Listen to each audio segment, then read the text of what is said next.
And welcome to the program, everyone. Charles Moscowitz here. Michael D. Shaw is my guest. Hello. And thank you, Mike. Um, you're very well lit today. You got good lighting there. I don't know. Now, I have to tell you, we had a problem getting started, and I had this fancy camera, and there's about 3 million settings for it. Uh-huh. So I must have got 1.3 million of them wrong or something. So, Now, before I get into the topic that I want to discuss, which is, of course, something I've been talking about, as many of us have, for the past 5 or 6 years, which is the election of 2020 and how it was shut stolen. off TikTok. Because I Shut think off. there's some developments on that. And by the way, we're not on TikTok because they still forbid this. I want to ask you a little bit about California politics. Oh, I got a chance to see the debate with the Republicans and Democrats, and both Republicans, I think, look pretty substantial. And I also well, think that the of mayoral course. candidate in Los Angeles, this guy looks pretty good. What's going on? Well, okay. We'll talk about Spencer Pratt first. Yes. He's got no campaign staff. Mm. He's got no fundraising to speak of. But he figured out a way to create these videos and speak well. And you have to understand, I don't know what's going to happen with this because he's not part of any organized party. But on the other hand, you got to realize that he's running against people who are corrupt, awful. To give you an idea, and the viewers will appreciate this, Mayor Bass, despite being the incumbent over half the city burning down, still has the gall to run. And it said the LA Times, although it wasn't an official editorial, it was some stupid letter that, she didn't do very well, but, she was the incumbent, so what the heck? Somebody on the city council, I'm purposely forgetting her name, Ramon something, was supporting Bass. This is great. Supporting Bass until the day before she could declare herself. And now she's running. Aha. She's the one I saw, I think, on the debate. Yeah. And the two women were awful. It's horrible. It's absolutely sickening. But you got to bear in mind that there are people, not just women, there are people who think that electing a woman is so important that it overrides everything. And that are people over that by now? I mean, women have been in office now for 30, 40, 50 years. There's nothing new. It's kind of the novelty of it seems to have gone. Well, but the novelty was the original novelty that, women are always oppressed. The fact that they haven't been oppressed for God knows how long doesn't seem to matter. The narrative hasn't changed. Okay. Yeah, we have the same thing in Massachusetts with Maura Healey and Michelle Wu. They get elected because they're women and because they're left wing. And, she's hiding what's essentially like a $15 billion deficit, which has never happened in the state before. And the people here voted to have a full audit of the state house and of the governor's office. And they elected a woman, actually a good woman, to be Solicitor General to conduct the audit. And they were not letting her do it. Yeah. Because the bottom line is that they spent probably most, if not all of that money on supporting illegal aliens and housing them, feeding them, giving them cash, giving them benefits. And it's insane. I mean, what is the possible justification for it? Weird. I mean, even I'd ask left wingers, I mean, there's no virtue here. These are not poor people. Most of them are young men, and I've seen them out there. I mean, I've driven some of them. I mean, they're well fed, they're well dressed, they're just grifting off the system. I don't even blame them. I blame the state for giving it to them.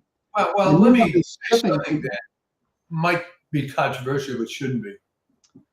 All the arguments against women's suffrage, unfortunately, are coming true. And the fact is that none of the degenerate social programs would ever have been put into place absent women voting. And, Right. a small number of soy boys that went Right. along with them. So, what's interesting, it was in my latest piece, is that Gen Z is starting to wake up to this. Yeah, younger people. I've seen it. You will have, and I know we don't have to do this tangent right now, but you will find now a lot of channels on YouTube that are, let me be polite, questioning the whole feminism movement and how women have been destroyed and so on. But a couple of facts are coming out now. But for gerrymandering and fraud, which you're going to be talking about, Right. and women voting, the Democratic Party wouldn't exist. I don't think anybody can argue against it. Oh yeah, I mean the whole thing is based on a huge, massive theft. A huge plundering of the public monies. I mean, obviously Minnesota is a classic example. Yeah. And this guy Tim Walz, who came out of nowhere, he wasn't even a Minnesota citizen. He flew in from Nebraska. Suddenly shows up. Nick Shirley has made this point when he uncovered the fraud in Minneapolis, that he was unknown. He was picked by Harris to be the running mate. The next day, he coughed up something like $15 million, which is unprecedented historically for that much money for any candidate. And the question is, where did he come up with that money? Well, we know what's going on with the Leering Center and all this, buckets of cash being flown out of the country to Somalia. I mean, obviously, there must be a link there. So you have this massive fraud, and now they're actually they try to put in a law saying that Nick Shirley would be banned from covering. You know what I mean? Here he is, this independent journalist. Yeah, shoot the messenger. Yeah, there's going to be a gag order that you can't talk to him, and that you're not allowed to investigate these things. I mean, it's gotten that bad. Well, when I was writing more about healthcare back in the day, and we had talked about that years ago, even I, the world-class cynic, was shocked to discover that way more than half the money spent on healthcare is fraud. Oh, there's yeah. some aspects up to 70%. Okay. It's a huge, and we don't even have to talk about all the science grants that pour out, and then when RFK starts to take that on, he's cutting, science, right? Well, that's a very good point you make, because when I said 70%, I mean out and out fraud. Now, if you want to redefine fraud to include what I have called in many articles white man's welfare, which is paying for all these useless research projects, you're in a whole new ballgame. Well, it's all money that goes into helping preserve this elitist, kind of infrastructure that really started during the Wilson administration. Part of the 16th Amendment, which is direct taxation, was tax exempt status for these so-called foundations and nonprofits, so they could park all of their money into these things, hire these layabout sons and daughters of these multi-billionaire leftists, so they can have some kind of a job, and after they graduate college and after they get phony degrees that also were put in place to give them credentials. And then, they used a lot of the lobbying efforts to influence government to then kick in public money. They have whole departments at colleges, how to get grants, how to raise money, how to write these things. And it's become this massive, huge, rotten, corrupt system. Oh, right. I mean, it took on a life of its own, really, starting in the late 50s, early 60s, where the idea that, we're competing against the Ruskies and whatnot, so we've got to pay for quote unquote research. And if the public had any notion of how you could cut 2/3 of the NIH budget, and it wouldn't hurt anything. Of course. Right? Oh, yeah. I mean, and we could go into other things like the Department of Education. Something like, what is it, 420 billion with a B dollars a year. Do you think that has actually done anything to educate a single child in this country? They could take maybe a fraction. Maybe it's like, I would say maybe, I'm being generous to say 10%. I'd say probably more like 5% of things that they might do that could have some value and roll it back into another agency. They don't need, I mean, Marco Rubio brought this up when he deep sixed USAA, USIA. I mean, I remember he was being grilled in Congress by that scummy senator from Maryland, the one with the cocktail party with the Maryland man outside in El Salvador. I'm ashamed that I had ever voted to endorse you. And Rubio shot right back, goes, I'm proud of the fact that you didn't. Shows I'm doing a good job.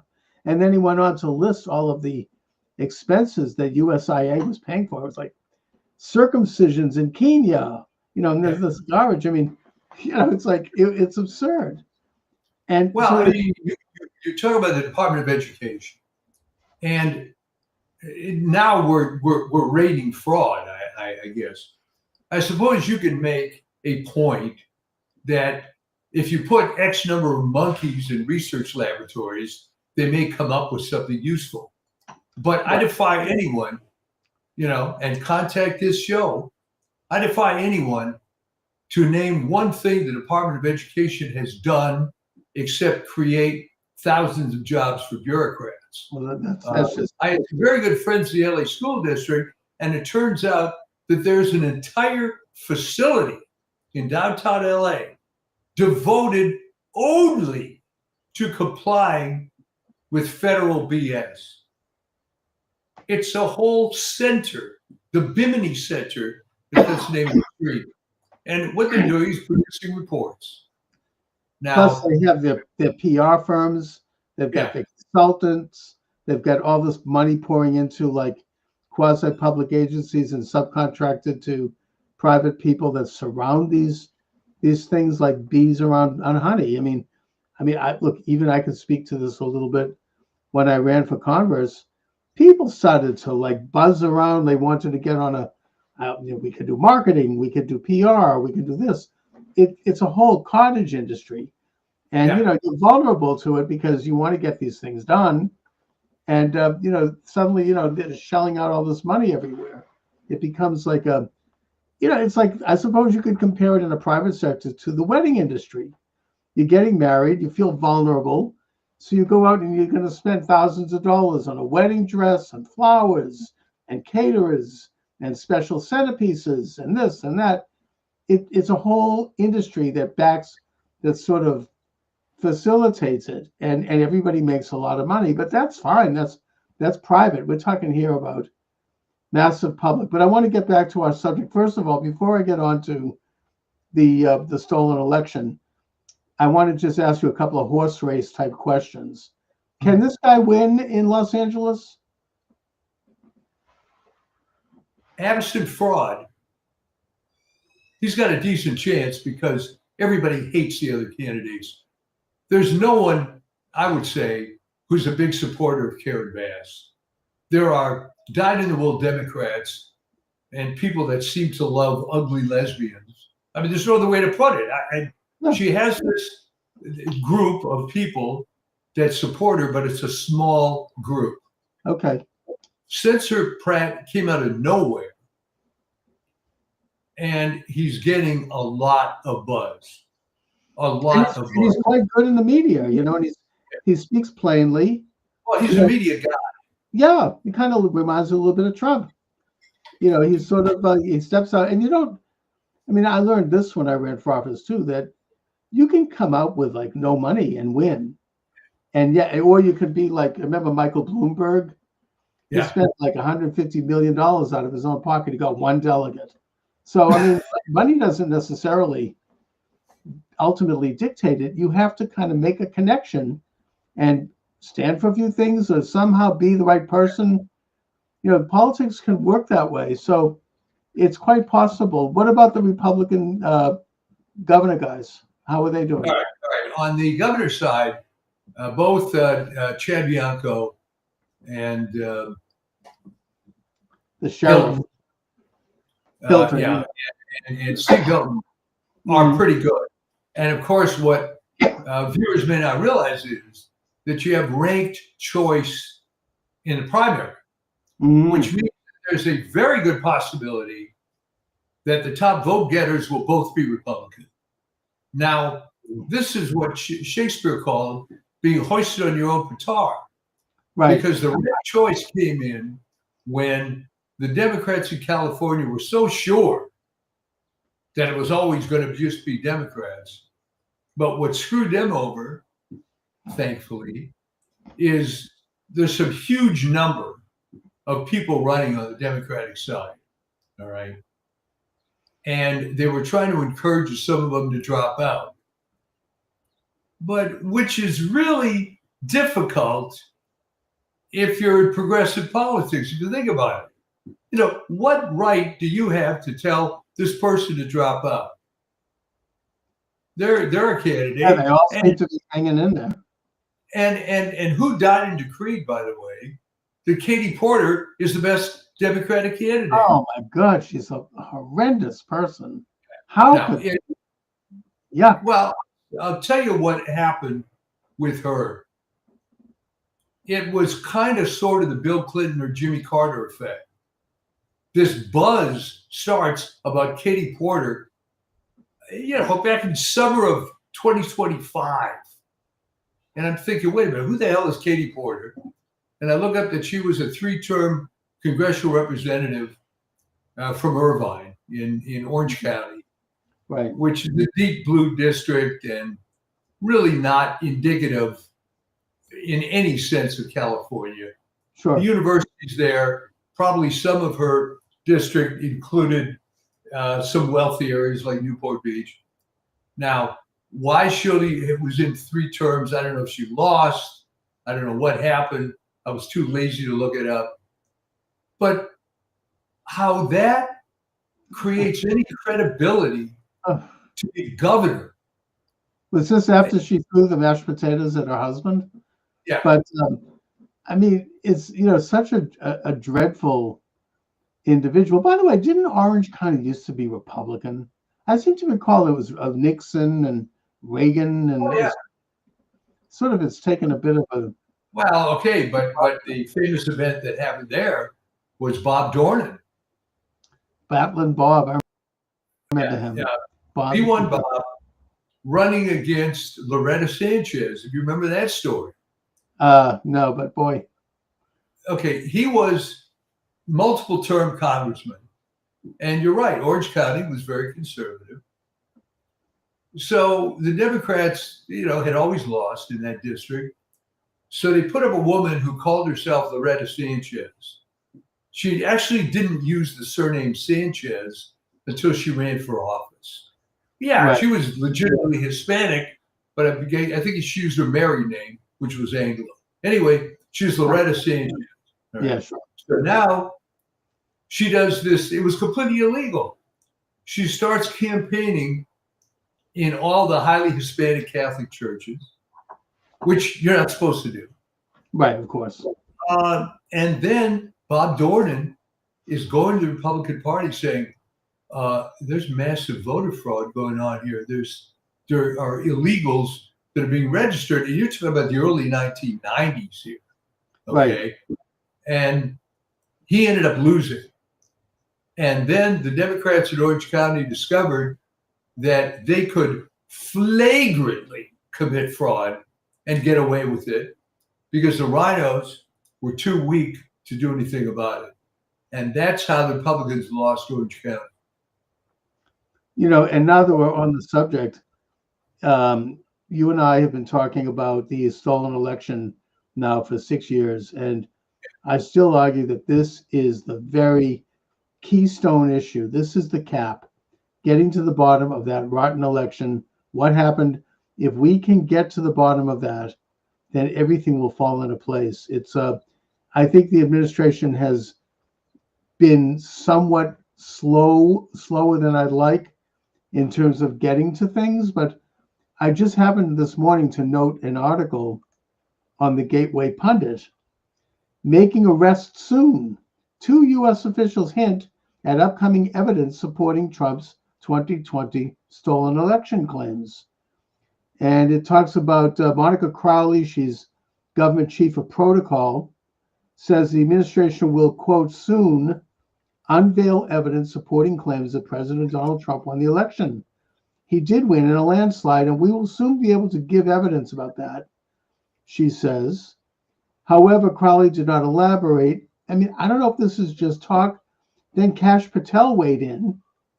He says the collaboration with prosecutors at the Department of Justice and their Attorney General, Todd Blanche, declaring, we, quote, we are going to be making arrests, and it's coming. And I promise you, it's coming soon. He said this on Fox News with Maria Bartirano. And there's evidence coming out, things we've been talking about for years, about Fulton County in Georgia. They now, I think that they've impounded 350,000 ballots that were not supposed to be counted. There's no point of origin. Maricopa County in Arizona is moving forward with fraud. Even Wisconsin, apparently, where people have been put in jail, including this judge, for questioning the election. Michigan, there's movement. Even Pennsylvania, there is movement to get finally toward a little closer toward the bottom of this. And if that happens, there's going to be some squealing. There's going to be some screeching. I mean, people were put in prison and demonized, debanked. Look, that's why I lost my YouTube channel. I mean, people, you couldn't even talk about this issue. Oh, I understand, but consider what they're up against here. The entire news industrial complex. There's two issues, all right? 2020 election and COVID. Yes, Anybody exactly. with a functioning brain knows, the COVID pandemic was a complete disaster. Everything they did was wrong. Fauci should at minimum be in jail. The drug companies, Pfizer should be shut down, all right? But the problem that you have with this is it's, in the extreme case, all right, what if you prove the 2020 election was all stolen? Problem is, Chuck, fait accompli, all right? It's pretty clear Obama was born in Kenya. There's more and more stuff coming out about that recently. That's an old story. Hillary Clinton brought that one up. Okay. So here's the point. Fait accompli. So it's going to be like... If I could just interject, because at the time, it was a hot potato, mainly because you had this regime in power with Biden and calls for like decertifying delegates. That was a little hard, because I mean, they didn't want to, it would literally mean that the government would be taken back. And that might have been a little bit of a bridge too far. But the fact is that all of these people are now gone. And now Trump is back. And I think that we have facts on the ground where it can now be done. And it has to be done because that whole infrastructure is still in place. They're still doing it. Now there's some new information coming out about Smartmatic, which was connected to Dominion software. I mean, I know that she's not well liked, but Sidney Powell was right about Dominion. I mean, and apparently they're interviewing Maduro in prison, who's talking about Dominion having its origins in Venezuela and influencing elections all over the world. The whole thing, maybe Trump should make her the new attorney general. I'd love that. But the fact is that there are several streams, there are several avenues that are being looked at. You have Assistant Attorney General Hamid Dillon, who's a real firebrand, who's going after forcing states to turn over their voter information, which is a legitimate function of the federal government, to find out how many voters had passed away, or how many had moved out of state, or how many had voted twice, or how many could not be traced to an address.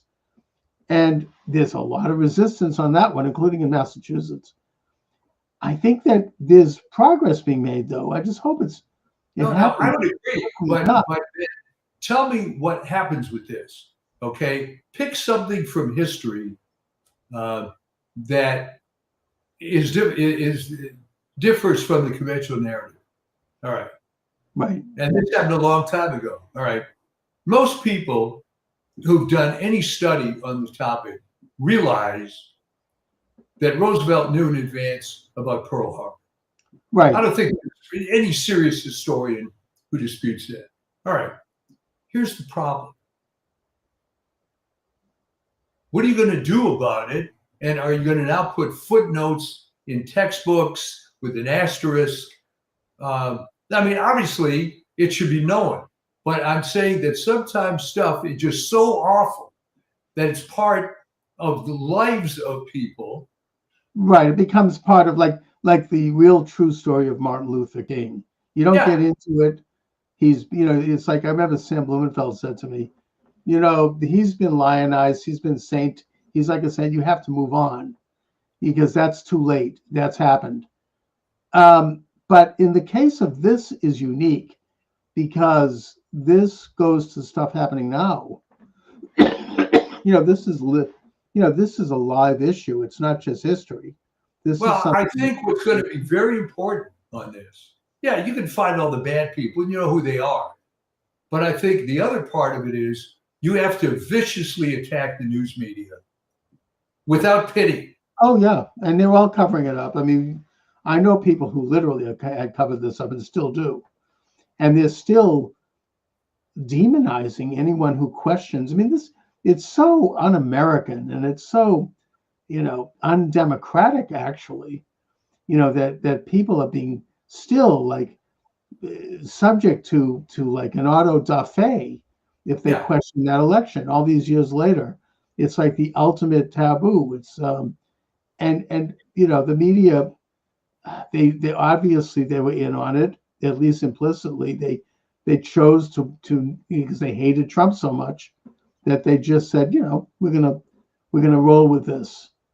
And I think what's happening here, unfortunately, is human nature, where maybe you and I are the exception, but most people love authority, no matter how corrupt it is. Right. So when I was writing articles, again, back in the COVID time, all the reverses by the CDC, I wrote a whole piece about, well, after these lies, how can you ever believe anything the CDC says? Ever. And I would get letters. Well, that's the premier health and blah, blah, blah. So apparently it doesn't matter that you were getting wrong information. Doesn't matter that you're putting your faith in a corrupt institution.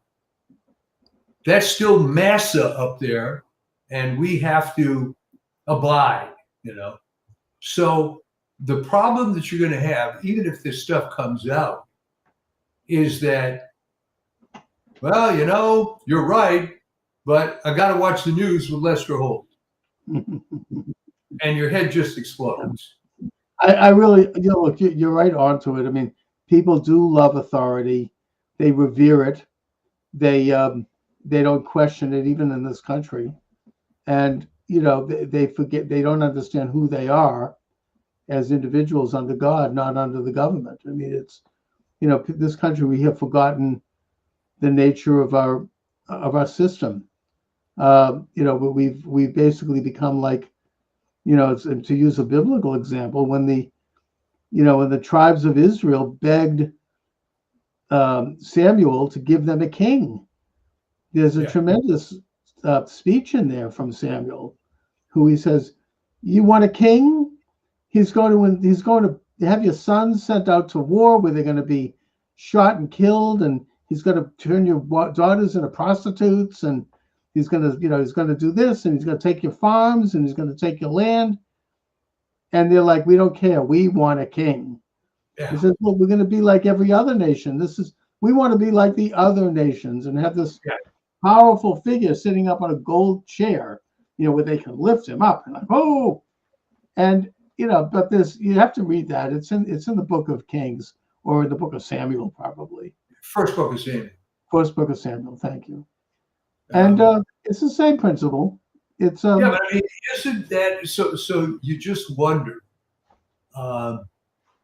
There seems to be nothing that can happen to media other than people tuning out at a very slow rate. I mean, yeah, CNN is going down the tubes, and Disney, but the thing that I explain to people is the problem with companies going out of business and why it takes so long is if you have a huge cash flow, you can fake it for a good long time.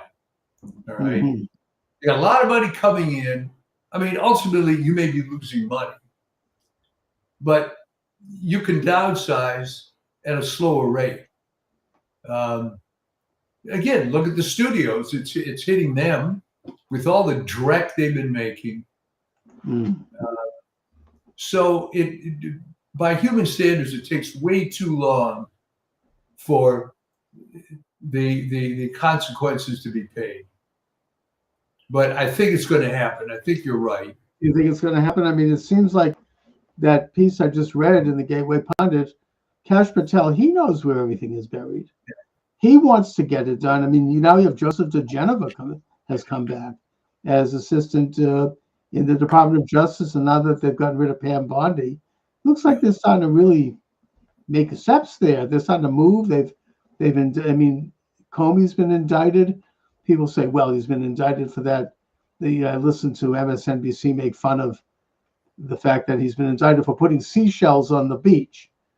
Really? I mean, okay, even if they want to trivialize that, which it's calling for the death of the president, obviously, by a former head of the FBI, it kind of reminds me of Al Capone, right?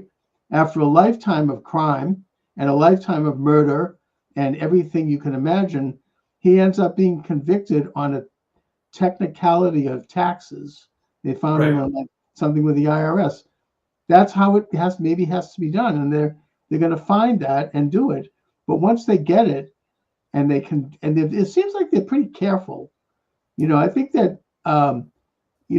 Kash Patel and this guy Blanche and these people are really making sure that these cases are completely solved. People not realize that Comey was indicted in a highly liberal district. Right. And that grand jury, by the way, was seated under Biden, just to make a note. This is not, I mean, this is Todd Blanche made this case when he was asked about why is Trump going after? No. The system is moving forward. Maybe not as quickly as we'd like, but it's happening.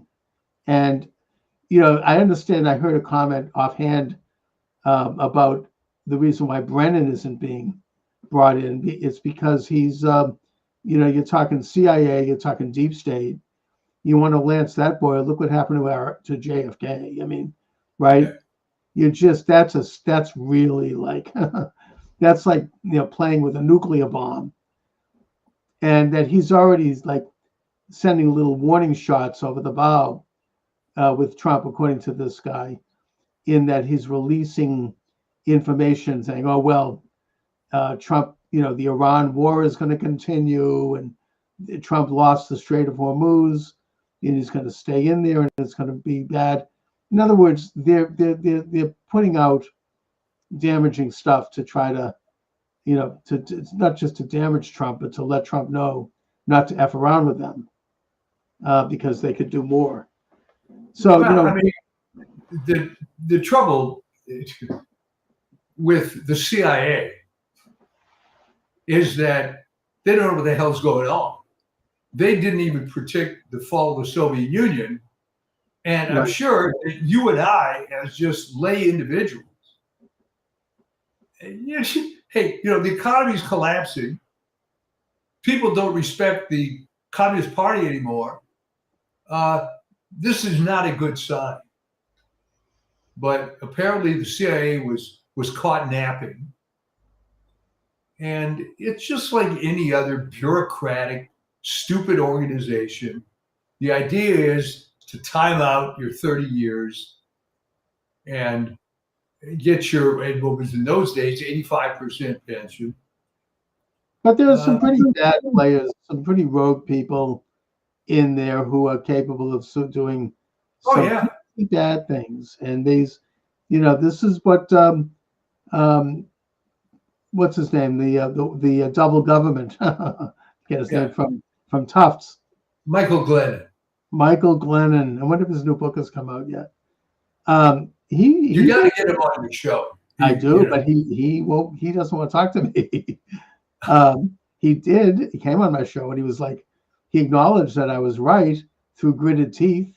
I threw back at him exactly what he said in his book. It's not like I made anything up.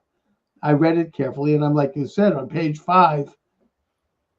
No, he didn't like it. So I've had that happen before. But I think he's right. In his defense, I think that he was writing sort of what he thought was a theoretical treatise. And he didn't expect you to, take it seriously and draw the obvious conclusions. The impression I got was he was writing sort of a Lord of the Rings fantasy kind of thing, but you read it and you understood what he was saying. Yes. And that, I think, blew his mind. Yeah, and also I think it might have been somewhat of a limited, what they call a limited hangout. Yeah. They released just enough, little bit of dirty laundry, just to get people feeling like, oh, well, but the big story is hidden. Right. I remember when I got going back to my campaign where I ran against Barney Frank, there was this guy in Washington, I forget his name now, but he was a major journalist, reporter, establishment who released some negative information about Barney Frank and financial stuff. And I remember I called him up, and when he heard that I was running against him, he was so upset that he slammed the phone down. He became completely flustered. Really? Because they just didn't think that he had any opposition. So they felt like, he's in a safe seat. No problem. We can do this to make us look like we're objective, and they can make us look responsible, and we can, It's like sometimes they'll do that. They'll critique someone who's in very well, ensconced in power, because doesn't matter. It's like it just makes everything appear like it's all flying right. It's what I call a limited hangout. So I think that's what Brennan was doing, because he's Glennon, because he's like an insider, if there ever was one. He was chief counsel to the U.S. Senate during Obama's administration. He's a close advisor to Bill Clinton. He knows everything, and he, so it's interesting. I recommend his book, Double Government, because it actually is very honest, and it's it gets into some very interesting details about how the CIA and the national security apparatus, particularly starting after Truman signed the National Security Act in 1947, how they really have become ingrained into just about every aspect of our federal government, our state government, the private sector, international, with interlocking relations with other secret groups. And it's kind of the world's modern, not to take on a little tin hat here, but it's become the more modernized and scientized secret society establishment, going back to the Illuminati. Yeah. I'm not saying they're connected to it. I'm just saying that in our day and age, it's become very scientized, very establishment, almost upfront. And they're doing all kinds of stuff in terms of influencing public opinion, controlling public thought, controlling the means of communication. Obama signed a law that basically got rid of what's called the Munt Act, which basically allows the federal government to openly and willingly engage in propaganda. In other words, they're now allowed to lie. And, it's he was definitely a creature of this, of course, as were the Bushes. And yet, you have a guy like Trump come along, and he's not playing ball with them, which is why, I pray for him every day. It's amazing that he's been able to do what he's done so far. I hope people understand that, whether they like him or not. I love Trump, but that's beside the point. Even if you don't like him, you have to take a look at him and his role in the broader context of things. Well, yeah, but that's the whole point, that the derangement syndrome derives from the fact that people think the government is supposed to operate the way it was pre-Trump. That became the model, and that's it. Never mind that wasn't the original model going back to the founders, but through all the couple hundred years of bureaucracy, it's turned into this massive fraud enterprise, and he's trying to put a stop to it. But there's so many people that have the finger in the pie that it gets difficult to shut it down. Well, look, there's always been an element of fakery in government anyway. That's what the aristocracy of Europe was about. The Lord God warned us about this in the Old Testament when he talked about idol worship. The idol was a false god. It's he called it a graven image that was basically propped up by the powers that be, or the powers that ought not to be, in the government, the pharaoh, the emperor, and that it would do whatever their bidding was. It was all sort of this fake power structure that would control people's minds and control societies. But I just want to, kind of wrap it up by noting that you've got two substantial Republican candidates for governor in California. I've seen the debate. I think they both could actually make it. I don't know. It depends on how far gone California is. I don't know. But here in Massachusetts, we also have two pretty decent Republican candidates for governor. And they both have brought up issues like, by the way, the sanctuary state business has cost this state how many billions of dollars in taxpayer money? And the governor, Maura Healey, who is just corrupt as hell. I think people thought maybe she'd be a little different than your typical Massachusetts Irish political figure. Not to why? Because she's female, right? Because she's a lesbian woman. That's right. Oh, maybe she thinks a little outside the box. No different. In fact, just as bad, maybe not worse. But her whole campaign so far is Orange Man bad. These guys support Trump. These guys are part of MAGA. That's her entire campaign. That's all she has to say for herself. Other than that, there's nothing but corruption and, Well, that's all that's happening in California. But the question is it going to work for them? I'm going to fight Trump. Exactly. That's like Adam Schiff. Oh my God. But the point is that going to work for them? Are people that stupid or that cowed? Has the deep state been able to brainwash people to such an extent that this kind of thing will work? They seem to think it will. What's I think going for the Republicans is that the California dream for many people has become a nightmare. And it's not enough to say Trump bad anymore. And, maybe there'll be enough people that see through that. We have had Republican governors in California. It's been a while. Even Schwarzenegger was better. And by the way, we have to support all Republican candidates, including the rhinos, because if the Democrats take back either house, or God forbid, both houses, Trump will be in prison. He'll probably be killed. They're going to impeach him. The rest of us will probably be in prison. It's going to be, they're open about this. They want to stack the Supreme Court. They have a list of enemies. They're probably going to turn Washington, D.C. into a state. They're going to do I mean, if Virginia is any example, now that they've lost their corrupt redistricting, they're talking about turning the age of retirement to 54. Right. I mean, it's crazy. Well, the good thing about that is that they're getting so desperate. They're doing now this mad scientist stuff, right? I mean, it with the fact that they couldn't get through on racial discrimination. Now they're trying age discrimination, and people are going to wake up to the fact. Outright insane. I mean, people have to retire if they're over 54. First of all, who are they going to appoint? You know, if they're going to appoint someone who's 53 and they'll be in there for 12 months. I mean, what the hell? Well, that's what I'm saying, Chuck, that this is so stupid and so desperate. Yeah.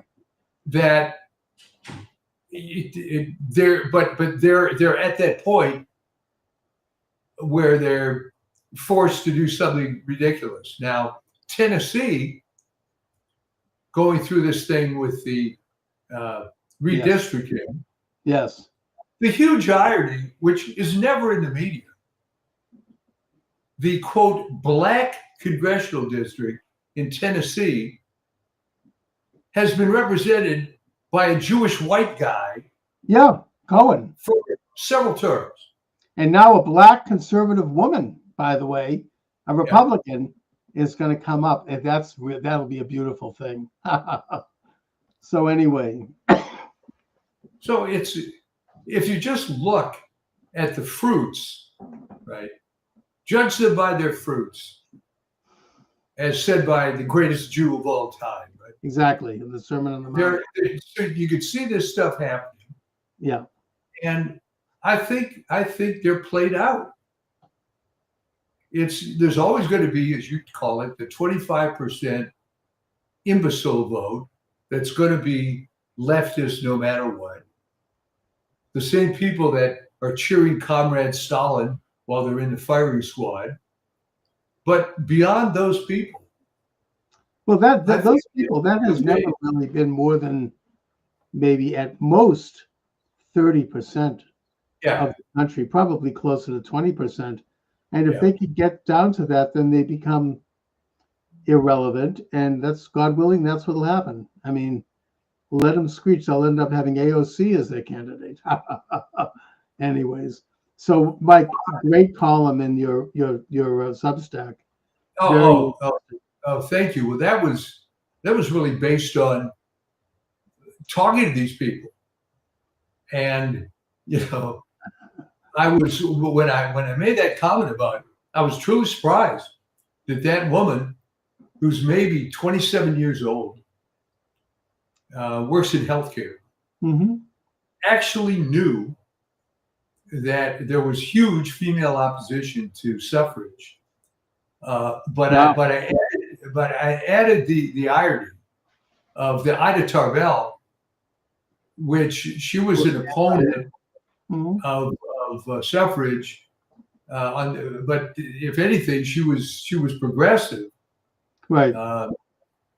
And what was interesting is that one of the points of not having women vote was this idea that women, were social reformers and had a moral authority because they sort of stood above the fray. And of course, she proved herself right because there were social reformers enough to get suffrage passed. So apparently, and another paradox on that one is that the women's rights movement, the suffrage movement of the 19th century, people like Susan B. Anthony and Lucretia Mott and Elizabeth Cady Stanton, they were all anti-abortion, but that's another subject. Oh, absolutely. Absolutely. That's been rewritten, right? So, Mike, your Substack is listed on the show.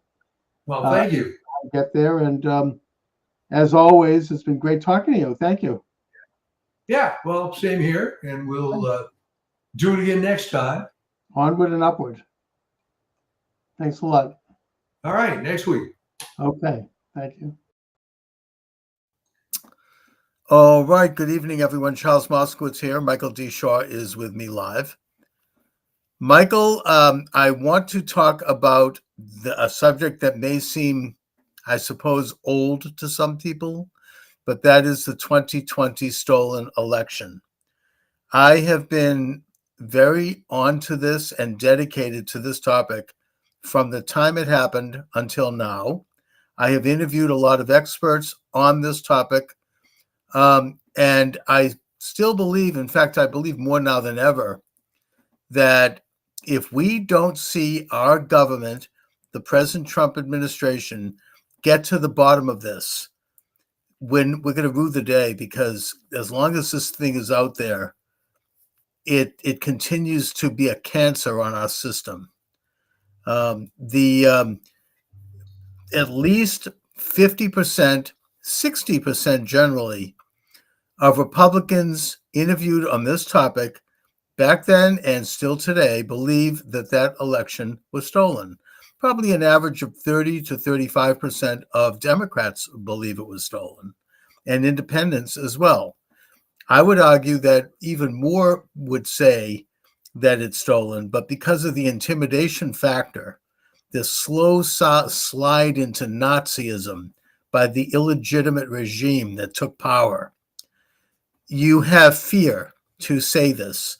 People are afraid that their name might be ended up on an FBI list. They could have their career ruined. They could have their reputation ruined. So people don't answer these questions honestly. I even think it goes even deeper than that. And I think people don't even answer these questions to themselves honestly because of fear. That's how fear works. And it is fearful. They went after people who questioned the election and destroyed them. They went after not just the way that they went after someone like me, which is a small player, by shutting down my YouTube channel. But we're talking about people being debanked, people being removed from the internet, people losing, the law licenses were threatened. People were being kicked, losing, being just defrocked in ways that are multiple and that are threatening and that are intimidating. People were being shunned in ways that were unprecedented, and people were being imprisoned, like Steve Bannon, like Peter Navarro, like Tina Peters, who's still in prison in Colorado, a 75-year-old woman who had never done a thing wrong in her life, who was a Gold Star mother, by the way, and who was put in prison and is in prison right now, and she's ill, and she's being tortured. They didn't, and when I say prison, they put her in the hard prison because as a clerk in her community, she saw irregularities at that election, and she took some notes. She took some pictures of it. She didn't destroy the records, which, by the way, they were not supposed to do, as she was ordered by that corrupt Nazi-like Attorney General there, this evil woman. What's her name? She has this nasty-looking countenance. And the result is that they threw her in prison, and the judge who threw her in prison actually said in the sentencing that you were seen talking to people like Steve Bannon, and you're a part of this whole crazy conspiracy to question the election. In other words, she was put in prison because of her opinions. And her opinions are the same as a majority of Americans in that regard. And so now we have a situation where they are ramping this thing up again. Believe it or not, I hear this when I listen to NPR a little bit, probably just about every day, so I can find out what they're up to. And already they're starting to talk about the people who denied the election of 2020. They tried to overthrow the election of 2020, right? Instead of what happened, which is they overthrew the election. And I think that they're gearing up for, a major attack on this. Now, I listened to Steve Bannon today, and he had on the other day this former judge, Jim Tropis from Wisconsin. Jim Tropis was appointed judge by Governor Scott Walker He was a respected legal figure in his state of Wisconsin for decades. He tended to defend Republicans in various controversies.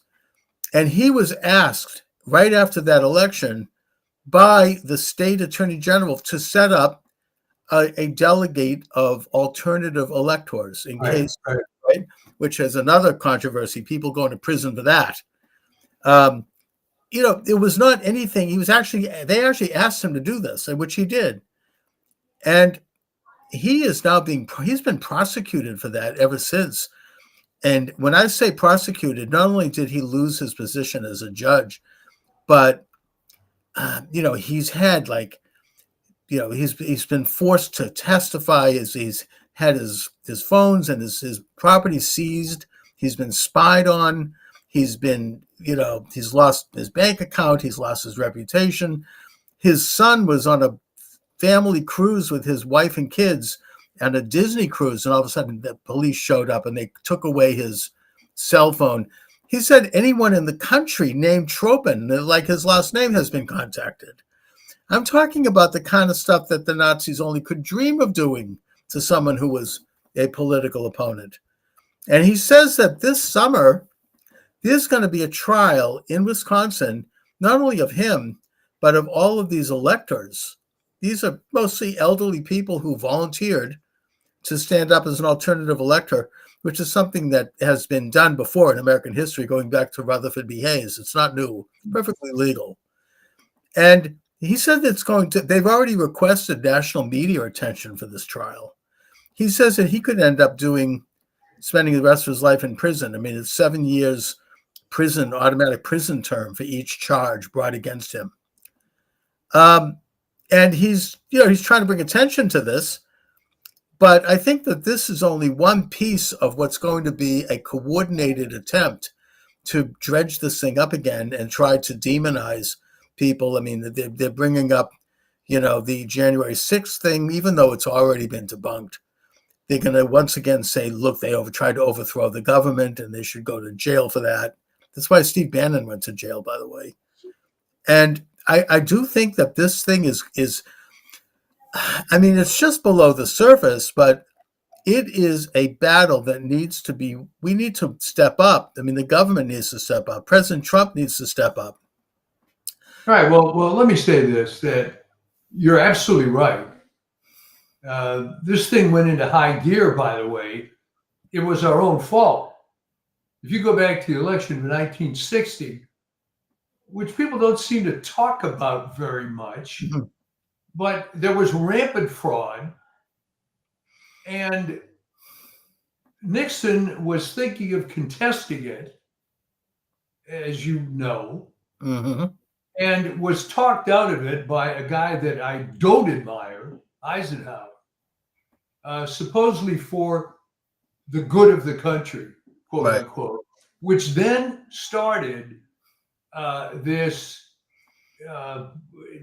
no other word is appropriate, effeminate Republican response to the criminal gang Democratic Party.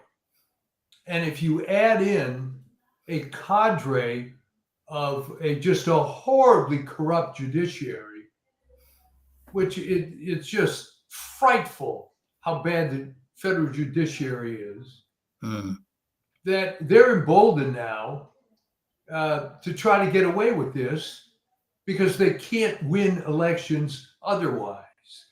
All right? That's right. I mean, you as a New Englander are well aware of the fact that the Republicans, even if you believe the figures, are somewhere around 40% or higher of the electorate in the 6 New England states, but there's not a single Democratic representative in all the New England states.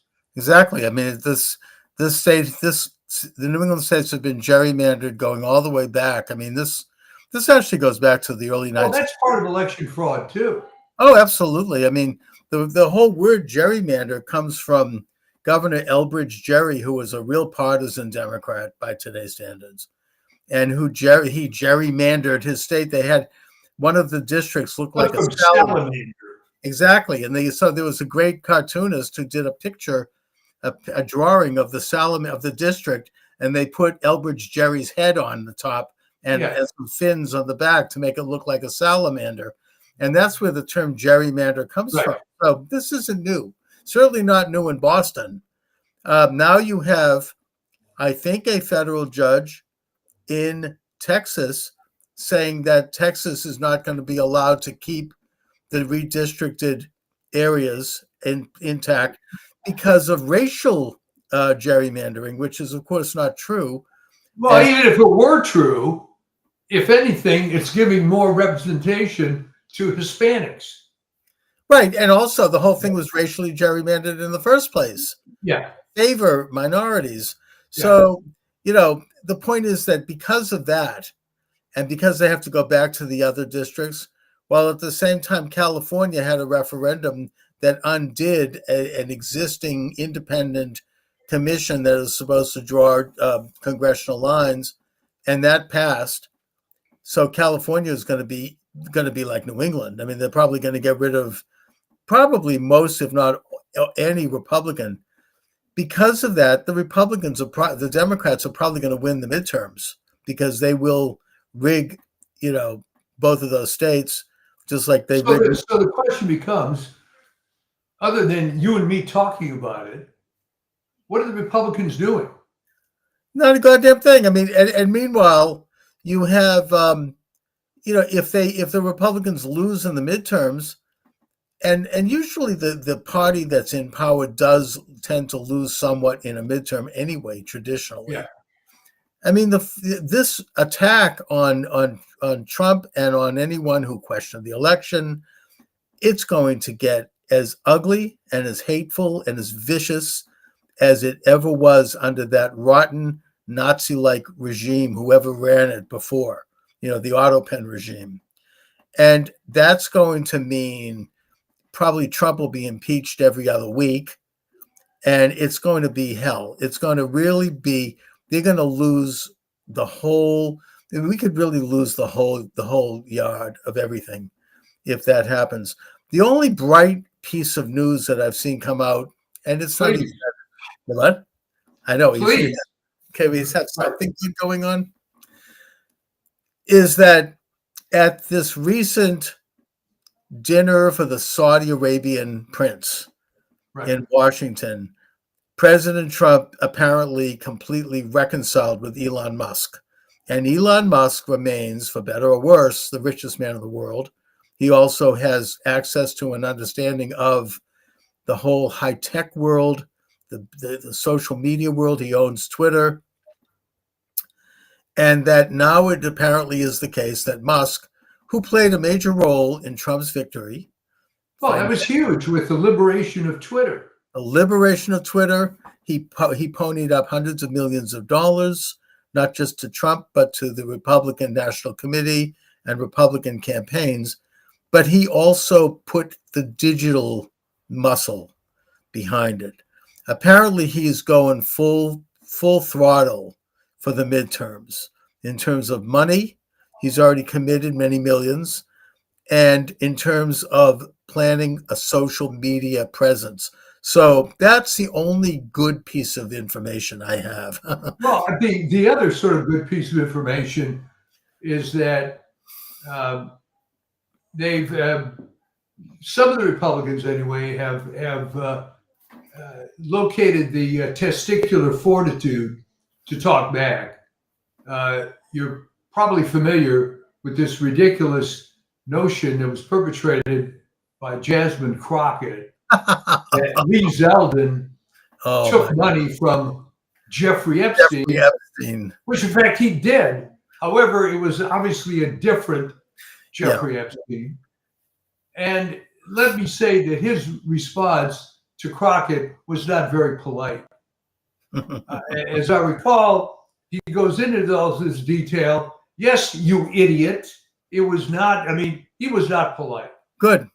He shouldn't be. So I think that some of them are being woken up, and the weak links are being exposed. And fortunately, there's some positives on our side.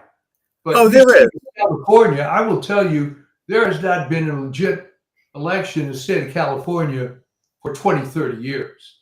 All right. There is no possible way that a state that was pretty evenly divided and did have Republican governors up until 2011 could now become this blue bastion that it is. All kinds of hanky-panky going on.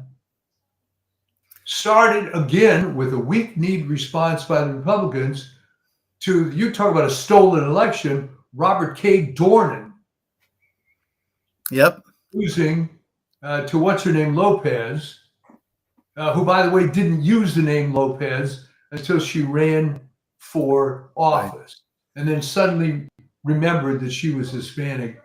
Well, that seems to be. By the way, that was like Kamala Harris was never black until she ran for office. Yeah, same sort of thing. Yeah, I mean, by the way, I just got a strike on TikTok. I don't know, was it the California talk? I don't know what it was that triggered them. Elections. So I've shut it down just to save the account. But let's face it, it's not just the elections. It was talking about COVID, vaccines, anything that was contrary to the prevailing narrative. But I and think people whose careers were destroyed, although in the case of McCullough, it didn't matter because he was ready to retire almost anyway. But as I mentioned on this show, how do you go from being the most published cardiologist in the world to now being this negative figure overnight? Oh, I mean, and look at it. I mean, everyone I think knows that the entire COVID thing was filled with lies. Yeah. From the origin of COVID itself, from the Chinese lab, instead we was told it was a wet market, all the way up to the absolute exaggeration of the fatalities of it. When we now find out it was really like probably 80% of people who got bad COVID and died were pre-existing conditions, or they were over 80 years old. And, the denial of well-established FDA-approved drugs like ivermectin and hydroxychloroquine, which have been used for decades to treat viruses, were demonized. And instead, we ended up with the jab, which had all kinds of lies around it.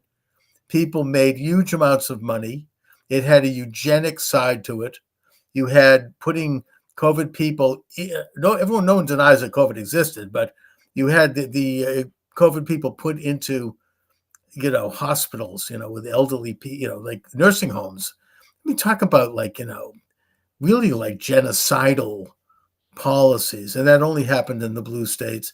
And the lockdowns and the children getting vaccines and pregnant women getting vaccines and the masks. The whole thing was a lot of lies. Right. And I think that people know that and understand it. It was used to defeat Trump. That was the whole purpose of it, probably. That's why China probably did it.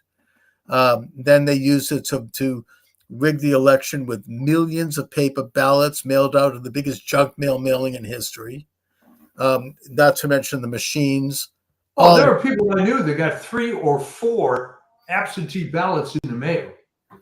Oh, yeah. Look, I mean, the University of California in Santa Barbara delivered, I think, 3,000 votes, and there was no one there. The place was completely shut down because of COVID. Yeah. So, I mean, we could talk about that. That's something that's a given.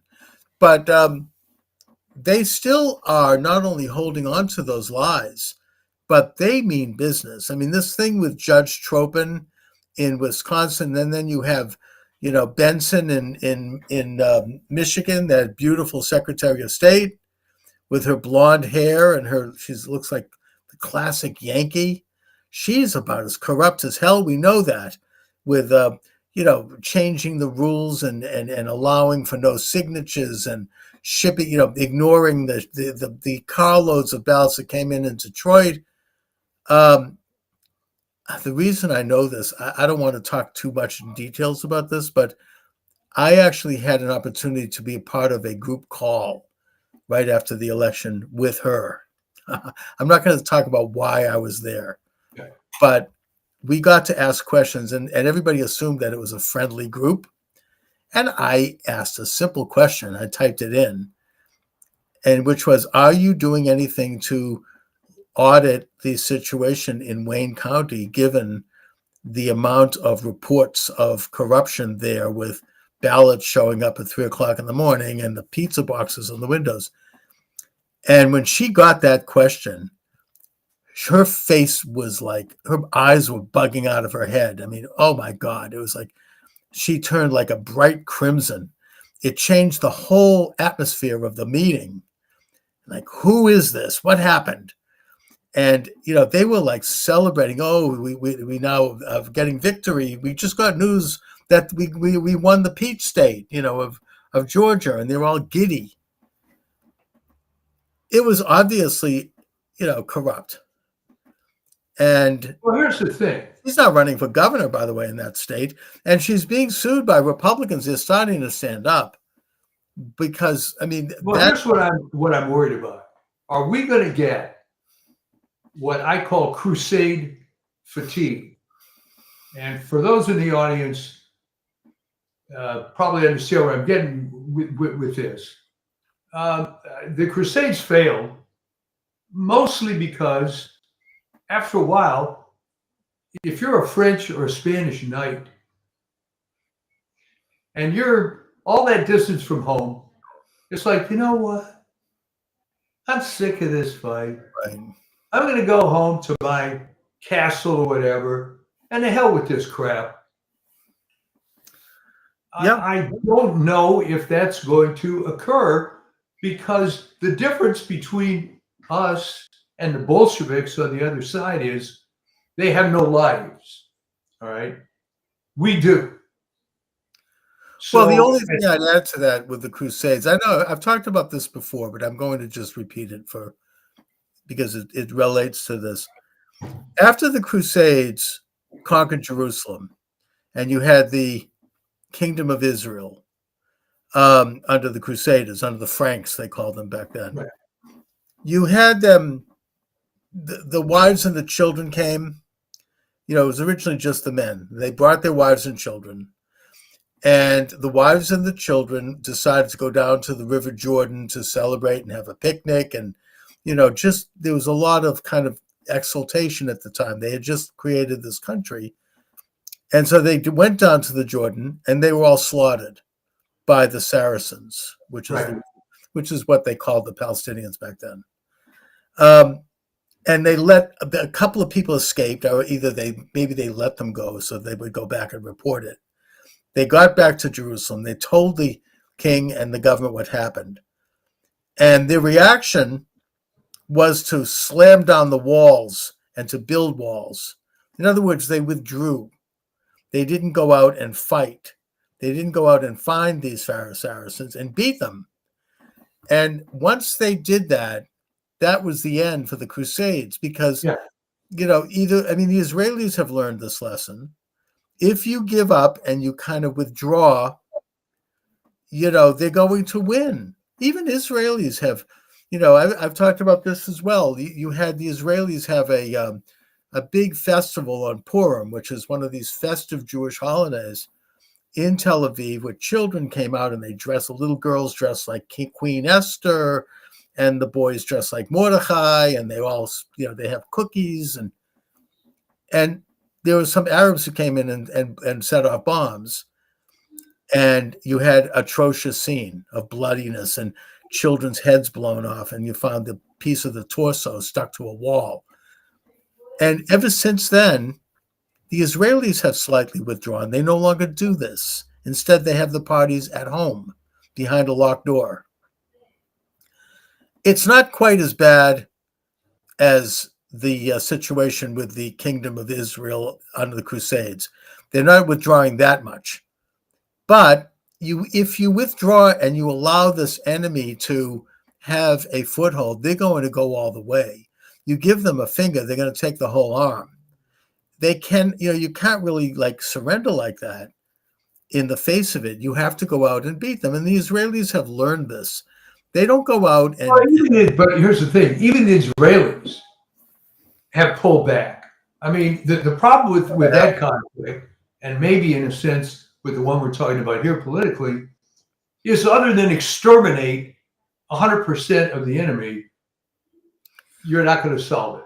Oh, they have to. And when I say exterminate, I don't mean kill everybody. I just mean you have to defeat the actual combatants. And Israel has not done that with Gaza. No.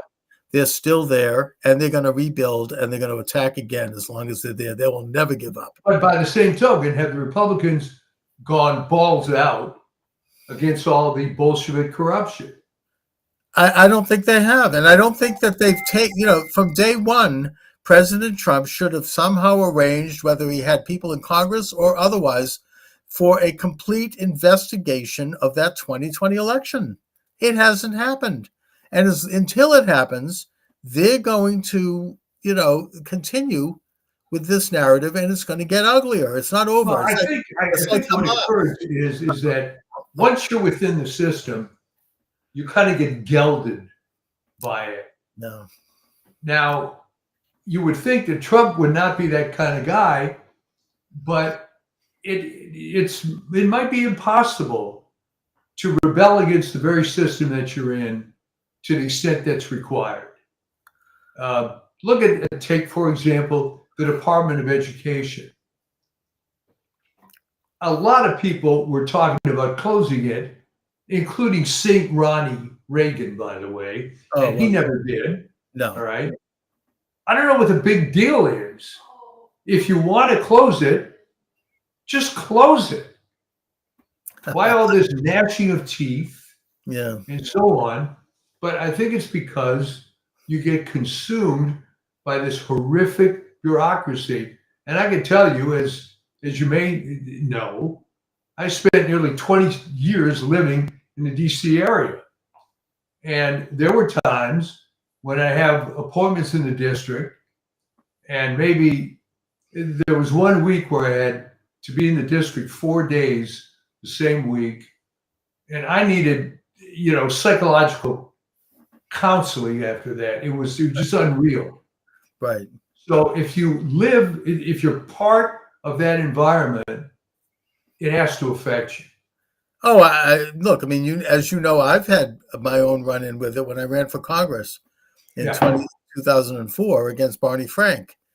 You get sucked into this experience that's very intoxicating. It's like, whoa, I have the Boston Globe is calling. They want to meet me on Thursday.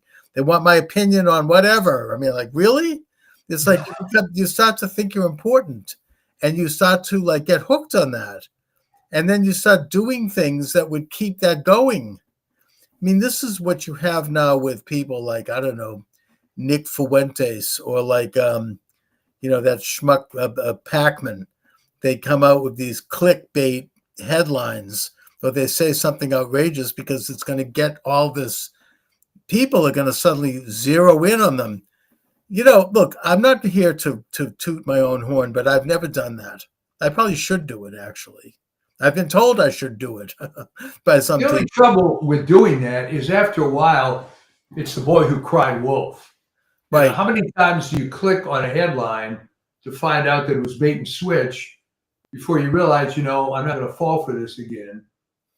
Yeah, I agree. And I just have never played that game. I don't like it. I'd like to have influence. I'd like to build a following, but I'm not going to go out and do something so stupid or say something outrageous. I'm going to talk about things the way I see them, and that in itself could be provocative. But I'm not. You know what I mean? It's not for the sake of being provocative. I try to talk about what I see, what I know, and what I think. But you get Packman just went out with this headline about Trump, Bill giving a blowjob to Bill Clinton. I mean, really? I mean, he's desperate for attention. I mean, he's no relevance, and it's pathetic. It's ugly. They want to get attention. Well, when you're running a channel like that, and I think Dave Packman has 3 or 4 million subs. I don't think he has that many. More. I don't think he does. I think he might have probably less than 1 million. But he's out there trying to stay. Right, well, let's see. That's the magic number. If Oh, you once you surpass 1 million subs, you can make a decent living being a YouTube guy. right. Um, and as the joke goes, it beats working, right? Yeah. So, But the point is, they will do these stupid things and come up with yeah, these stupid headlines as a way to try to gin that right. up. And once they're up there, they have to keep it up, and they'll keep getting, I mean, that's what I'm saying about Fuentes. I mean, it's he is very slick at what he does. He's a good communicator, but it's like he's coming up with these. He's almost laughing at himself with these stupid, these ideas, and everybody, the left absolutely gives him a huge attention because they hold him up and say, "Look, this is the true Trump thinking, isn't it? This is Trump talking. This is MAGA talking." Well, They, I don't really understand the appeal. I really think, and I believe you would agree, that Brother Nathaniel has a much more interesting anti-Semitic station yeah, than Nick Fuentes. well, he's really genuinely an anti-Semite. I don't think Nick Fuentes really is. I just think he's trying to grab attention. But Brother Nathaniel, I mean, boy, I mean, he's very vulgar, very nasty. Former Jew, by the way, who Oh, looks he was back. hardcore. Yeah, and he And looks back with hate and anger. well, I mean, what happened to him is he went down that road that he started questioning Judaism. Okay, Right. so he leaves the religion, but then he starts being this conspiracy guy, looking for Jews under everything. Right. And plus, there's something very angering. He's very angry. I mean, I don't know what happened. You have that. That can happen to people. Yeah. I mean, that happens to people. They get angry at the Catholic Church in the same way. I mean, I had like one of my great grandparents. She became angry at Judaism because her father, he didn't want to see a doctor because it was Shabbos, his religious man. He said, "Why Yeah. don't we wait till after Shabbos?" And then he ended up going up and lying down, and he passed away. And she blamed Judaism for this, and she hated Judaism for the rest of her life. If he had only gone to a doctor, he would not have died. But he did it because he believed in the Sabbath, and so you take it out on this something else. I mean, it's Well, right, but I mean, where is it written that you can't be healed of course, and he to could save have a gone, life on the? I mean, no. and he could have gone to a doctor. I mean, exactly. There is that. That is a legitimate context. It's in Hebrew. It's called pakuach nefesh, to save a life. If Right, it means right. saving a life, you're allowed to do anything you need to do. I mean, that comes first. I mean, Jesus reiterated that concept when he was picking, I think of like corn or something on Shabbos, and he was asked about it. He says, "Everyone here is going to starve to death. We're out in the middle of nowhere. We have to save a life." And it's not a violation of a principle if you're saving your life. You're allowed to. I mean, the French play, I'm trying to think, with Jean Valjean. What is that? Oh, Les Miserables. Les Miserables. He stole a loaf of bread because his family was starving, and he ends up going to a labor camp for that. The point is, you're allowed to do those. It's not stealing. That's legitimate. Your life supersedes some stupid law, or maybe some legitimate law in the case of Shabbos. But I guess, where did we get on this? Well, no, we were comparing Nick Fuentes Yeah. to the content on Brother Nathaniel. Okay. But something happened to him to make him so angry. I don't know what it is. But And interestingly, he never says what it is. I don't He even has one I on don't even know what it is. It's just maybe it's subconscious. I don't know. the closest he gets is why I left Judaism. Okay, but then to become this embittered individual. That's right. That's right. I mean, if he wants to become Christian, great. That's fine. But his whole focus is to look back with anger and make his entire mission to demonize Judaism. It's very strange. But anyway, to go back to our topic here, I think that, you make the point that are we getting battle fatigue? Are people getting tired of this constant fight? I mean, there's the issue that some people say that the reason that Trump won was because the economy was so bad and the inflation was so bad. Remember people talking about the price of eggs? Yeah. And that, if you look at the average person, that does have a lot to do with it. People were pissed off about the value of their dollar. I mean, it cost $35 to get a hamburger at a diner in New York. That's crazy. And wages have been stagnant since the 1980s. And I think that is a part of why Trump did win. But they're not really, nothing has changed. And I know that I heard Scott Bessent recently say that we're going to turn the corner maybe in the first or second quarter of next year, and that it's going to get better. I'm not sure he's complete. I don't know if I completely believe that. There has to be something done. If there can be the dollar can be brought to its true level, if there can be maybe a drop in some of the prices of not only goods and services, but of property a little bit, so that people could get back into home. Well, consider one thing. You have over 40 million people on SNAP, all right? You don't think that raises the price of food? Right. No, I think it does. And maybe especially since there's no restrictions. Okay, something making a lot of money on this. Millions. Right? I mean, you can buy anything you want on SNAP. Luxury items, not a problem. Yeah, lottery tickets. Now I understand. How the hell are you going to administer that at the point of sale? Well, yeah, I mean, they buy that SNAP card and that's it. It's cash. Yeah, booze, cigarettes, and lottery tickets. And you could go out and buy like a pack of gum and take the rest in cash. Yeah. Right? Or I don't know if that's true. I shouldn't say that. But you can get some cash back, but it's okay.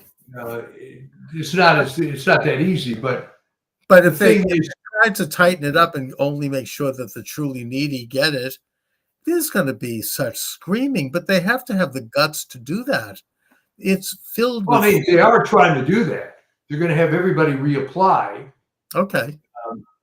And there's massive fraud. But the problem with all of these government programs, I'm not quite cynical enough to think they were set up for the purpose of fraud, but it doesn't really matter because there's massive fraud in all this stuff. I mean, when it was, and you probably know better than me, sometime in the early 2000s, they did an accounting on the war on poverty. Mm-hmm. And they spent $26 trillion on these programs since 1964. And the conclusion was that, amazingly, money doesn't cure poverty. Yeah. It was a war that we lost. Yeah. I think the cost of living has risen drastically because of the government. I mean, in the state of California, the gasoline tax is the largest component by far of the price of the pump. The only reason you're paying $4.29 at a cheap gas station now is that over $1 of that. Is that how much gas is out there? $4.25? Oh, that's cheap. You can find it at that. I mean, Massachusetts, the cost has dropped. It's down to like $2.75 now, $2.85. Yeah. Well, that's the point. It's all. There's federal tax, but the state tax is humongous. How did they get away with that in California? I mean, that's crazy. It's the increasing the temperature of the boiling pot of water by 1 degree. I mean, don't people? It's not just the cost of gas, but that's going to raise the cost of everything. I mean, the truckers have to pay to transport food and service, whatever. Well, the way that you get people to not look at that is to get them to spend all their effort on, I'm getting screwed by Trump, or this guy's against me, rather than coming to the realization that the government is 100% corrupt. and that's who's screwing you. But Yeah, but you know it's something. a bitter pill to swallow because, well, look at your leftist friends. You could lay out a very logical case about all this, and they'll look at it and they'll secretly agree with you, but they will then have to turn their back on 50, 60 years of believing this crap. Yeah, but the point is that they are not the majority of people. They're the people maybe that hold the power.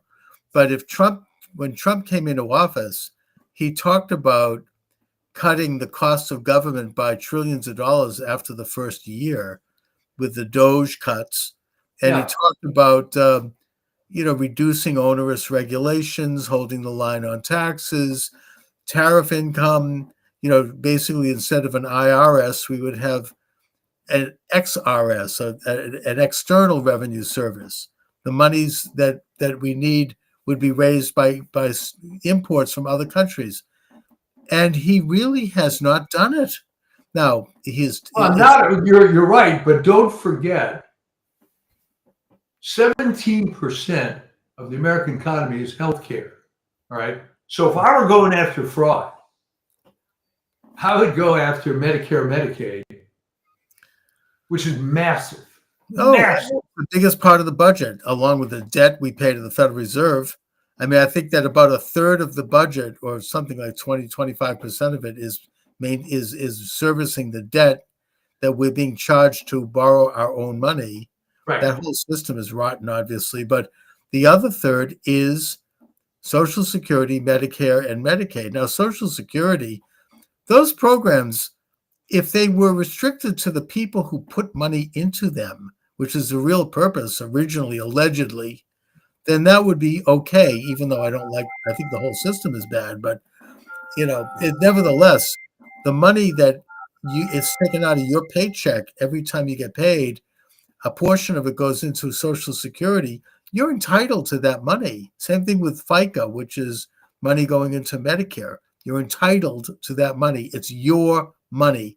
Now, we could talk about privatizing it, which I think we should, but that's maybe too big a bite of an apple. I mean, I'm saying that working within the existing program, they need to bring it down to the point where the benefits go to the people who put the money in.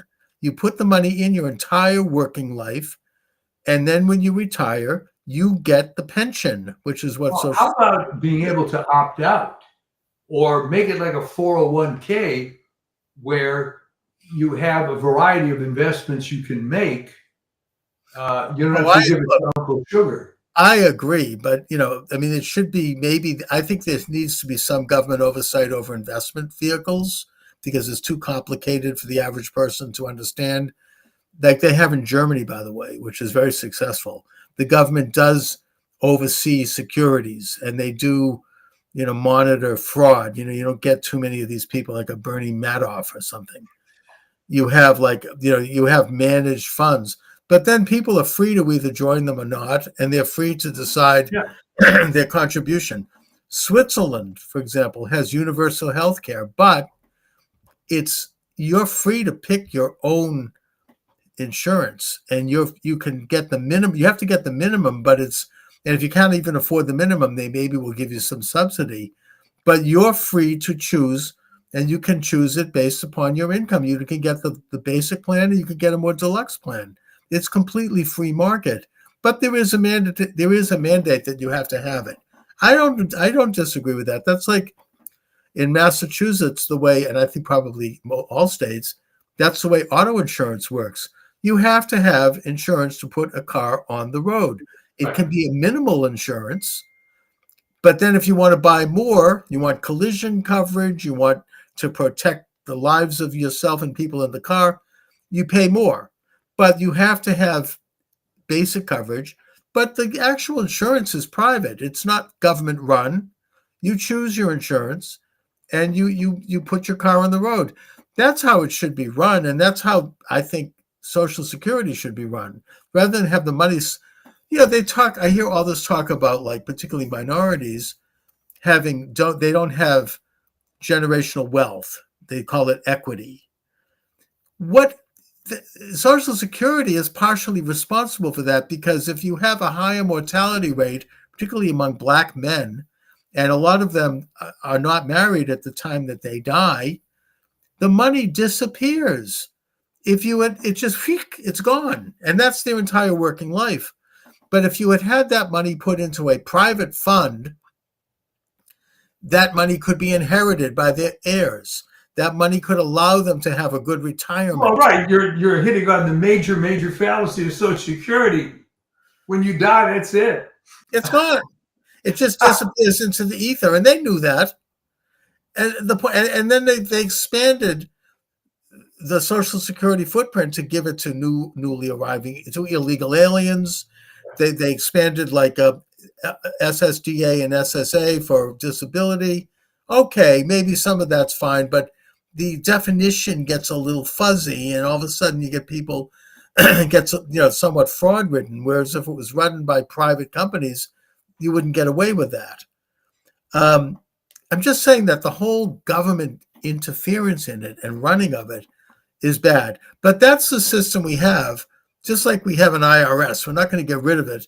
So if we have to have it, at least for now, it needs to be brought down to servicing those who contribute to it, not anyone else. You put money into Social Security, you get your benefit. If you don't put money in, you don't, which is, of course, not the way it happens. Anyway. Well, I mean, so the point of all this was that a major reason why things are expensive is government programs. Right. So, and because of the fraud in government programs, because they've gone way above and beyond their original mission, and they've gotten into it. Look at, I mean, we talked about Lee Zeldin. He's doing a good job over there at EPA. He should have been governor of New York, but putting that aside, he says that agency has expanded its authority to areas which were way above and beyond what its original mandate was. And partially, this is getting a little bit better because of the Chevron decision in the Supreme Court. Yeah. What that decision did was it undid this unspoken rule, which allowed agencies like the EPA to have sovereign powers to decide, to give a somewhat famous example, the Congress said that the government shall regulate navigable waterways like the Mississippi or the Missouri or Boston Harbor, what I mean? But the EPA, under liberal left-wing control, got rid of the word navigable. They just crossed it out. So that gave them the right to regulate if you have a little puddle in your backyard. Yeah. They can come in and regulate it. The thing is that if they can bring that agency back under the constitutional democratic standards, the left likes to talk about democracy. Well, what about it? Did an elected official decide that? No. It was decided by these unnamed bureaucrats who are exercising sovereign power. Instead of calling it laws, they'll call it something else. Rules, standards, guidelines. They give us some. And the nature of the system is that it selects for zealous individuals. Yeah. I made reference in one of my columns to it had to do with the 60s, but it was a reference to an EPA meeting that I believe was in 2007, having to do with the regulation of ethylene oxide. And the people from EPA it was worse than you could possibly imagine. Because just complete environmental freaks and zealots. And we got into a little argument with them when this one woman, who I won't name, started insisting that we have to regulate it to such concentration. And I said, but that's lower than the naturally occurring amount of this compound in the air. Well, that's what our models say. So maybe your models are wrong, babe. But that's who you get. Oh, I look, the whole global warming thing is just based on computer. They backed off on that a little bit, haven't they? I think they have, because it's all based on these kind of projections and computer estimates that aren't really, they haven't taken the time to poke their head outside the window and see what the weather's like. It's all kind of like this theoretical world that they're Well, in. the other thing is that every single prediction they've made since the late 1990s hasn't come true. That's right. Yeah. Losing a bit of credibility, but this is all expensive. But anyways, if Trump has to, I think needs to that whole. I admire everyone in his government, most of them. So I think there's a few weak spots, but for the most part, they're doing, I think, as much as they can. I don't know what to. I mean, it's easy for me to sit here and say that they need to do more, but there has to be something done that people can feel tangibly. I don't like the fact that you have these rotten federal judges stepping in and making stuff up out of whole cloth. The latest thing was that they want to stop the National Guard troops in D.C. Right, exactly. That just came over the wires, and that's bad. But even that, it doesn't really affect everybody. What really affects everyone is the cost of eggs. I really think they have to do something to tighten up maybe it's the monetary supply. I don't know, but I think that Scott Bessent and Russ Voigt, those guys are goats. I mean, they're great, and I don't know if there's anything they can do. And I'm not an economist, but I don't know if there's something that this government can do to just tangibly make a difference for average people. You're absolutely right, but I mean, you can't negate the problem that when you have this giant organization, it's very difficult to change things. I know it is, but they have to be ruthless. They have to be. I mean, they were elected to do it. They have tried to do it, and they have to do better. Russ Voigt, he authored this incredible agenda to cut every agency in government. I don't know if he's done it yet. It's easy as I said, it's easy for me to sit here and yammer about it. I know it's not easy to do, but they've got to start. I mean, the Doge, they were supposed to have cut upwards of $1 trillion by the end of this year. They haven't done it. I think they've cut maybe a couple of $100 billion, maybe, but it's not enough. It's as difficult as it is. They need to step up. They need to have good public relations. Well, it is very difficult. I mean, the nature of all organizations is that they go bad. Yeah, but these people aren't bad, and they know where the bodies are buried. I mean, they know what's the score. They do understand this, and they're not corrupted. Well, they know where the bodies are buried, but look at what was done to Trump when he was president the first time.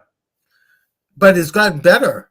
Have you noticed? I don't know if you've noticed this, but every time that they start to dump crap on Trump on primetime news, because I have to watch this stuff with David. I'm glad you watch it, so I don't have to. Yeah, Thank you. And Tom Yamas and David Muir and these guys who do the 6 o'clock. It's the usual top story is Trump is hiding something by the Jeffrey Epstein. The point is that they can't get away with that quite the way they used to. So they put in a disclaimer. After dumping the crap on Trump, they then come out and say, of course, we are saying that President Trump has not been accused of any wrongdoing. In other words, they're admitting it's all hearsay. But the point is that the reason they put that disclaimer in is because they know that Trump is going to sue them if they don't, because he has sued them. He sued them because of George Stephanopoulos. He won. George Stephanopoulos did what he's always done. Trump is a rapist, he says. Yeah. Trump sued, and he won $60 million from CBS. The point is that now they have to be careful. I even noticed this with the German news, the Deutsche Welle, which I sometimes watch. It's an English language thing. It gives you a European perspective. Even they're left. They're even more left wing than the American news. Well, you talk about Stephanopoulos, and he's closer to your part of the country. Yeah. What is this guy's claim to fame? That he ran a losing Clinton's campaign? He was Clinton's hatchet man. He was Clinton. Him and Sidney Blumenthal were Clinton's dirty tricksters. They would go out and they would do the nasty stuff. That's what his claim to fame is. And then he got a big gig at the TV station afterwards. Most of those people, it's very incestuous. They're all, they all work for the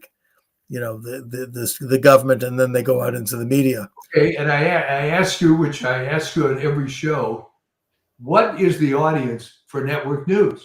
The same people that go to the King's rallies. They're over 80, okay. And and they're still out there. But the thing is that they're not quite dumping like they did because, as I said, Trump sues, and when he does sue, I should note for the listener that he's doing that for all of us, because if they can manufacture news like that and make stuff up that destroys somebody, that is a danger to all of us. That I first became aware of this. I mean, I'd always been aware of it theoretically since I started to study politics, but I saw the first real example I saw was the Trayvon Martin case. I'm sure you remember that. Yeah. They manufactured a tape, allegedly, that the guy who killed him had made, and they cut things out to make it sound a certain way, to create a narrative, because they wanted to show that there's a major race problem with this poor black man being murdered, and that somehow would reflect on Republicans and it would hurt Mitt Romney. Now, it was who was running for president at the time. And by the way, they kept showing this picture of Trayvon Martin when he was 10 years old. Yeah, this fresh-faced young guy with a cute little sweater, when in fact, you wouldn't have wanted to run into the real Trayvon Martin. Yeah. It was scary. I mean, it was not like the thing is, I'm making the point that whole thing was a manufactured So what are the consequences? It's just with Trump now, who's been fighting this. So then I throw this back at you.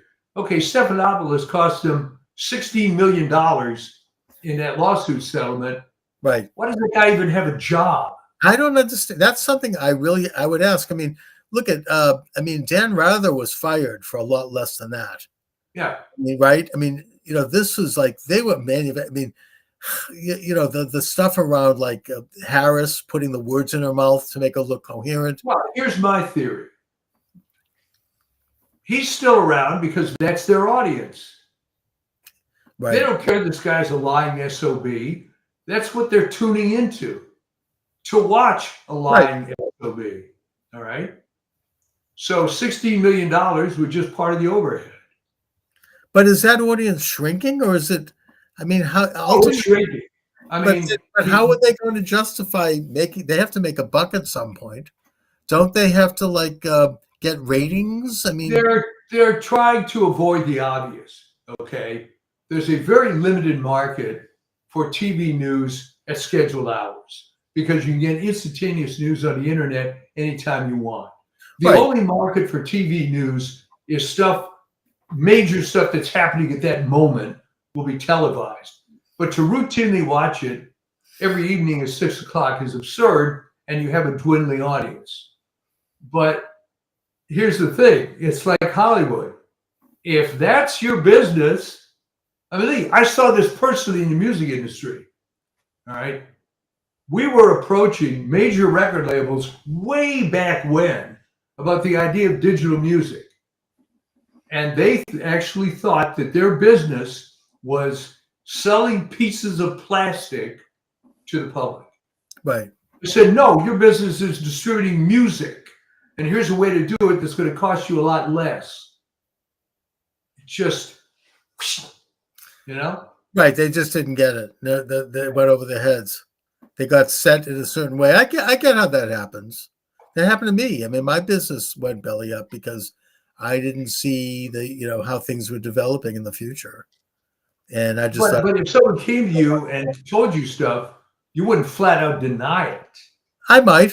I didn't want to hear it. I didn't want to hear. I mean, as things got worse, my ears closed even more in a way. Oh, all right. Looking back, and that's probably what's going on. Well, we've been doing TV news since Walter Cronkite in 1947.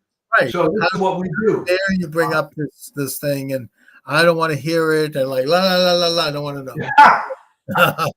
I mean, I get that. I think that might be part of this. I don't know. I think it's going to die its own death. I mean, and it's also the nature, unfortunately, of the industry, because even though this guy took over the LA Times a number of years ago, who promised to clean it up, the trouble is there are no conservative journalists. So, you know, by virtue of the fact that you're recruiting journalists to write a newspaper, you're going to get a bunch of liberal slobs. That's just what it is. Yeah. And you can't seem to change it. It's the nature of the beast. Well, hopefully they'll all go down with the ship, you know? Anyways. Hey, works for me. So what's up with the Substack? Well, I was halfway through writing an article on the origins of Trump derangement syndrome. Great. Which is going to tie in some interesting things. In a nutshell, what are the origins? Well, it's a combination of the. It actually goes back to post-World War II. I mean, sure, the major component of TDS is the fact that Hillary Clinton lost the election.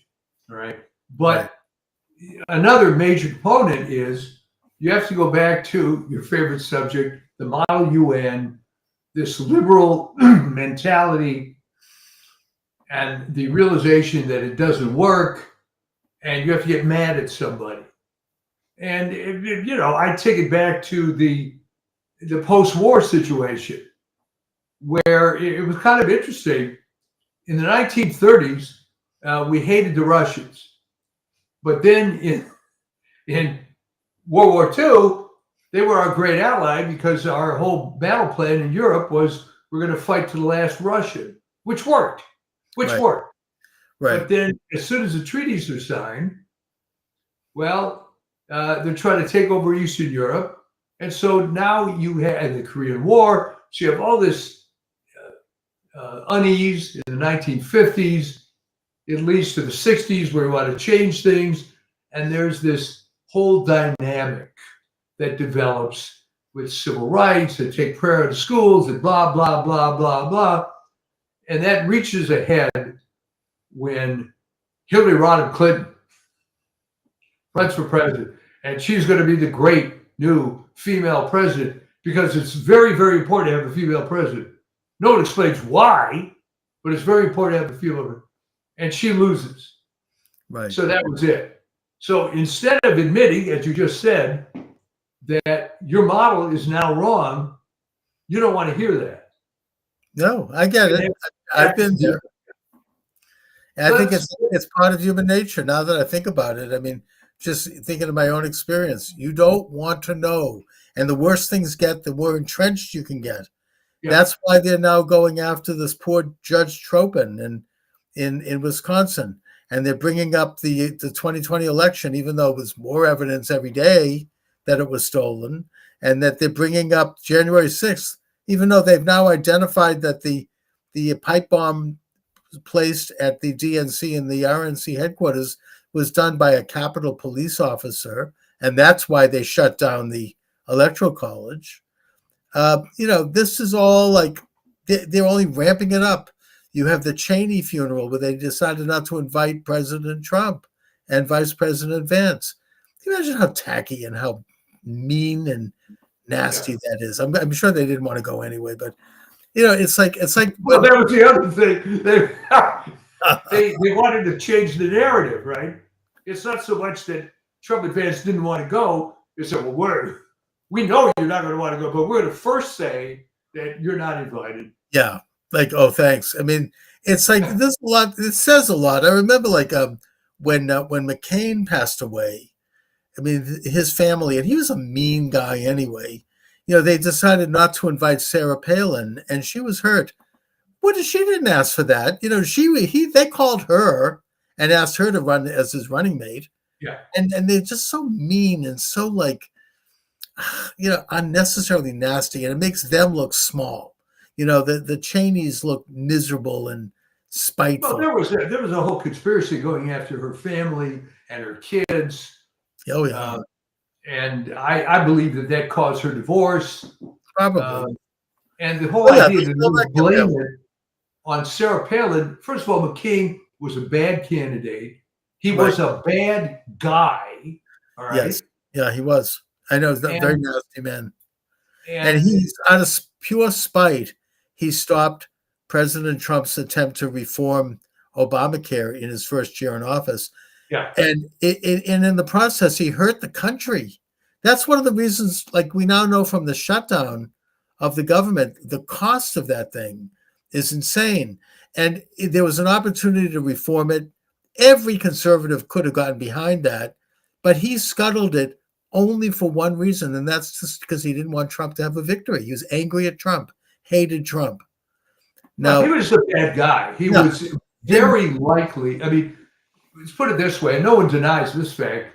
He's the only person in history that is a POW gained weight in captivity. and also, I mean, there's stories about him like as a prank, he ended up flying an airplane into the ocean that was cost like $30 billion or something like that. I don't know. There's all these. Maybe those are just No, there is no way that guy would have had a career if, except for the fact that his father and grandfather were admirals. right. He Exactly. was a total loser. And Yeah. all right, it's one thing to be a loser, but to be raised up as some sort of hero, even after that savings and loan scandal, which he was part of. Right. So I don't understand how this guy's a revered figure. I get it why Sarah Palin is a relatively unknown individual, would have taken this as a big political thing.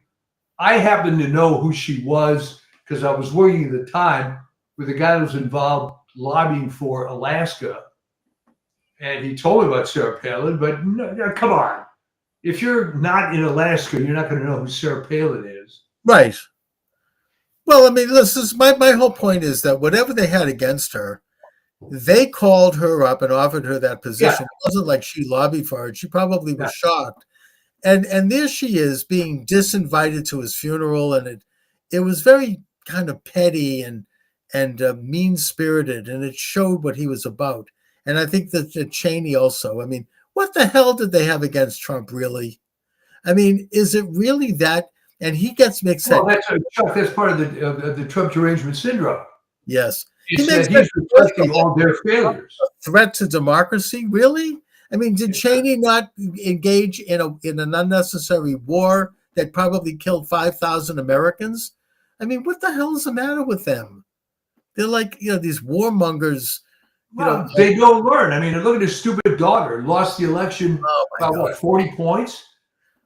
And I don't know how utterly deranged she was about Trump, to the point where like they're coaching witnesses at that phony J6 committee, and they're destroying their documents, and just they should all be in prison for that. It was just a complete, abrogation of. Well, Trump is the anvil that they break their own heads against. I mean, that's why they have to hate him. I mean, people sometimes eventually learn. Hey, you know what? Maybe I was the one who screwed up. But we've all met people that don't learn. No, and they have a mindset that they will not give up, and it's, they won't see how wrong it is about, constant perpetual war and, stripping the economy out by shipping everything overseas. I mean, we could go on anyway. Yeah. So, Mike. So anyway, now you've given me some more ideas on this article. Great. So I guess I'll talk to you next week, and make America great again. I'll talk to you later. Will do. Okay, Charles Moscowitz here. Welcome to the program. Michael D. Shaw is my guest. Michael, thanks for joining me as always. Always a pleasure. Now, the good news today is that Tina Peters is free. I don't know if you follow this, but it's a situation where, talk about a political prisoner.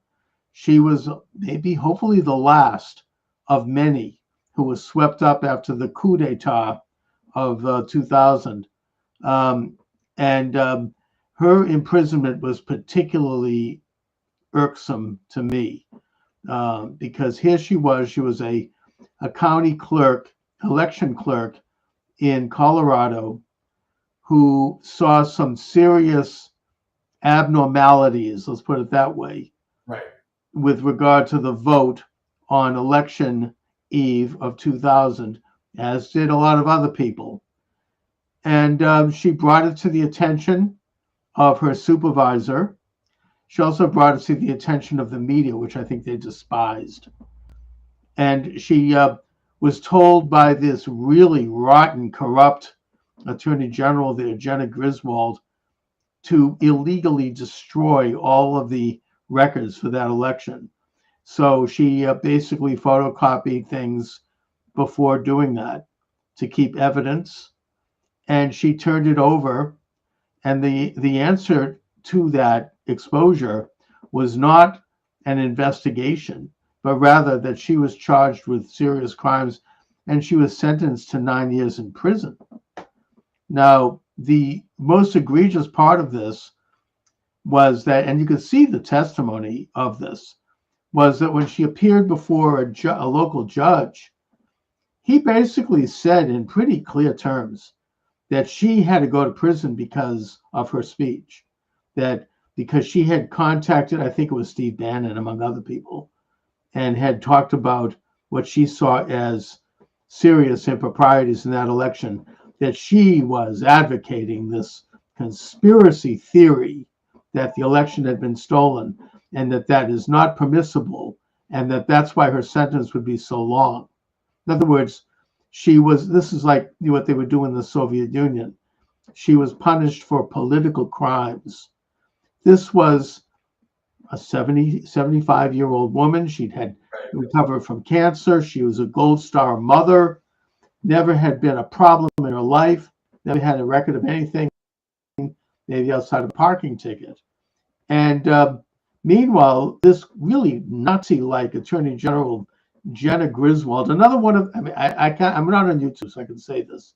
Another one of these rather attractive young white women in positions of power who is crazy and who's corrupt, like Jocelyn Benson. I know I pick on her in Michigan, who was obviously involved with some real fraud.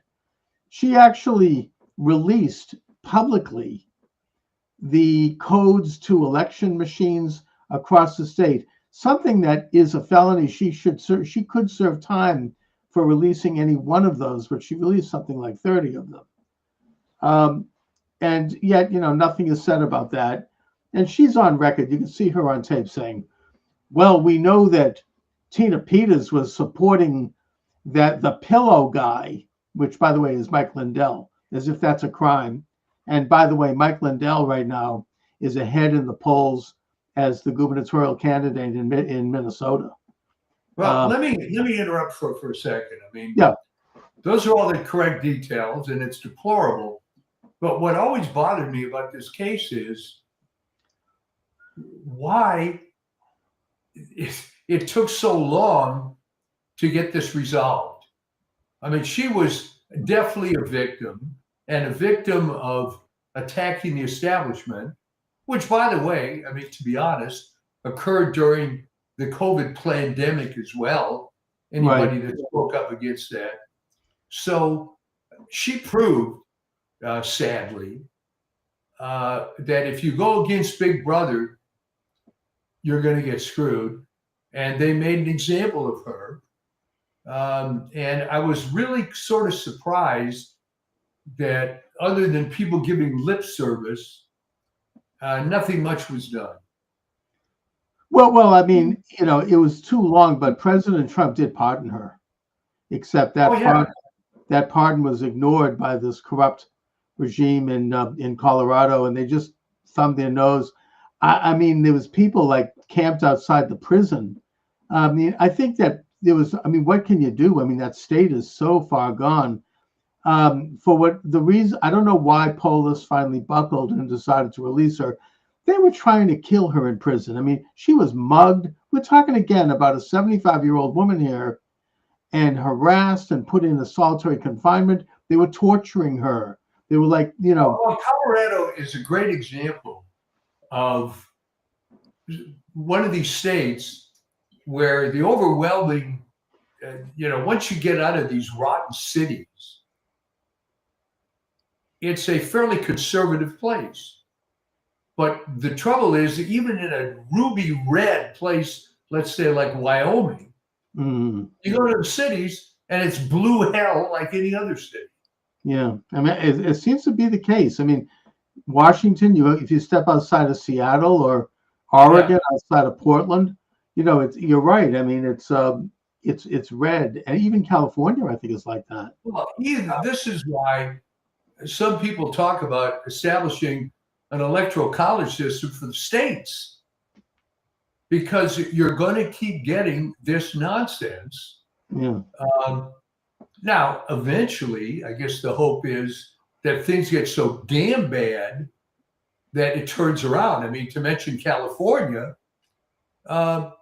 Spencer Pratt comes out of nowhere, and he was laughed at and laughed at and laughed at until today. The LA Times, he's a very credible candidate. With now it's down to the three of them, right? I think that he's a whisker ahead now in the polls. Yeah. Which, well, I mean, say this for the Times, they're not going to flat out lie. So they have to acknowledge the fact that he's credible. But I guess it had to be that bad before people would react. And maybe that's eventually what's going to happen in other parts of urban America. Maybe it was a blessing that Mamdani got elected in New York City. I mean, it's pretty sad when you got to run it down to hell before people wake up. Maybe that's the human condition. They're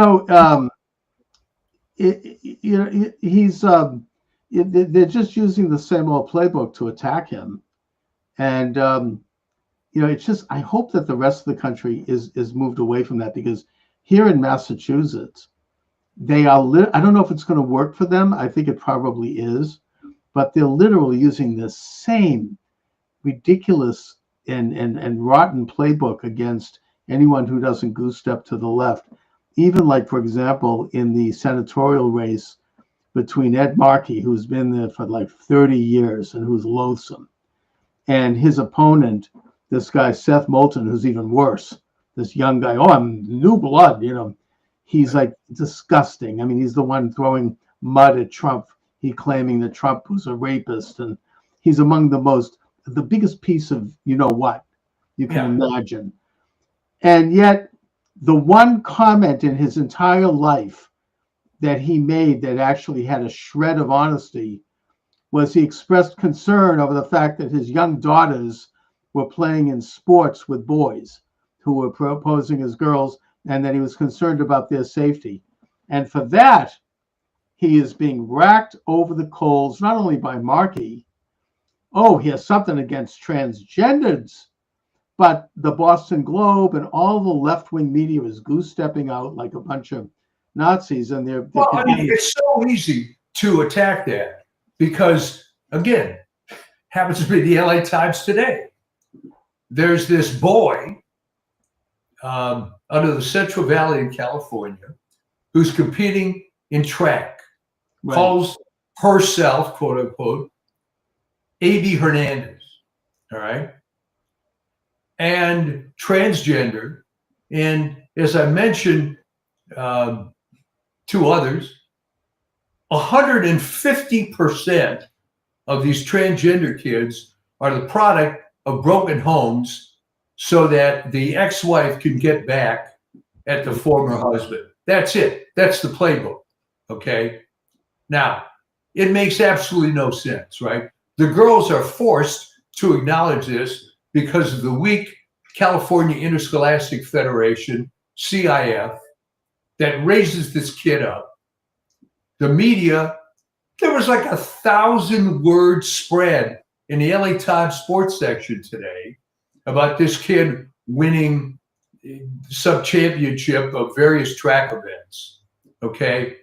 Never mind the fact that, so now what happens? No college is going to take some transgender freak.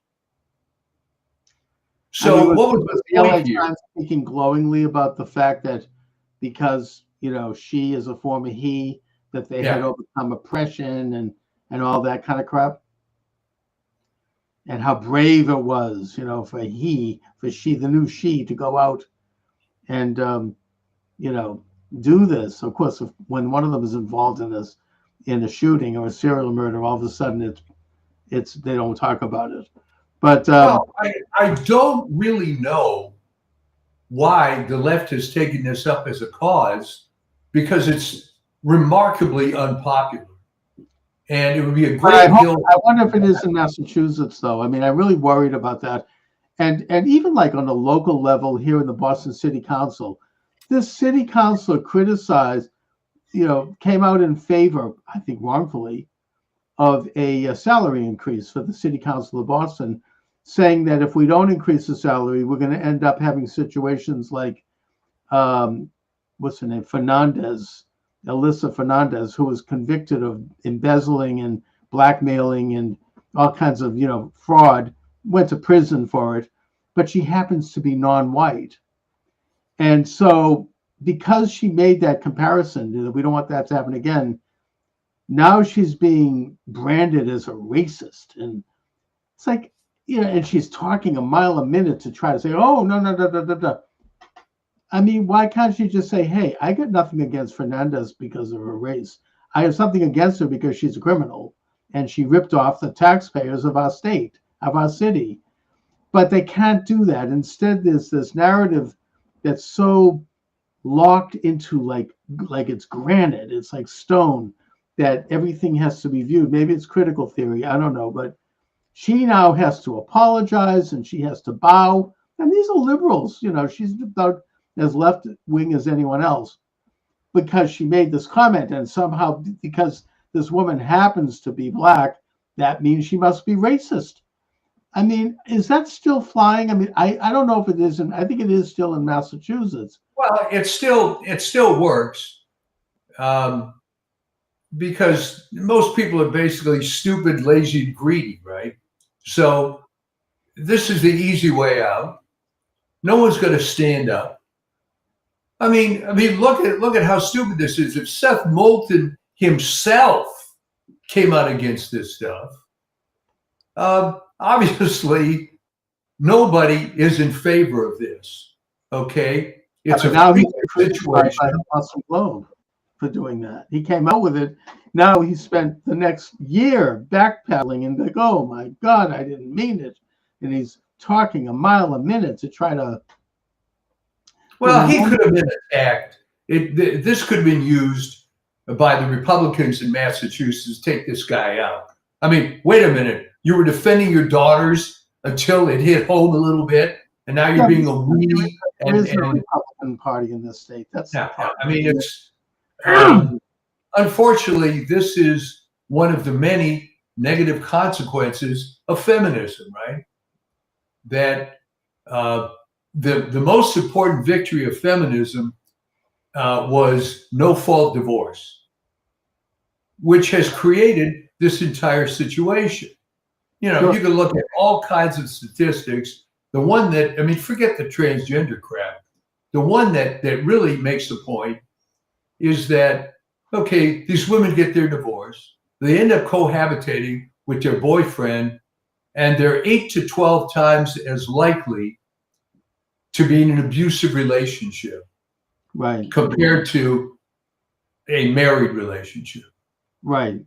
So at some point, people are going to come out finally and say feminism is a colossal failure. It was promoted to advance Marxism, if anything. Why conventional Republicans are afraid to speak that way, I'm not really sure. Yeah, maybe not only was it promoting Marxism, but it was also a way to cover up the fact that the government was debasing the value of the dollar and expanding its size and scope, and that people were going to have two incomes to survive. Right. So women would have to go to work, and then children, eventually they'll put children to work. I don't know. It's like, it's just to get by now, because a hamburger costs $35, you have to, right? I mean, you have to kind of, the wife has to get a job. And plus, by getting both parents out of the home, the state can be much more able to control and manipulate the child at school. And of course, they have the law or at least the understanding, I don't know if it's a law, that allows the school to transition a child without telling the parent. And that's a big cause for the left. Well, okay, supposedly that has been outlawed, but the problem is that, go ahead and prove it and act on it. Okay. Well, the fact that every single Democrat voted against that law, it's really, is it that they've become so Marxist and they've been so infiltrated that they wouldn't even support a basic understanding that protects children? They're afraid of their own shadow. Okay. Most politicians are corrupt as hell. Okay. And when I had this conversation, when we were working back in the 2010s on the Chinese drywall issue, there was a prominent congressman who got involved with that. He's no longer in Congress. And we had this conversation about, okay, I get it. Not everybody is corrupt. But if 5% of people are good, why in the hell are you in that environment? And the funny part of it was, he checked out after 3 terms and couldn't stand it anymore. So, it's very corrupt. I mean, when I was a talk show host in Fitchburg, which is a central Massachusetts city, right, I interviewed the local state rep. Nice guy, he's going to Beacon Hill. But at the time, there was a situation where this elderly woman basically hit the gas rather than the brake at her doctor's office, smashed through the front of the building and killed the doctor and his nurse. And there was a simple law being proposed, which simply said that if you're over 85 years old and you're driving, you have to take a driver's test, right? Nothing big. I mean, a reasonable thing to do, just to make sure that you're cognitive and that your reflexes are still good, and he came out against that. And I'm like, well, why? And he's like, well, because apparently there's these lobbyists, well financed by elder rights groups, apparently didn't want to have it. And they threatened him, and that they were, they also were funding him. And he was honest about that with me. He goes, I can't do that because I wouldn't be able to hold my seat. They'll get rid of me. And so I have to come out in favor of it, even though he knew it was wrong. And it would have been a simple reform.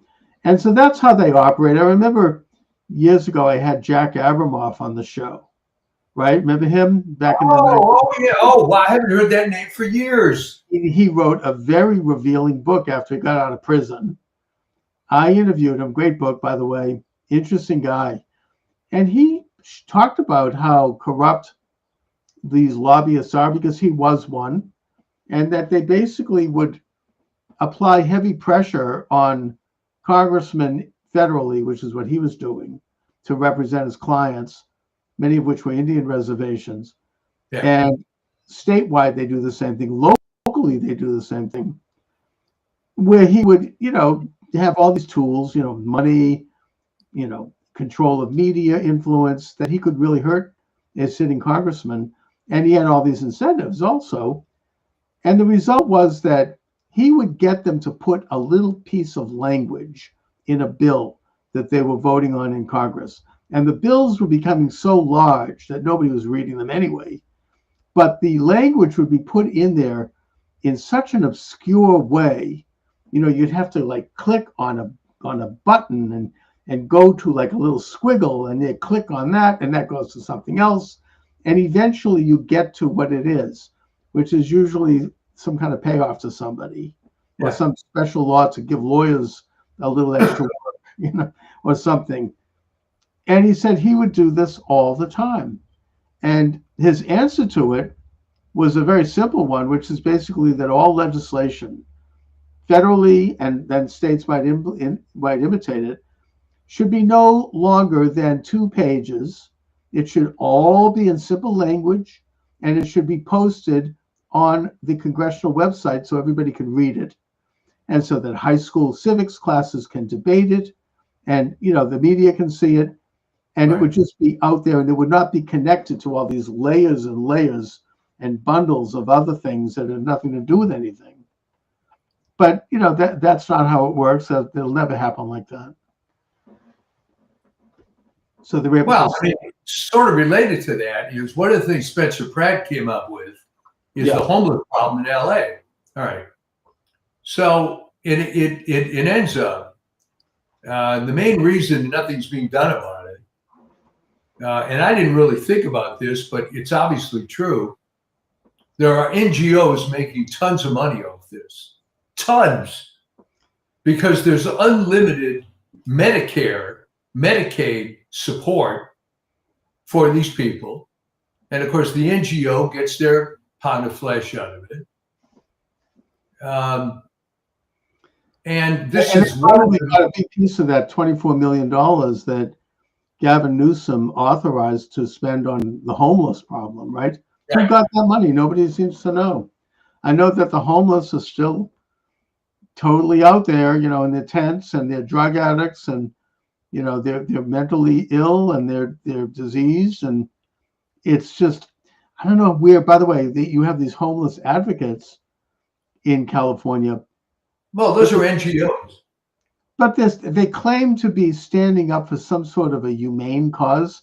What's humane about leaving somebody out on the street where they're going to die of exposure, or they're going to get disease, or they're going to starve to death? Since when is that humane? Well, there's some large currency, apparently, in being an idiotic bleeding heart, which, to take a pivot here, is one of the absurd things pointed out in my latest column, where we quote Tom Hanks talking about how wonderful the new version of the Odyssey is, and how dare you complain about that, because it makes him a good guy, or something to defend the fact that a black actress, who's not even attractive, by the way, is now going to play Helen of Troy.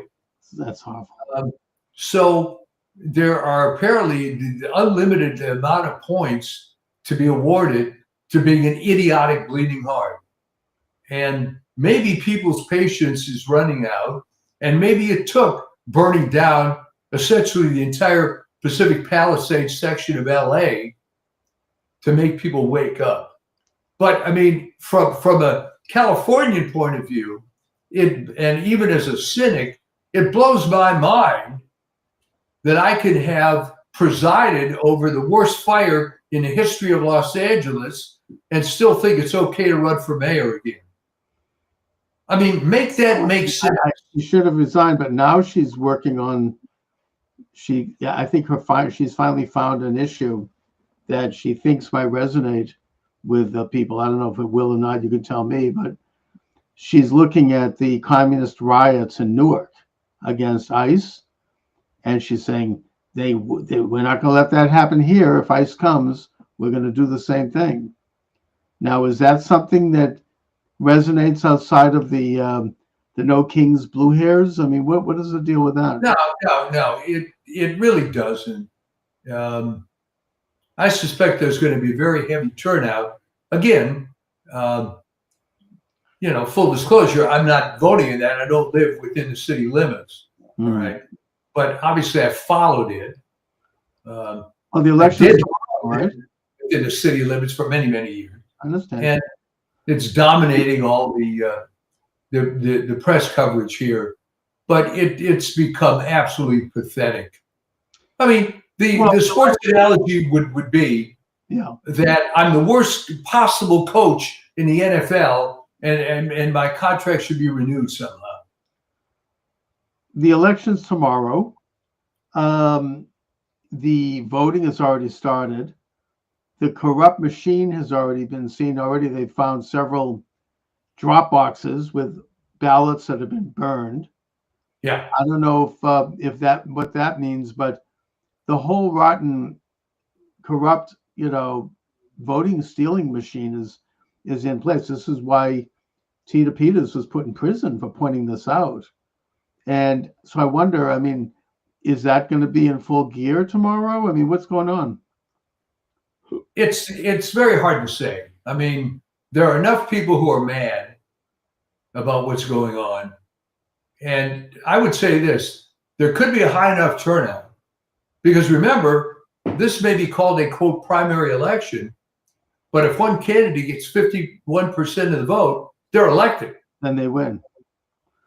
I mean, So, are people going to actually vote for Bass? I mean, does she have, even among the left, I mean, other than maybe a Hollywood numbskull like okay, but consider someone who's so brainwashed that it is not physically possible for them to vote against some woman that checks off so many boxes.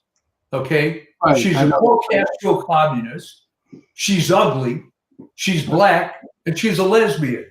How Right. can you possibly vote against that? Seems like once they get into power, they never leave. It's true enough. Spencer Pratt was able to capitalize, sadly, on the fact that his own house got burned down in Palisades. Yeah. And it, I mean, it has that publicity that it should have. If you drive along Coast Highway, it's a burned out wreck. It looks like a freaking war zone. All right.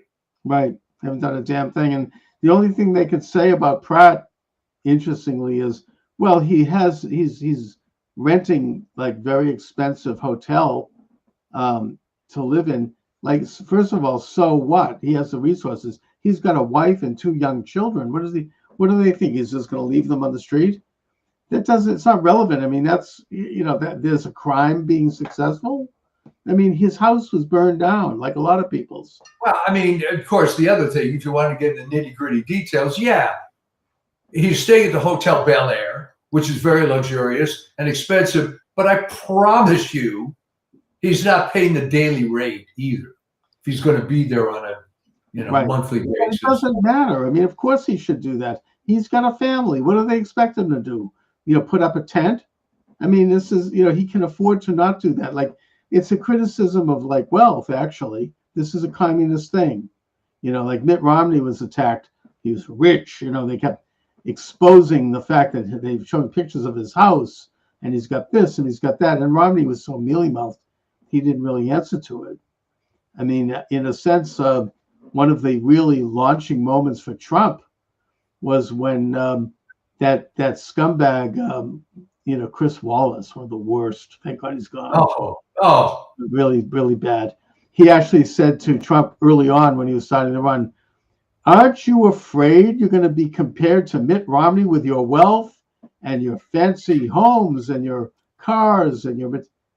And Trump's response was so amazing. He goes, "Actually, no, Mitt Romney isn't really rich. I'm rich." It's like, yeah. yeah. It's sort of like he turned the whole thing on its head. It's like this in this country, that's not. It's a virtue to be successful. He earned it. He earned it the old-fashioned way. He didn't rip anyone Chris off. Wallace was terrible, but it was another case of the son is even worse than the father. And I hated Mike Wallace. Yeah. So when Chris Wallace came along, yeah, but he didn't end up real well either, right? He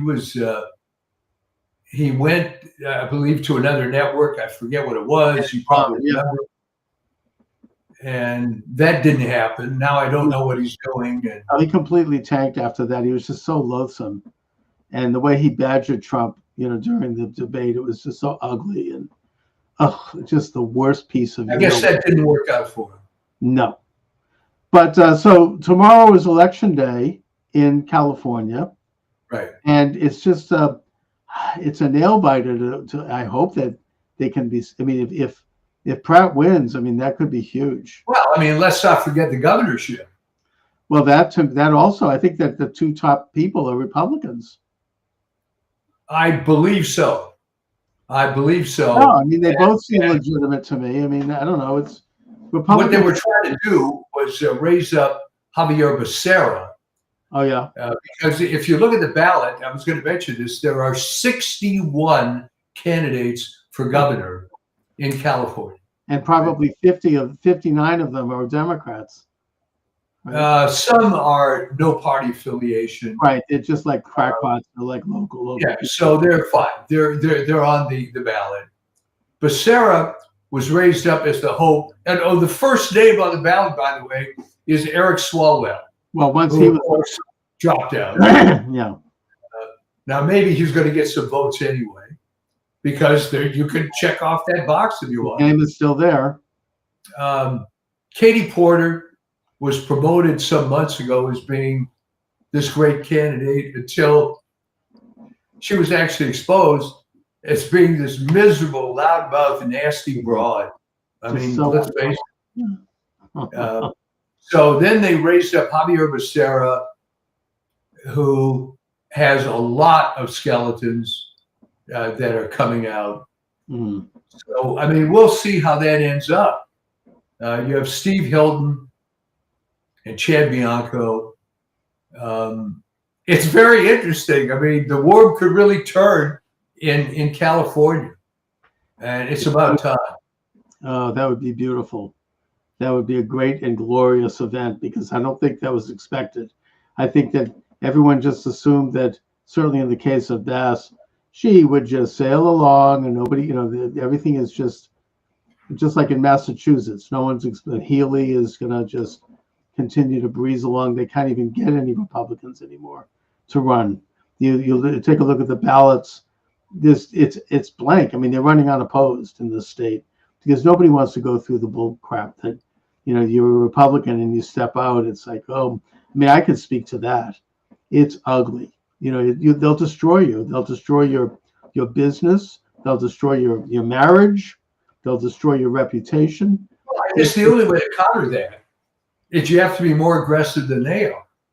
So when Spencer Pratt, you have to be like Mitt Romney, who had the money to do it, and who had he was really, I mean, even though I'm not a fan, I mean, he was very careful about how he went about things, and they really couldn't do anything to stop him, even though they tried, but it was very obvious and very weak, their attempts. No, it was pathetic, as a matter of fact, when he made the comment, which was totally valid, that he has binders full of women that he would choose for these various jobs in the federal government. They try to make a big deal about binding and women and S&M or whatever the hell they were going to do, which was just, it was pathetic.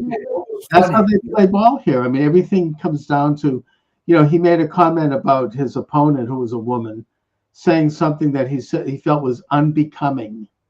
Now, I don't remember what it was, but it was no big deal. Somehow, oh, this is how he treats women. Yeah. Women are unbecoming. And then you had John Kerry's wife, Teresa Hines, who's about as rich as you can imagine. She's the Hines fortune. She trots out, oh, it's anti-woman, and we're going to rally women. It was just pathetic, and it was just they really had nothing going.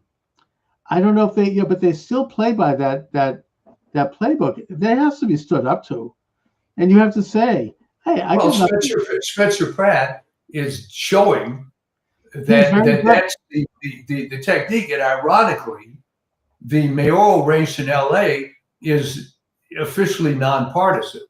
Right, and he's running as an independent. Oh, but they kept. I think it was not the guy that took over from Lester Holt. What's his name? Tom Yamas. The only thing he asked. It reminds me a little of my campaign. The only thing they would ask me, they'd ask me one question throughout the whole interview: gay marriage, even though it had nothing to do with my race or the nation. It was a state issue, and I kept pointing that out. In the case of Yamas, he just pounded away. Oh, you're a supporter of Trump. You like Trump. Trump is with you. If we vote for you, it's like a vote for Trump. He wouldn't let go of it. And I think that Pratt handled it very well. He goes, look, I'm running for mayor. I'm not involved with national politics, but I'll do whatever I need to do to help my city, no matter who's president. It's not really all that relevant. But that's the playbook. I mean, it still is. Well, you know what? It isn't working for that guy because, as it is, he's married to Katie Tur, and Who is Yamas? no, I'm sorry. The new guy who's doing the national news. Yeah, Yamas. Tom Yamas. He took over from Lester Holt. No, his name is like Ducatus or something. Oh, okay. The other from the other network. Yeah. Yeah. They all seem to be married to each other. It's very incestuous, right? I mean, you take a look at all these people. They're all, I mean, and they're all like in and out, like revolving door between, the Democratic Party. Look at a guy like Stephanopoulos. I mean, right? Who's Clinton's chief of staff. Now he's head of what, NBC? I mean, it's all like a revolving door.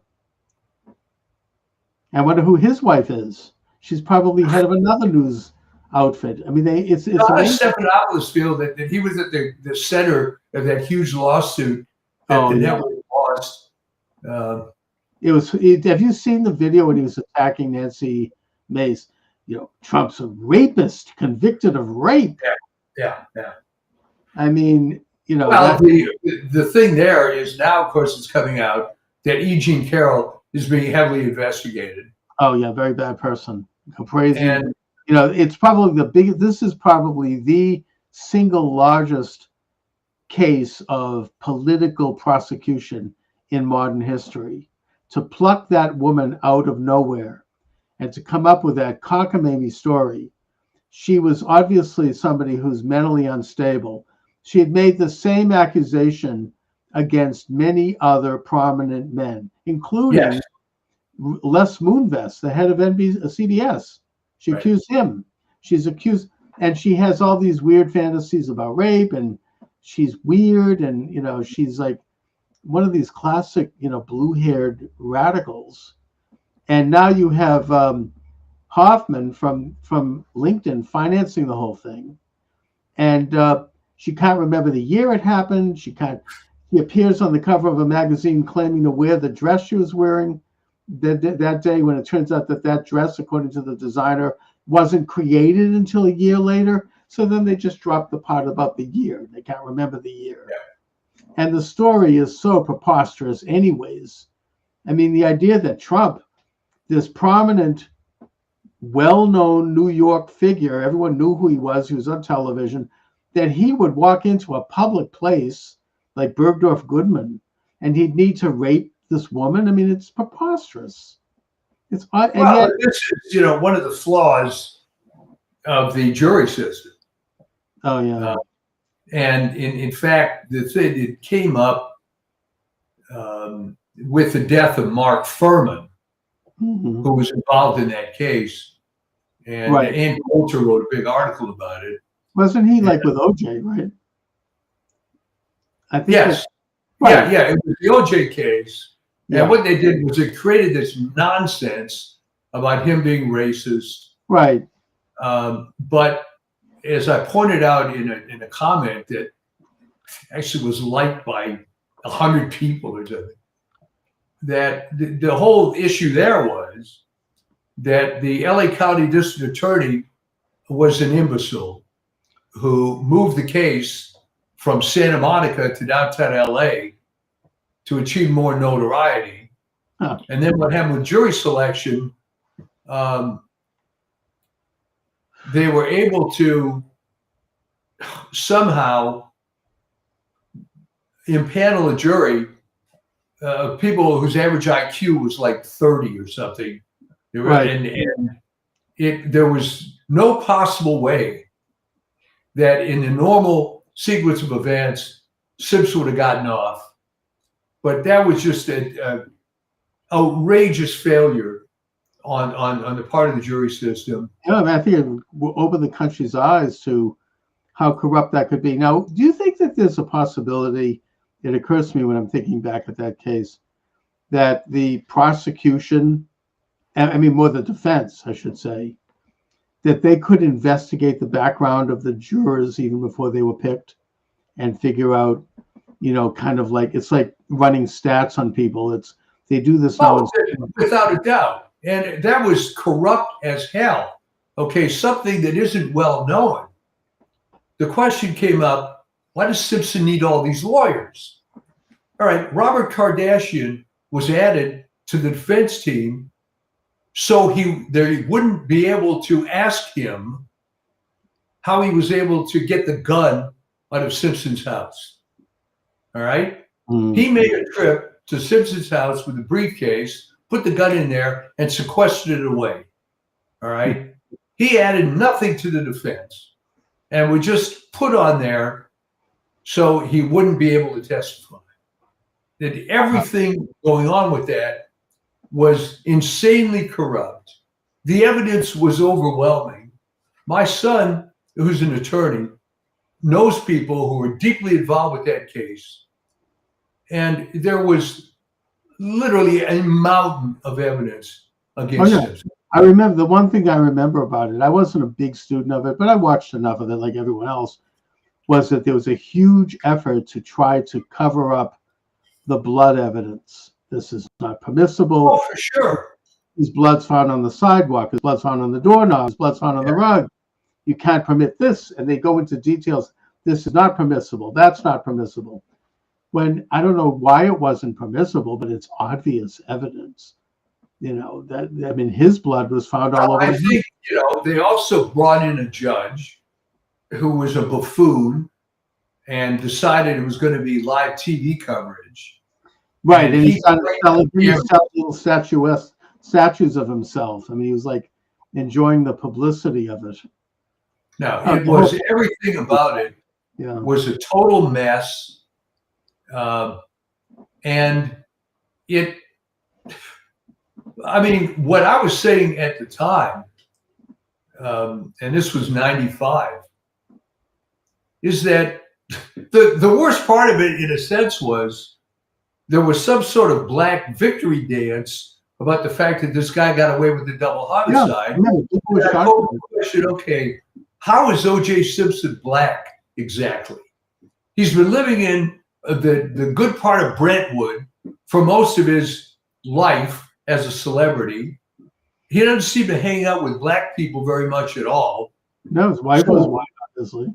Yeah, so where's the victory here exactly? What are you celebrating?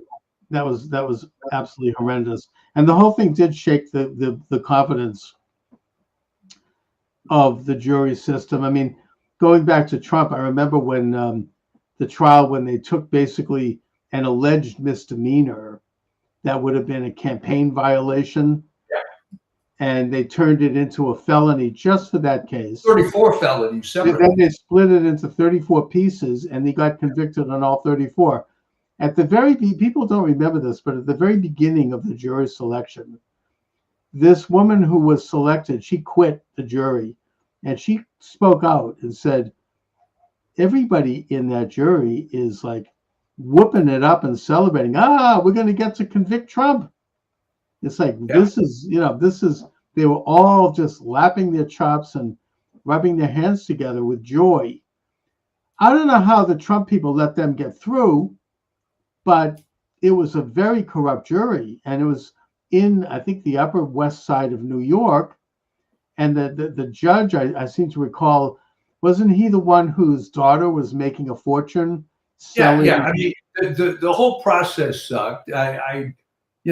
Before you blame the defense team, they have a limited number of members of the jury that they could reject. And my take on it was that, hey, they were all bad. They were. It's like, so what are you going to do? I reject Tweedledum and Tweedledee. You're still going to be left with all the bad ones. It was horrific. It was totally ridiculous. And Eric Trump covers this very well in his book Under Siege, by the way, which I really recommend. He was there with his father the whole time, and it was just a complete farce. Getting back to Tina Peters. Oh yeah. I think that now that she's out, she looks good. I saw her speak to Steve Bannon on their TV station. It's God bless her. I mean, thank God she's free. I mean, and she was like saying, "Look, I'm going to take 2 or 3 weeks to just recover my health and relax, but after that, there's more things coming up." And that, I mean, I think that Trump should take her into the White House and protect her. I don't know, Mar-a-Lago. I worry about her because her story is going to really be hopefully another step in the direction of blowing the whole lid off of this rotten coup d'etat, this color. Well, I hope so, but here's the negative side of all this. Yeah.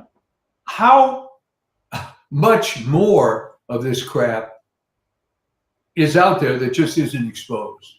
Well, it is getting exposed gradually. I mean, it's been out there all along. We all know about it. And it is, I mean, there are people testifying right now in Fulton County, Georgia, that something like 500,000 ballots showed up at that corrupt so-called Republican Secretary of State, who, by the way, has been lost his office, that Raffensperger. And there's recent exposure in Wisconsin now that Trump was ahead by 120 votes. And then the next morning, 125,000 votes show up in a briefcase. I mean, it's all coming out. There's this guy he was from New York who flew into Wisconsin at the time. I forget it. He had like a hyphenated last name. It's in my book. I can't remember offhand. He shows up at the Green Bay Municipal Building and he's given the keys by the mayor or by a public official. Goes in unwarranted to where the ballots were kept and he's fiddling with the ballots. I mean, there's a huge evidence blocking the windows in Detroit. Right. I happened at the time, I'm not going to mention how this happened, but I had the opportunity of being on a Zoom call with the Secretary of State, Benson. And I'm not going to get into why I was, but I was. I wasn't supposed to be there. I didn't do anything wrong. They didn't know who I was. They thought I was one of them. And it was people all, we're going to win with Michigan and on to the Peach State, she says. And we were allowed to send in one question. And I sent in the question, which is, and they read it. I said, why is it that as Secretary of State, you are not calling for a complete audit and investigation of Wayne County, given the fact that people were not allowed to go in and observe the election, that pizza boxes were put up on the window so people couldn't even look inside, and that there's all this suspicion. Why aren't you doing an audit? And when you'll never forget her face when they read that question to her. Her eyes will look like they were about to bug out of her head. It was one of those moments, and it changed the whole tone of the Zoom calls. They shut it down shortly after that. It didn't continue very much longer. Yeah, it's just everything just, it's just one little question can change the whole chemistry of a situation when there's a little exposure. And I wasn't inflammatory about it either. I just was like, aren't you going to call for an audit here? I mean, there's a lot going on so that we can find out how right you are, But anyway, I mean, she's one of the worst. And it's another, I know you're not supposed to say this, but she gets financed by the Southern Poverty Law Center, which of course we now know was corrupt and was, not only are they worth something like $100 million, but they're sending in instigators in places like Charlottesville and they're paying people. I'd like to know who they were paying. I wonder if it was not Nick Fuentes, but that's another story. And that's who put her in office. And I think the same thing is probably true of Jenna Griswold in Colorado. I mean, they get these people who are just corrupt, but yet who are very pleasant looking and young. And it's hard to criticize someone like that. She's so blonde and she's so pure looking. You don't think of somebody like that as being underneath the hood, being a crook and being a corrupt. Well, I don't know. You go back to the Old Testament and there's a character named Jezebel that comes to mind. Yeah. Good example. So exactly. Been around for a while, It's an old trick. And I think that the deep state actors who Well, as stole, long as we're at it, what about Delilah? So that's exactly, very tempting, very beautiful woman. The deep staters who stole that election knew exactly what they were doing when they would put those people up front and they give them awards, and they would let, oh, you're going to be on television, you're going to be, and they would do their bidding. And I think that's exactly very calculated. That's exactly how it worked. And Kamala Harris, I don't think is very pleasant, but nevertheless, cut of that same cloth. yeah. Well, what happened again locally is that I don't know that she and her husband have split up, but they're now living in separate locations. Oh, they are. Yeah, Kamala moved to somewhere in Malibu, and Is she running? Dougie is staying in Brentwood. So They'll have to run against AOC. I mean, I don't know. I mean, the Democrats seem to be locked into. They haven't learned anything, Well, that's the good news, but we have to take advantage of it. Now, even Josh Shapiro is finally not completely afraid of his own shadow anymore. Right. And God forbid he's defending Israel a little bit. Well, yeah, but that's a no-no for the Democrats. That's not going to fly. That's off the table. They can't. Well, I think it may be a trial balloon for him to say, maybe it's time, Joshy boy. Rahm Emanuel, who also happens to be Jewish, he threw Israel under the bus on with Bill Maher. He's like, oh, we're going to cut all funding, going to cut all military aid to Israel. Absolutely. So he knows which side of the talk about miserable turncoat traitors. Oh my God. Yeah, but he wants to run for president and he's open about that. And so he knows how that's going to happen in the based on what though? I mean, I guess obviously anybody can run for anything. Right. But what did he bring to the table? Exactly. Oh no, he was the mayor of Chicago, did a very bad job. Has been in government all his life, never really had a real job. No. Famously said you can't let a good crisis go to waste. Good crisis go to waste. But no, meanwhile, his brother, who you don't hear about too much anymore, Obamacare, was all in favor, but everybody over 75 should just check out.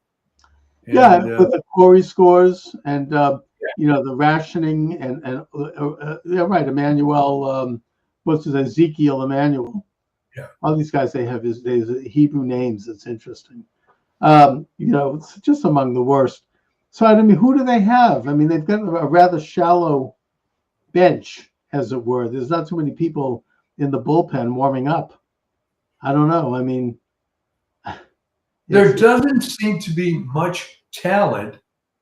And if they could if Josh Shapiro grows a pair and decides that, maybe his future lies elsewhere. I mean, it was criminal how he was bypassed for the vice presidency. It was. But he said very little about the fact that his house was firebombed by one of these radical leftists who was calling for the destruction of Israel. And he can't back away from Israel because he actually, I think for a brief period between college and law school, he served in the IDF.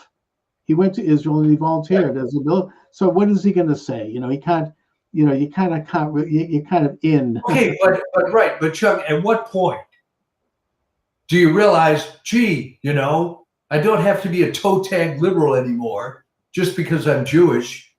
Right. Maybe we can change the model here. Well, I think he could do it.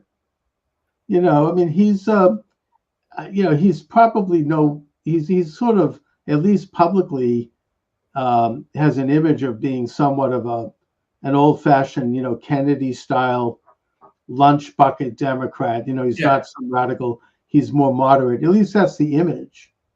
I don't know if that's who he is. I mean, Obama had that image too when he ran. I mean, it's all, you can't believe anything that people are saying. I mean, it's all like posturing. But I think that maybe that's going to be how they'll sell him. And it's certainly a little bit more believable than Kamala or AOC. and yet they do seem to have taken over the high ground of the Democratic Party. Oh, without a doubt. And I think that they have to pay homage to them. And I think AOC actually is thinking of running for president, apparently. And she's even though she's about as dumb as a turnip, I mean, she can't really talk about anything. It's almost as bad as Caroline Kennedy, who even she was just blown out. I mean, she ran briefly for the U.S. Senate, and a couple of liberal media figures gave her a softball interview, and she couldn't say a word. That was so painful. She's like, she couldn't even speak, and her son is this wacko guy. I mean, crazy, weird. He's running for. Yeah, but you know what? I have to say this: the apple doesn't fall too far from the tree, in that Jackie was no brain trust either. No, she wasn't. Something. And everybody forgets somehow. Yeah. That she came across. Of course, the term didn't exist then. If you look at old videos of Jackie Kennedy, she comes across like a valley girl. She does. I saw something recently where she did this tour of the White House, and it was pretty embarrassing. I mean, she just seemed very vacuous. No, the press fawning over her. Yeah, and remember, I was 13, 12, 14 years old during that period. Yeah. And all I would hear is, oh, she's so great. She speaks all these languages. Right. So then YouTube exists now. You can go research that.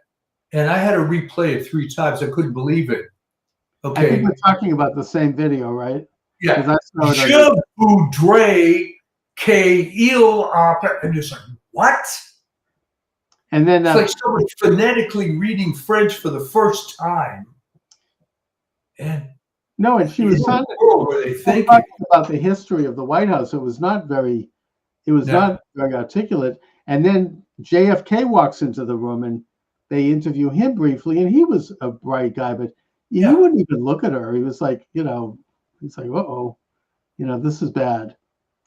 Yeah, well, you wonder what the story was behind that, because of course he was married before he married her. Oh, was he? That was, yeah. Oh, yeah. Well, a woman who turned out to be a Nazi spy, right? Yeah. Something like that, So, and speaking of JFK, of course, today is the 100-year anniversary of the birth of Marilyn Monroe. So let's not. And I did a chapter on that in my book about assassinations. Some of the stories around her death were pretty hairy and pretty, torrid and talk about murky and. Well, she was really a tragic figure. Yeah. In that she had a difficult time making it in Hollywood in the first place. Then she had her run. Obviously had mental issues and personal problems. Right. And again, they make this huge deal about the fact that she was married to Joe DiMaggio. That was only for like 4 or 5 months, which people seem to forget. Yet he ends up putting flowers on her grave for over 20 years. Yeah. So there was a lot of odd stuff going on there. And it's just very sad. They interviewed her first husband some time ago, and he said, look, I was in love with Norma Jean. I don't know who this Marilyn Monroe person ended up being. Right. And it was pretty touching. Yeah. I mean, to her credit, in a way, it's interesting that she created this persona. Yeah. And out of really, I mean, she was kind of, not a bad looking woman, but not anything incredible. Right. And she developed, I think, quite consciously, this incredible persona. Right. Actually, it's pretty amazing. I think the same thing was true with Elvis Presley, too. They developed this. Good analogy. Yeah. Yeah, I mean, and look, I mean, I kind of admire that. I mean, they actually, it's kind of, there's something about that that's very American. it's like, I'm going to take something I have a vision. I'm going to take what I have and I'm going to make it into something else Right. that's very defined, and that they created this public image which was very powerful, and it was she's very self-made. So I admire that. I mean, I admire her for doing that, but she also was very much exploited, and I think Elvis was too, for that matter. Yeah. He was surrounded by people who were, didn't have his best interests at heart, and it's sad. I mean, and they both were great talents. They Well, really. of course, my oldest grandsons had a birthday in last month, and just for the hell of it, I sent him the happy birthday video that Marilyn Monroe did. Oh, that's nice. Of course, he obviously didn't understand all the stuff behind it. Right. But they created certain, I think, a positive image in the world. I think they contributed something. Both of them did. And it was really their own doing, that they had this vision for themselves, and they pulled it off. It's just that it's hard to be involved in that kind of power and that kind of fame, probably. That it's very corrupting. I mean, I think that I remember a comment made by George Harrison, actually, because the Beatles met with Elvis, and it was a very kind of like stiff, kind of awkward meeting. But Harrison said, I feel sorry for Elvis because he had to stand out there and do this all alone. He didn't have anyone to relate to. He didn't have anyone to compare with or talk with that was experiencing this incredible thing. Whereas we had each other. At least we had four guys. We were all going through the thing together, and we could all sort of, laugh about it and talk about it. So I think that was true. He was very isolated. I saw recently the documentary on Elvis with concert footage. I forget the name of it. It was a small movie, just came out, and he really was brilliant. I mean, he just had some quality that was extraordinary, and he was really very humble, very much himself. He kind of knew who he was. He didn't put on airs. He had a vision for what he wanted to do, and he even though he was going downhill, obviously, he still stuck with it right to the very end.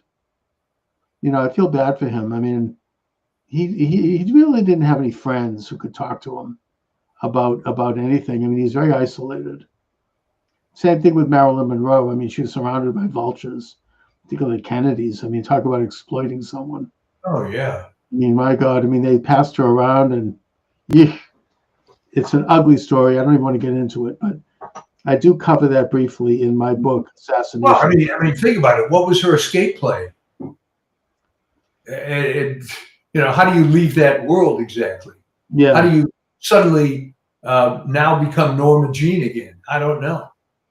Well, I mean, you get caught up in it, and it's very alluring, and it's you become addicted to it. It's like a drug. Well, the cliche that I use, which would have applied to Diana, I think, is what you're going to have to do is move to a small town in Montana and marry the local veterinarian or something, and Right. just fall back into that, and you're not really in a media location. And like Kim Novak did. Yeah, I think people have done that. They said, I've had enough of this, and they retire. Donovan, the folk singer from England, did that. He's like, I'm done here. I've done my thing. I'm finished. And he had like a manager. He was like at the top of his game. He had all these top hits, and his manager like literally got on his hands and knees and he begged him, please don't do this. Don't do this to me. He said, you just walked away. I've had it. I've had enough. I mean, so people can, they can do that. It's happened. Well, it has. The other one that did that famously was Deborah Winger.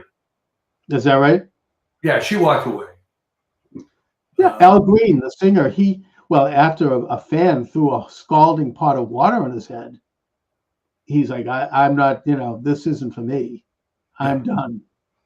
So, people, it's not something you have to do. I mean, you become part of this machine, and they just they market you like you'd market a can of peas. I mean, it's just that simple. Anyway, but politicians generally never go away. Right? They just continue to reinvent themselves. And they especially liberal politicians, they never. Oh, look at Chuck Schumer. Oh my God, yeah. When is it going to stop already? That's who they have. And you've got. I mean, I think in the case of Barack Obama, he's still exercising power behind the scenes. He's still undermining Trump, just like he did when he was before leaving office, when he set up that, the whole Russia thing. There's now testimony that's been released on that. And I think he's still doing it. He traveled to Europe recently. He's meeting with people. He's still trying to kind of operate as a treasonous sort of government in exile. I don't know. Maybe he actually is doing that. I don't know. But he ain't going away. I mean, he's lost his allure. He's no longer well liked. He doesn't trash. Thank God. Yeah. Yeah, I mean, he's that is off the rose is off the stem, but he still is wielding this behind the scenes machinations, these powers, and very, very dangerous man. Anyways, of course, we know Biden. There we go. But I'm so happy that Tina Peters is out. Thank God, she's out. She's safe. She's sound. She looks good. That really bothered me, and I'm hoping that that's just another domino in the direction of getting to the bottom of that whole rotten coup d'etat that occurred on election day and eve in 2000.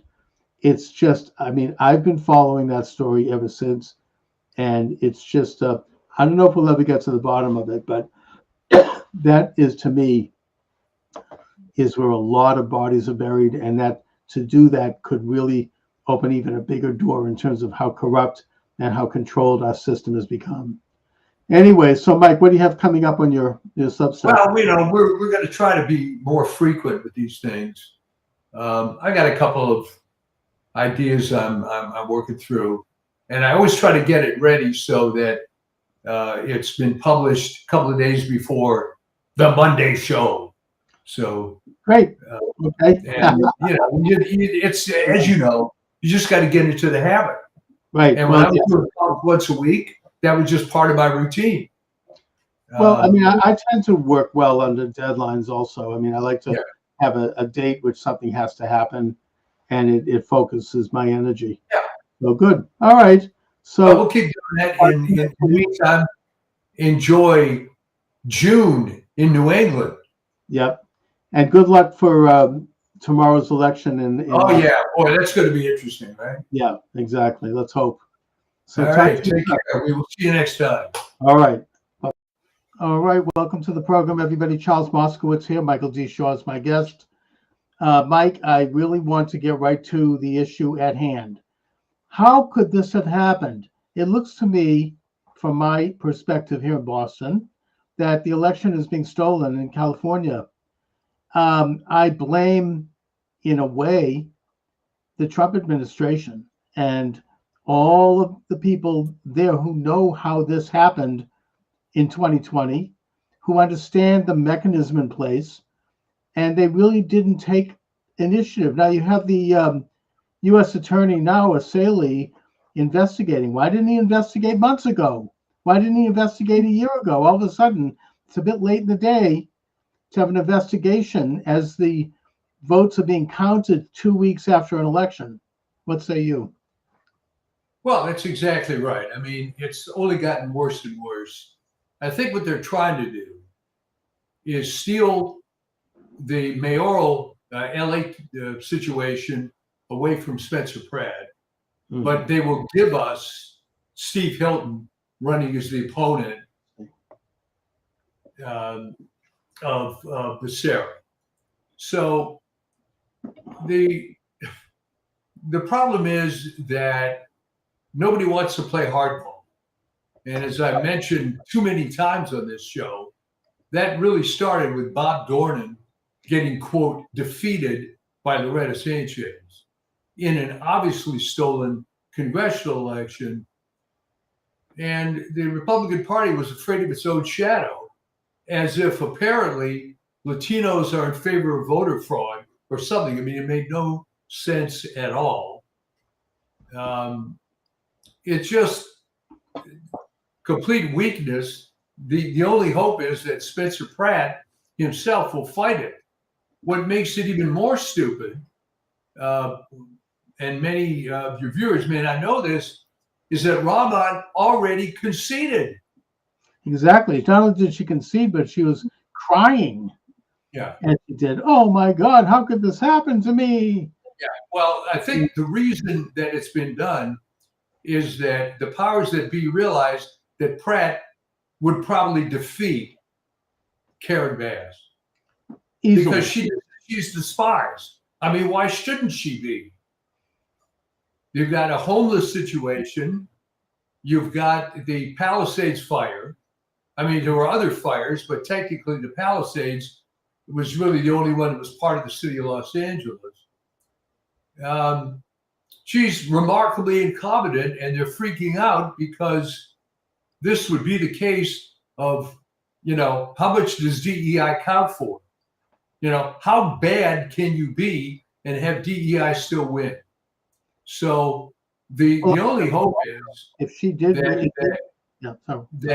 that Pratt fights it, and then it's not a done deal yet.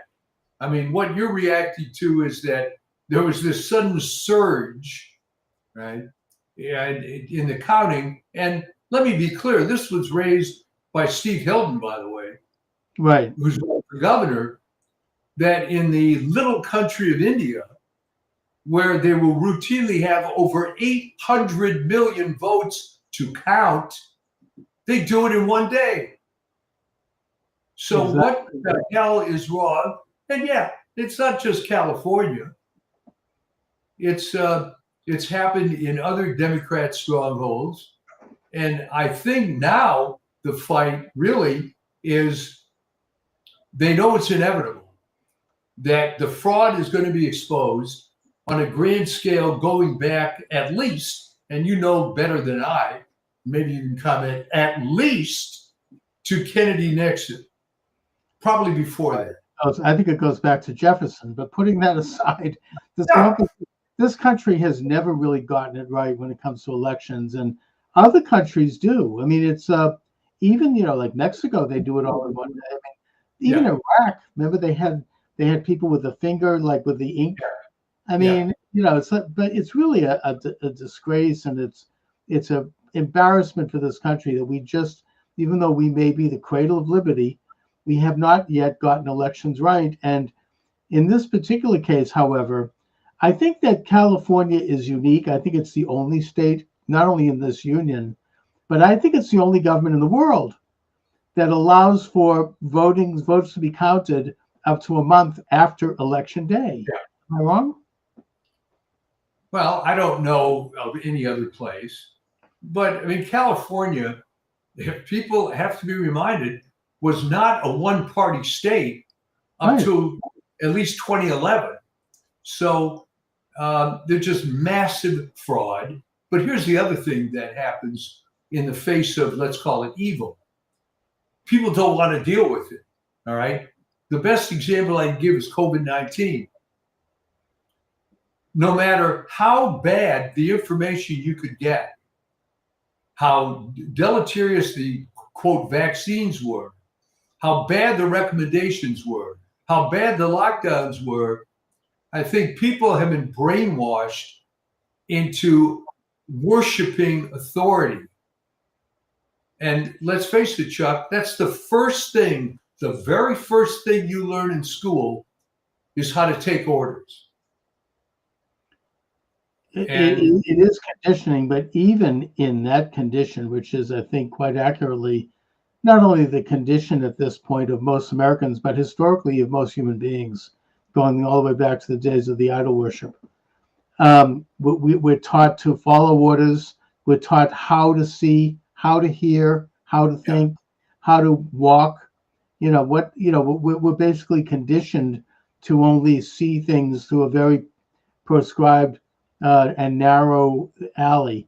But even in that context, it seems to me obvious that this one is really like, phew.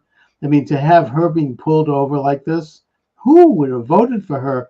Even like, other than a real hardcore, hard-bitten leftist, cadre. I mean, are the average Angelinos going to do this? I mean, they're going to vote for Bass? I mean, it sort of made no sense. All right. Believe me, Karen Bass is left-wing enough. So to raise up this woman who was essentially unknown, even within her own council district, there's got to be some, very dirty money behind this, Brian. Well, she's another Mamdani. You have these leftists taking over cities all over the country now. That seems to be where communists are starting their takeover. You've got Seattle with that whacked out mayor there. I forget her name. And some other small. I mean, even here in Boston, we have somebody that's running for, for I think he's running for Congress, and it's just his entire platform is just Orange Man bad. That's it.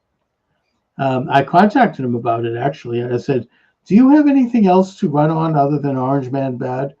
And he responded to me with one of these vague, "Oh yes, I believe in goodness and apple pie and motherhood." This is crapola. We want to have policy that's great. Which policy? Just policy. They talk policy. The guy in Maine also. No one wants to talk policy. They all want to talk about my beating up my girlfriends and my Nazi tattoo. The point is, okay, maybe somebody should ask him a bit about policy. What does he stand for? No one gets to that. But anyway, getting back to Los Angeles, there was a big vote drop. I think it was probably about 5 days after the election, something like 19,000 votes. Pratt got 0. Yeah. Big donut, literally. Now, here's my explanation about that. Yeah, that is a gigantic, let's say, middle finger to everybody. Okay, statistically, that's not possible. Exactly. I suppose if you and I went around and canvassed, who's everybody that wants to vote for Rahman, and give us your ballot. I mean, there's no possible way that in a random collection of ballots you're going to get 0 for Spencer Pratt. No, even in a gathered, someone is going to vote for him, and the fact that they would do this like that, I mean, they're not even pretending. It's absolutely flagrant. They'd sprinkle a few of his votes in there just to sort of pretend. Well, but this is it.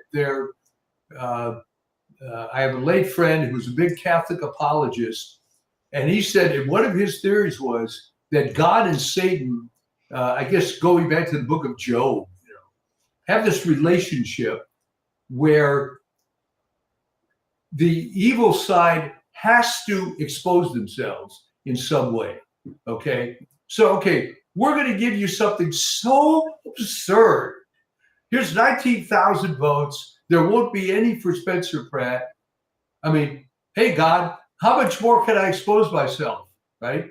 Right. Well, they always do this. And we've talked about this. And I mean, I've done enough programs with the tin hat on to talk about this one, that the occultic, internationalist, illuminated left, they will often do they'll do something in public as part of what they do. And most people don't see it because they don't know how to see it, but they will do it, and they'll flaunt something. I mean, something that comes to mind, I mean, Bill Clinton, when he was governor of Arkansas, he'd have sex with his hookers on the steps of the State House. Right. Maybe he could have gotten a hotel room, no. He wanted to do it because it's part of the ethos. I can do this. He's like waving a Bible in his hand and coming out of church so he could go into the Oval Office to mess around with Monica Lewinsky. It's part of the thrill, I think, of it. It's like, it maybe gives them a sense that they're alive, that they need to do something blatant. They need to show their hand publicly. It's like I am all powerful. I can do whatever the hell I want. No, and by the way, I have so much power that no one's going to talk about this. It's not going to be reported. So watch this, and then they'll do something crazy. And and the thing is, he got away with it. That was the point. yes. Which reminded me of when I was in high school. There was a guy who hated this particular teacher, and there was a term paper that had to be done that had to be 20 pages long, whatever. So he showed me this thing before he turned it in. Okay. What he did was he had a couple of pages on the front and the back. And I said, well, what's in the middle here? And he said, well, read it. And honest to God, every one of those pages said, I am so sure you're not going to read this that I'm going to write in, you are a big fat idiot, blah, blah, blah, blah. And those were all the interior pages, right? He got away with it. He actually got an A on the paper because he could masquerade as a, quote, smart kid in the class. But it was part of the thrill to be able to, try to get away with this ridiculous stunt of turning in the paper like that, just to prove to himself the guy never even opened it.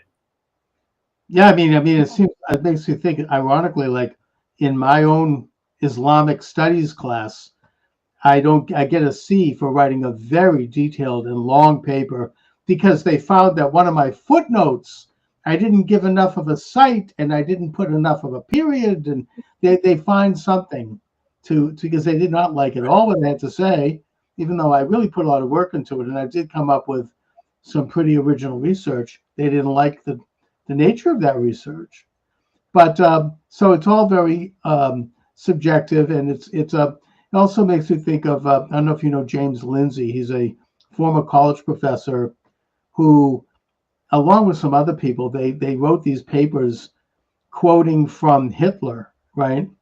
And they got it published in it, but they gave it like, anti-colonial permutations on the cerebellum or something weird, and he got it published in some major college,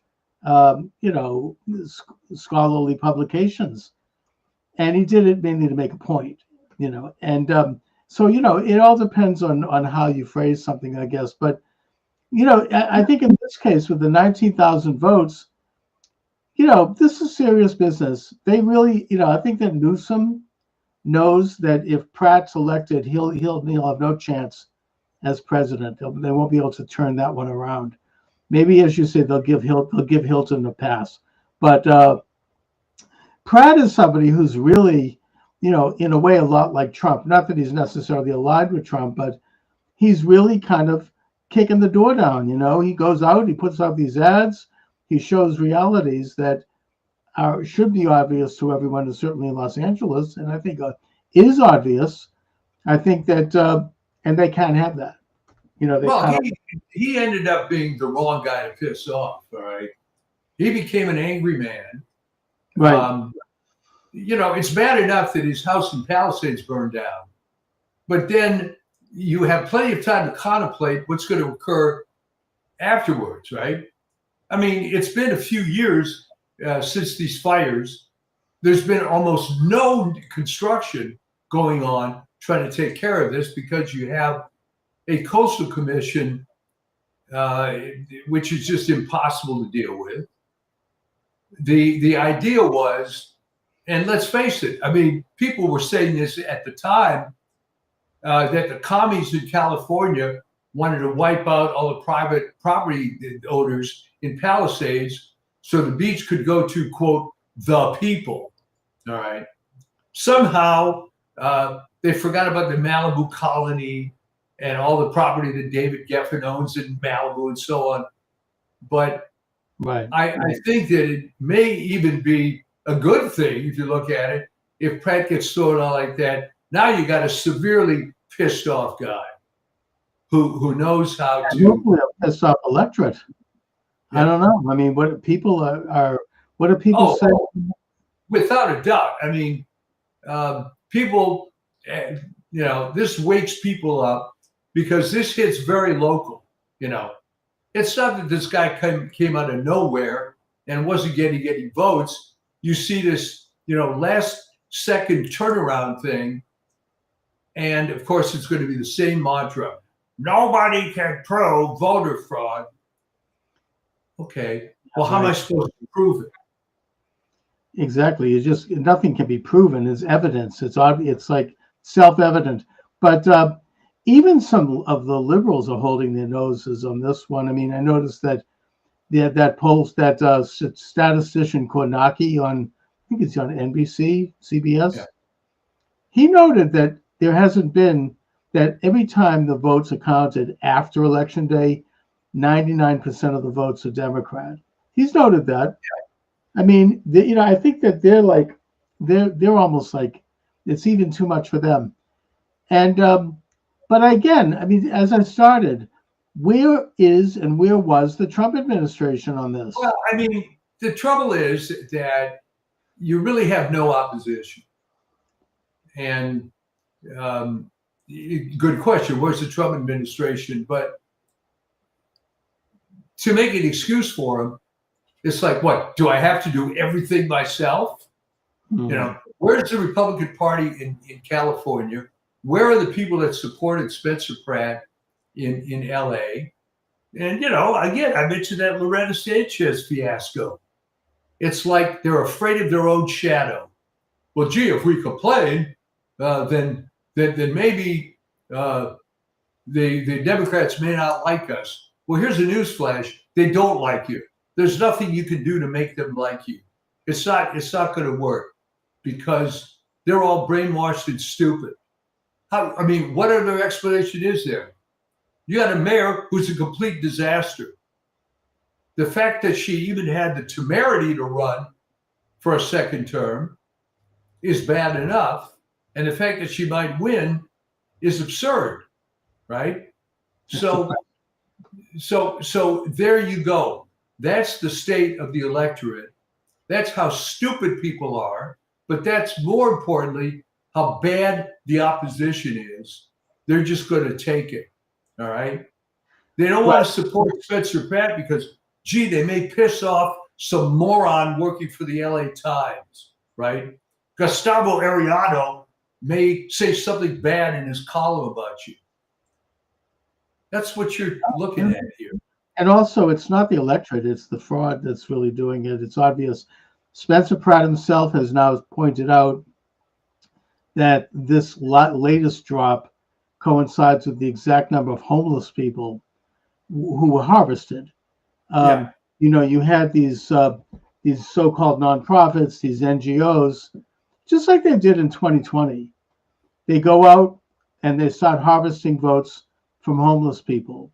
They go on the street. I don't know, the big homeless tent cities in Los Angeles, and they just gather up names, put the ballots up.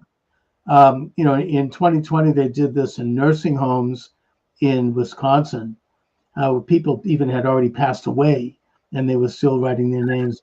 I mean, this one woman said, "Look, my father passed away on September. How is it that he voted?" It's like it was really obvious. So, and then in Atlanta, they did it with homeless. I think that's obvious. I think the group behind that was Stacey Abrams. And then when a lawsuit was brought up, it was heard before a federal judge who's Stacey Abrams' sister. So, the whole system was rigged. Now you have, 4 years later, 6 years later, again, it's happening again. It's happening now in California. I mean, it happened last election too. I think Trump won so overwhelmingly that they couldn't stop it. Well, unfortunately, that's the only way that it can work under these circumstances, is that you have to have such a lead that the fraud is impossible. But the other thing is that until people can get to the point that they can recognize evil and not run away from it, this is going to go on. And the worse it gets, right? Because the Democrats know that without fraud, they're done. They're done. They might get 20% of the vote of the hardcore commies, but the normal people who are voting they're not going to get. So it's all based on fraud 24/7. Again, do the COVID analogy. Not too many people were willing to accept the fact that a vaccine that will hurt you is being promulgated. That was just too much to bear. And it's to this day, they can't deal with that. Plus, they continue to defend idiotic things like the masking and the social distancing, and they continue to condemn FDA-approved drugs like ivermectin. And I mean, you still can't talk about this on TikTok. I mean, I even on Twitter, I lost my Twitter station for some reason. I don't know what I said, but probably something about this. It's still forbidden. President Trump himself said recently that he noted that whenever you talk about the election steal of 2020, they shut off the cameras. He couldn't get an interview. For years, he finally got an interview with his daughter-in-law. That was the only person that would interview him. I mean, this is a subject that's banned. It's just that simple. And here we are, 6 years later. Well, I'm gonna look at it from the long view. Okay, you can't keep up this charade forever. Okay, and the thing that may save us is it's very, very hard to BS these younger generations, because remember, they were born into alternative media. All right, they weren't sitting there with Walter Cronkite and Ed Murrow and all these left-wing apparatchiks. Right? Scott Kelly. Well, that's another. I'll get into that in a minute. But the thing is that here you have, apparently, according to U.S. Attorney Bill O'Saley, who is now investigating, you can register to vote the same day in California by using your gym membership, by using a prescription card for prescription drugs, your a credit card, but most troubling, insurance cards, when California is giving free insurance to illegal aliens. So that's the vote that came out for Hillary Clinton in 2016. Millions of people, and I think that was pretty open. I'm not even saying this is a conspiracy. There were organizations openly registering illegal aliens in California. Millions of them, right? Well, as I'm fond of saying, how far back you want to go, all right? Right. I think the basic issue here beyond the fraud is that someone thought it was a great idea to have universal suffrage. Although when you ask someone to articulate a reason for that, they never can. All right? Why should it be so easy to vote? Okay. No, and of course, and the whole, the voter registration, the act in Congress, it can't get past, the Senate, mainly because of traitors like Thune. But most 85% of people support it. 85% of minorities support it. It's absurd. Of course, it's racist to suggest that a minority can't get a photo ID. Of course, they have photo ID. This is completely made up. That's a great example. You can't get, a six-pack of beer without photo ID. Well, again, that's a great example of how stupid this has become. Okay. For me, the core issue is there shouldn't be universal suffrage. But from that stems now the fact that, wow, you shouldn't even have to show ID. So you can't really make an argument that you have legitimate elections unless they're absolute landslides. Because the fraud, but even, the example I always use is, I think most people are aware that there was massive fraud Kennedy-Nixon, even to the point that Eisenhower recommended that Nixon fight it, but he was too much of a wimp to do it. Right. So what are you going to do at that point if the very guy that was cheated is too wimped out to fight it? Then all you can say is, hey, you know what? Good for him. Well, He didn't do so. Spencer Pratt is made out of. I don't know. He The doesn't seem to be like a tricky dick guy. Okay. Remember, the difference is Nixon always wanted to be one of the cool kids. He never quite made it. yeah. Everything he did in his rotten political life was to try to be one of the cool kids. Yeah. And it always backfired. And he ended up they ended up screwing him in the end. Yeah. But yeah, I mean, I think also Nixon was kind of told by somebody, "You'll have your turn in 8 years," and he accepted that. But in the case of Pratt, I don't know what he's going to do. I mean, I think that the U.S. attorney is investigating. You have, let me see, I took some notes here. Well, remember, Chuck, we have a few months here before the general. And I don't think Pratt's going to take this lying down. No, and plus California, they recently didn't they have a mayor in a city adjacent to Los Angeles. Apparently, Arcadia. Yeah, evidence that she was working with the Chinese spy, right? I mean, you had Dianne Feinstein, Well, his daughter. that's a slightly different issue. She was legitimately elected. I believe. Who knows what she was doing in the to further the interest of the Chinese communists? Not to mention Dianne Feinstein's driver. He had been a communist spy for 30 years. It's just California. She represents, Dianne Feinstein represented everything wrong with California. All right, we come back to this story occasionally on the show. Dianne Feinstein, for those that don't remember, and nobody would remember, was the vice mayor of San Francisco when George Moscowitz was assassinated. Right. Yeah. So she came out of nowhere and created this political career for herself and took very much advantage of that. Well, she's the woman and liberal and stayed, as senator for 500 years until she just about died while on the Senate floor, almost literally. Yeah, I remember that. What did she ever do that was any good? I mean, she was. I would argue that she's not as bad as Adam Schiff, who actually is quite active and quite evil. Well, right, but I guess you could counter that argument and say Feinstein just showed up and was senator for 1 million years. Schiff has a bad agenda that he's working on, and then you go back to who are the idiot voters that vote for this guy? All right. How could that have happened? I mean, was that just a case of Orange Man bad in California? Because he was one of the primary. Him and Swalwell.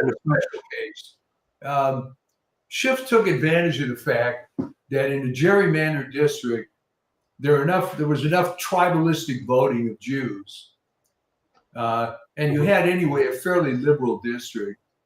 And then, of course, the problem was he never ran against anybody. He never had an opponent. He went statewide. He became the U.S. Senate. But that was name recognition and the fact that he was, quote, due. I mean, if you look at the career of Henry Waxman, it was the same thing. Literally, there was never an opponent to Henry Waxman. But his name wasn't exactly good. He'd been censored by Congress. He was walking around. I just think that it's an example maybe of how strong Trump hatred is, how Trump derangement is. I don't know, because he was walking around for years getting his fat face on television saying, I have here in my hip pocket proof that Trump, that Putin had colluded with Trump to steal the 2016 election, which is the biggest conspiracy theory in our time, and obviously false. And he never produced it, and yet he won. Well, I mean, you have to understand that for the typical liberal, it's easy to become a Trump hater because he's reflecting everything that you know is wrong, right? That you grew up with Model UN, et cetera, as we've said so many times. Right. And yet you find out none of this crap actually works in reality, right? All this kumbaya 1960s stuff never worked. It was all BS. It's all corrupt. So you're at a crossroads, right? Do I admit at age 55 or whenever you come to this realization, hey, everything I stood for was wrong, I'm an idiot? Or do you take the other road? Well, this is terrible, and Trump is the guy that keeps reminding me of this every day, so I'm just going to hate the guy. That's the whole story. What it comes down to is, are there enough of those people in California, and how much of that deficit is made up by voting machines that are online, and people voting 2 weeks after an election, and all the other shenanigans that's going on? It remains to be seen. As I wrote several weeks ago at Gen Z, is that it's a lot hard to fool these kids because they've seen alternative media. One of the excuses, I guess, you can make for the boomers being stupid is that they grew up with limited media, right? They grew up actually respecting a total disaster like Walter Cronkite, Ed Murrow, and these people are still lionized. God knows why. Okay, but there you go. And that brings me to Scott Pelley. I always disliked him intensely. Arrogant. He looks like he juts his face, the chin. He's like He reminds me of. He's worse than John Kerry. Talks like he has a mouthful of marbles. He's like really so full of himself, and then he goes on and he insults the new boss right to his face at a meeting where the boss is introducing himself, and and then he's obviously fired. Good thing, for cause, and now he's doing a media interview that this new boss and that Barry Weiss is committing murder. It's like he says, and then this other woman who was fired, I felt like my wife had been murdered. It's like, what kind of this guy, he's look, it's pathetic. If they think they have to rescue that franchise, it was always garbage. It was always corrupt. And now the very last one standing, who I think they're trying to get rid of, is Leslie Stahl. Oh my God! Well, she's like a criminal. She's a criminal. Her interview with Trump is why they were sued. She actually, there's no evidence of that the Hunter Biden laptop. Talk about putting a finger on this other guy. They're putting the finger on the scale in favor of Trump. Can you imagine the nerve? What I got out of that when it happened was that, to coin a phrase, she really believed it. Her head is so far up her ass that she actually believes it. You could have come in with gold-plated documentation and it wouldn't have mattered because she bought into it hook, line, and sinker. Yeah, but something, even if she did believe it, it's not her role to sit there and question the president of the United States in an interview. Would she do that to Putin if he was being interviewed, or Xi Jinping? Recently this one with what's her name, Welker or Weller, constantly interrupting him. I need facts. I need evidence. So Trump. No wonder he's finally had it. The hatred and the bizarre, twisted, negative nature. For me, it was almost amusing to watch it. That she was so arrogant and stupid at the same time. You're talking about Kristen Welker, where Trump walked out of the interview, right? And then her only excuse, we came all the way out to Wisconsin to see you. All the way to Wisconsin. Freaking who? Yeah, and the Trump really kind of nailed it when he said, "Look, a country can't survive for long with this kind of negative, lying media. It's just it's really a travesty. It's unjust, to have that go on. So coordinated, so concertized, so constant, drip, drip, drip, like Chinese water torture. Every friggin' day you get another phony Trump attack and story. And when it's proven that they lied, sorry. we'll do better next time. But it's already too late. They put it out there. At least well, that's exactly right. And when they had a chance, don't forget this: when they had a chance to reform CBS News, they didn't. What did they do? They brought in a left-wing lesbian from the New York Times. Oh, wow. That's going to be a big change. Well, I mean, I think she actually is a big improvement. You're talking about Barry Weiss. Yeah. I mean, I listened to her podcast. She's a bit of a, an independent. She's actually it's all relative, Chuck. She left the New York Times under, because their biases against Israel, for one thing. But anyways, I'm willing to give her a break. But it's Scott Pelley. He's the epitome of a Trump hater, and of this arrogant sort of big overstuffed. I mean, there he is, being paid of probably millions of dollars just to read. Yeah. It's not even, he reads off a page.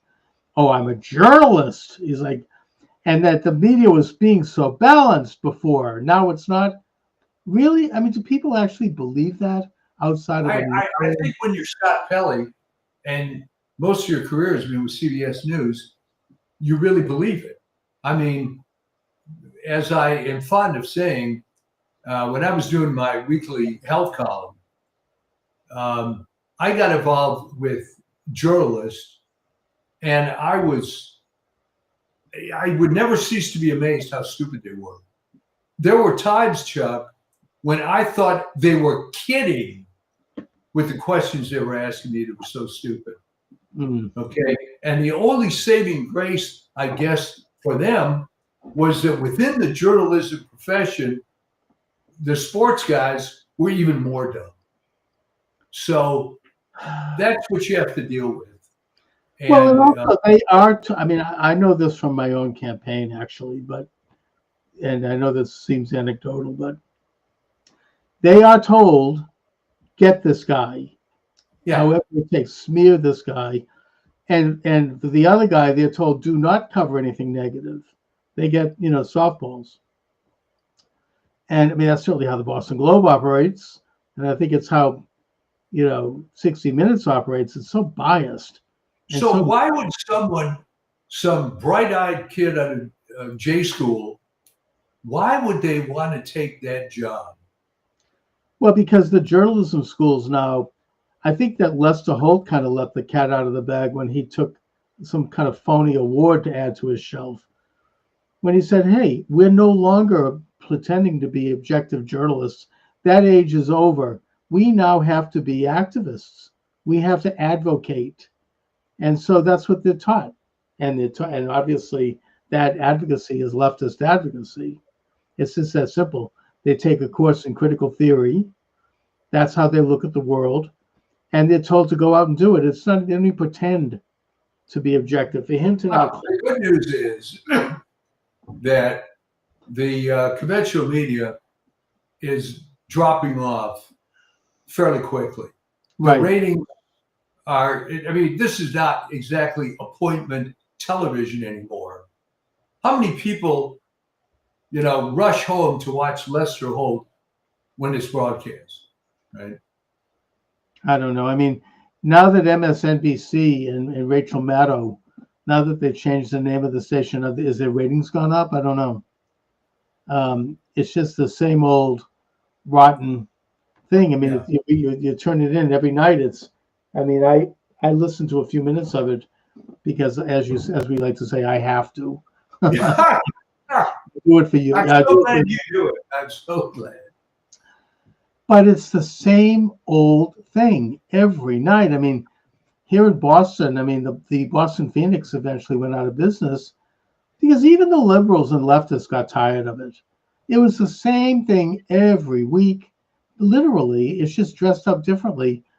And I think that in the case of Massachusetts, once Deval Patrick was elected governor, who was one of the worst and one of the most left-wing, their purpose was over anyways. Who needed them anymore? Why remind ourselves, that how left-wing we are? We have it. We've accomplished it.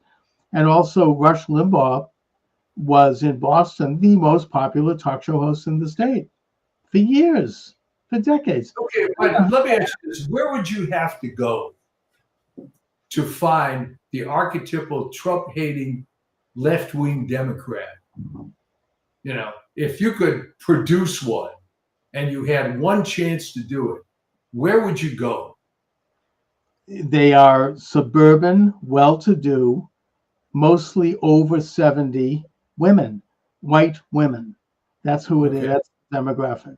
My mother is an example of this. Right. There's absolutely dripping with Trump hatred. They have no idea why. They'll scream.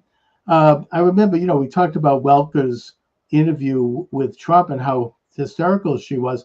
That isn't even as bad as they were during his first term. It was even worse. I remember Savannah Guthrie interviewing during the election. She was literally screaming. I mean, literally at the top of her lungs. I mean, these women are like, they're not sane. It's like they're out of their minds with rage. And it's getting so miserable. I mean, they at this point they're stopping the building of this ballroom, really? And then so they concocted this phony story that is somehow anti-women because the east wing of the White House had to be knocked down. First of all, just for the record, I think the last first lady to even step foot in that room was Pat Nixon. Since then, it's been used for storage. It's been used, it's gone downhill. It was used the same reason I use my back porch, to keep paper goods, right? To keep extra, plastic spoons. You know what I mean? It's like to keep toilet paper. I mean, it was a storage room. There was nothing in there. No first lady. And then you have Jill Biden, of all people, titling her book about the East Wing of the White House. What does she calls it? View from the East Wing, which is supposed to be a shot at Trump. I mean, every word of that book is a lie. I doubt if she ever stepped foot in that East Wing. I think it was since Rosalind Carter. I mean, the first ladies set up office in the West Wing, where the power is. They want to be near the Oval Office, especially Hillary Clinton, to keep an eye on Bill, while he's in there. Who knows what he's doing? But they concoct these crazy narratives, and so miserably they've actually stopped. I think they've stopped him from building it. Can you imagine? I mean, that thing is financed entirely from private donations. It's a gift to the country. They stopped the revamping of the Kennedy Center, even though there are rats there now, and the place is falling apart. Well, I mean, this is what I was saying earlier, that he's just reflecting everything that they don't want to see, right? Yeah, the Kennedy Center may have been good years ago, but right, it's become a dump. He's trying to fix it up. This whole ballroom thing, it's the same deal. They don't want to give him a W, right? He just can't win anything, and they're losing grip on the pulse of America. It's going to take longer. It's going to take a while, but again, nobody rushes home to watch Lester Holt or this Dukakov guy, whatever his name is. Mm-hmm. Nobody cares. There's going to be, as Michael Savage called, the Upper East Side women with hysterectomies, who are the ones you're referring to over 70, whatever.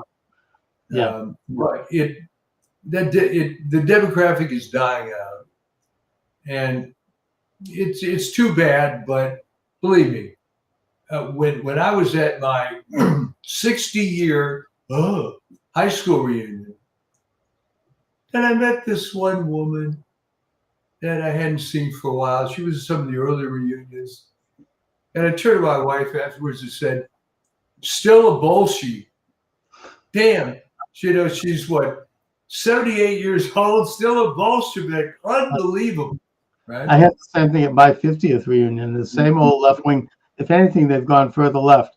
That's that's our demographic. It just is. These old, they're just dripped in it. These old blue stockings.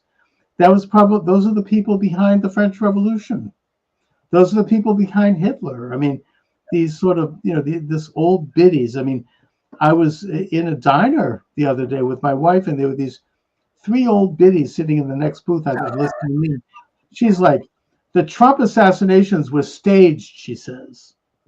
Like, oh, this was made. I mean, talk about getting into really like. Then this makes Alex Jones look like a saint. I mean, these conspiracy theories. I mean, I got up and I kind of gave them a little bit of a sneer, but oh my God! I mean, then this is what this is. They're like, their minds are just stewed into this stuff, and I think that Scott Pelley is the penultimate example of this mind. And but the only thing that aggravates me is, again, when I see these federal judges stopping fixing the Kennedy Center. They're stopping Trump's wrestling match or whatever the hell he's doing. They're in front of the White House. They have a lawsuit. That's how they decided to do this. They bring a lawsuit before some leftist judge, and they just throw like a wrench in everything. It's aggravating. It's really frustrating. I understand that in the bigger picture, they're not going to get away with it. Eventually, it's going to get overturned. And even if it doesn't, it probably doesn't. It's not going to affect the bigger picture. It's sad. It's sickening. And the other thing I'll just say, before we sign off, I just want to say, I'm watching some of these congressional hearings when they're interrogating, literally interrogating Scott Bessent and Marco Rubio, and the Democrats are so, especially the women, quite frankly, the men are just plain stupid. These left-wing congressmen, it's embarrassing. But the women are not stupid, and they're so shrill and so, this is the most corrupt administration in history. Rah, rah. You couldn't get in a word edgewise. I mean, at Bessent is cool as a cucumber. He finally had it. He finally, stood up. But what the hell? Well, he did. He attacked Ron Wyden of Oregon. Yeah, exactly. But your son and Jeffrey. Yeah. So, but see, this is it. This is the only way you're going to overcome this, is you have to fight back. And I've often wondered why they don't impeach some of these federal judges. Okay. I don't know. I mean, this is another question for the Trump administration. This is a question for, I know that Pam Bondi kind of fell down on the job. I never liked her anyway, but I think that this new guy is pretty good. I don't know. Maybe he has to wait till after he's confirmed, because I don't think that's going to be easy. But he's talking about convictions coming down the pike for stealing the election. Yeah, he's talking about impeachments, or at least recommending them, referring them to. Well, I mean, what I would look at is that if you're a federal judge, you have a certain docket, all right? So how the hell do you have time to look at lawsuits to prevent the structure of the ballroom that's privately funded? I mean, what's the basis for that? Judge than anyone else, they would never have heard that case. That case, the ballroom case, to me, is one of the most pure examples of sheer, utter Trump hatred and derangement. Yeah. There's no other explanation for this. Every president has made alterations to the White House, almost every, and it's a reasonable thing to do. I mean, the fact that they would oppose it is sheer Trump hatred. There's no other reason for it. Well, of course not. So my argument would be that if I wanted to get a federal case against somebody I didn't like for whatever reason, I would expect, because I'm not an idiot, that the judge would say, no, I'm going to throw it out. I have no jurisdiction. This is crap. Except they don't do that because they're partisan. And I wrote a long, long time ago, who the hell becomes a judge anyway? All right. Someone that can't quite make it in law and likes the authority, or, what is the personality flaw here? Exactly. The people who contribute top dollar to candidates, at least here in Massachusetts, and then they get on the bench. It's power. and it's abusive. And there are some good ones, but not in this case. I mean, we just had a federal judge now who just ruled that the Department of Justice cannot end fraud with using the SNAP program. Hundreds of millions of dollars are being sent to people who don't exist. Here in Massachusetts, they just uncovered a scandal up in Lawrence, which is a big Hispanic city, where millions of packages of food are shipped to the Dominican Republic to be sold. It's like been going on for probably decades. Yeah. Huge scam.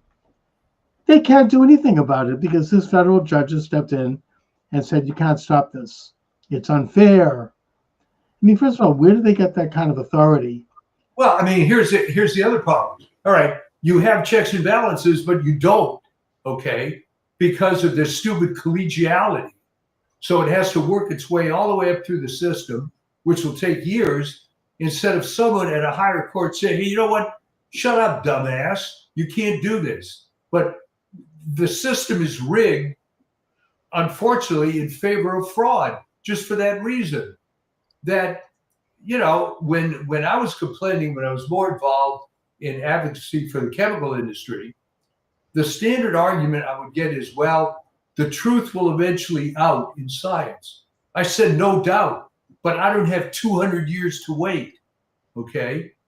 This thing should be discussed now. And, you know, that's the problem. You're going to die before anything gets reformed. And they know that. So that's why you have to take the action. That's why they're kind of running down the clock. You know, they're dribbling the ball. They're burning, as Steve Bannon says, they're burning daylight. You know, they're just hoping that this whole thing blows over. You know, but, I mean, I'm not saying progress hasn't been made, but it's frustrating to see. I mean, it's frustrating to see the work of exposing fraud. Now you have, I think, J.D. Vance is ahead of it. He's going to do. I think he'll do something because he wants to run for president. You know, and he has some political motivation. But you know, what's his face? Shirley, he's still doing these incredible exposures. Yeah. Nothing is done. California passes a law that apparently is forbidding him from even reporting on things, I guess. Something well, weird. yeah, that's not going to go anywhere. I mean, it just exposes how corrupt the system is. And people are finally starting to wake up to this, I guess. Because, you know, this is another one of my big points. The notion of inductive reasoning is always suppressed. Okay, Yeah. What do I mean? Well, when I was a kid, a guy could be an auto worker. His wife would stay home. He'd own a house and 2 cars. They'd have a cottage on the lake and take a 2-week vacation every year. All right. Now, inflation has gotten to the point where it's dual income. Many people can't afford homes, et cetera, et cetera. All right. What happened? Well, it's all the fraud. It's driven up. What other explanation is there? Okay. Yeah, the price of energy went up, and this went up, and that went up, but you can't discount the massive amount of fraud. Okay, it's been suggested that 70% of the Medicare budget is fraud. Oh, easily. Trillions of dollars have gone out the window. It's quite systemic. It's been going on since the 60s. We could go back further. Well, can you imagine how much lower your federal taxes would be if you could eliminate fraud? Yeah, and all the people who are the fraudsters would be having to get a real job. Anyways, I'm going to be, actually, speaking of vacations, I'm going to be in California next week, so I'm not going to be able to do the show. I'm visiting my daughter in Berkeley, where she's a student. So, Yeah, well, how is she liking Berkeley? She's got issues with people there. You know, it's not easy, but she likes. What a shock! Yeah, it's what, as she expected. she lives in the real world. This is the world she inhabits. Yeah. And so it's nothing that's shocking to her, shocking to me, but she's doing a very high-powered program there. She's a PhD student, and she's doing very well. And she focuses. She's like, hey, it's a job, and I focus on my work. I like my two professors are good. I've got good things. Everything is interesting, and I approach it like you'd approach going to your workplace. You don't tend to socialize too much. You stay out of, the weird stuff people are into, and you just focus on why you're there, and you keep a very, firm line of demarcation between, your work life and, because as a PhD student, you're paid. I mean, this is a job, and she's going to be doing teaching next semester, so it is a job actually. It's a good one. So she focuses on what she's there for, but the culture is horrible, awful. It's just the story she tells me. Not that I'm surprised, but it's just okay. Be honest. Is it worse than even you thought it would be? No, I mean, I'm seeing it myself at my own little college experience right now at ASU. I'm doing courses. It's bad. Berkeley actually isn't as bad as some places, and there actually are some reasonable professors there. Apparently, she tells me. Well, I mean, it's gotten to the point that even the crummy universities are trying to out Berkeley. So you can be semi-rational and be at Cal and be a professor, but it still is a culture shock if someone especially is rational and gets thrown into that environment. It's, right. Oh yeah. No, it's a shock if you. She's grown up in this. Yeah. So she's not shocked, and she knows how to pick fights and who to hang out with, and she kind of knows the lay of the land, unfortunately. So, but I'm going to get a firsthand look next week anyway. Well, if you decide to do a joint program with her when you're up there, she doesn't do any media. She keeps things very separate, including from me. Yeah, she doesn't want any big trouble. I understand that. Yeah, so do I. I mean, that's just she can't, and I get it. At least not right now. Wait till she graduates. Anyway, so onward and upward. I mean, let's see. Do you think what's going to happen briefly in California? Do you think that Pratt's gone, or do you think he'll pull it off? Well, they're trying their best to eliminate him, and it's going to be a matter of what kind of fight he puts up and whether he has the cojones to do it. And I think he does because he's come this far. Yeah. And it just isn't going to work. I mean, they can't keep doing the same crap that they've been doing forever. And we'll just see. It really now, it's on his shoulders. Is he going to fight it or not? I think he will. Well, that's the big question. And we'll know next when I come back. Anyway, Mike, thanks a lot, as always. All right. And we will see you next time. Have fun in Berkeley. Thank you. Take care. And welcome aboard, everyone. Charles Moscowitz here. Michael D. Shaw is joining me, as is our habit, live on Thursday evening, 7 p.m. Eastern Standard Time. Mike, you have a great article up on your Substack, Trump Derangement Syndrome Explained. I thought we'd start with that and maybe go into what I was thinking about also today, which is that I wonder if, to paraphrase Bob Dylan, the times they really are a-changin'. And I mean that for the better and in the real sense. But let's go into a brief history of the modern manifestation of Trump derangement. Well, I'll start at the end and work back. Okay. It's really nothing more than kill the messenger, right? That here's a non-politician that gets involved in an otherwise closed system and exposes, and that's the miracle of it, because it wasn't exactly hiding, but exposes how not only is the system corrupt, but unlike the fabled Richard Daley in Chicago, who was corrupt as hell, at least the city worked. But where it's falling apart is it's corrupt as hell and nothing works, and it just gets worse. So as long as you have a closed system of political hacks, it's not going to change. You're just passing the baton from one idiot to another.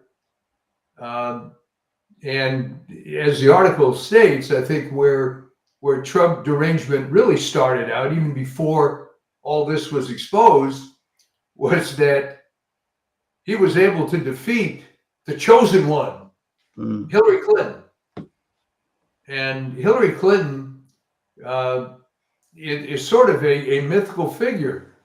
Here's someone that was considered the greatest person on earth, who never actually really accomplished anything other than getting into Wellesley and Yale Law School and marrying Bill Clinton. She has an extensive resume consisting of titles and no accomplishments. The joke is, in a typical resume, you say, okay, I was a sales manager for XYZ company, and I increased the revenue from 10 million to $25 million, whatever it is. But her resume is, I have this title, I have that title, I was Secretary of State. What did she ever accomplish? Hiding the fact, by the way, which I just threw in to be nasty, but it was fun, that she failed the DC bar exam. Mm-hmm. And she's supposed to be this genius, right? Yes. So she did pass the Arkansas bar exam. And that was, strike one, I guess, for Trump derangement. But now, especially after he exposes how all these agencies have done really very little except enrich NGOs, the problems have never been solved. I mean, how come no one ever noticed that? How come all the investigative journalists, like 60 Minutes, never noticed that? Well, I mean, look, you go into a history of it, going all the way back to Wilson, that you have all of these kind of, aristocratic European-style leaders in this country, starting with Wilson, who are just sort of the equivalent of heredity almost. I mean, they just, they're figureheads. It's everything that, I mean, I recently completed a class in the American Revolution, and there's a left-wing professor who claimed that the this guy was even criticized by the left. It was so ridiculous. But the American Revolution, the founding fathers were just secretly British aristocrats and British monarchs, but they wanted to replace the British ones with themselves, and that all their talk about liberty and equality and freedom and property, that was all propaganda to fool the masses, and that they were just transferring over that system. This professor offered no proof of that, but the point is that the very thing that plenty of proof against it, though, isn't there? Oh, yeah. But I mean, my point is that the very thing that he was talking about from the left is exactly what was happening in this country, starting with FDR, starting with Wilson. We have all of these well-credentialed people with their phony British accents who really have never accomplished anything other than that they can hold their head up in a certain way on television or just whatever. And, they get put into positions. It kind of reminds me of Gilbert and Sullivan's song, Ruler of the Queen's Navy. Do you know about that? He says, when I was a lad, I served a term as office boy to the attorney's firm. I cleaned the windows and I swept the floor, and I polished up the handle of the big front door. I polished up the handle so carefully that now I am the ruler of the Queen's Navy. And it goes on in verses, and that's what they were. They polished the handle so carefully that they all were like entitled to these great titles. And yeah, nothing was happening and everything. And it didn't matter, of course, Democrat or Republican. The Bushes are the classic example of this. And now you have a guy who's like sticking up a stick in the hornet's nest all of a sudden and coming in and saying, look, we want to basically restore the sovereign right of the American citizen and return power from this rotten uniparty oligarchy to the actual people under God. I mean, which was the idea of the American Republic. And they are absolutely going out of their minds. Oh yeah, and of course, what I didn't say, and maybe you have an opinion on this, is why didn't anyone ever notice this before? Was it that as long as you're inside of it, you didn't speak against it? So that must include the media. Even, look at even you and I mean, I'll speak for myself here, but it's not that I didn't notice it, but it was more that I just felt that this was such a inevitable power that you couldn't really think outside of it. It's sort of like thinking about abolishing the IRS.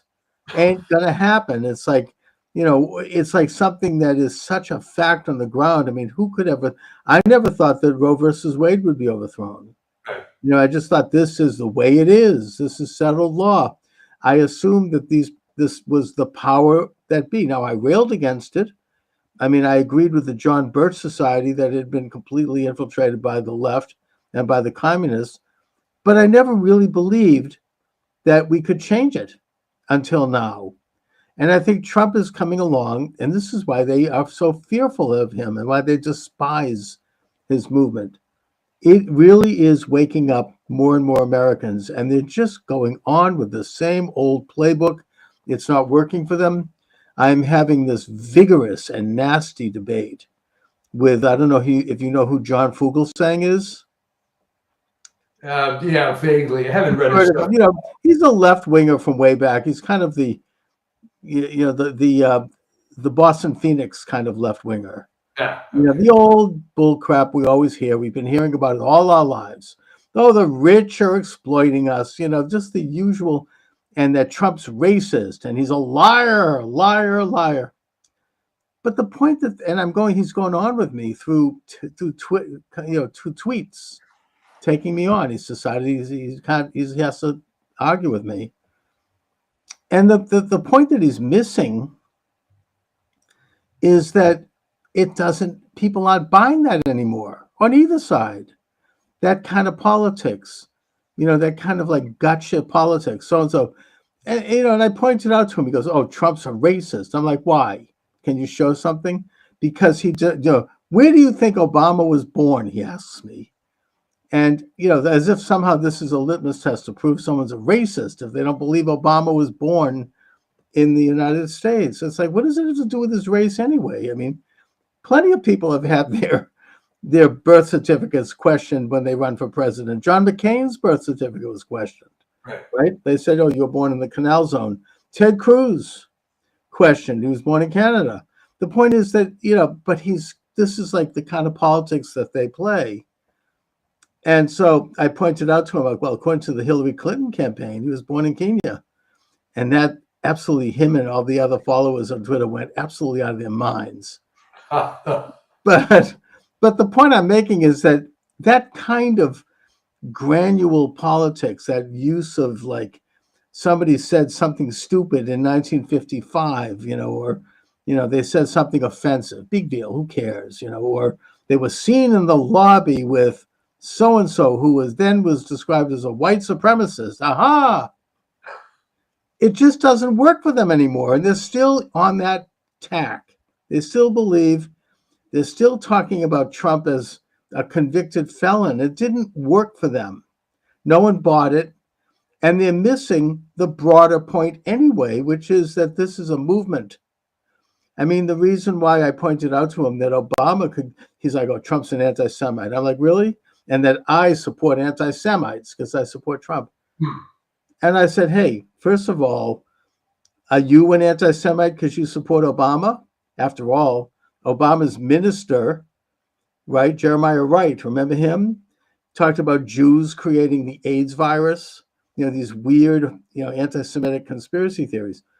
I mean, it's like, no, I don't assume that he is, and I don't assume that Fugelsang is an anti-Semite for supporting Obama. it's like this kind of guilt by association politics is really outdated on both sides. Nobody buys it. Yeah, And it's completely outdated. And on the left, again, it goes back to that piece about Ethel Rosenberg and the Model UN, that this is the thinking that they've had. So now they have to shoehorn everything into it. It just doesn't work anymore. I mean, frankly, it didn't work that well then, but now it's comical. Oh, it is. And of course, you get a guy like John Fugelsang who assumes, and is to a certain extent rightfully, that this is only going to be used as a weapon in the hands of the left, because the right doesn't do this, and because the left controls the high ground of the media, and they're going to trumpet that, but they're not going to look at the same phenomena occurring on the right. I mean, you want to talk about racist language? Did they ever investigate Biden? I mean, really? Going back to when he was a senator? No. Because I guess that's okay, because after all, he's on the right side of history. But the point is that as a weapon, they're continuing to hold on to that, I think. I think he represents that view. And that remains the mainstream of the I think that's dying out. I agree. I mean, it's not relevant. Nobody cares. It's almost dying out the wrong way, because your friend David Hogg now is operating from the point of view that they're not far enough left, and they have to primary people that don't toe this communist line somehow. Right, and this is the same policies, the same practices are being done by people like AOC and the whole establishment of the Democrat Party. But my point is that they have really they've lost the bigger picture here, which is what the Trump movement is, and the fact that it's very much what we're talking about here. It's shattering the hologram that we've all been locked into all our lives, and it's taking a look at what exactly is the government doing, and they're opening the lid. They're opening the hood of the car. And we're seeing like Social Security. They say all of my life I've heard the Social Security system is going to go bankrupt. You'll never collect it when you need it. Yeah. So why all of a sudden Trump opens the door and Elon Musk does a little forensic audit, and they discover that billions of dollars are going out to people that are over 120 years old, and that tens of billions of dollars are going out to illegal aliens and to people overseas who aren't even American, and to fake addresses, and to, the whole thing is just utterly rife with fraud. And this is portrayed in the left-wing media as cutting Social Security. Well, yeah. So the point is, here they are pounding their chest about Social Security. They don't really, it's obvious that they don't want to hear this, and they don't care about it, probably because they're collecting all the money. But I mean, and now we know it's also Medicare, Medicaid, unemployment. All these agencies are being completely defrauded, and everyone is being ripped off. Unemployment, I mean, talk about a fraud. I mean, a lot of this ramped up during the COVID days, when all this money started flying out the door in the tunes of upwards of hundreds of billions of dollars. And, they claim that they want to support good government and they want to save Social Security. Well, that's exactly what Trump is doing. He's saving Social Security. I mean, it's just all empty statements, and that's why I really hate the media so much. That if there were really any journalism, you think once in a while they would go after these stories, but they never do. It's like they're doing nothing more than supporting this rotten establishment all the time. How do they live with themselves? I truly don't understand it, right? If you're a reporter at a newspaper, the pay is very low, all right? The working conditions are terrible. So maybe the solace you get is you get to see your name at the top of the article. All right, that's great. All right. Maybe you can actually write something that's not just utter bilge. Now, occasionally, if you saw this piece in the New York Times talking about that helicopter crash by Reagan, you notice they buried that toward the end of the article. I mean, it was a 5,000 word article, And you talk about burying the lead. The last couple of paragraphs show the conclusion that she very likely did it on purpose. Did it? I mean, I thought it was just Yes. maybe that she Yes. froze, that she's like, oh, she couldn't hear anything. How could she have done it on purpose? I mean, did she want to commit suicide? They're trying to figure it out. She disregarded orders and recommendations by others on the craft. The only explanation here is that in their zeal to push through DEI, not that there aren't other qualified female pilots, Right. they had to really push this broad through, and she was a psycho. All right. Maybe, I mean, So- my first thought was maybe she's so indoctrinated into DEI that the guy sitting next to her who said, you got to turn, she decided she wasn't going to listen to him because he's a man. Could be. I don't know. I mean, you know, Doesn't make it any better. I mean, no, it doesn't. It's horrendous. It's evil. I mean, 65 innocent people, I mean, is a horrible tragedy, of course.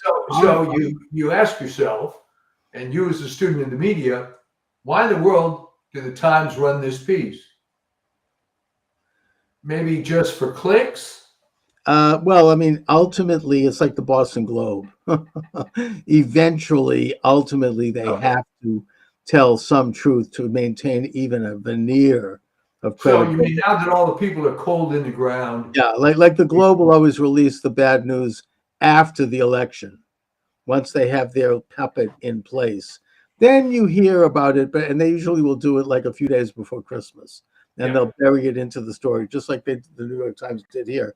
The first half of the story, the upper flap, was all about some cockamamie analysis of, you know, wind factors or like time management or some irrelevant garbage.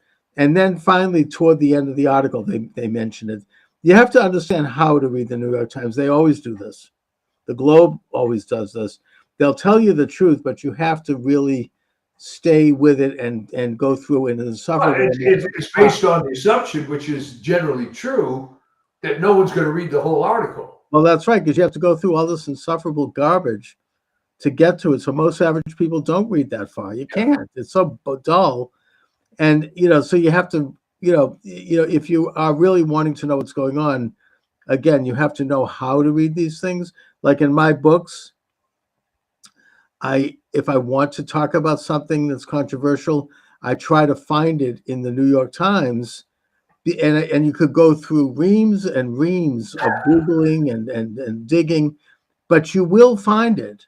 It's usually buried, and then you can cite it, and you say, aha, New York Times, page so-and-so, line so-and-so. You know, but the point is that most people don't have the time or the inclination to do that. And so they don't get the truth, or if they finally get to it, it's so marbled with other stuff that you don't get the context at all. So that's how they roll. That's how the mainstream media rolls. It's as bad as ever right now. If you take a look at the Drudge Report, which is completely captured by the mainstream media, it's so negative. And you watch these, you know, the Lester Holtz of the world, they will, you know, it's you know, it's really bizarre. They'll make it up. I'll even give a recent example, a classic Trump hoax. They're all hoaxes. They showed a picture of Trump at the Pope's funeral wearing a blue suit. Blue suit, right. Right? And they said, you see, he's disrespectful because you're supposed to wear a black suit. Okay, fine.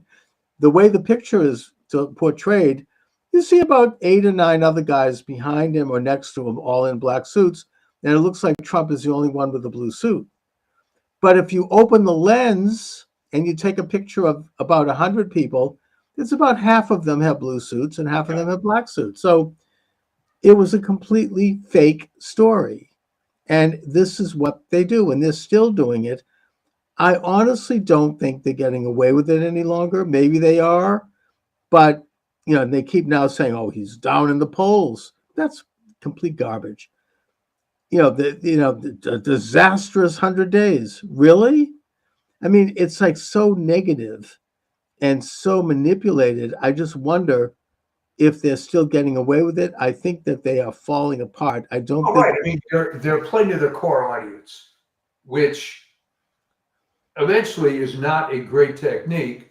You know, we've talked a number of times of Sam Francis, who finally started writing what can only be referred to as white nationalist type stories because he discovered that was his core audience, which was a shame because he was actually a pretty good conservative guy. But as we mentioned on this show a few times, unfortunately, like Sobran, they discovered that, or they thought, and I don't think it's correct, that they wanted to go toward that audience.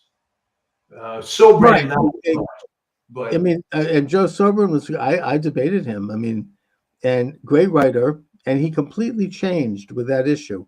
Something happened. I don't know. I say the same thing about E. Michael Jones. yeah, He was, when I first interviewed him, he was tremendous. He did, the word Jew didn't appear in his books. He never, it wasn't even on the radar. I don't know if he wrote what he thought, but it was only many, many years later that all of a sudden he got this bug about the Jews. And even these guys like Jake Shields, I don't know if you know who he is. He's World Wrestling Association, a wrestler.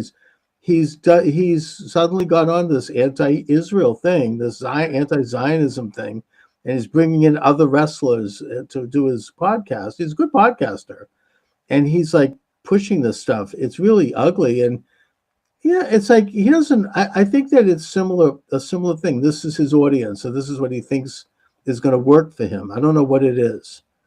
And I've asked him to have me on. He says, "Oh, I won't come.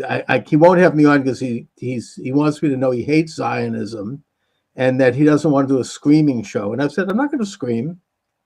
I don't like screaming either. I mean, you know, it gives me a headache. I'd like to have a respectful, rational conversation with you about this, and really, so we can each present our opinions and let the listeners decide." He won't have me on. But no. Well, the trap is that if you're producing content, it's very easy to think you've discovered some key to the whole situation, and certainly you can find a lot of notorious Jews that have been involved in some very nefarious things. But right, to keep going down that road is going to distort your thinking, okay? Because there are just so many non-Jews that have been involved in these causes. right. So it, unfortunately, human nature isn't always that easy. And in my own case, I've written a lot of articles, and sometimes you get to the point where you think you're writing the same article every time, but you can't try to lob on to one thing that's the cause for all the world's ills.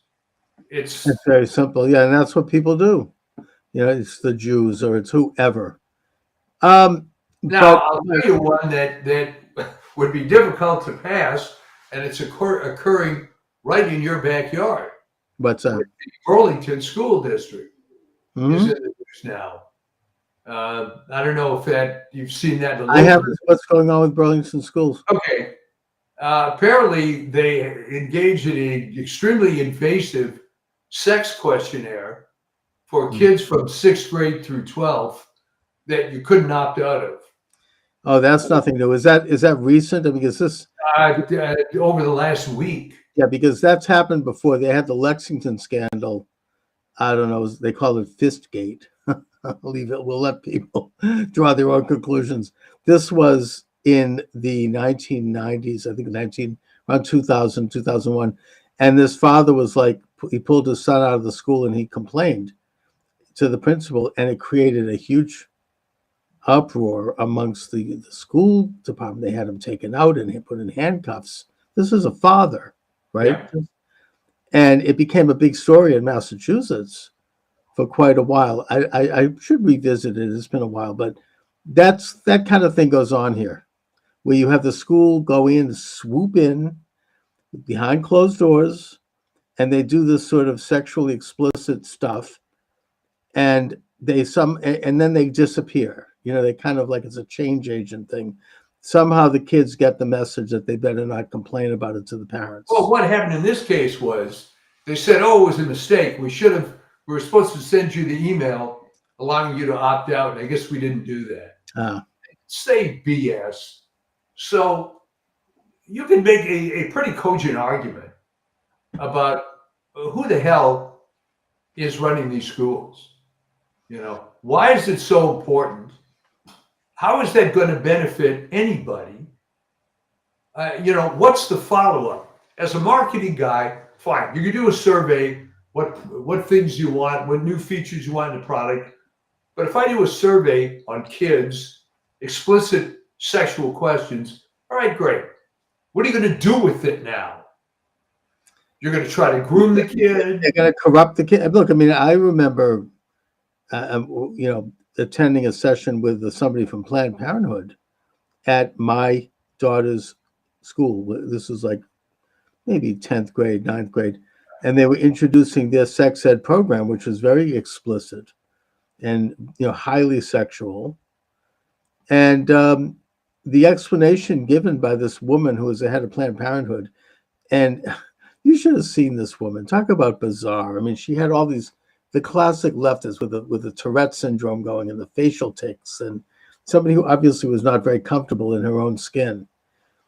Her explanation was, look, sex is everywhere. It's on the subway walls, it's in the billboards, it's on television, it's in the media, it's in the news. Your child is exposed to sex everywhere, so why not have it in the schools? And my response was, well, that's all the more reason to not have it in the schools. Maybe it could be a refuge for the child to get away from all this smut. Maybe they could then go to a place where they could actually focus on real things like how to do arithmetic, maybe, right?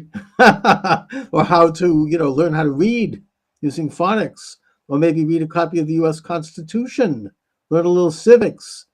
Do they really need to have this? I mean, this is like, it's like, it's kind of like I wrote this essay about critical race theory, the same deal. Does that actually contribute to something that's going to help a child develop a skill or to think cognitively on their own? It's quite the opposite. It's crumbling their moral compass at a young age when they're not really able to be a victim if they're of the oppressed race.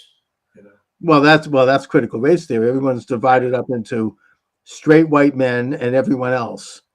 And the straight white men are to feel guilty for their success because they've exploited everyone. It's just warmed over Marxism is all it is. It's the warmed over dialectic, except they put in new figures to create this oppressor and oppressed. But the point is that this stuff is dangerous for children. It's corroding their ability to think cognitively and their innocence and their ability to develop a moral code. Obviously, and that's exactly what it's meant to do. I have Sam Blumenfeld echoing in my mind. The late Dr. Sam Blumenfeld wrote a ton of good books about this. It is a deliberate and conscious effort to dumb children down.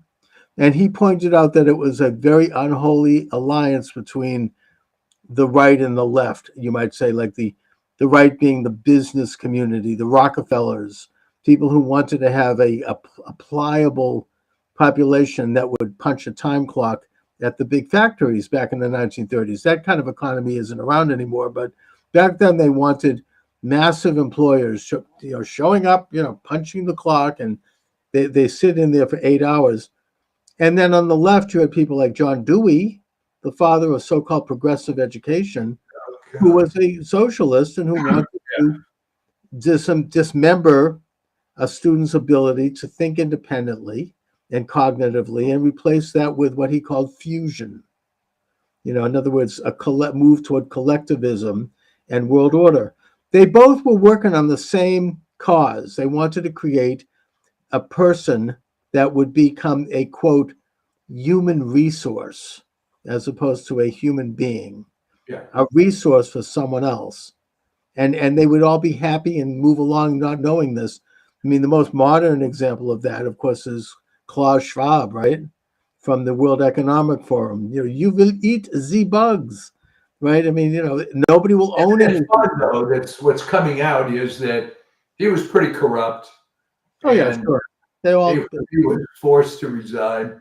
But the silver lining in this over-sexualized education of the kids is that it forces the parents to get involved with this at a younger age. I mean, I happen to be talking to my 11-year-old grandson, and he was making fun of the way that they're trying to ramrod this stuff in the classroom. Great. So, They're not buying it. well, I mean, he happens to be fairly bright. Maybe some of the other kids are buying it. I don't know. Yeah. Well, he happens to have parents and a grandfather who knows the score. Yeah. So, I mean, he's exposed to what the hell is going on at some level, and I'm sure he picks up on that. But a lot of people aren't because their parents were part of the Dewey establishment. The parents are doing like sex change surgeries on their children without, or allowing that because they think there's some virtue to that. It's progressive. Yeah. I mean, it's crazy. I mean, I should ask John Fugelsang what he thinks of that. Maybe that'll be my next question to him. Would Ethel Rosenberg have been in favor of sex change surgery? Probably. Yeah. It's the greatest. It's the ultimate manifestation of the left. You can change. They want to change human nature. Well, this is literally trying to change the human being. Yeah. And this is on children doing the most ghoulish and despicable. I mean, it's worse. It's actually worse than anything Mengele came up with or the Nazis, because at least the Nazis, as evil as they were, they knew what they were doing was evil, which is why they tried to keep it secret. These people are like, that's a key point. Yeah, I mean, they think that there's a virtue to this. I know a doctor, I'm not going to mention names, who is involved in this. And this is someone who feels quite righteous about it. They're very filled with a sense of mission. There's no connection to what the hell they are actually doing. Do you think there's ever going to be a Bernard Nathanson of the transgender surgery movement? Some guy that's done thousands of these things comes out and, like the prodigal son, comes back. So far, I haven't seen one. I haven't seen it, and I have a feeling that we've reached, in that particular milieu, it has reached a tipping point where you're not going to see it. They're so far into this that it'll never be cracked. But the rest of us, I mean, this is what I started the program talking about here. The rest of us, the rest of the country is, I believe, or I wonder, maybe you might think otherwise, but they are starting to wake up. The Trump movement, it's becoming so obvious. The attacks on Elon Musk. I saw a bumper sticker actually earlier today. Stop Elon. Really? You mean you want to, cutting the size and scope of government, getting rid of corruption, consolidation? That's something that, they're not, I don't know if they're aware of what they're opposing. Well, I think the other thing that plays into this, and would have made my article too long, and I actually had one that I wrote about this a long time ago, is this kind of worship of authority.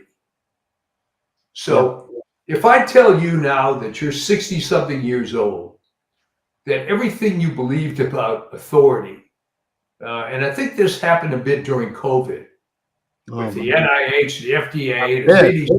It was a complete experiment in how far authority could go. So I guess I was blessed, and maybe you were too. I didn't know you when you were young. I never liked authority, even as a little kid. I kept my mouth shut, but most people, I think, just buy into it. And imagine having this revelation now when you're 60 years old or whatever. Hey, this was all BS.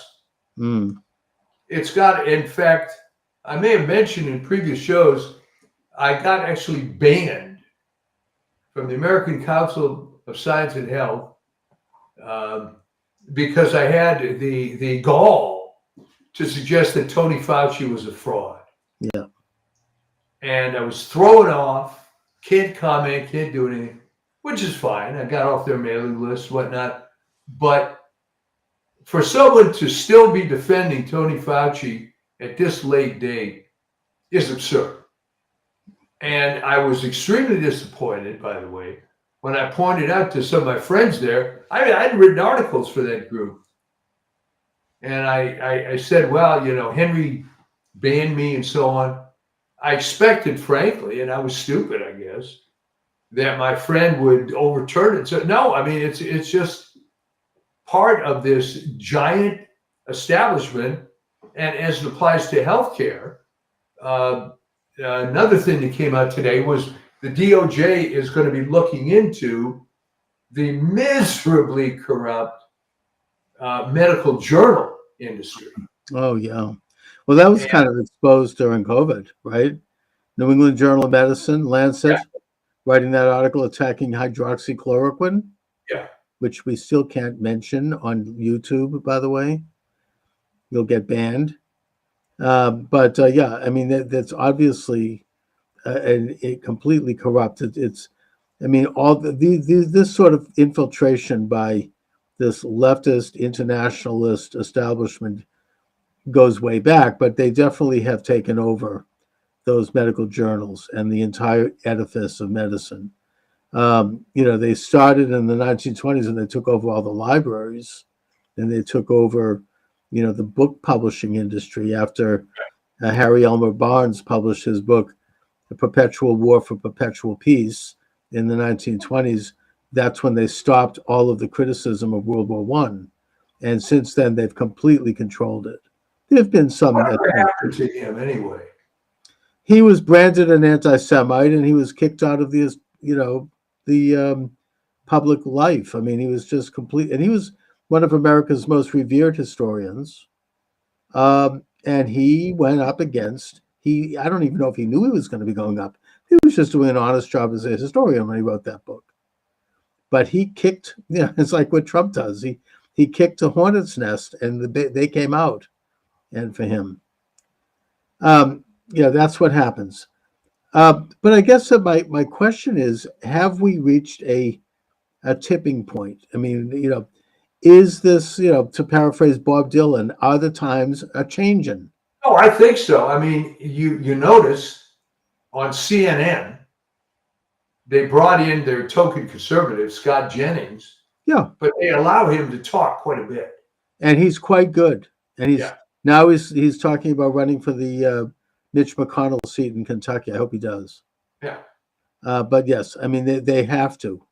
You know, they think they can control these people, but, you know, ultimately they have, you know, I mean, we now know, I mean, this is something Jeff Kuhner pointed out on WRKO, another guy who's telling the truth, that they're all funded by USAID, right? That's why they stayed in business. That's why they didn't, you know, we were talking about this. How are these companies able to keep in business when they're losing audience? When, you know, it's because they were on the take. They're getting checks from USAID, the US taxpayers, all these years. I mean, so that's why. And that's why they were able to control the dialogue. But now the USAID, it's being cut off. So, you know, they're going to have to start to figure out. I mean, even the New York Times has had to lay people off recently. Well, here's the, let's kick the hornet's nest again. What about suspending habeas corpus for the illegals? Trump is talking about it. He mentioned it at the last cabinet meeting. You know, there are 3 presidents that have, I think it might be a little bit beyond, you know, a little too much, but 3 presidents have suspended habeas corpus. Lincoln, your favorite, FDR. Yeah, well, Lincoln did it because during the Civil War, he had a problem with Southern subversives in the North. They called them Copperheads. Yeah. And Grant did it because after spending a weekend with Frederick Douglass at the White House, Douglass noted of the rise of the Ku Klux Klan. And Grant viewed that as an insurrection. He felt like this is going to be another civil war. We just went through this. We're not going to have it again. So he suspended habeas corpus on them, and he deputized General Sheridan, I think, and put him as the head of a brigade. And he went down to the South and he cracked their heads and ended the Ku Klux Klan. Didn't come back until Wilson. And then, funny thing. Birth of a Nation, and it became popular again. And then, of course, FDR did it to intern the Japanese. Yeah. I'm not saying that was a good thing to do. It wasn't. It was overkill. But that's why they did it. It was in wartime. I don't know if Trump. I mean, I think he really will need to make a case that these gangs are literally, and he can make that case that if they're not dealt with now, we're going to see serious. We're going to see stuff like what happened in Gaza, in this country. Where they're going to start to slaughter people, and surge across the border and just wipe out villages. I think that the better solution, in my opinion, would be like, for example, with the Maryland man, right? We know who we're talking about. Yeah. They might have a technicality about that, which they may use if they take back the House to impeach Trump on, because technically there was some judge somewhere who said he can't be sent to his home country of El Salvador because of a gang, and he got some injunction. He got some judge to agree with him. And Trump has said that he wants to comply with all of these crazy Marxist judges and their subversive movement. So therefore, I think what he needs to do is get the Maryland men back here, and the Trinidad gang that Boasberg has said have to come back. Bring them back in chains with leg irons. Get them off the plane onto American soil. And then ICE has to immediately put them into a paddy wagon and take them to Gitmo, where they can sit there for the next 20, 30 years while all these radical judges figure out what to do. But it complies with that way Trump is not going to have to worry about more impeachments, and he doesn't have to worry about, technically not observing these stupid laws, these unconstitutional laws, and you can let the system work itself out. Keep them in America. I know it's expensive, but it's worth the price. Get them off the street and put them in Gitmo, or maybe build our own CCOT like they have in El Salvador. Maybe build it in Alaska or something. And just put these people away. Well, the only problem with that is that opens the door to bring all these people back and not send them out in the first place. And the trouble with that is that avoids the key confrontation here, which is, wait a minute, I'm the president, you're some lowly district judge, I'm not going to listen to you. You don't have national authority. That's true. And yet, you're probably right. It would open the door. They'd probably start demanding that millions of people who have been deported are brought back. Yeah, that might be, something. The issue that has you have to stand up and you have to draw the line. This ridiculous notion that a federal judge, district court, has some national standing. I don't know where that came from. I think there's case law going back decades. It was never really fought, but it's not going to work either. It's going to take some time. Yeah. I mean, already I understand that Hakeem Jeffries is telling Democrats, stop going to El Salvador. This doesn't look good. And right, it's not a good look. And especially since more stuff is coming out about him, they're very evil. And they always pick the wrong poster boy. Yeah. That's what's so funny about this to me. The other problem is, and this is, another reason I'm not a politician. You're talking about why you have to respect the courts, respect it. You know what? The courts suck. Oh, I know. Congress is useless. I'm sorry. If you think Congress, the reality of Congress is Jim Jordan doing these television moments. He just cares about getting his fat face on television. He's completely useless. They could abolish these courts.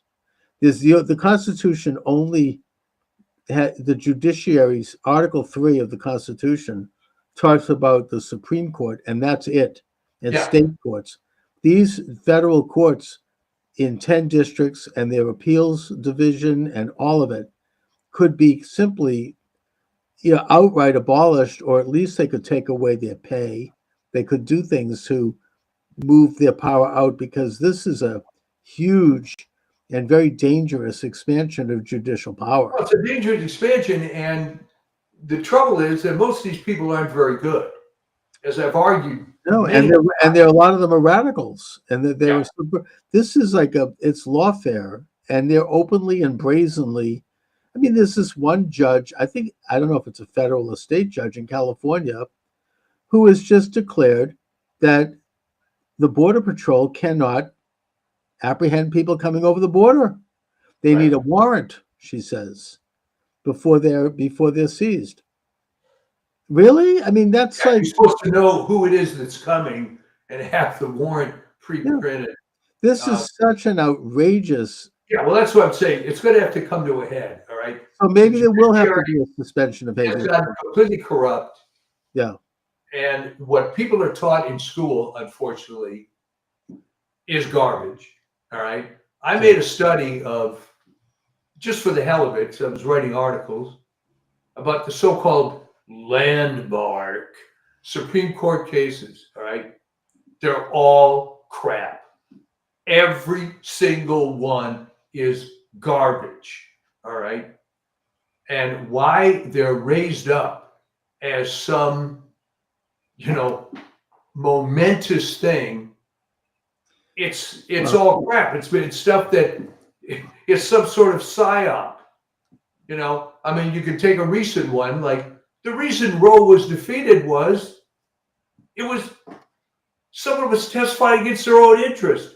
She had already had the baby. So the plaintiff had no interest in the case. Why wasn't it just throw it The whole out? thing was set up. I mean, a lot of cases are set up like that. They recruit people. I mean, the Scopes trial. I mean, Scopes was recruited by the local ACLU. They put ads in the paper trying to get a teacher to challenge to take the fine and then sue the district, and that's what he did. I mean, they're great. They say it's great because they're reinventing and rewriting the Constitution and creating law out of thin air, which is why they think it's great. I mean, it goes back to John Marshall in the case of Marbury versus Madison, right? It was whether or not the Jefferson administration had the right to fire Marbury, who had been appointed by Adams in the last days of his administration, and that one of the byproducts of that case was that the Supreme Court received the ability to engage in what they call judicial review, that they could then, decide cases that really were kind of not of their business.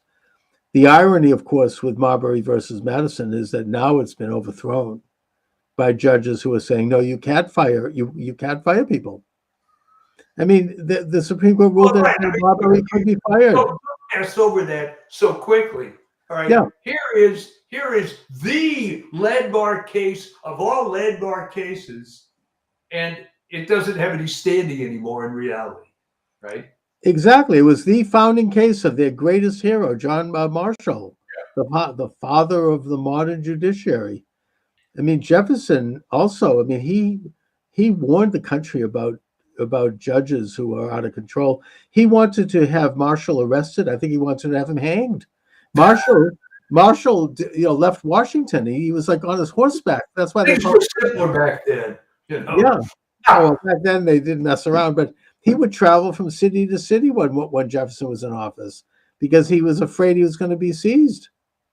I mean, I'm just saying that, it was kind of a separation of powers issue, but yeah, I mean, you can't have a judicial tyranny. I've come to realize that that's what Israel was dealing with.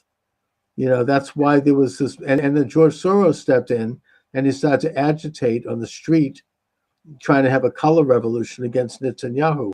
Now, I'm not a big defender of Netanyahu, but nevertheless, he's the elected head of the government, and he was trying to do some judicial reform. That these people are making up these things right on the bench. They're making up. They're too powerful, and now I can realize that he's right, because that's what's happening here. That's what's happened in Brazil. You had that crazy Judge Moraes decide that Lula gets to get out of prison after he'd been convicted and installed as the new president, and Bolsonaro is going to be put in prison. That's judicial overreach. It's not constant. It runs against. They claim they're in favor of democratic principles. You can't get any less democratic than these unelected people who are there acting as kings. Yeah. And that's what we're dealing with right now in this country. I mean, we need to take a hard look at these revered institutions. And me being the cynic that I am, So I think at some point there's going to have to be a fight over this, because the empowerment of the judiciary, it goes back a long, long time. The famous Miranda decision. Right. I mean, even like Michael Glennon, the author of Double Government, talks about how the deep state, or what he calls the double government, have infiltrated the court system. He points out that Rehnquist, Chief Justice Rehnquist, was like Nixon's head of the chief legal counsel when he wrote up a memorandum basically allowing the CIA to destroy, to do all kinds of stuff that's unconstitutional. I forget the name of the case. I should have that here. I should look it up. But it was very draconian, and it was completely against the Constitution. It gave them the right to imprison people without facing their accuser or knowing even the charges against them. And then when Rehnquist was on the Supreme Court, there was another case that was based on this case. It was Laird versus someone. Laird was the Secretary of Defense under Nixon. I'll look it up. Melvin Laird. And Rehnquist said, "Oh, I don't remember doing this." When he was asked to recuse himself. Really? He wrote the whole thing. I mean, Glennon was correct in this piece where he points out that this is the double government. I mean, these people were connected to the CIA. They were connected to the national security apparatus in this country that wanted to expand its powers, and they were using the judiciary to do it. So we now have the judiciary being used in the same way they tried to use them against Trump during his exile. They were trying to put him in prison and bankrupt him and kill him. Now they're doing it to the entire country in the form of telling the chief executive that he cannot deport people, that you can't revoke visas from people because the State Department has them on terrorist lists. They're supporting activities that are aiding and abetting our enemies, that they can't lose their visas. I mean, it's completely un-American, and it's a complete abrogation. I mean, it's a seizure of power that is unprecedented, and no one's talking about it.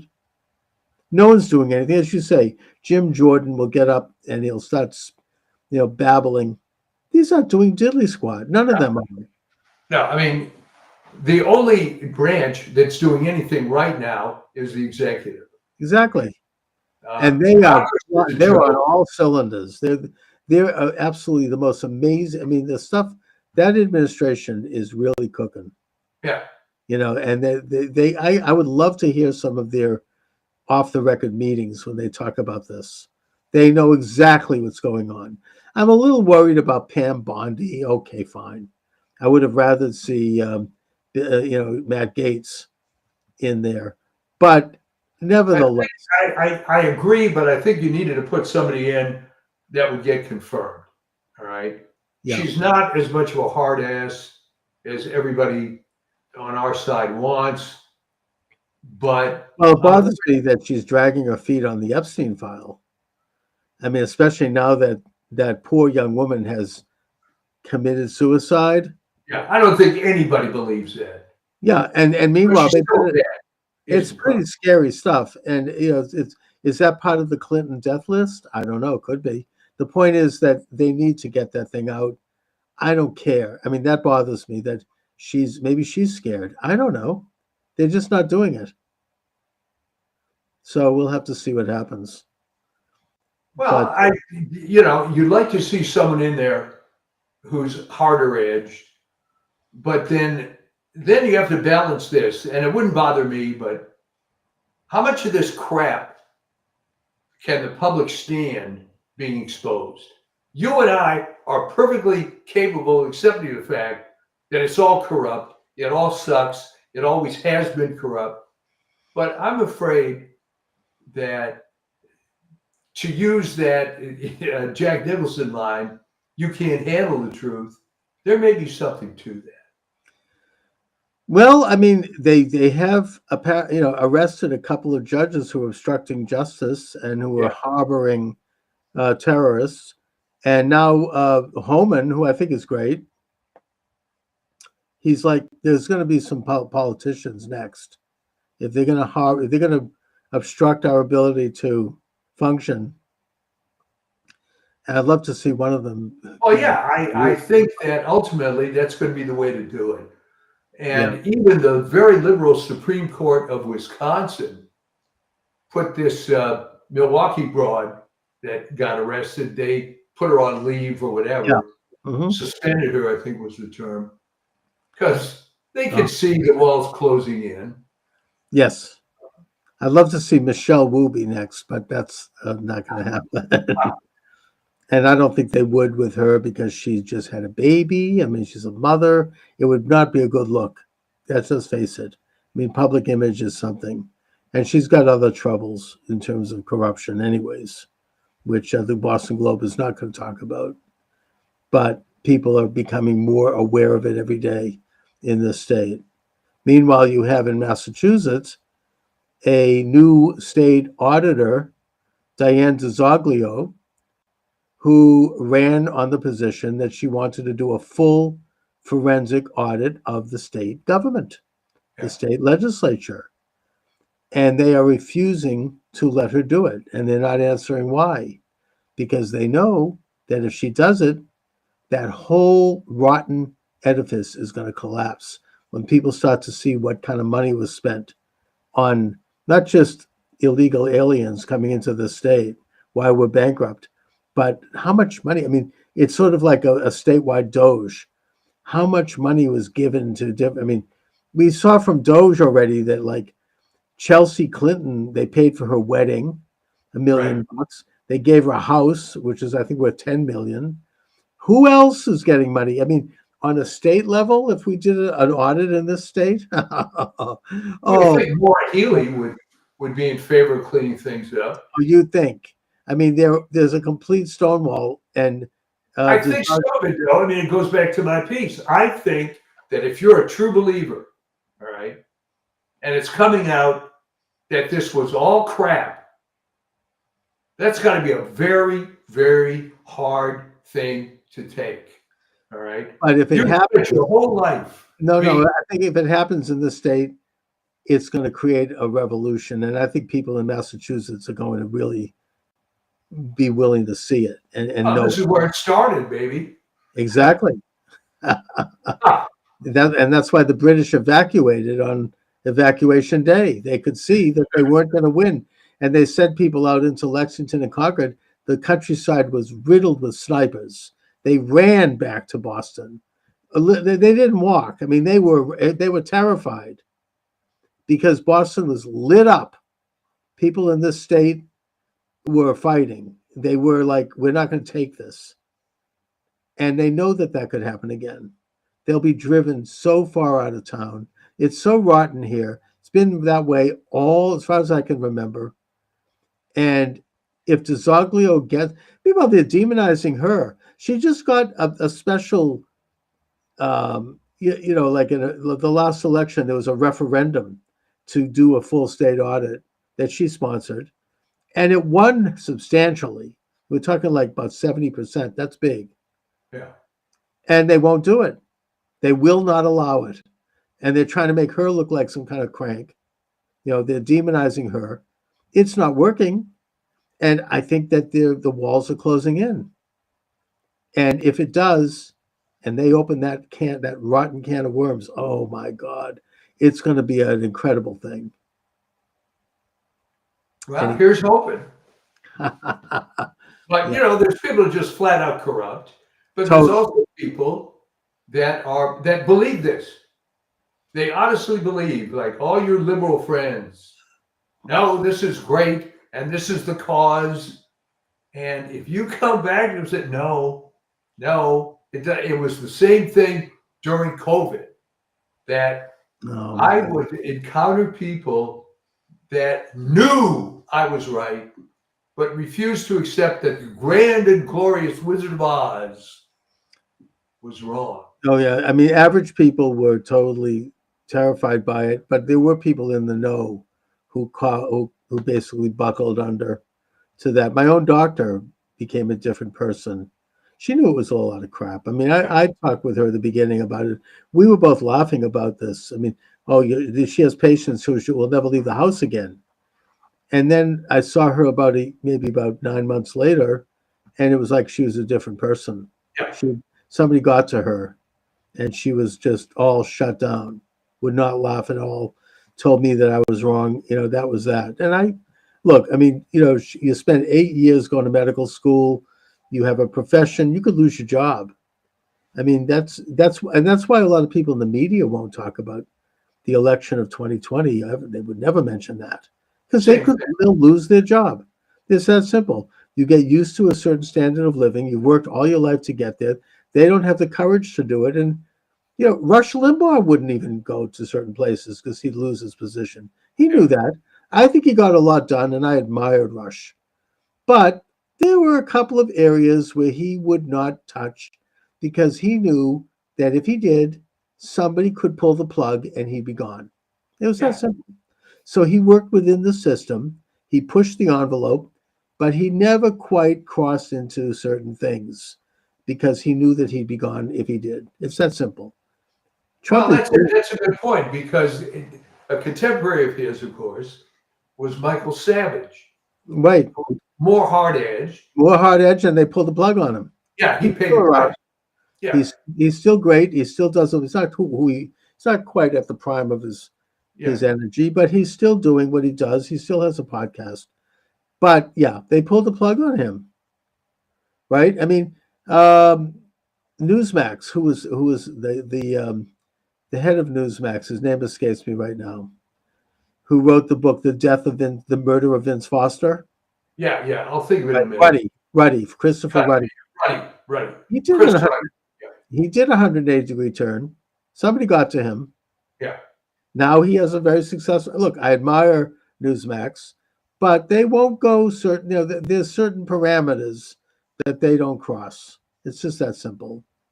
Because they want to stay in business, they have to kiss up to a certain extent to this rotten international satanic establishment. Well, see, that's what happens. They want to grow their media outlet.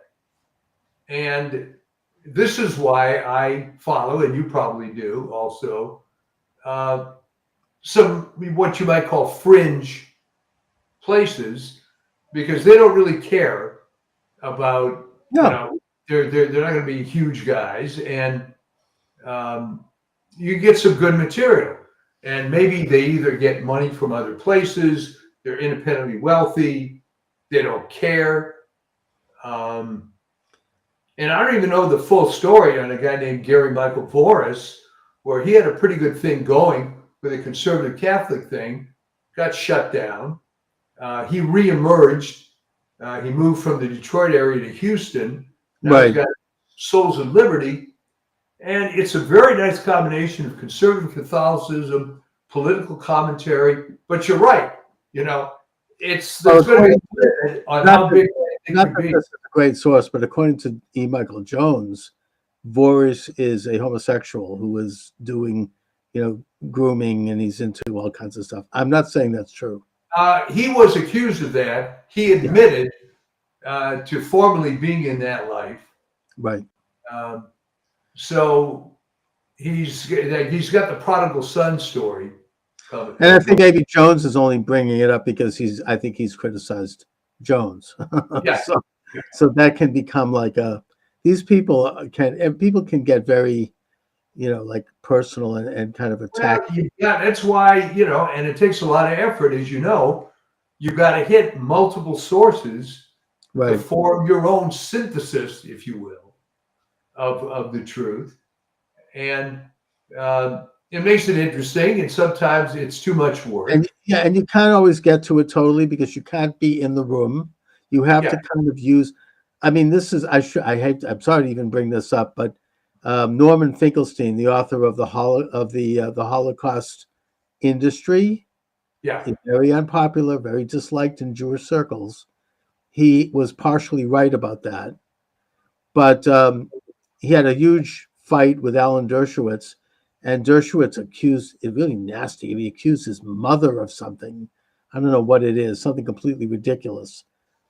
And Finkelstein happened to be in a restaurant in Washington, D.C., and Dershowitz was there. And his friend said, "Oh, look, there's Alan Dershowitz. Why don't you go over and say something to him?" And he's like, "No, I don't think so." But eventually he did. Yeah. And he sat down and he goes, "Why did you say that about my mother? You knew that was not true." And Dershowitz said, "Because you were attacking me. That's why." But, it's like, that's what it comes to. Yeah. You're willing to throw a lie about somebody and smear somebody because, to win an argument or to stop somebody. But that's what they all do, it seems. That's like Michael Jones with Voorhees. I mean, they don't like, they don't like what he was saying, or they don't, whatever. So they'll toss something out, they'll just try to discredit them in any way they can. It's a dirty. Yeah, I mean, I don't know the full story on Voorhees, but he did suffer. So in fact, his organization disappeared, and he had to kind of reemerge again. I don't know the story either, but I don't think he deserved that kind of an attack. No. And to me, it gets into, rivalries. It's personal. It's like, people. I mean, Fugelsang, this he's attacking me on Twitter. I'm a liar, he says, and I'm aligned with racists because I support Trump. Yeah. This kind of politics is just, I mean, it's really stooping. And one of the things with Jones and maybe with Voorhees is that maybe Jones thinks that Voorhees isn't anti-Semitic enough. That's probably Voorhees said something positive about Israel. Exactly. And so he must be, that's right. Something that probably is what it is. So anyway, Mike, what's coming up?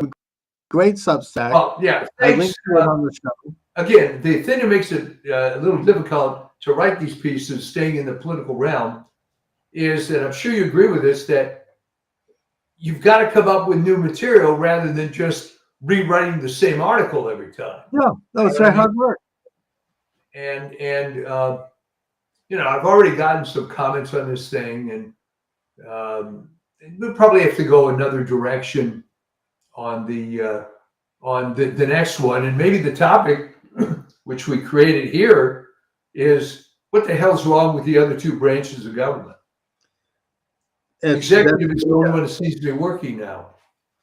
So that's right, and they're working in spades, and I thank God. I pray for them every day. Oh yeah, and they are changing the landscape of politics. I don't think we'll ever go back to where we were, and the other side is losing. They are, retreating into this trivial kind of gotcha stuff. No one believes it. No one cares. So we said something stupid in 1989. Really? It's like, I mean, it's a waste. They're wasting everyone's time. Anyway, Mike, thanks so much as always for joining me. All right. And we will see you next time. We indeed will. God bless America. Take care.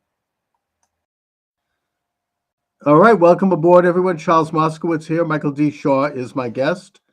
Mike, you just, as you are rolling on the air here, you posted a superb article on your Substack, Running Out of Victims, The Decline of the Democratic Party, where you trace the whole social justice victimhood edifice starting in the 1960s with the Civil Rights Act or with the Great Society and all of that. Brown versus Board of Education, actually, you note as the first major stride in that direction. And that now they basically are running out of victim groups. So give us a thumbnail on your article. Well, what I do is that, most people that observe what's going on have seen how this has developed. And again, if you're of a certain age, although I guess no one is of a certain enough age to remember Woodrow Wilson, but the point is that this so-called social justice stuff has been going on for a long time. And back then, it was probably all political anyway, but at least no one could argue with the victims, right? When von Hindenburg did it back in Germany, there was people that needed welfare and health coverage. Wilson was able to find various groups, but then it reached its zenith, as you say, with the Civil Rights Act, where the primary victim in that case was blacks, but that opened the door to an endless flood of victims. And I do note in the piece that somehow the 14th Amendment was sitting there since 1868, where in theory none of this should have been necessary. But apparently it was, because one provision of the 14th Amendment apparently refers to local laws in essence. And because of the Plessy versus Ferguson separate but equal decision, you could have local laws that were blacks only, whites only, and so on. So it's at best a very sordid history, but now you're down to the point where the Democrats are defending essentially a criminal who's been documented as a wife beater, who was on a protective order, and yet they were calling him the Maryland man, family man. Although you may have noticed, because you're a news junkie, the networks are starting to back off from this Garcia guy a little bit, and now just using him as an exemplar.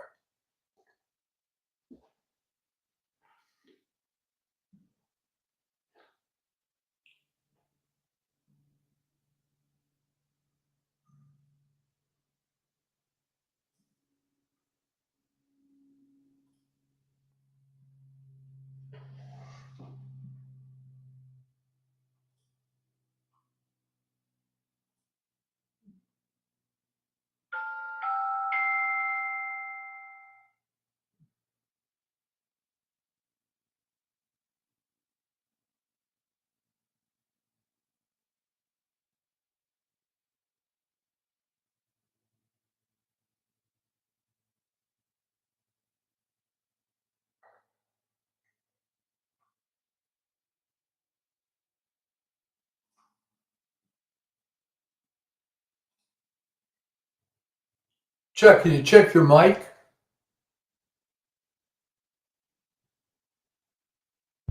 Let's see. Yeah, there There you we are. are. Can you hear me now? Yeah, perfect. I'm not hearing you. Let me just see. Having a few technical problems here. Let's see.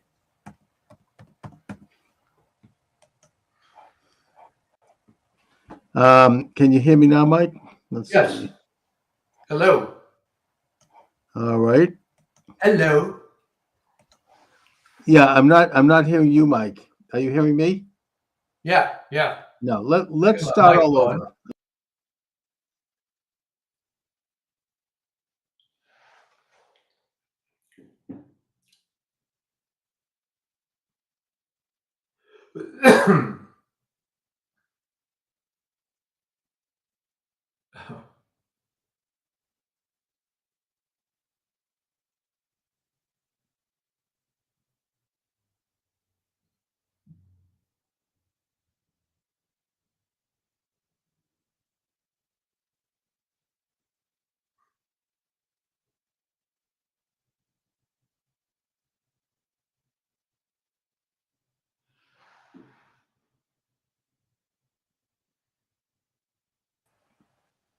Okay, can you hear me now, Mike? Yeah, you know, it's weird. You're Um, on someone the right side. messing around here. Um, maybe you need to deboot and start again. All right, why didn't I do that? Yeah, because I'm not hearing you.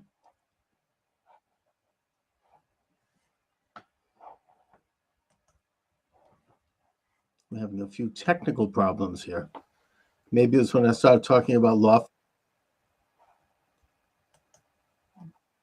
Okay, can I hear you now?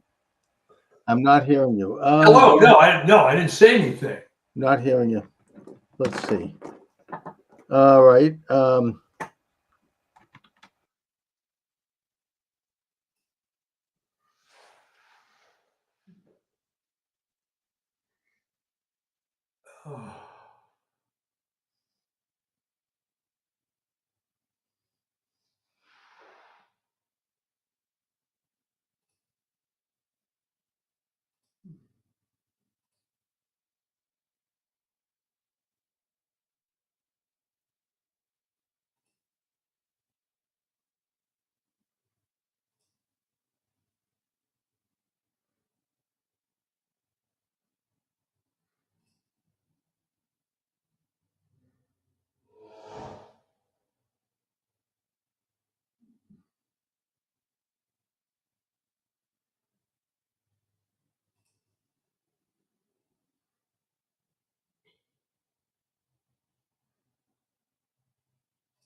Okay, can you hear me, Mike?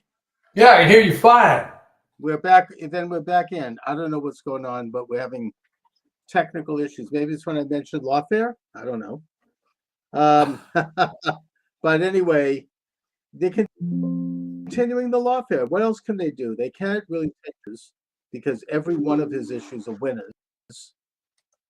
And so they're just continuing with suits and hundreds of suits filing on.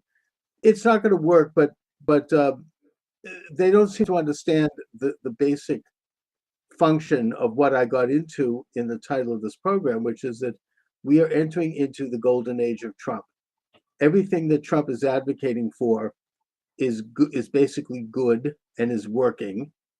His domestic policy is incredible, closing down the border, keeping a hard line on any tax increases and actually reducing taxes on working people.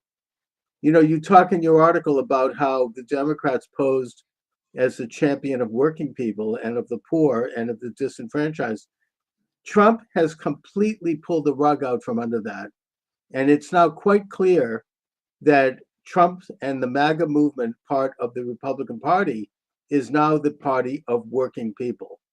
It is the party of making America's economy oriented toward manufacturing and jobs and all sorts of industry at the expense of foreign powers dumping products on this country.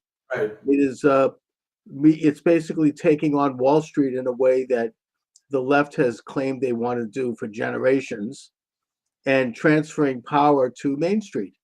Yeah, I heard Secretary Bessent actually say that, and it's so true. I mean, this is what this is all about: the business of the tariffs, which is basically a tax on imports rather than taxing citizens, rather than taxing people's income, and the removing of the terrorists and the criminals is something that all Americans support.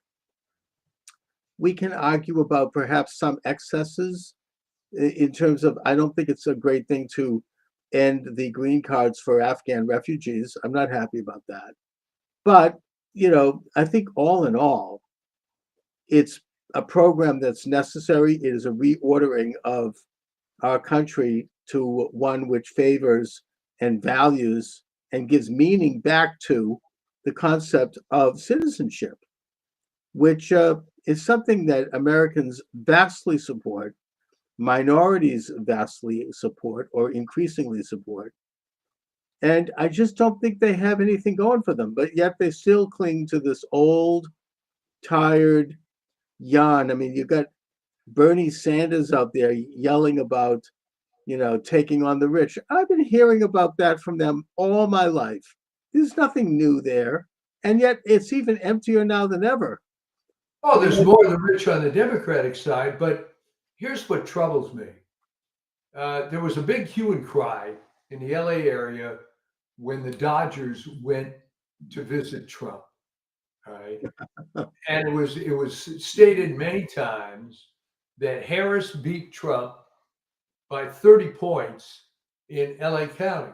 All right. So I've got to ask you, yeah, there's obviously a lot of rich people in LA County, but there's a lot more poor people and a lot more middle class people. So when are these idiots going to realize what you are saying here, that the Democrats are not the party of the little guy? They're the party of the coastal elites, Wall Street, et cetera, et cetera. So why in the world should some Johnny Doorknob guy who is a wage earner in LA County still be voting Democrat?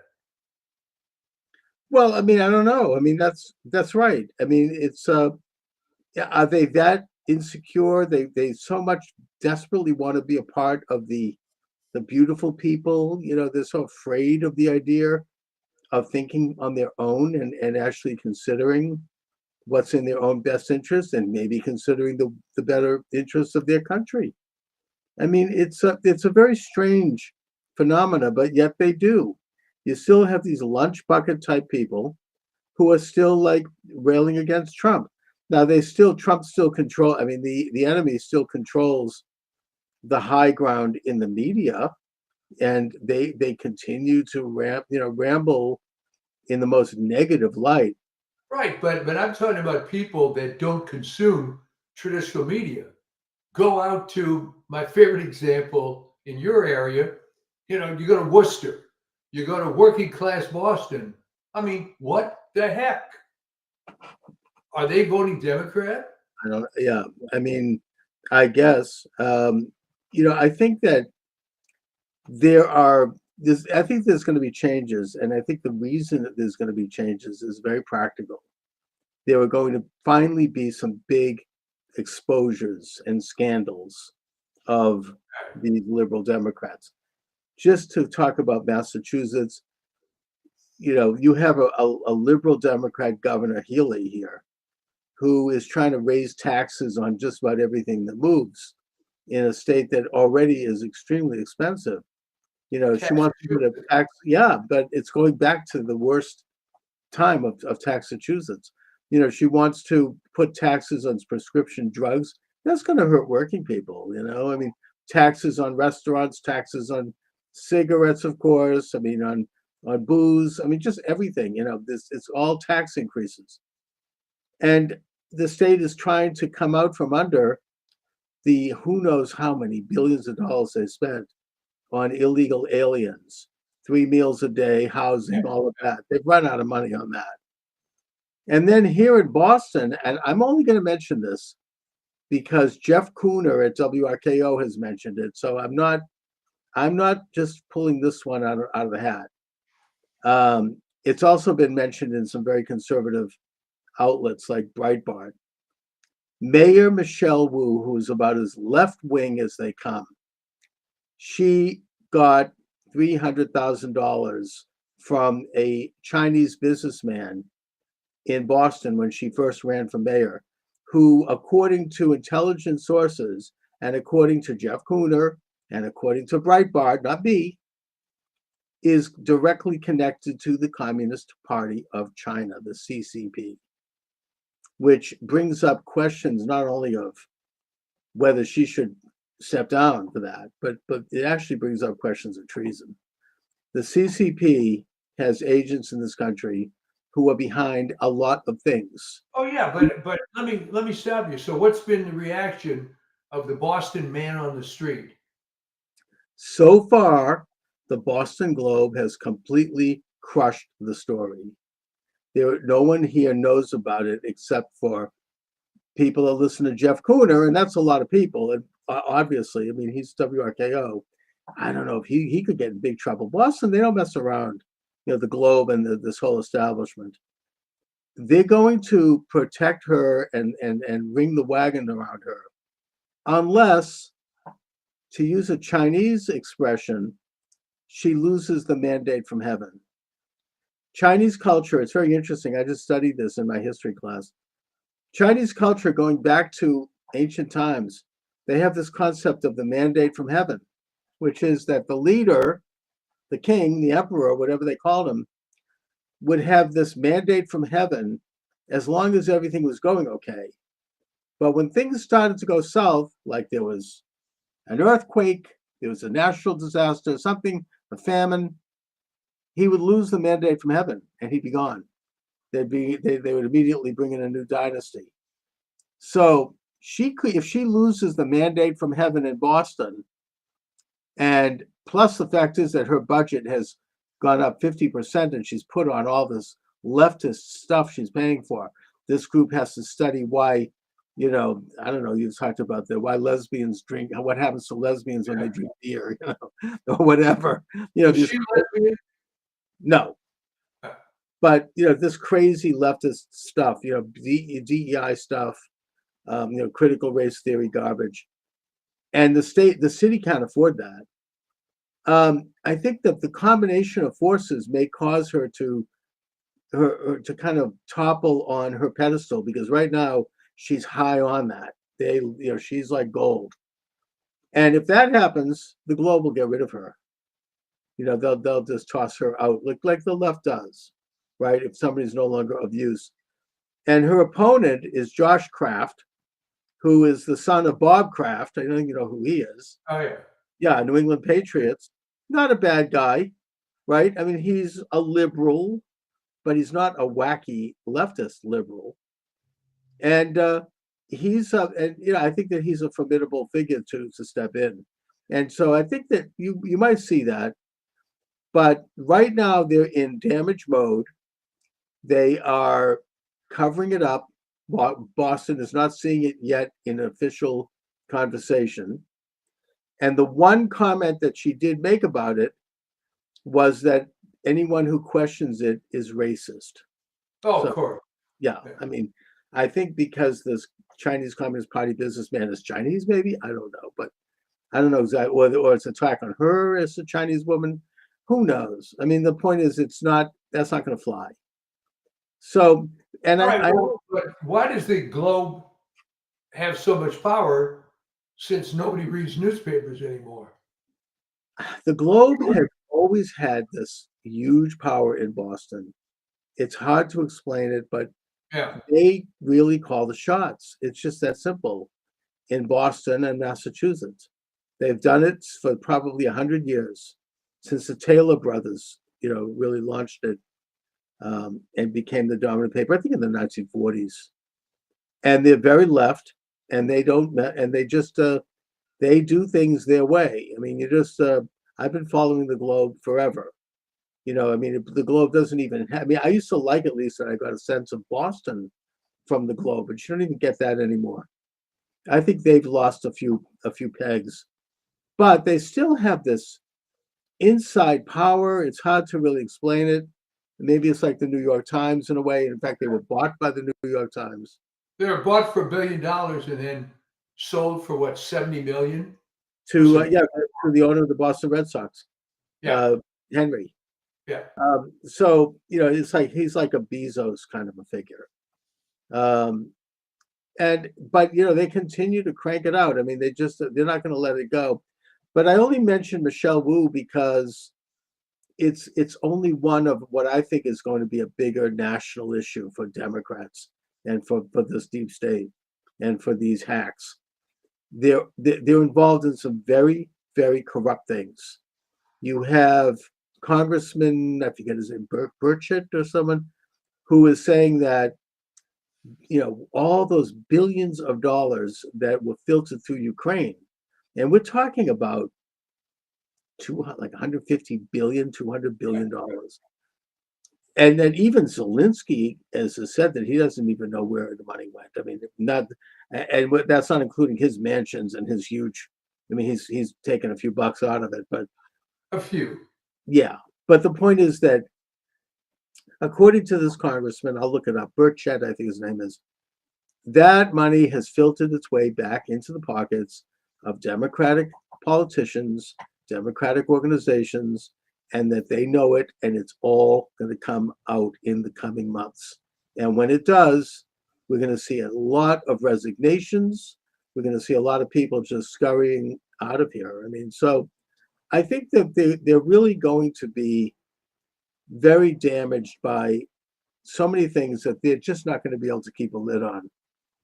And meanwhile, they've got the far left wing of the party moving up and taking over. And his hilarious comment about AOC, right? She's going to be the new face of the Democratic Party. Senator Kennedy, who is hysterical, I mean, he's great, really great quips, was asked about this in a panel discussion on Hannity's show. And he said, great, I think that she's the perfect person to head the Democratic Party. AOC is why they need to put instructions on the shampoo bottle. Yeah. I just love that. I mean, it's she's just not bright. And you've got this guy Hogg over there who is supposed to bring in young people. He's the anti-gun guy. He's spending the money. He's like funneling money to his own political action group and paying himself a fat salary. But putting that aside, he is funneling money to candidates to take on Democrat incumbents that he doesn't think are left enough. So that party is like, I think you're right. I mean, they seem to be just going the way of the dodo bird. It's not, it's not viable. And the whole race is taking a little too long for my taste. I mean, what does David Hogg bring to the table? He happened to be at the school in Florida that got shot. That was it. Okay, very critical. They think they're going to bring young votes, just like they put Kamala Harris because they thought, oh, we need a black woman. Yeah, right. That's what that's about. They just think, oh, we're going to do an appeal. It's like George H.W. Bush picking Quayle. I don't know. These are cynical political moves. It's insulting to average people. It's like, oh, good. Or even Al Gore picking a Jew. Now, I happen to think that Lieberman was a substantial senator, but nevertheless, he's going to get the Jewish vote. No, it's not. It's like it's cynical politics. Speaking of the Jewish vote, Josh Shapiro, his house, that was a big story for about a day, wasn't it? His house. You noticed that too. then suddenly it's disappeared. No one wants to talk about it anymore. And they, oh, this must be a Trump person. It never is. Turns out he was a river to the sea, Palestine will be free person. Yeah, absolutely. Yeah, leftist and Yeah, see, that isn't going to matter because Josh Shapiro is such a dweeb that he's going to stay with it. Oh, he's not going to say anything. And meanwhile, putting aside the fact that he and his entire family were almost incinerated. Yeah. Oh no, he's going to play the party game and he's not going to talk about it. And it's all going to disappear. I'll get swept under the rug because it doesn't fit the narrative. The point is that I don't know if that's going to work for them in the long run. I just think there's going to be things coming out more and more about the level of corruption.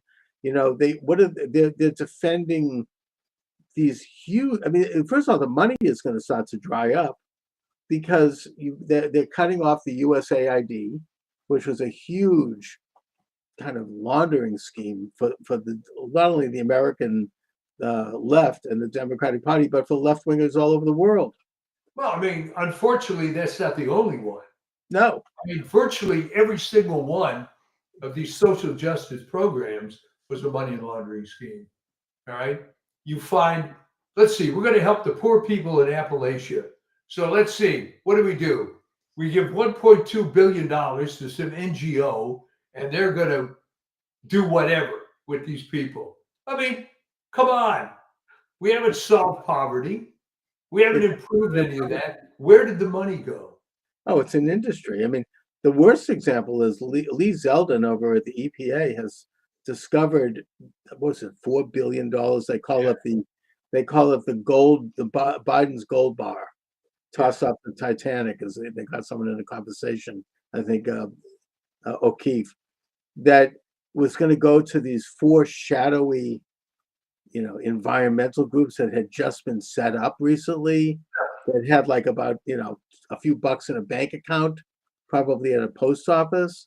One of those groups is run by Stacey Abrams. Of course. They're getting something. They were about to get, I think it was $4 or $5 billion, and Lee Zeldin has it tied up at Chase Manhattan Bank. He can't get it back, but at least he's stopping it for now.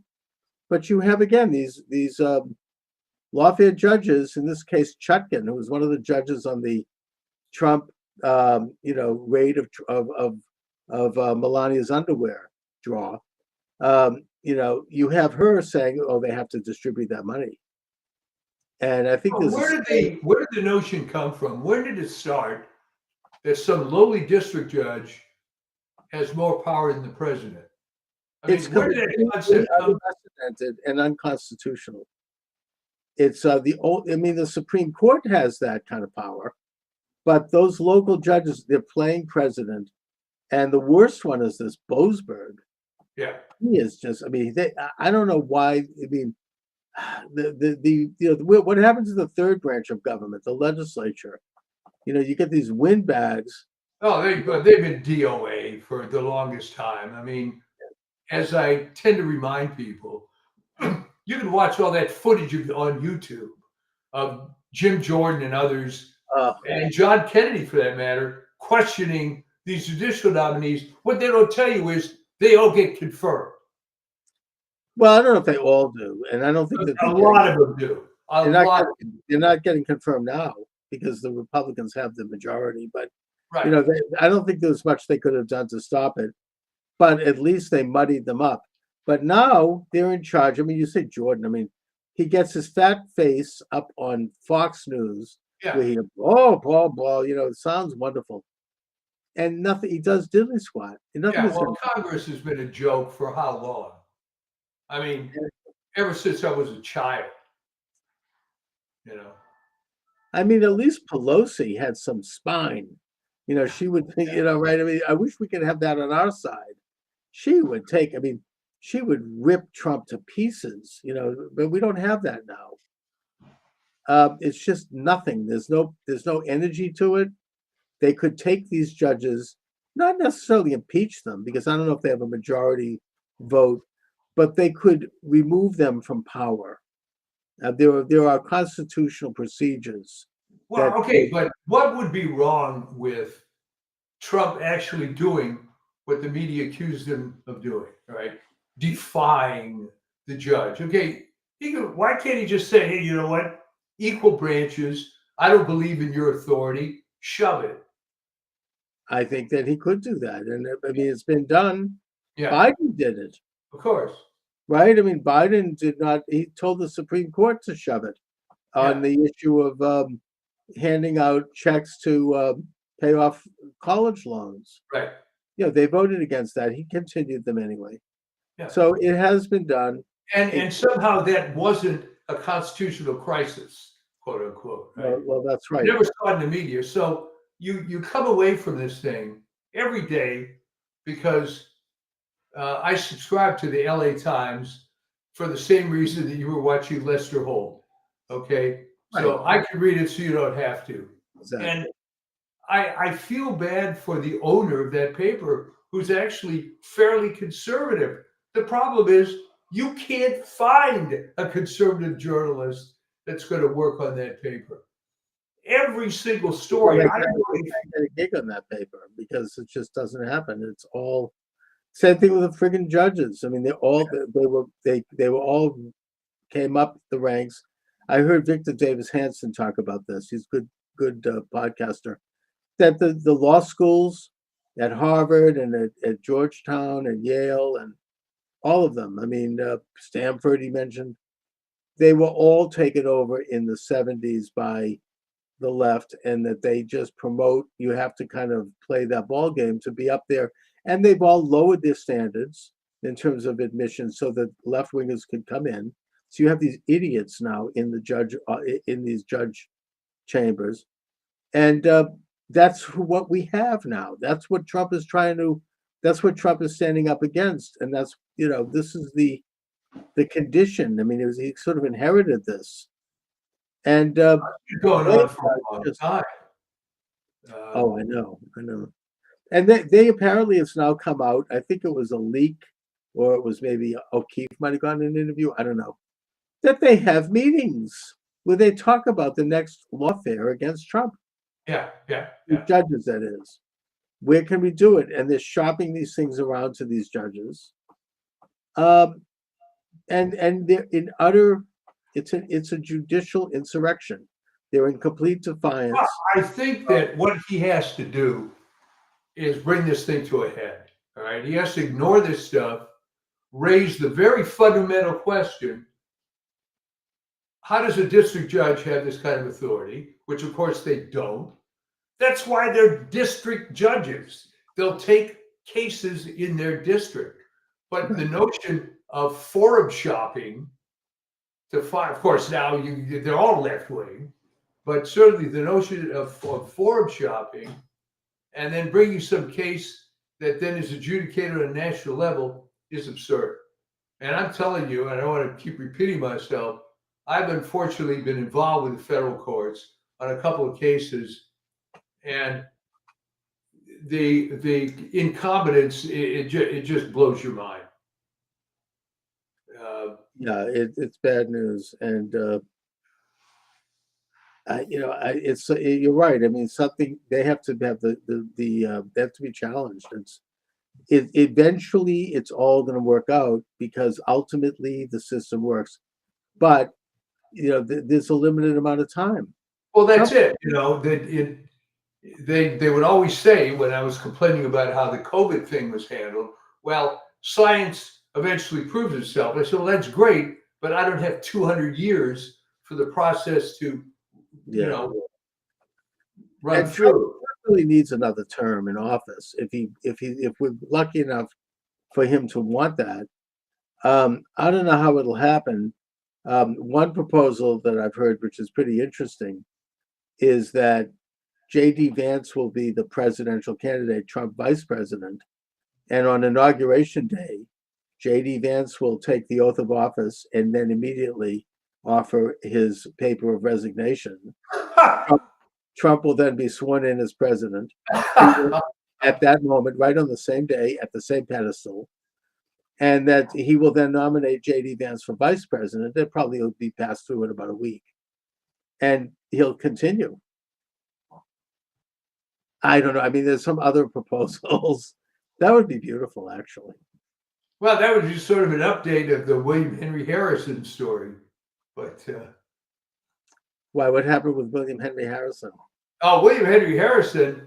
He died about 30 days after. Well, no. What happened is he insisted during the inauguration speech. Apparently, it was raining.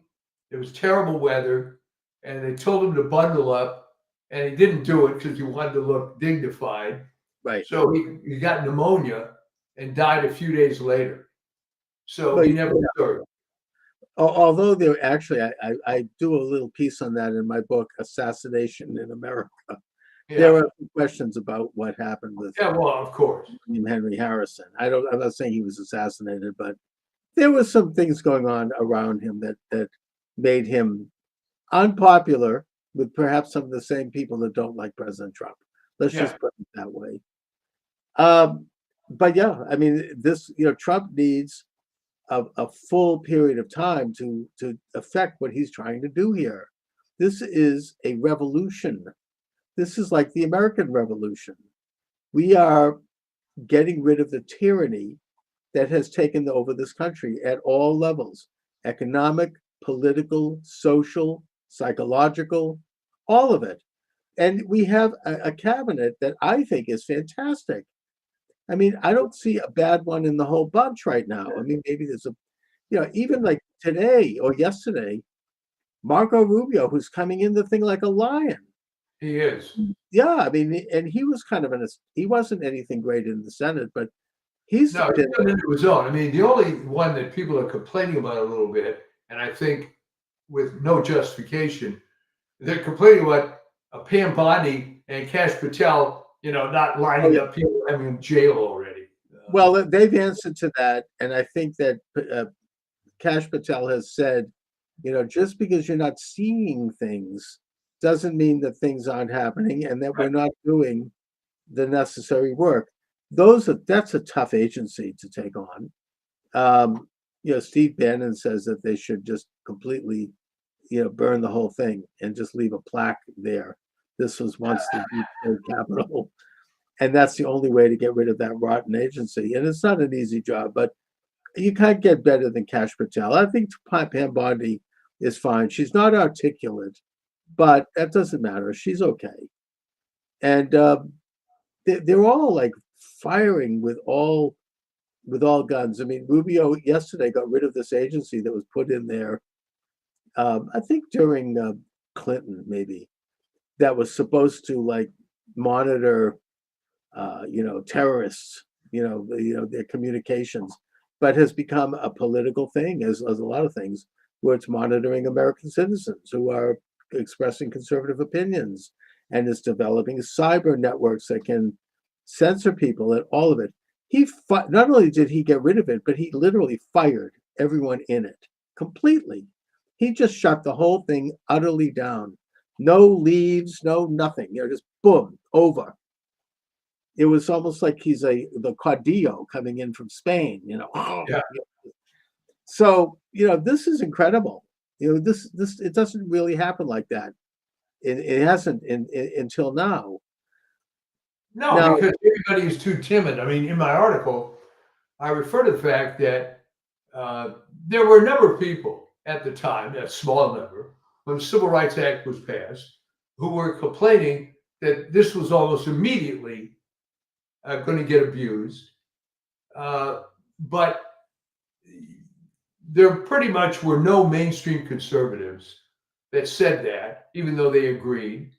They liked their political career too much. And, the real casualty of that was probably Barry Goldwater, who was much more of a civil rights guy than Lyndon Johnson ever was. I mean, that was a total joke.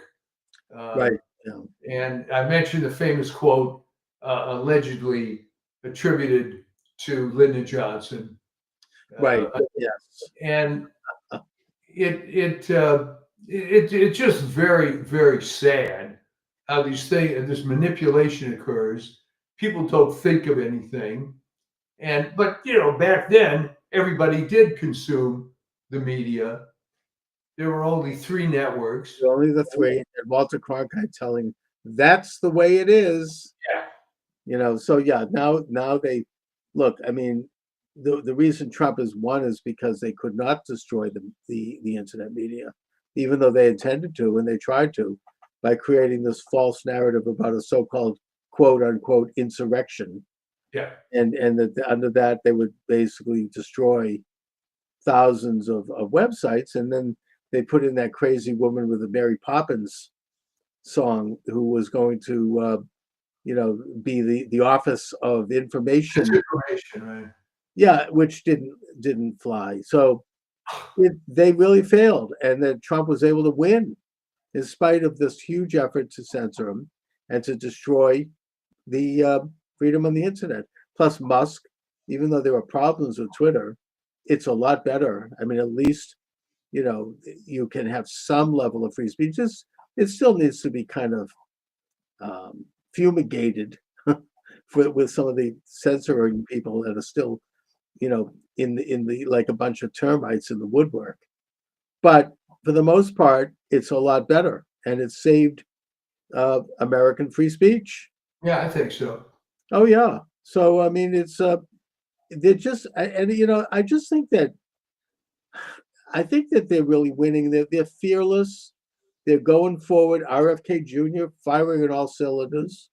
He's not backing down on Well, questions. there's a horrible story that came out that you may have seen. It had to do with the fact that some big guy in the CDC has been dying to, formerly CDC, has been dying to report to Congress that he was forced to destroy and suppress data showing a connection between the MMR vaccine and autism back in 2014. Oh, brother. And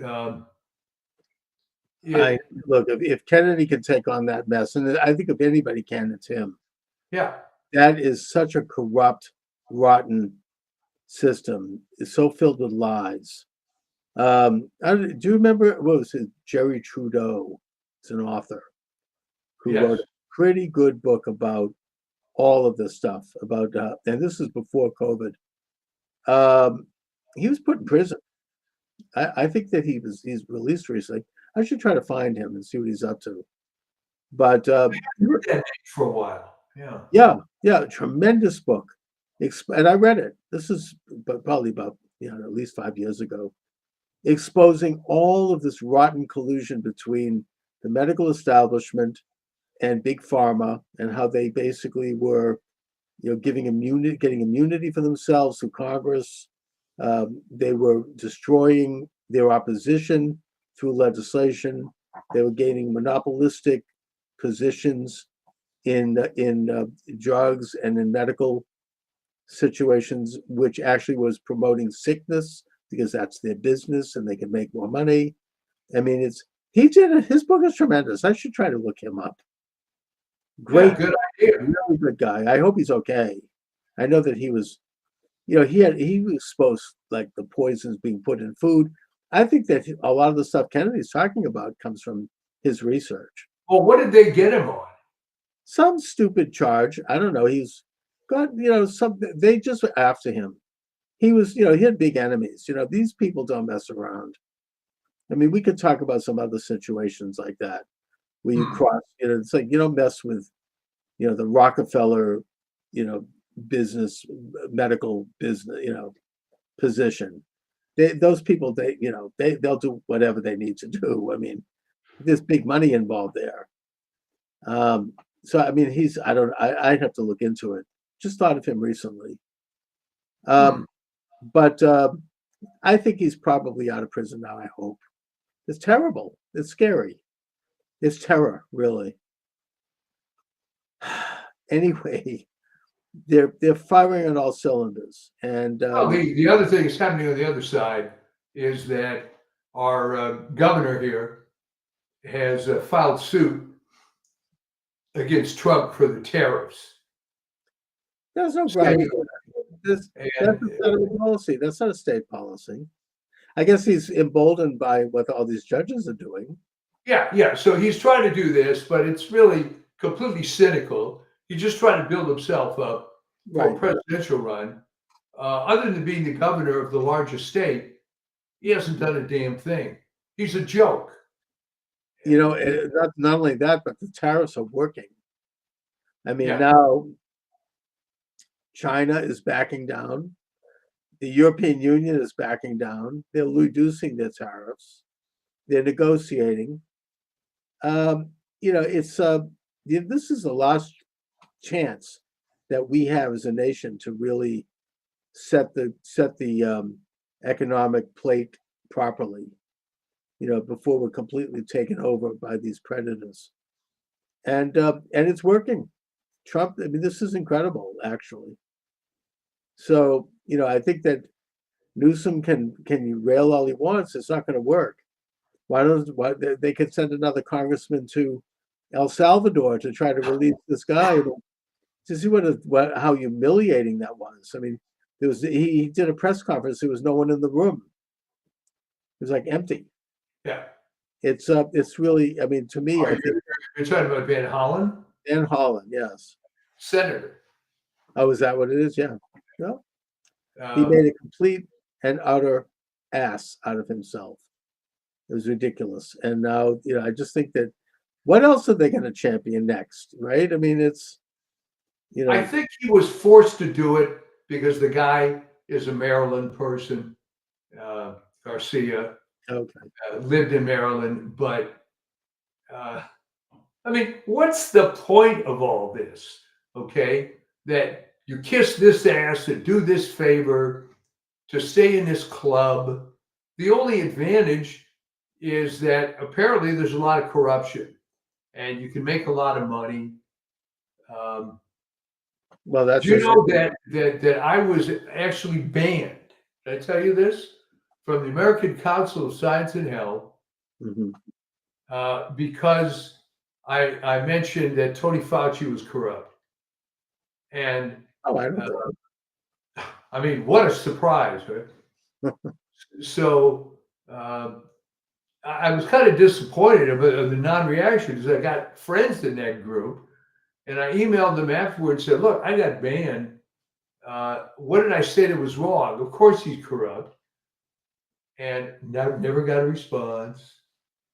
So Shows how powerful he is. People are afraid. Well, I mean, that whole COVID thing, you and I both know yeah, yeah, how utterly, it was all based on lies, all based on corruption, all based on money and social engineering. It was one of the worst instances I can remember, and certainly in my lifetime, certainly in all of ours. We all lived through it. well, it was the worst public health disaster of all time because we knew better. You know, it's not like when people were dying of the Black Plague and we had no technology. They knew exactly what to do, and they didn't. Uh, it was, and they still are probably never going to talk about this for the next 50 years. It just is. And it's Uh, still such a hot potato politically to talk yeah, about yeah. that I still can't mention this to people. You cannot criticize COVID or the vaccine, and there's still people walking around with a mask. It's you know, because they were so, I think people were so traumatized by the way this was done in the media, and the way the media deliberately got on board with this, that it was a social experiment in that way. Yeah. How can we scare the crap out of the whole country and can we get results?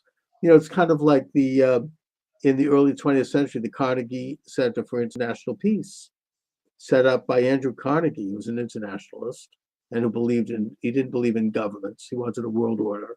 Very open about that. Did some good things in terms of setting up libraries around the country and cultural institutions. But this Carnegie Institute, they held meetings because they were trying to ask, how can we create world socialism?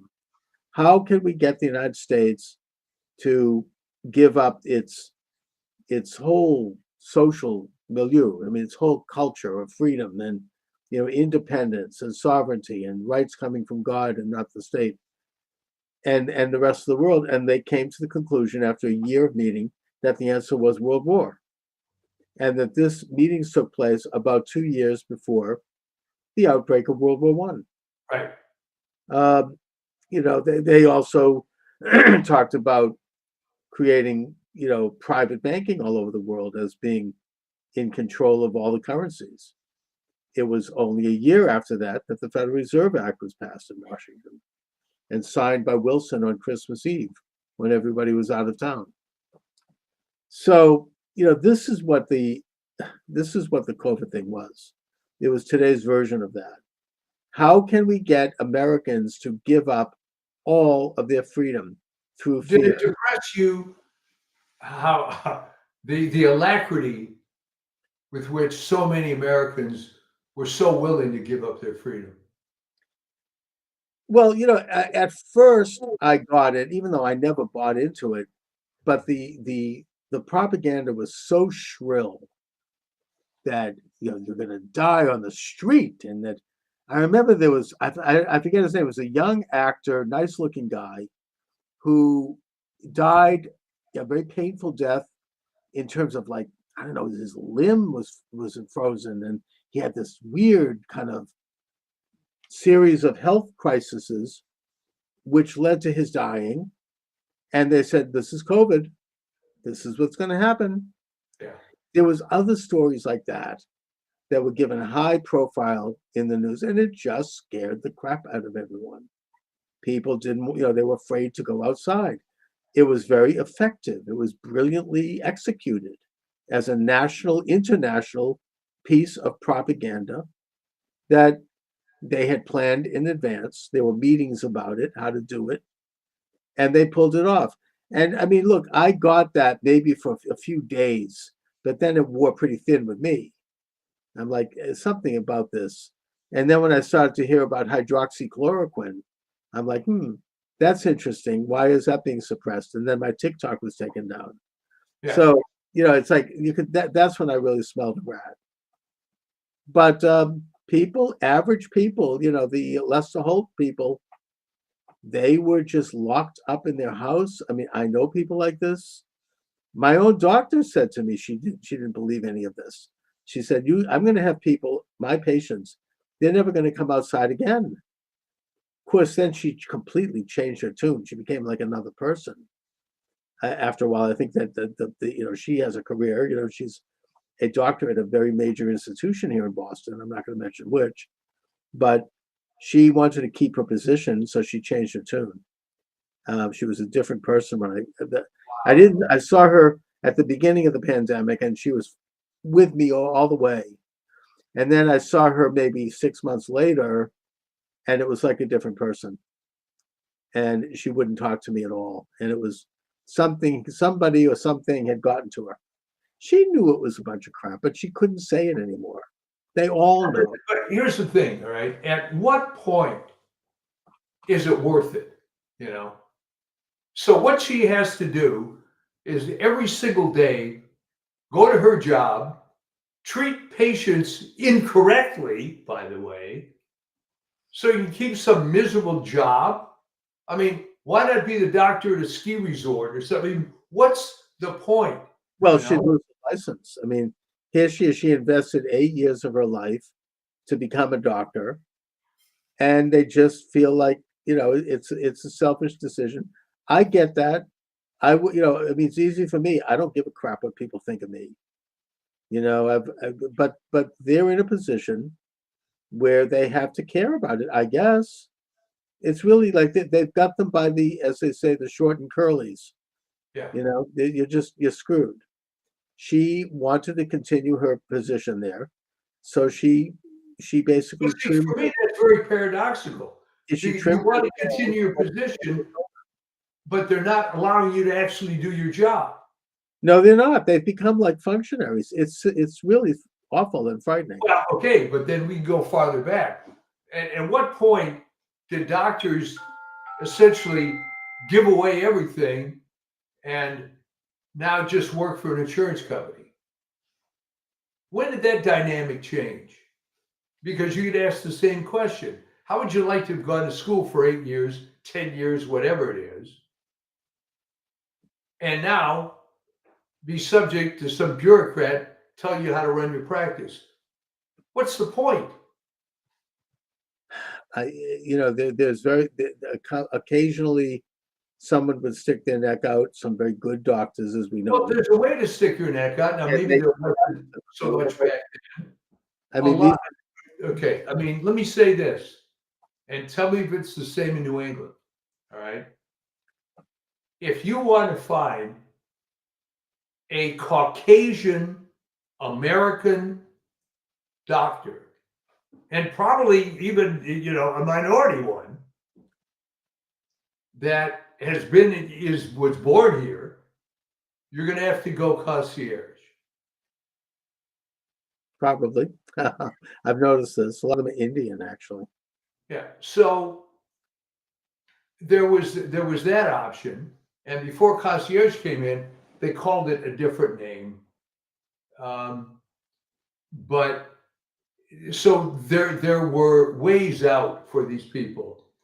But if this person you're talking about is with some larger group, then yeah, they don't have the freedom. No. And it's and she doesn't have the wherewithal to take on the establishment. It's just that simple. I mean, it's not that she agrees with them. She doesn't, but she's not going to put her neck out. She's got her career. She's got her family. She's the mother of young children.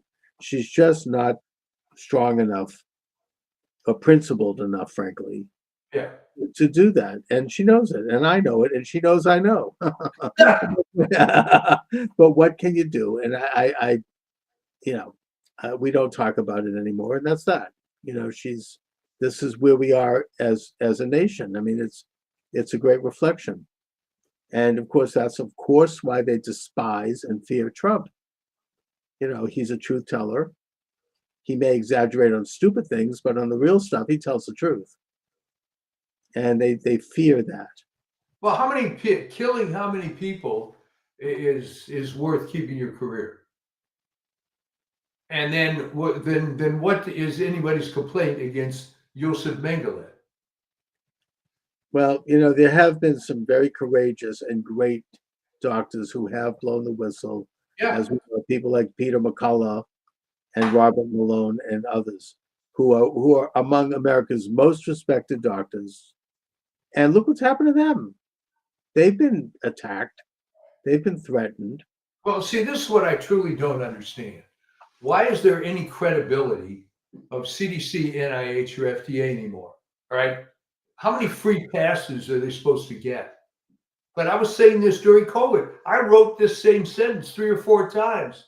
All right. Why should we believe a single thing they say? And the only conclusion I could come up with is people are so browbeaten by authority from the time they are in kindergarten that it doesn't matter. It doesn't matter how many times teacher is wrong. They're going to keep respecting authority until they die. Yeah. There is, there's a sociological term for this. I'm not sure what it is, but yes, people who assume authority positions, they study how to do that, and they do it.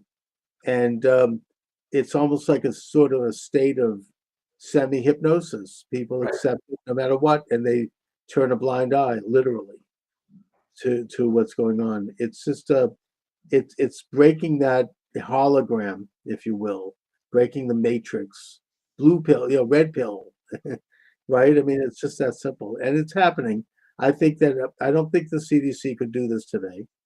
I think enough people are woken up to it, and I think progress has been made in that way. Well, that's good. Anyways, but great article, Mike. Well, thank you. And onward and upward, right? That's right. That's right. So we have a big weekend with the Easter Triduum for all those Catholics out there and others that celebrate Easter. Yes. And this was our Holy Thursday show that we're having now. Indeed. So, God we bless. will see you. What is the significance of Holy Thursday? Well, it's all part of what they call the Triduum. You're talking about the Last Supper, and followed by Good Friday, Right. and then Holy Saturday, where actually the most solemn mass of all is the Vigil Mass, which is Saturday evening. Wow. Yeah, which is kind of a big deal. We're taking one of the grandkids to it, but Nice. yeah. And then, Well, it's a time for, yeah, I suppose it's the equivalent in Judaism of the high holidays. yeah, It's yeah, a time to atone for your life, to look at your sins, as it were. To try to, heaven opens up and you try to make atonement. In Judaism, it's not enough to ask forgiveness for sin. You have to do something. You don't just ask for forgiveness. Then you you kind of make recompense. You have to pay money, or you have to do work, or you have to go to prison, or you have to do something to, so it requires action. It's not just asking for forgiveness. right. And I always thought that was interesting as an approach. It was like when Bill Clinton, he did his "I forgive me" tour. Fine, we forgive you. Now resign. Yeah. It's like there's consequences. Well, evidently not. He. No. That kind of goes against the modern ethos. Now you just have to go out and throw out a few slogans, and you're done with it. There's no action. You got to hand it to the guy. He based his career on Franklin Roosevelt, right? He married an ugly woman to prove somehow that he was credible, and he had any number of affairs on the side. Right. And at least, but he wasn't quite as good at it as FDR, because FDR had to have help in these affairs, Right. because of his disability. But there you go. American.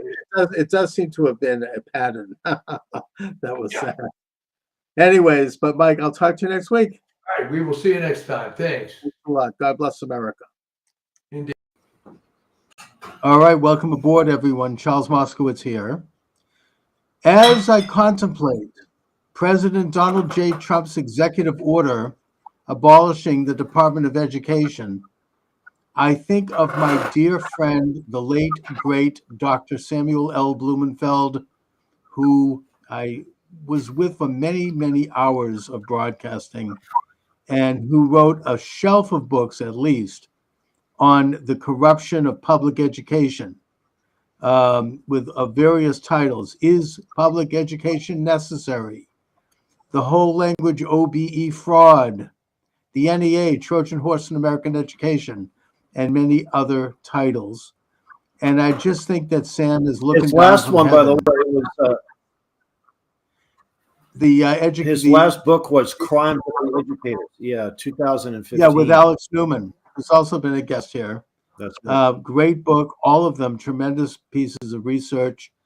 And Sam basically was calling for what's happening, the abolition of the Department of Education, a $236 billion annual budget that was put in place in 1979 as a gift to Jimmy Carter because the educrats helped him get elected, and was supposed to improve American education.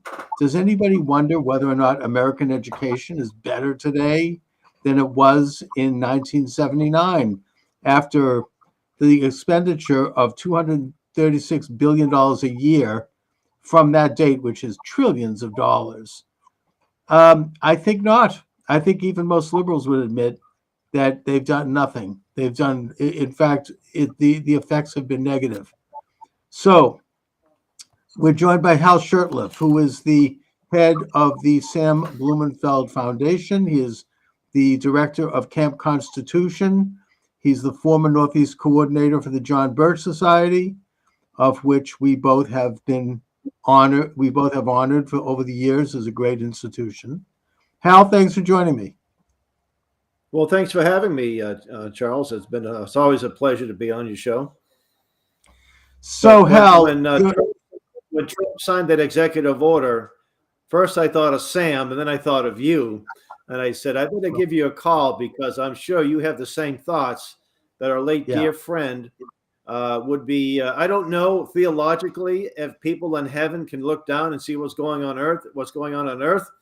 Right. I looked it up, and there might be a little bit to back that up, but most say no. And I would think, why would they want to see what's going on earth? It's a crazy mess. You think if heaven is such a, there's no tears in heaven, so they'd be crying if they see what's going on.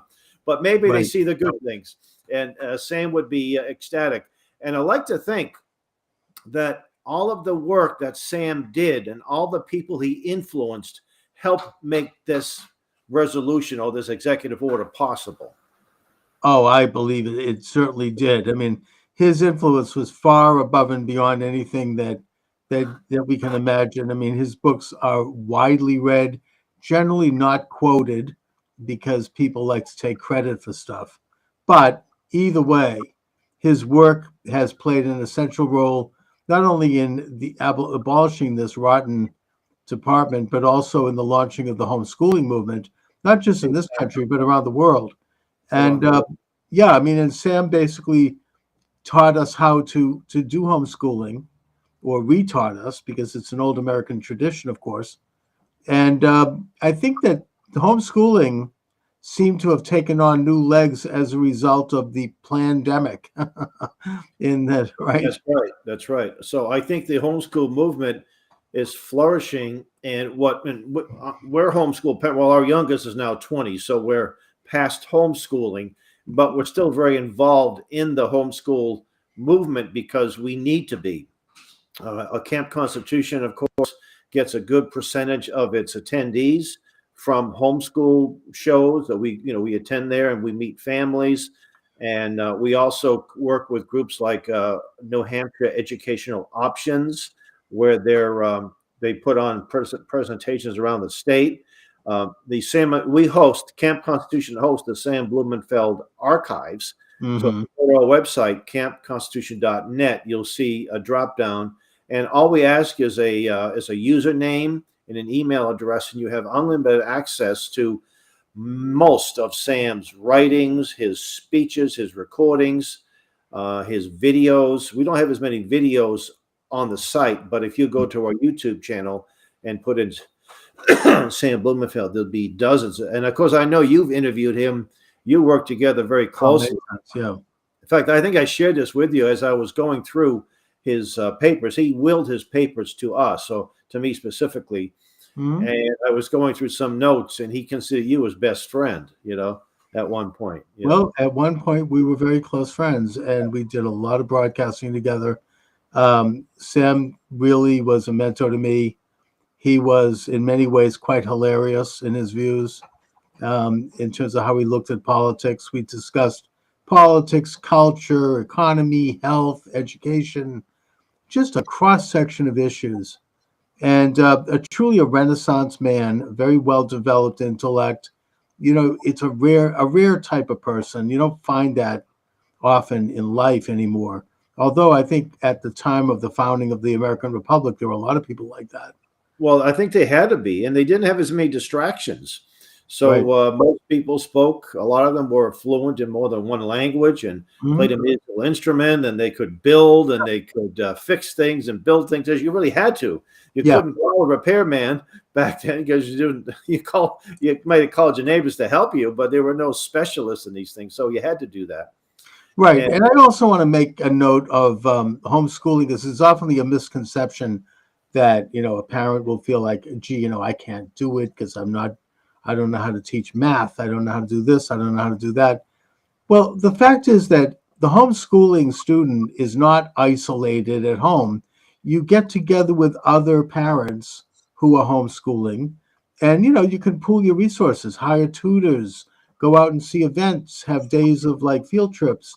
Exactly. It's not like they try to create this image of the homeschooling kid as isolated and locked at home. It's absolutely false. Actually, Chuck, they say that the homeschooled child doesn't socialize. Now, as homeschool parents, we were very active in our church, and we had youth groups at our church. Our girls danced. We have 4 girls, 1 boy. Our girls danced. They took dance lessons, and they became teachers. They volunteer teachers or student teachers. One of the things I noticed that when you meet a young person and shake their hand, the homeschooler generally looks at you, makes eye contact. You Yes. know, in fact, some years ago, I'm in Troy, New York, at a little restaurant meeting somebody there, and there's this young black boy. He's probably about 10 or 11, and he was wearing a uniform, like a school uniform, Yeah. and he held the door open for me, and I looked at him and I said, the name of the school was the Troy. It's a Christian. I can't remember the name of it. It was a boarding school, and I said, "Oh, you must go to such and such a school." And I wish I could think of the name. He looked at me, and his mother was just like 10 feet away. How did you know? I said, "It's because he was respectful. He had a cheerful countenance." So it was the Redemption School, the Troy Redemption School, and I knew some of the folks involved, and we've had some of their people at our camp. And so the same thing with homeschoolers. They have a different, not all parents are perfect, Right. But when you mentioned earlier, there's something as homeschool co-ops. That means you have local groups. Some of them are informal. Some of them are very structured. They meet at the local library. They might meet at a church. The church may or may not, or a synagogue or other places of worship. They may or may not run them, but at least they allow to use the facility. And you're right. So let's say, hey, I'm weak in math, but we got a retired math teacher down the road, and he or she loves to volunteer their time to teach math. Or you have, we have this program called Math UC. So your homeschool, there's so much curriculum. When you go to a homeschool convention, it's a question. It can be overwhelming because where do you begin? So you can get a whole package. Now, for 2 years, my youngest used Liberty University's homeschool program. Oh, yeah. So, and she actually took college courses while she was homeschooled. I guess 2 of my daughters did. Right. And I know in homeschoolers to graduate from junior college the same day they graduate from high school. It was a little challenging for my youngest daughter. It was a little too much. So I said, okay, don't worry about it. Well, and she's now a third-year nursing student. She's excelling. And you're right, you can hire a tutor. So if there's certain areas that they need a little help, then you hire a tutor, and that's what we did with one of our girls. Yeah. And today you have fully accredited online courses that are interactive. The Freedom Project Academy by our friend Duke Pesta, for example, is one example. And another thing too is the whole country is a classroom. I mean, I lived in I'm in New Hampshire now in the Lakes region, but there's so much rich history. And as a homeschool dad, when I used to fly around the country, and for a couple of years, my wife worked for the airline, so we could fly. I would take maybe a son or a daughter or two when we would visit museums, historical places, state capitals. So you can read a book and learn all about Noah Webster. That's great. But hey, let's go to his house. He's in West Hartford. Let's go take a field trip to his house, and write a report about Noah Webster. And then the state capitol and other things that you can do. And also, Sam Blumenfeld was an expert on phonics. He published Alpha Phonics, which was helpful to my daughter, and she's a huge, voracious reader now, and a graduate student, I think, as a result of developing the basic skills of actually reading English, which is through phonetic sounding out of vowels and consonants. Sam called it systematic phonics.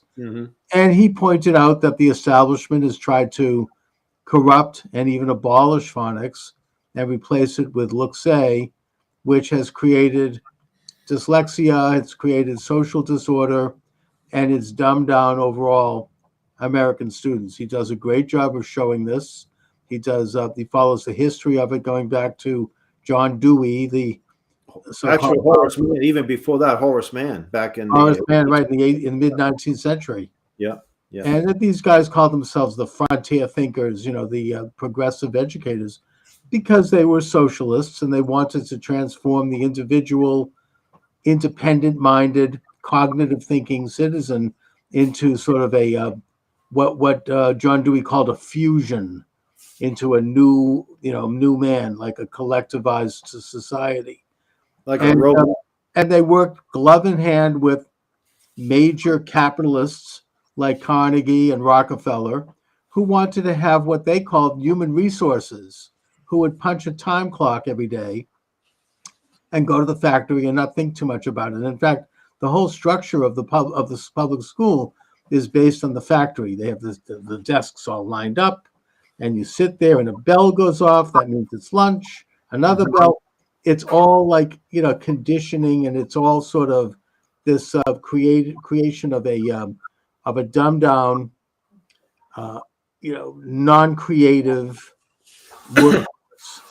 So, And they Sam, would have ways to identify prodigies. And in fact, Bill Clinton had something when he was governor of Arkansas. He had this school program for the best and brightest, and they would recruit them. The rest of them, you're not going to get very far. And Sam was one of the first, if not the first, to acknowledge the deliberately dumbing down of America. And that's because I have these archive, I have all these great letters and articles he's done. incredible. It was a friend of his.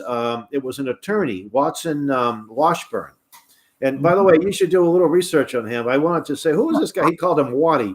He's a Hall of Fame tennis player. Why not? Sam never told me that. Yeah. He was an attorney, and he asked Sam, we're talking about early 60s. At this point in Sam's life, he was the editor of Grosset and Dunlop, which published the Hardy Boy, Nancy Drew books. Mm-hmm. And he said, Sam, can you become a member of my Literacy Reform Foundation? He says, why? He said, what's the big deal? You read it, all you have to do is learn the vowel sounds, the consonant sounds, phonetic, and you're a reader. He said, you've got to read a book by Rudolph Fleisch called Why Johnny Can't Read. Yes. And I think it was published in 55. Right. So that book changed Sam's life. Although I have to say, Rudolph didn't go nearly as far in the research. He actually became friends with Rudolph Fleisch. He was a socialist from Austria. Came over here, before the Nazis took over, Right. and they would correspond. And he wouldn't collaborate officially with Sam, but he greatly appreciated his works. And all those letters are on the archive. Incredible. Yeah, So we can see all that on the Camp Constitution website then. in the Sam Blumenfeld archive. Yeah. Oh, I want to look that one up. It's great stuff. And Sam would write letters to mayors of cities, including Cory Booker. We hear a lot about him. Sure. He was mayor of Newark. And he said, give me the worst school in the city, and within a year, I will turn it around. Now, he had a game plan. He had teachers that were willing to relocate if necessary. He had a budget. You got to pay them. I can't bring a bunch of teachers in but he had a real game plan. And if he got any response, it was basically, thank you, but no thank you. Appreciate your concern. So they really had no interest. No. And you think, okay, what could happen? Let's invite Sam to Newark. Let's invite Sam to Chicago. What's the worst thing? You pay hear this guy out, right? They had no interest in it. And that proved, you see, if they wanted to solve the problem, they would have. In fact, back in the 1840s, in the Boston schools, they introduced the look-say method that was invented by Thomas Gallaudet, who I think was a good man. I don't think it was a subversive. Well, the original idea of it was supposed to be to help deaf students. I think it wasn't really meant to, they took this and they transferred it into like a general, it's like, aha, why don't we do this for everybody? And so they're looking at words as if they're hieroglyphics, and it would scramble a young person's mind. You wouldn't be able to develop the proper method of sounding out words. And it was very deliberate. And Sam also talked about Marva Collins in Chicago, speaking. Oh, yes. They made a movie about her. It did. And she was interviewed. I don't know if she kind of stayed with it, but she, a black woman in the toughest neighborhood in Chicago. On West Side Preparatory School. She took an abandoned grocery store and turned it into a school and really put in certain measures that really changed people's lives. Discipline, people had to show up, properly dressed.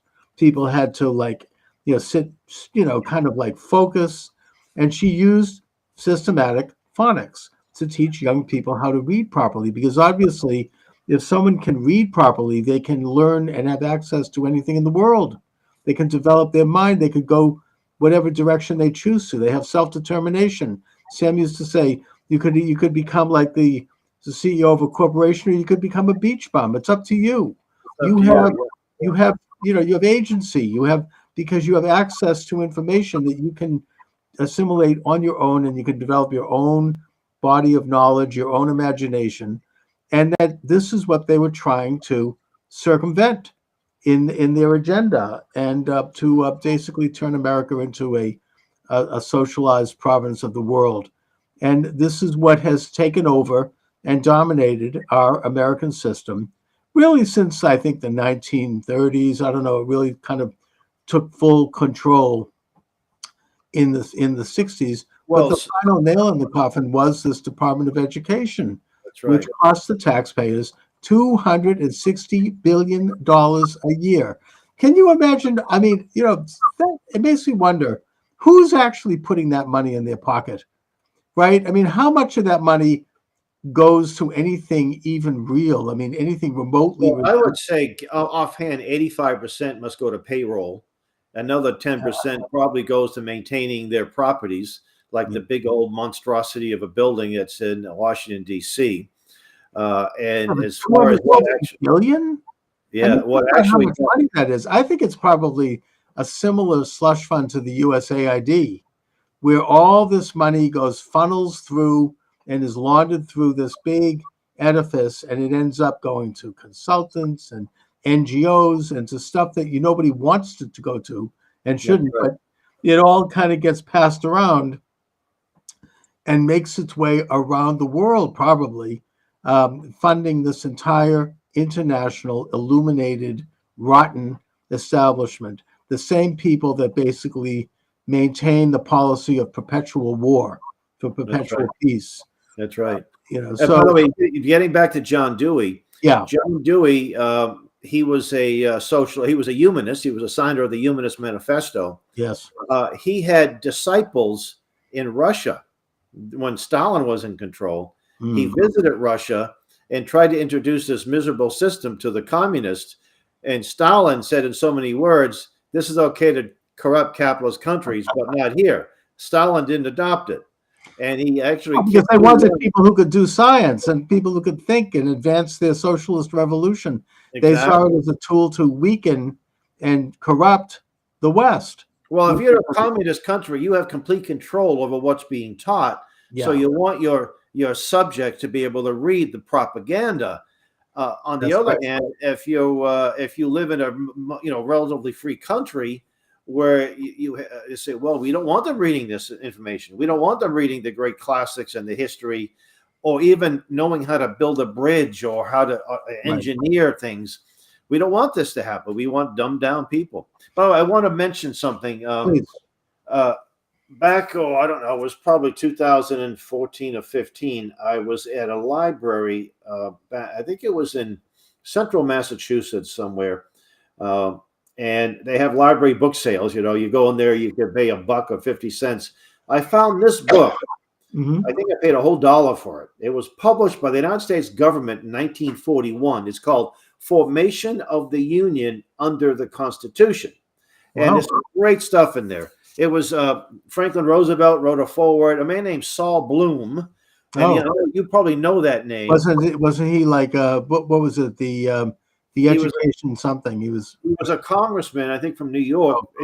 He says great guy, great advocate of the Constitution. He was a great UN advocate too. But in spite of that, so in this book, along with some great history and some great reading, is a questions and answers. And one of the questions they ask is, what role does the federal government have in education?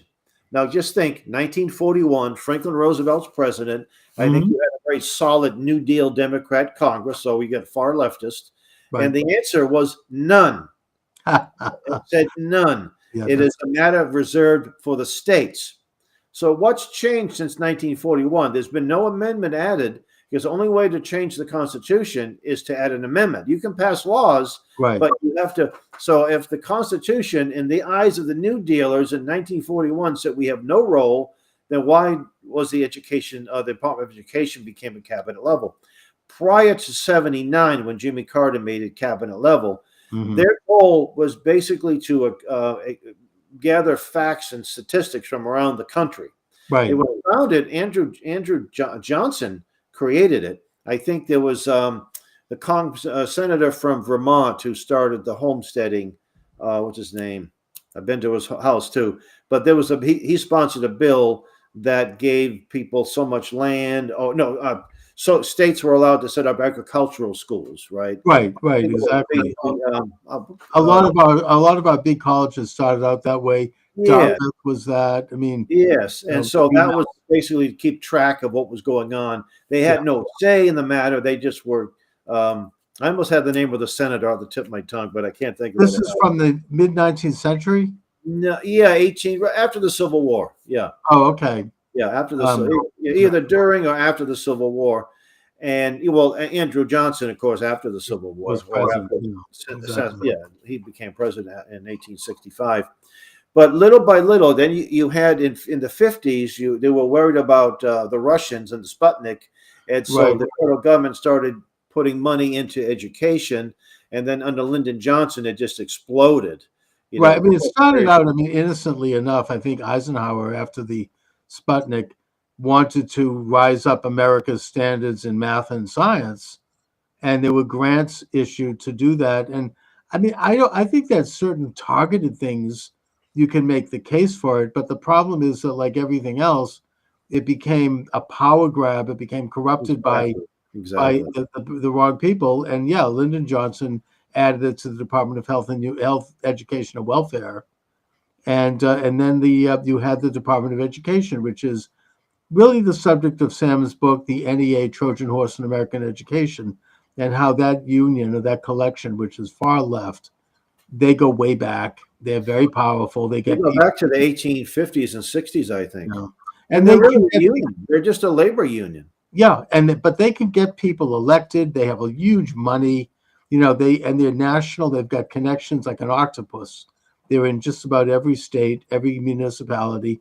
They started this whole process of monies going to the federal government, and then the federal government giving it back to the school boards with all kinds of strings attached. Mm-hmm. And so they got hooked on the money, and the strings attached had everything to do with the socialist agenda. And under the Department of Education, that went on speed. It was just crazy. We Now got they to point out pushed, too that both parties are part of this hustle. yeah. Was it George W. Bush was the education president? Well, right. What is it? No Child Left Behind, that kind of thing. Yeah, No Child Left Behind. Then you had Goals 2000. That was under Common Cause. outcome. All of it. I call it failed. outhouse-based education, and all the stuff. See, the Department of Education does not have the legal ability to set the curriculum, but with was Common Core. They said, "Hey, Bill Gates put all the money out. You take the curriculum." The Governors Association owned some of the rights to that curriculum, so you take the curriculum, and we'll give you money. That's So- right. You know, so they basically use the carrot and the stick. If you take the money, which is big money, you know, there's all these strings attached. And that their agenda at its core was to push a leftist internationalist agenda. That's why we have things like children getting sex change operations, Yep. you know, all this stuff that came out of nowhere, and people are like scratching their heads. How did this happen? Well, this Department of Education, which is getting $260 billion a year, I keep saying that, but I want to reiterate that. They're spreading the money around like a mobster, you know, operating in a community, you know, grease a few palms to get something to happen. It's really corrupt and it's really rotten. And here we are with President Donald J. Trump signing an executive order to abolish it. And it looks like, seeing what we've seen from Trump so far, he means business and it's going to happen. Well, from what I understand, is that it half the workforce at the Department of Education has been laid off. It still exists, and I believe because it was created with an act of Congress, it will have to be abolished, even though it's unconstitutional, and it should be just abolished outright. So I don't know if it's officially a lot of the things that they were doing are now being absorbed by other. For example, they did a lot with, I say, Down syndrome. You know, so and of course you hear the left. Oh, my poor Down syndrome child's not going to get any help now. Well, that's not the case. No, those things are going to continue be absorbed by other agencies. I have friends who have Down syndrome, so I call them and say, hey, what's, you know, and that's what they said. some of them don't need any government help anyway. Their child is doing Right. fine. They don't need federal money, for them to thrive or survive. In fact, we know that on one hand, Planned Parenthood wants to kill all Down syndrome babies before they're exactly. born, and then when they're born, they somehow become wards of the federal government. Yeah, we don't even see that too often anymore, do we? Anyways, the fact is that since it was created by Congress, sure, you could reduce it down by like 95%. That's Leave right. them, put them into some little house somewhere, and have a small staff, and let them keep records. I'm just saying, it's like there's a way around that. That's what they're doing with USAID. I think that was the most rotten of all of these agencies. I remember interviewing, I wish I could remember the author's name. He wrote a book for Regnery, which was about the history of population control.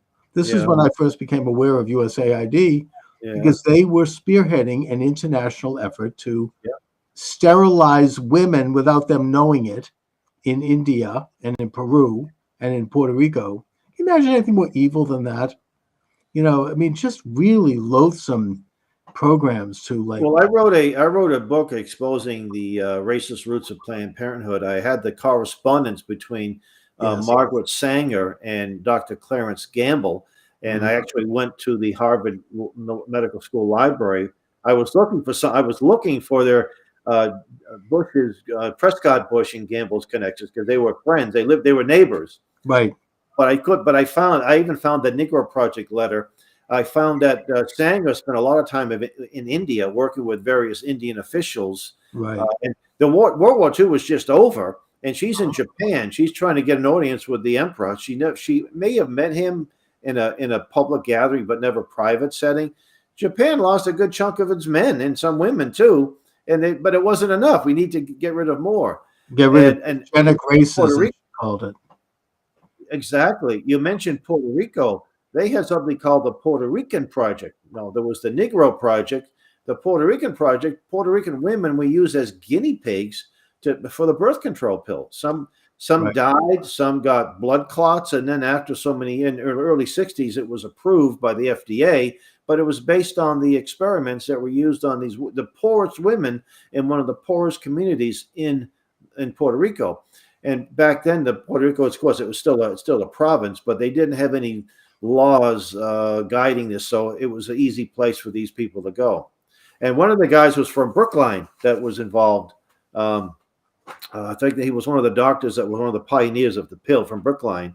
And there was Sanger also had a Klansman neo-Nazi type. He actually met Hitler. He was another guy from Brookline. From Brookline. You got some real caucus. I'm trying to think of his name. He wrote a book about the white race being doomed.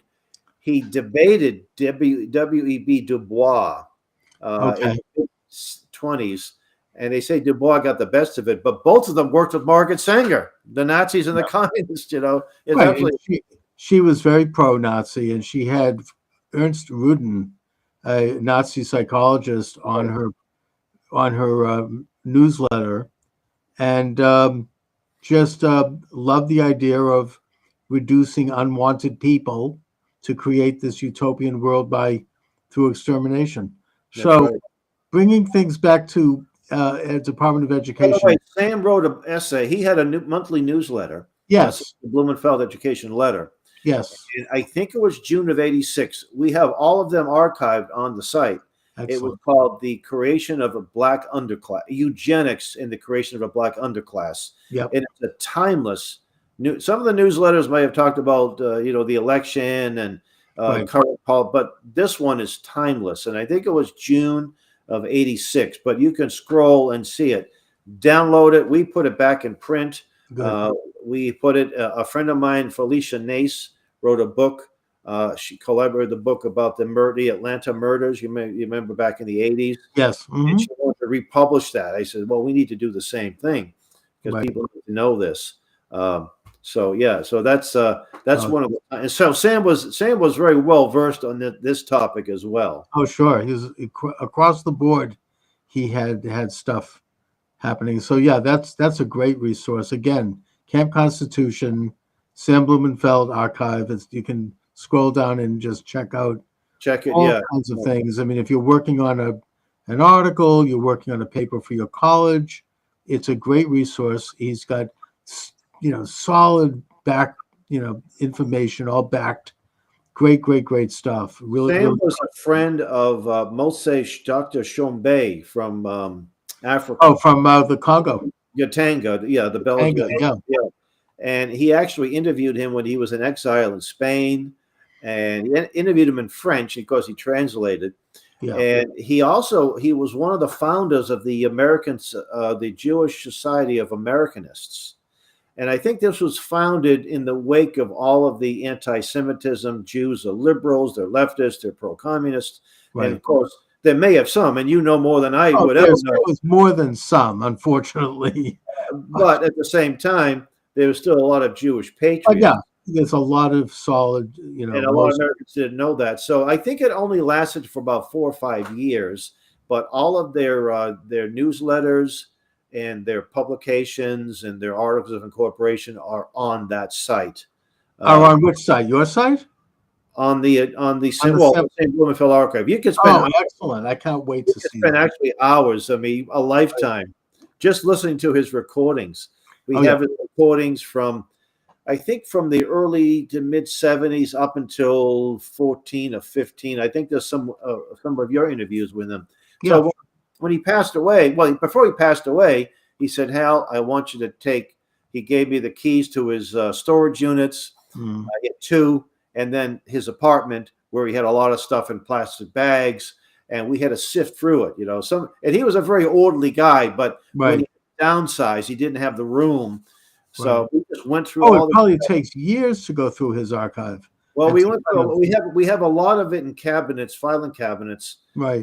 But a lot of it we had digitized, and we thought the more important things digitized. And I think there might be there was a letter that he sent to Mike, the head of the Homeschool Defense Fund, about your candidacy. He was hoping that you would somehow, So.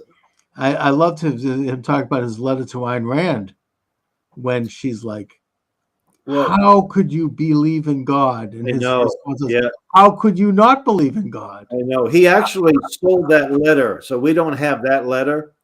He sold it, and I thought he should have at least kept a copy. I think we had the response, but he met Ayn Rand, and he told me at those days, at that point in his life, he said he was a sad atheist. I think his father had passed away, and he said that he wanted to believe in God, but he just couldn't bring himself to do that. But back in the early 70s, the mid 70s, he was working on a book about the history of American education. And I think it was called How to Tutor. I think that may have been the book. Yes. One of his early books was about motherhood, which was a great book. They're hard to find. And most of those books are in PDF format on the site too. So what it took him to the New England Calvinists, and he said, "Well, these guys were the ones that got involved," and that led him to be a man of faith. I know on his deathbed he said, Institute, right? What's that? The Chalcedon Institute. That was before he even knew them. He was doing his own research about the history of education, and it took him to New England. And the Massachusetts, Connecticut, where it was so essential, and the Bible was the basic textbook for the students, And really, I think one of the first things they printed was this little primer. It started with Adam's Adam's sin, man fell. It was a rhyme. I forgot how it goes. But the first book that was published in Massachusetts as a colony was the Algonquin Bible. Oh, well, that was for the praying Indians. Yes, exactly. In fact, there's 2 copies left. One of them is in the South Natick Library under protection. Yeah. And the other one, I think, is the Mass Archives. Somebody's supposed to put it back in print, but the man who got that, John, what's his last? There's so many things in after him. He was known as the Apostle, John Eliot. Yes, thank you. The Apostle to the Indians. And Natick, you look at his old church where it's covered with rainbow flags. So I don't think he'd be too happy about the church today. But right. But well, And just as a little side note, the Wellesley College was making a big deal about, naming rights, where they like a declaration that this land had been owned by Native Americans, putting aside the fact that Native Americans didn't have a concept of land ownership. But because I knew a student over there, and I said, well, if you're so concerned about land ownership and honoring Native Americans, why don't you invite the Natick praying Indians to come over to Wellesley College? Yeah, They can take it back. It's like, no, we don't want to have them come no, over. that's a little different. Yeah.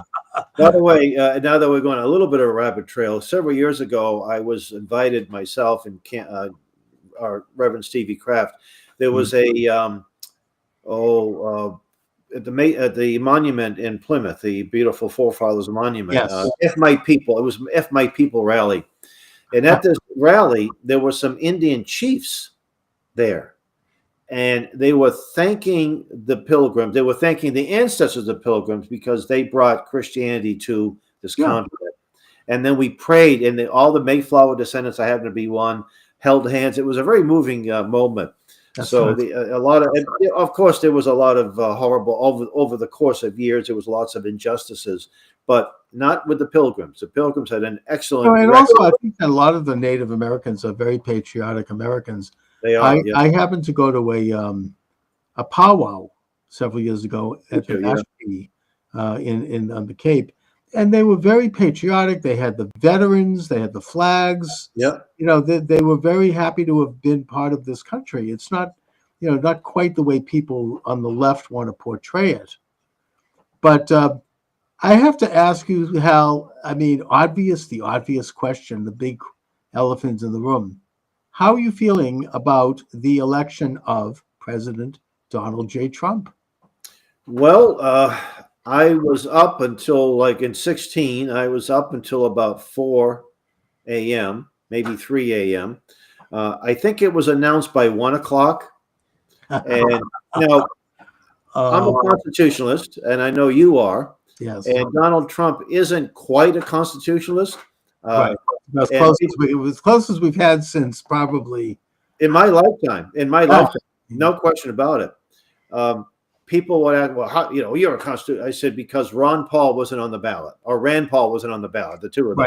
Right. That's why I voted for Donald Trump. I had a sign on my front and my property in the front, along with other signs. Now, in Boston, it's very seldom that I would ever people I vote for ever get elected. In New Hampshire, I voted for 9 people, and 8 of them got elected. That would be. Now, of course, he didn't carry New Hampshire, but he won New Hampshire. He won, so I kind of. They had the Massachusetts people bust over the border like they do every 4 years. But we, the governor won. The only one that didn't was the congressman. I voted for. It was Chris Pappas won, the Democrat. But all of the Republicans that I voted for all won. Not to say the Republican Party is the greatest thing in the world. But it's all we have. And I was very anxious about it because of what happened in 2020. Let's not go there, because right now I have YouTube carrying a pirate YouTube station carrying our interviews. So we still can't talk about that, believe it or not, even though the Biden regime is gone. They still don't like mentioning. Oh, I know. Yeah. Well, I know that when I'm looking, Pennsylvania was like 90%. And a lot of these, I was watching Newsmax the whole time. Yeah. I didn't flip. I flipped on a little bit. It was mostly, and I stood up. I couldn't even relax. They said, 90%, and they wouldn't call it. I said, oh no, they're going to shut the place down. That's what I was afraid of. And I almost was sick in the week or two leading up to that election, just because I'd spent 4 years covering what happened in 2020, interviewing all the major people involved in it. And I remember that Steve Turley, I don't know if you know who he is, big podcaster, and he's been on my show, and he was doing all this talk about Trump's going to win. Trump's going to look at these polls, and he's a good man. He's a good statistician. Yeah. Showing he's 2 ahead here, and I was upset because I sent him a note saying, I love your happy talk. I look to it every day so I can feel better. But let's not forget what happened. They don't care. They're going to do the same crap they did in 2020. They will not let this happen. And he sent me back a note saying I'd been traumatized. Okay, fine. the point is that by the election night, I was so upset that I was almost like in a stupor. I could barely keep my eyes open. I'm there having beer and having pizza, I'm like, oh, and I'm half asleep sitting on the couch. And then all of a sudden I open my eye and I see Rachel Maddow's face. Oh, Oh, yeah. and then I'm like, all of a sudden, yes, it's happening, because that's when I knew. And then I was totally jacked. Well, I tell you what, the next morning I woke up and the air was nice and crisp, and it had a nicer, crisper taste to it. Smell to It was a beautiful moment. I felt like it was like my bar mitzvah. You know what's fascinating, though? If you go to the various election results, 2024 presidential, and you look at a political map of the United States, red and blue, yeah, if you just avoid that, if you look into counties and towns, there's even parts of Massachusetts where Trump did very well. He did much better this time around. He won Fall River, for crying out loud. No, Not by much, but he won. But he took the Hispanic vote. He did win Fall River. No, he did. By like 51%. Yeah. And he won all the battleground states, all the bellwether counties, yeah, the popular vote, everything, the whole. And this was even with the cheating. They still, like, I noticed, like, there was still a little attempts to steal things. In California, they were counting votes a month after the election. Yeah. So they put in a couple of. Well, that's because they still had a lot of House seats that were being. Oh, yeah. They tried to do that, but it didn't work. Yeah. And I think that it's because Trump learned from the last time. He also took the lesson from Glenn Youngkin in Virginia, who fielded a team of thousands of volunteers who manned the counting rooms, who manned the polling places, and also he fielded a team of hundreds of lawyers who were there on call in case anything was going on. Yeah. You drop a dime, and they were on it, and that's exactly how Trump ran at this time. And it was also a lot of Republicans voted early. That's the other thing. They tricked us last time with that, saying, "Oh, don't go out election day." Well, is that way they could? The machines were breaking down. Yeah. No, people got all the tricks. All of the harvesting, all of it. I still think, however, in the aftermath, as amazing as everything is with Trump and the incredible things he's doing, I hope that he does stay the course on election reform, because the system is really broken. It's not just this last election. It's probably been broken since the 19th century. Yeah. We cannot get it right in terms of one man, one vote. Well, I know that Virginia, many states got a lot of names off the rolls that have been dead, moved away. Virginia got thousands. I think it actually did. It go to the Supreme Court? They had, we have to get rid of these. So there's a lot of this stuff going on in states all over the country where people, there's an old saying in Boston: vote often and early for James Michael Curley. And the guy who was a Democrat that passed away, he lived in the Chicago suburbs, and this is supposed to be a joke, but in the will, he said, "I want to be buried in Chicago so I can remain active in politics long after I'm dead." Right. And that does happen, but the question is it enough to overturn an election? Now, here in New Hampshire, I think it was Bob Dole, of all people, who said that on his obituary, he said when he dies, he wants to be able to look down and see how he voted. But yeah, I mean, they had this group called ERIC, ERIC, that was hired by about 20 states to clean the election rolls. Yeah. They didn't do diddly squat, even in red states. I mean, it was a fraud. Yeah. And it turns out that they were financed by that billionaire from Hungary. You know who I'm talking about. Oh yes. And all this other stuff. So I think that the system still has to find reform. They have to have same-day voting, no more absentee ballots unless you're overseas. Or you're in the military, or and you have to have a signature on file at your local clerk. And, I remember and ID, voter ID, and paper ballots, all of those things. Well, New Hampshire, it's interesting. Unfortunately, Trump didn't win. He didn't lose by a whole lot, but he's 3 or 4%. But we actually got 22 or 21 new Republicans at the State House. We got a supermajority in the Senate. There's 400 legislators, state reps. There's only 20, was it 24 senators? We got all of the governor council, which is more powerful than most states. Right. And the governor, you know, she's she's not Not bad. she's more of a moderate to conservative as opposed to she's not like the former governor of Maine. That's pretty. Oh, yeah. What happened to Maine? Maine has completely fallen off the edge. Well, if you look at the map of Maine, you will see mostly red. You know, if you look at the political map. Yeah, if you go upstate, but that Portland. No, but even see if you get Greater Portland, if you dug a trench around Greater Portland, all those towns and cities, and push it out to the ocean, it would be a very conservative state.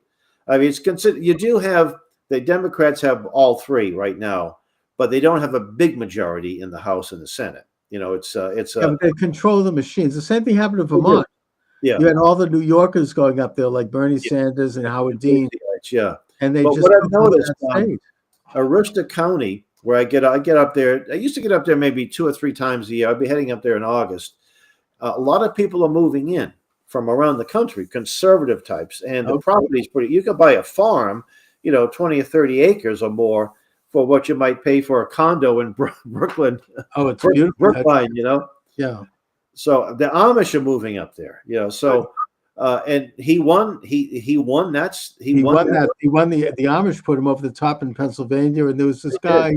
I forget his name escapes me right now, but he was Republican activist, kind of a hippie-looking guy, who worked daily for years registering Amish people, finding low propensity voters who don't generally get to the polls and getting them to the polls. Now he's doing it in New Jersey. So, you know, there are people like that who are Scott Pressler. You should give a shout out. Yeah. Well, I have my family. My girls had to vote absentee, but I all had their ballots in it because they say, "Who should I vote for?" Well, I'm not telling you to vote for, but this is how I'm recommending, and they pretty much voted the way I suggested they vote. Well, I mean, these are very exciting times, and Trump has a clear mandate. I'm actually an elected official, Chuck, right now. Oh yeah. Oh, so you were elected? I know you were running. I ran for county commissioner in 22. I came in second in the primary. Yeah. I came in second, but a very distant second, you know.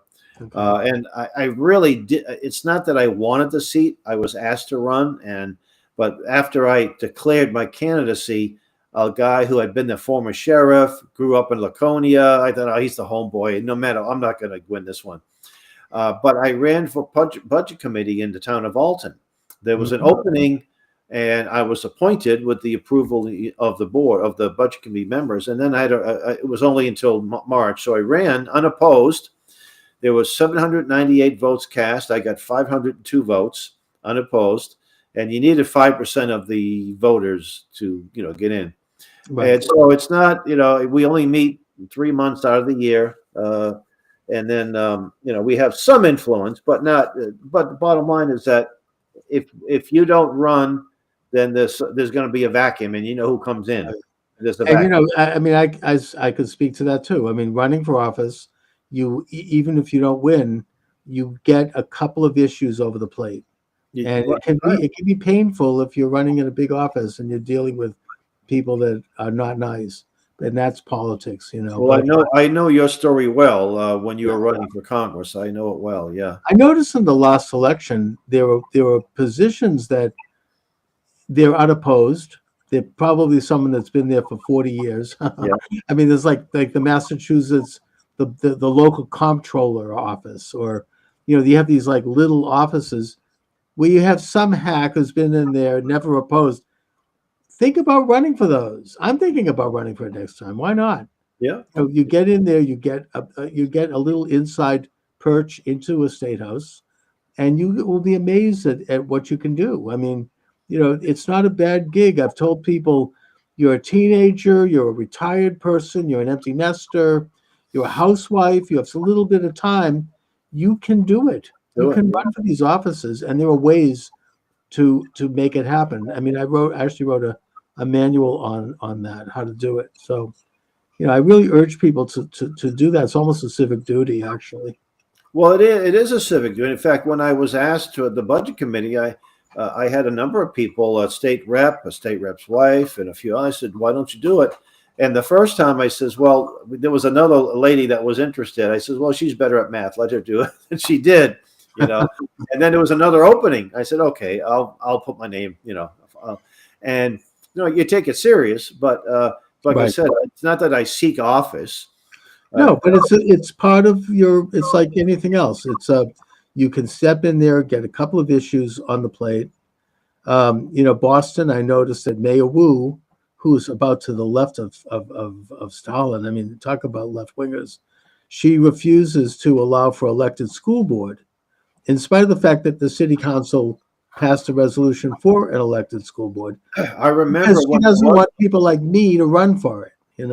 Yeah, I remember when Boston did have an elected school committee. Yeah. And I believe it was Mayor Menino in his first term or early is the one that oversaw that. And they said, well, the argument was they never got along. There was too much of it. Well, so what?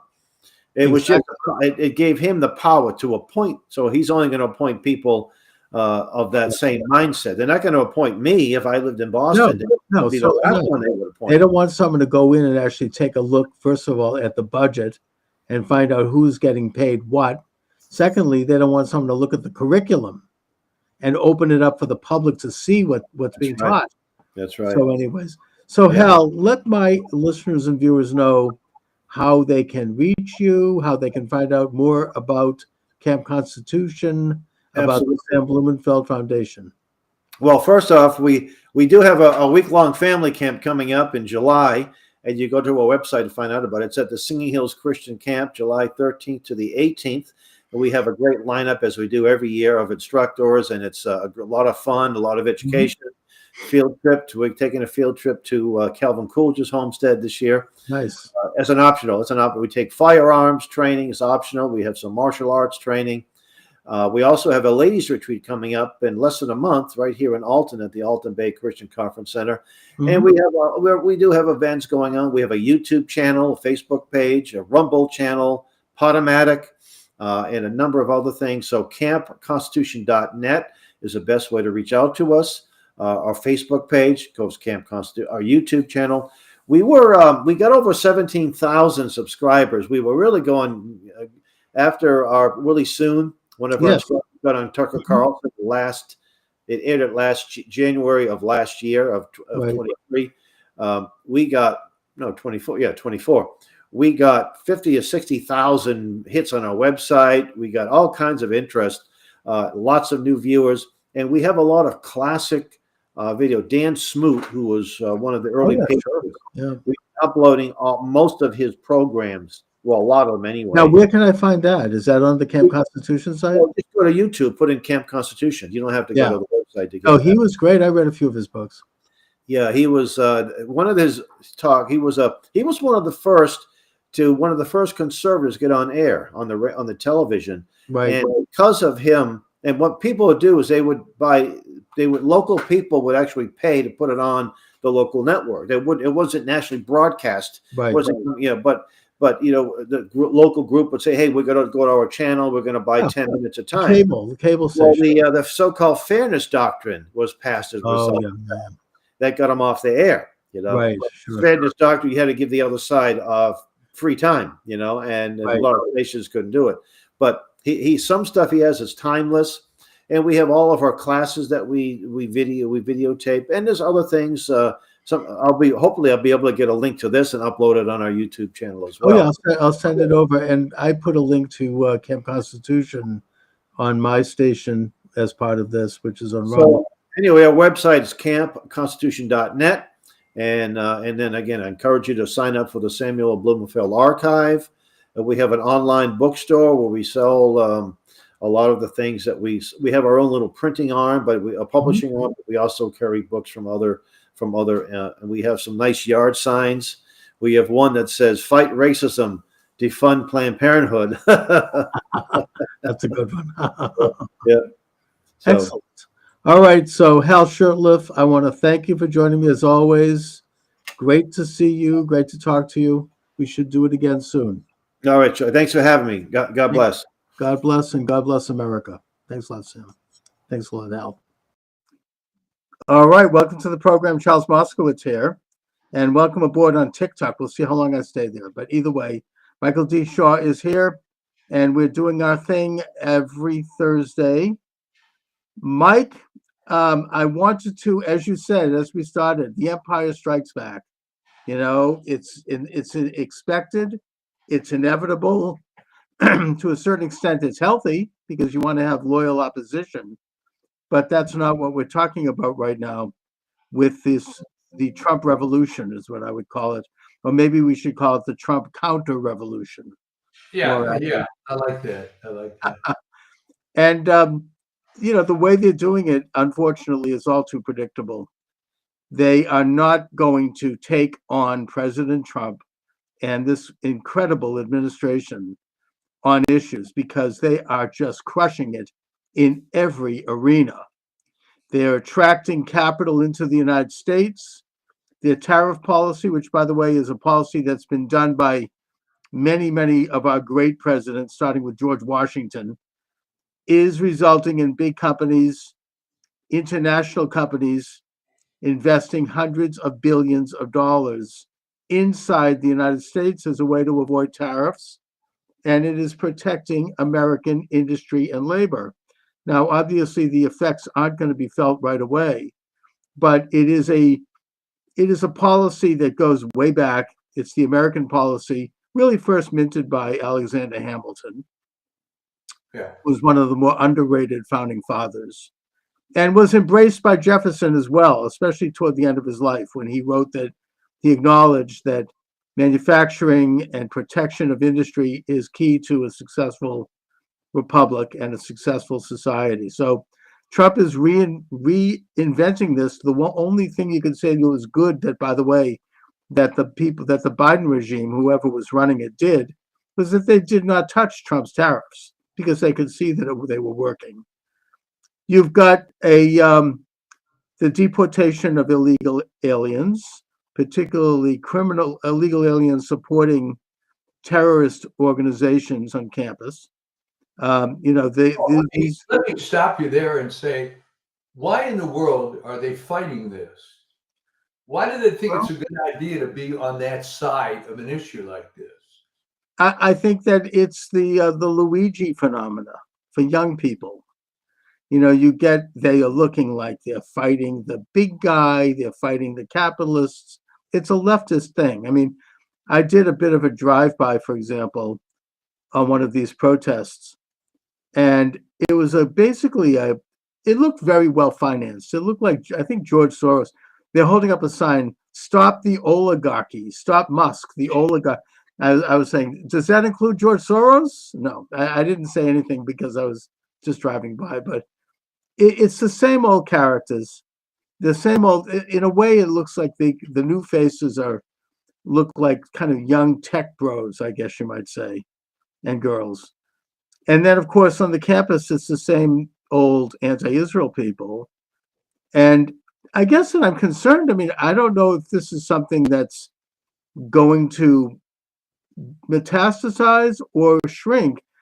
And it reminds me of the arguments that were made before the September the 11th, 2001 attack on the World Trade Center. And that was that in the 1990s, there was an increase in terror attacks against the United States.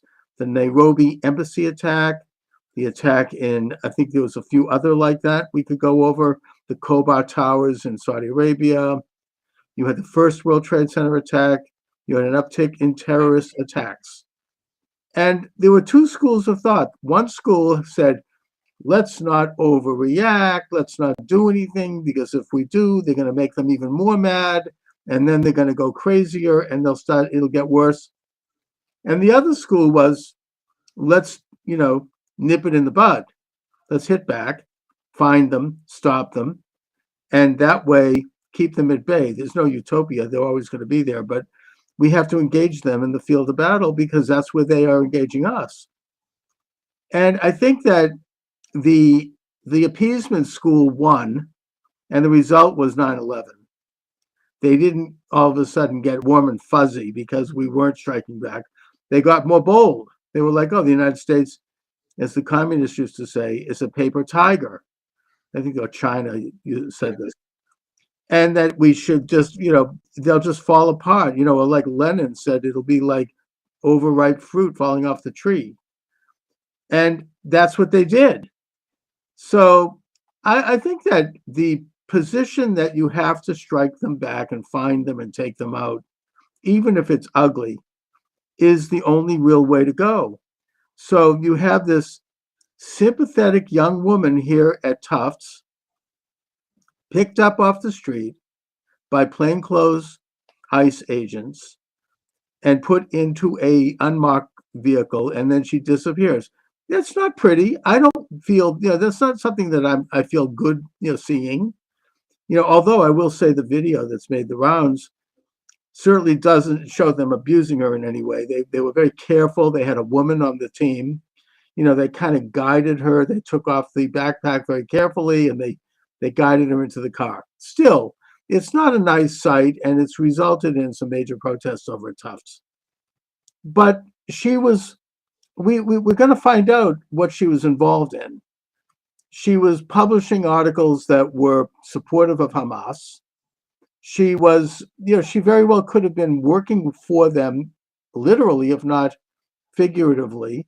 Well, have you ever noticed that she was a, quote, 30-year-old grad student? Yeah. And this Khalil, what's his name guy? Khalil. Right, in New York. He was a 30-year-old grad student. All right. That's pretty damn old to be a grad student. Yeah, that's true, isn't it? Yeah. And So, they're not some young impressionable kid either. You can't say that. What I'm talking about is that I don't think it's legit. I mean, yeah, she's probably a grad student, but she was involved and also his wife was interviewed, the one in New York, this Khalil, yeah. And she is even more radical than he is. I mean, look, they were calling for. What a great front to be a grad student. Okay. Very interesting. Well, I mean, look, I went to school. I was a grad student. I wasn't 30 years old. All right. Right. So no, it is up there. Yeah. I think that they've been installed, and the schools are very happy to have people paying full tuition. Right.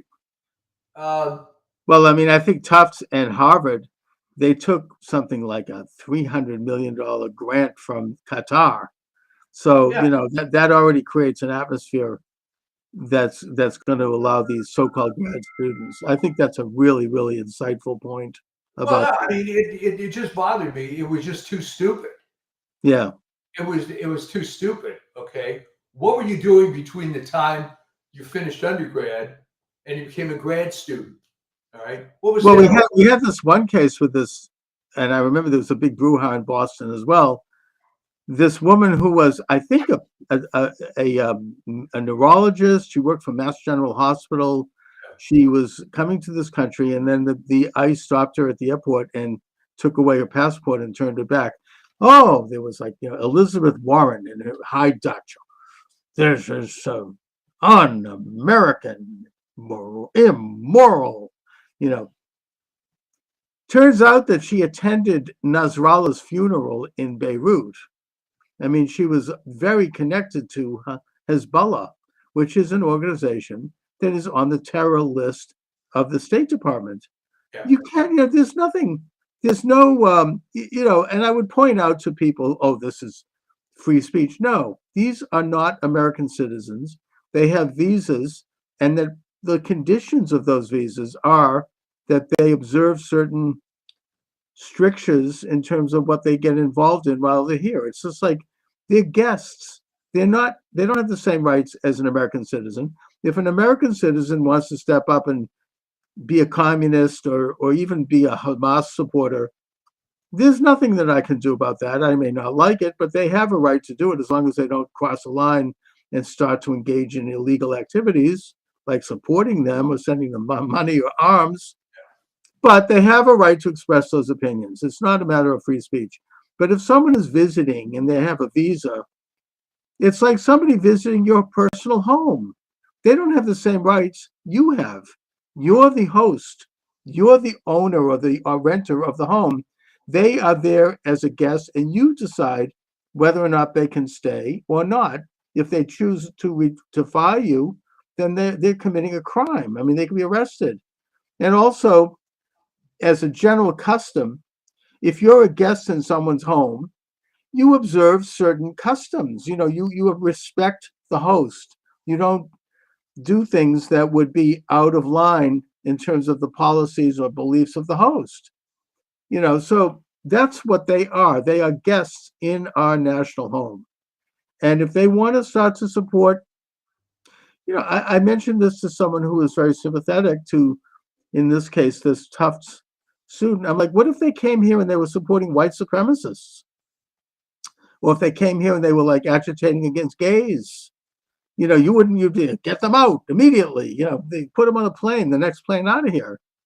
The point is that, if they're coming here and they're agitating against American policies, American customs, they don't have a right to do that any more than you have a right to go to Cuba and stand in Havana and talk about capitalism.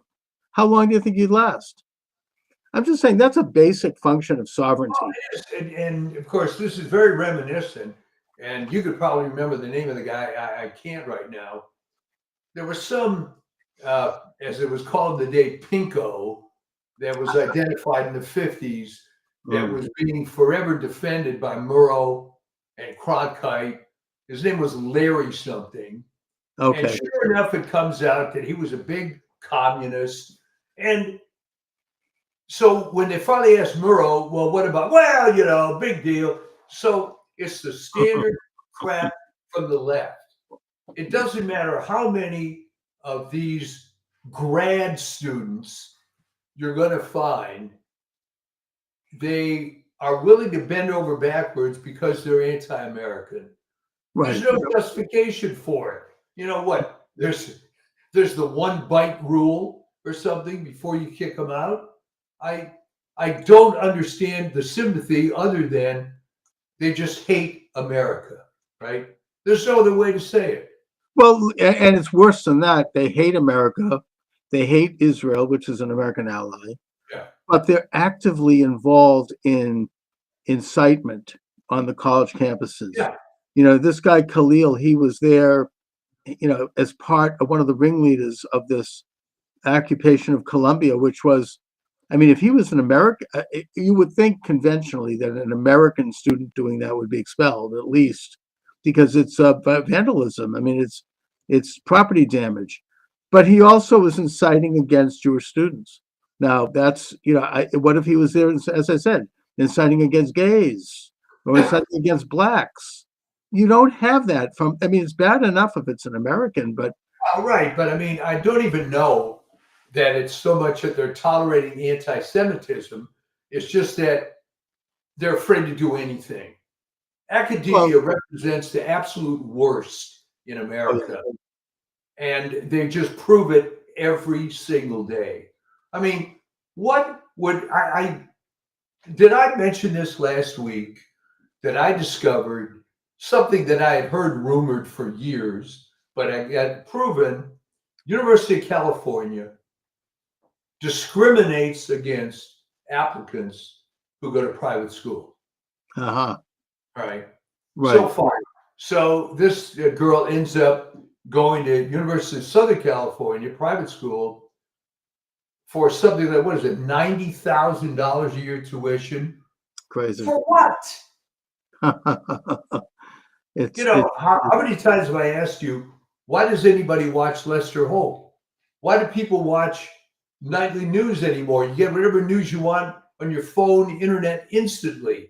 I think it's all people anymore. I think it's people that are in our demographic, Mike, older white guys and girls watch that. It's like an old habit. It's like, we still have checkbooks, whereas younger people, they don't even know what a check looks like now. They just do it. So it's an older generation relic. We still like the occasional broadsheet, to look at the newspaper, Yeah. younger people wouldn't know what a newspaper was if they fell on it. It might be in an token, inspirational thing. I don't know. with all the bad publicity coming out about colleges, why does every kid still have to go? Well, that's right. I mean, it's a kind of a collective assumed cultural thing that it's like you have to do this rite of passage. Yeah, and you feel bad if you don't do it. I think that the one remnant left in terms of, and I'm learning this right now firsthand from my own online education. I'm doing Arizona State University. I'm getting a degree. It's interesting, but it's very left, and it's a lot of It's all yeah. I mean, it's we're talking about law and society. It's all about critical race theory. Everything comes down to that. In this case, critical legal theory. And I mean, I'm doing my own thing there, and I'm using the information to write a book. But the point is that younger people don't know from this, and they're going there, and they're. I see the comment board on the courses where people put in their response, and they're just as bad as the teacher. They're like, oh yes, the colonial American, system, and blah blah blah.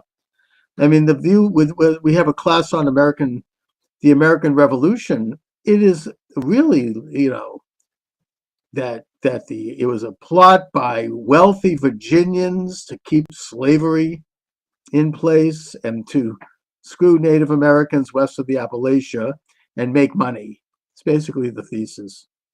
There's this one professor in particular, this one author, Woody Holton, a real historian and professor of history at the University of South Carolina.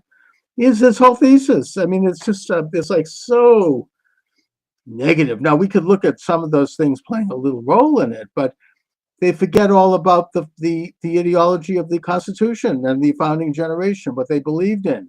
They forget about the faith that they had. They forget about all of the factors that went into that. It's like that doesn't even exist. It's crazy. Right. I think some of the problem is that you have this monologue situation where no one's going to question the professor. Right. And not just kids, but most people are very impressionable. And they'll listen to this stuff. And, they've never heard it like this before, so it's novel. But they don't think about it. Because they're paying all this money. They're paying all this money. And you're getting from a professor who's been recognized by his peers. The hell does that mean? How do you become a full professor in history? You write more crap, publish in more left-wing historical journals, but that's not even the worst of it. You go to the science and engineering departments, and they're permeated with this crap. They are, but I actually have a slight glimmer of hope that there is some change afoot because students are waking up. Younger students are not that left. You have, like, for example, Boston University just downgraded the entire sociology department. It's no longer a degree program. It's like, Really? Yeah, University of Florida did the same thing. I mean, because it's become so captured by leftists and such a cat's paw for leftist agendas that it's lost its basic legitimacy. I mean, it's always been on the left a little bit, but at this point, the whole social science of sociology has been captive. It doesn't have any, because sociology itself is a very important study. I'm getting a degree in sociology. It's a real look at the functioning of groups within society and how they relate to each other, individuals and how they relate to groups, history and how it relates to the present with a projection to the future, and all of it. The sociologist C. Wright Mills talked about the sociological imagination. Is a brilliant, brilliant thinker. Although he was a man of the left, he died young. I think if he had lived, he would have moved to the right like I did. I mean, because he was honest and he was like really probative and tough. But that's not what it's become. It's become just a cat's paw for legitimizing every leftist agenda that comes down the pike. Well, when I first saw this, Yeah. When I was at UCLA, I think as a sophomore or junior, and you'd heard the name Angela Davis, Yes. just hired as an assistant professor, right out from Marcuse and all these wonderful lefties. And you heard her speak, and she was so captured by the communist point of view that it was remarkable.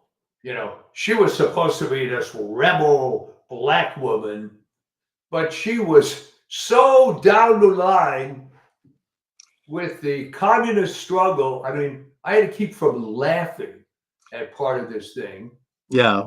And she just got worse and worse and worse, to the point she was involved in that bank robbery. Did you attend any of her lectures? Well, actually, she was in where I first saw her was she was doing this sort of big presentation. I think it was at Pauley, actually, Mm-hmm. where she gave, her little thoughts because she was so famous. Yeah. And UC was so happy to have her on there. It's during the civil rights era, and she was this big black chick with the afro, and just checked off all the boxes.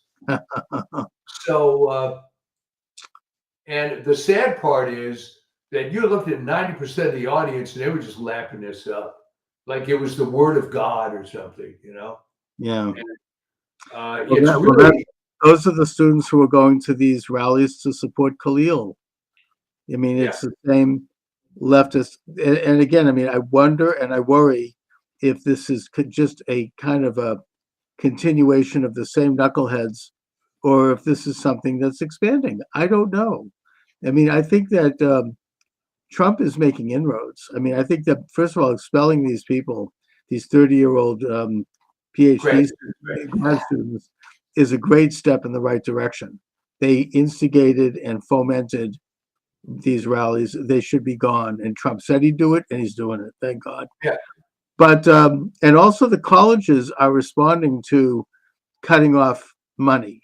That's another thing that's working very well. Columbia now is tamping down on the radicals. They actually have taken away some degrees from people who were extremely radical.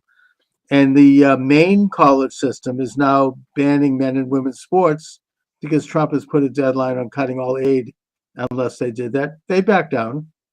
So I think that the money is talking. They're responding to that. Well, in Maine, what about the high schools? I don't know, but I know that the governor there, who's a real leftist whack job. I mean, Maine, I don't know what's happened to Maine. It's like there's but you know what I tell people, because we talked about this. California, I lived back east for a while, as you know, and so they asked me, like, what the hell's going on in Maine? This was very simple. If Massachusetts isn't liberal enough for you, then you move up to Maine, but you have to be right in that Portland corridor. If you went out into real Maine, you're not going to find people like that. No, of course not. But that little port, it's like the same thing in Vermont.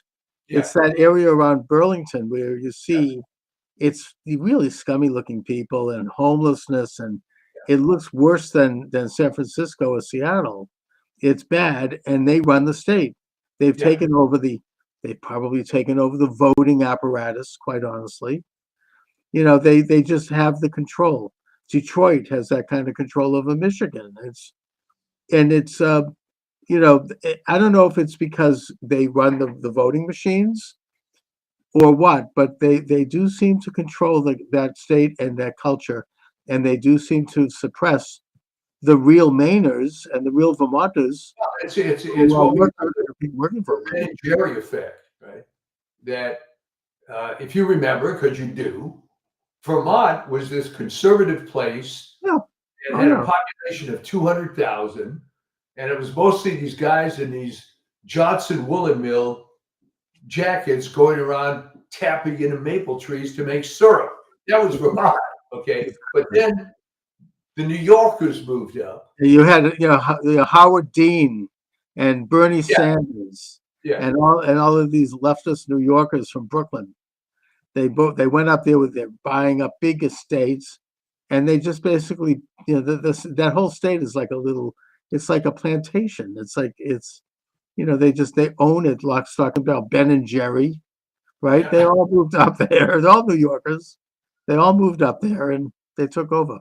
Well, now they're complaining. I've got one of my sons lives in Phoenix, and he's complaining about all the California people came out. And I said, well, you're almost correct.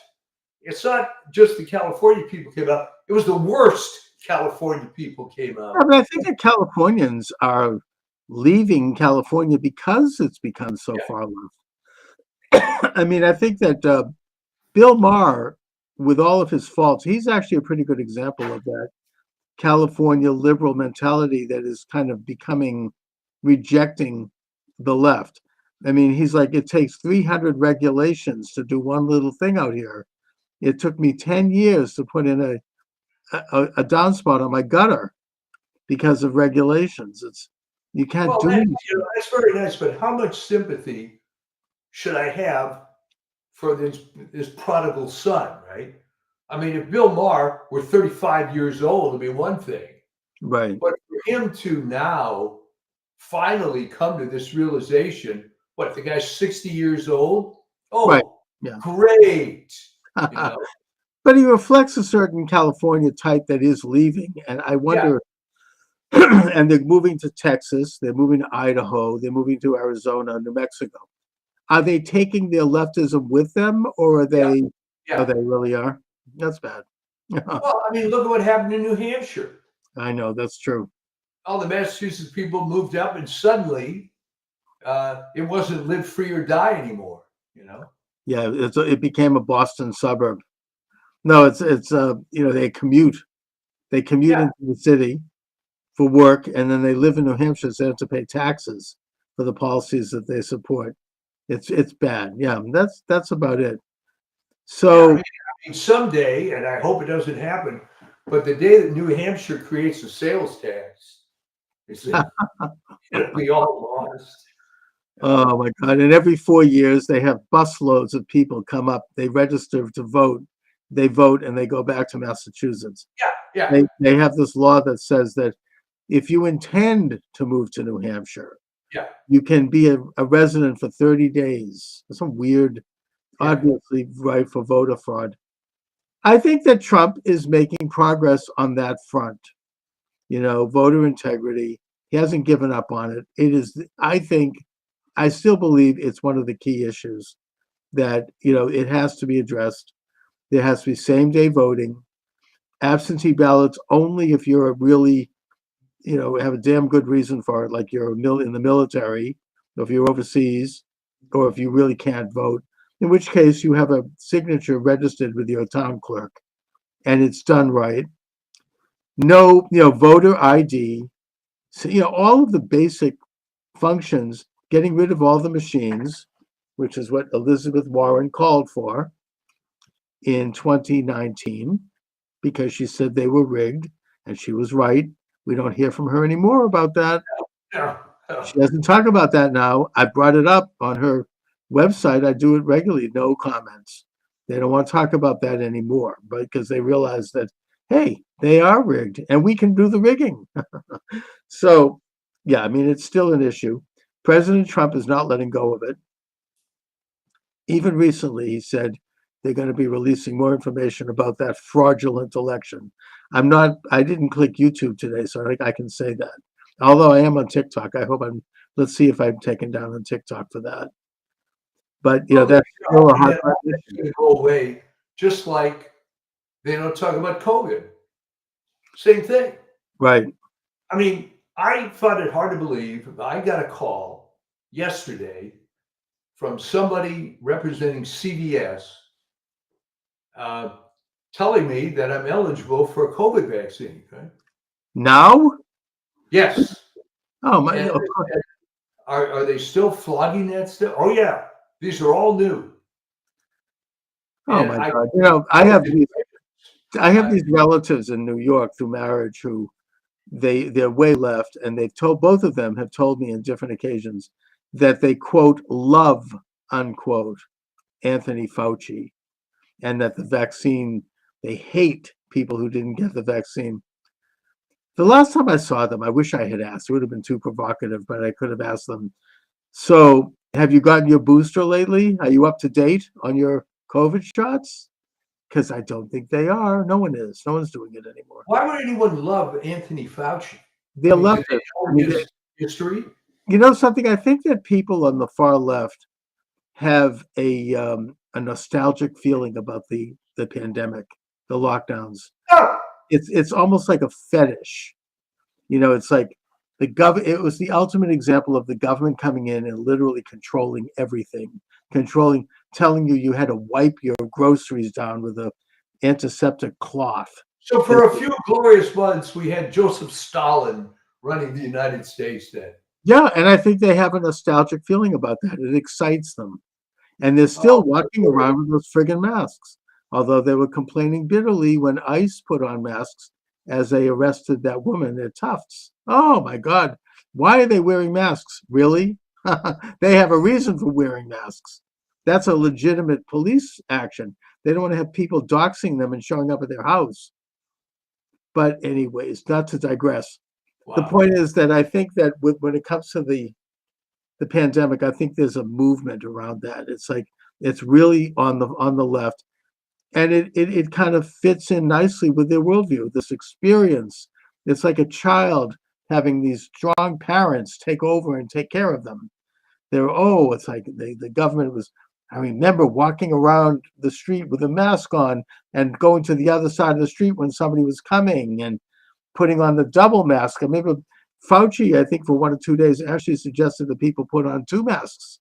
Yes. I know people who did it. Oh, of course. Oh yeah, I mean this is like, and it was exciting for them. They loved it. They look back as if it's a romantic period in their life. So I think that there's that. It's right. It's like a day Stalin took over. Love in the time of cholera, right? Oh man. But anyways, go back Are we to still on TikTok? Yeah, we are still on TikTok. Let's see what happens. Good. I'm getting comments on TikTok. Well, let's just see. I'll put that aside. You have the deep state fighting back, and they are tough. They are entrenched. They're not taking it lying down. They're international. They are stopping Trump whenever they can. You have this conspiracy, and I do use the word conspiracy, of judges who are openly and brazenly defying the U.S. Constitution by telling Trump he can't fire people, telling Trump he has to continue money going to radical groups. Nope, here's the violation warning. Thank you, TikTok. Okay, so I've gotten the warning. It's basically. I would suggest maybe it was a conspiracy comment. I'm going to shut TikTok off. I don't want to lose the whole channel. Okay. All right, I'll put that away. Enough with TikTok. We made it nearly half an hour. I made it almost through. Yeah.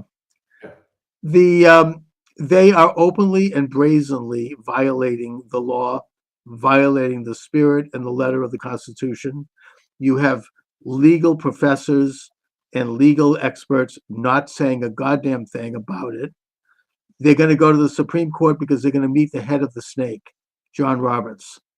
Now, it turns out that he was part of the secret society in Washington, the Inn of Courts, which is actually a British tradition, where lawyers and judges get together and hobnob in secret. And at that society, he is there hobnobbing with that really rotten judge who tried to turn back the Tren de Agua plane, the Boasberg. And that same judge, by the way, is now handling every Trump case that comes into his jurisdiction, which is illegal. They're supposed to be rotated. There's supposed to be a lottery system. So you don't have you can't shop for a judge. It has, it goes random. He's now handling 4 cases where Trump is being sued, including a group that's suing over this chat GPT conversation, with Hegseth and that. They're suing for that. So this, and he's buddy with John Roberts at this inn of. Have you heard about this? Well, Roberts was a very bad choice from the Yeah. get-go. And he's got a lot of people trying to control him based on the hardly secret story of his illicit adoption of those two kids. Yeah. Which, I mean, this is public knowledge. I don't know why he's worried about it anymore.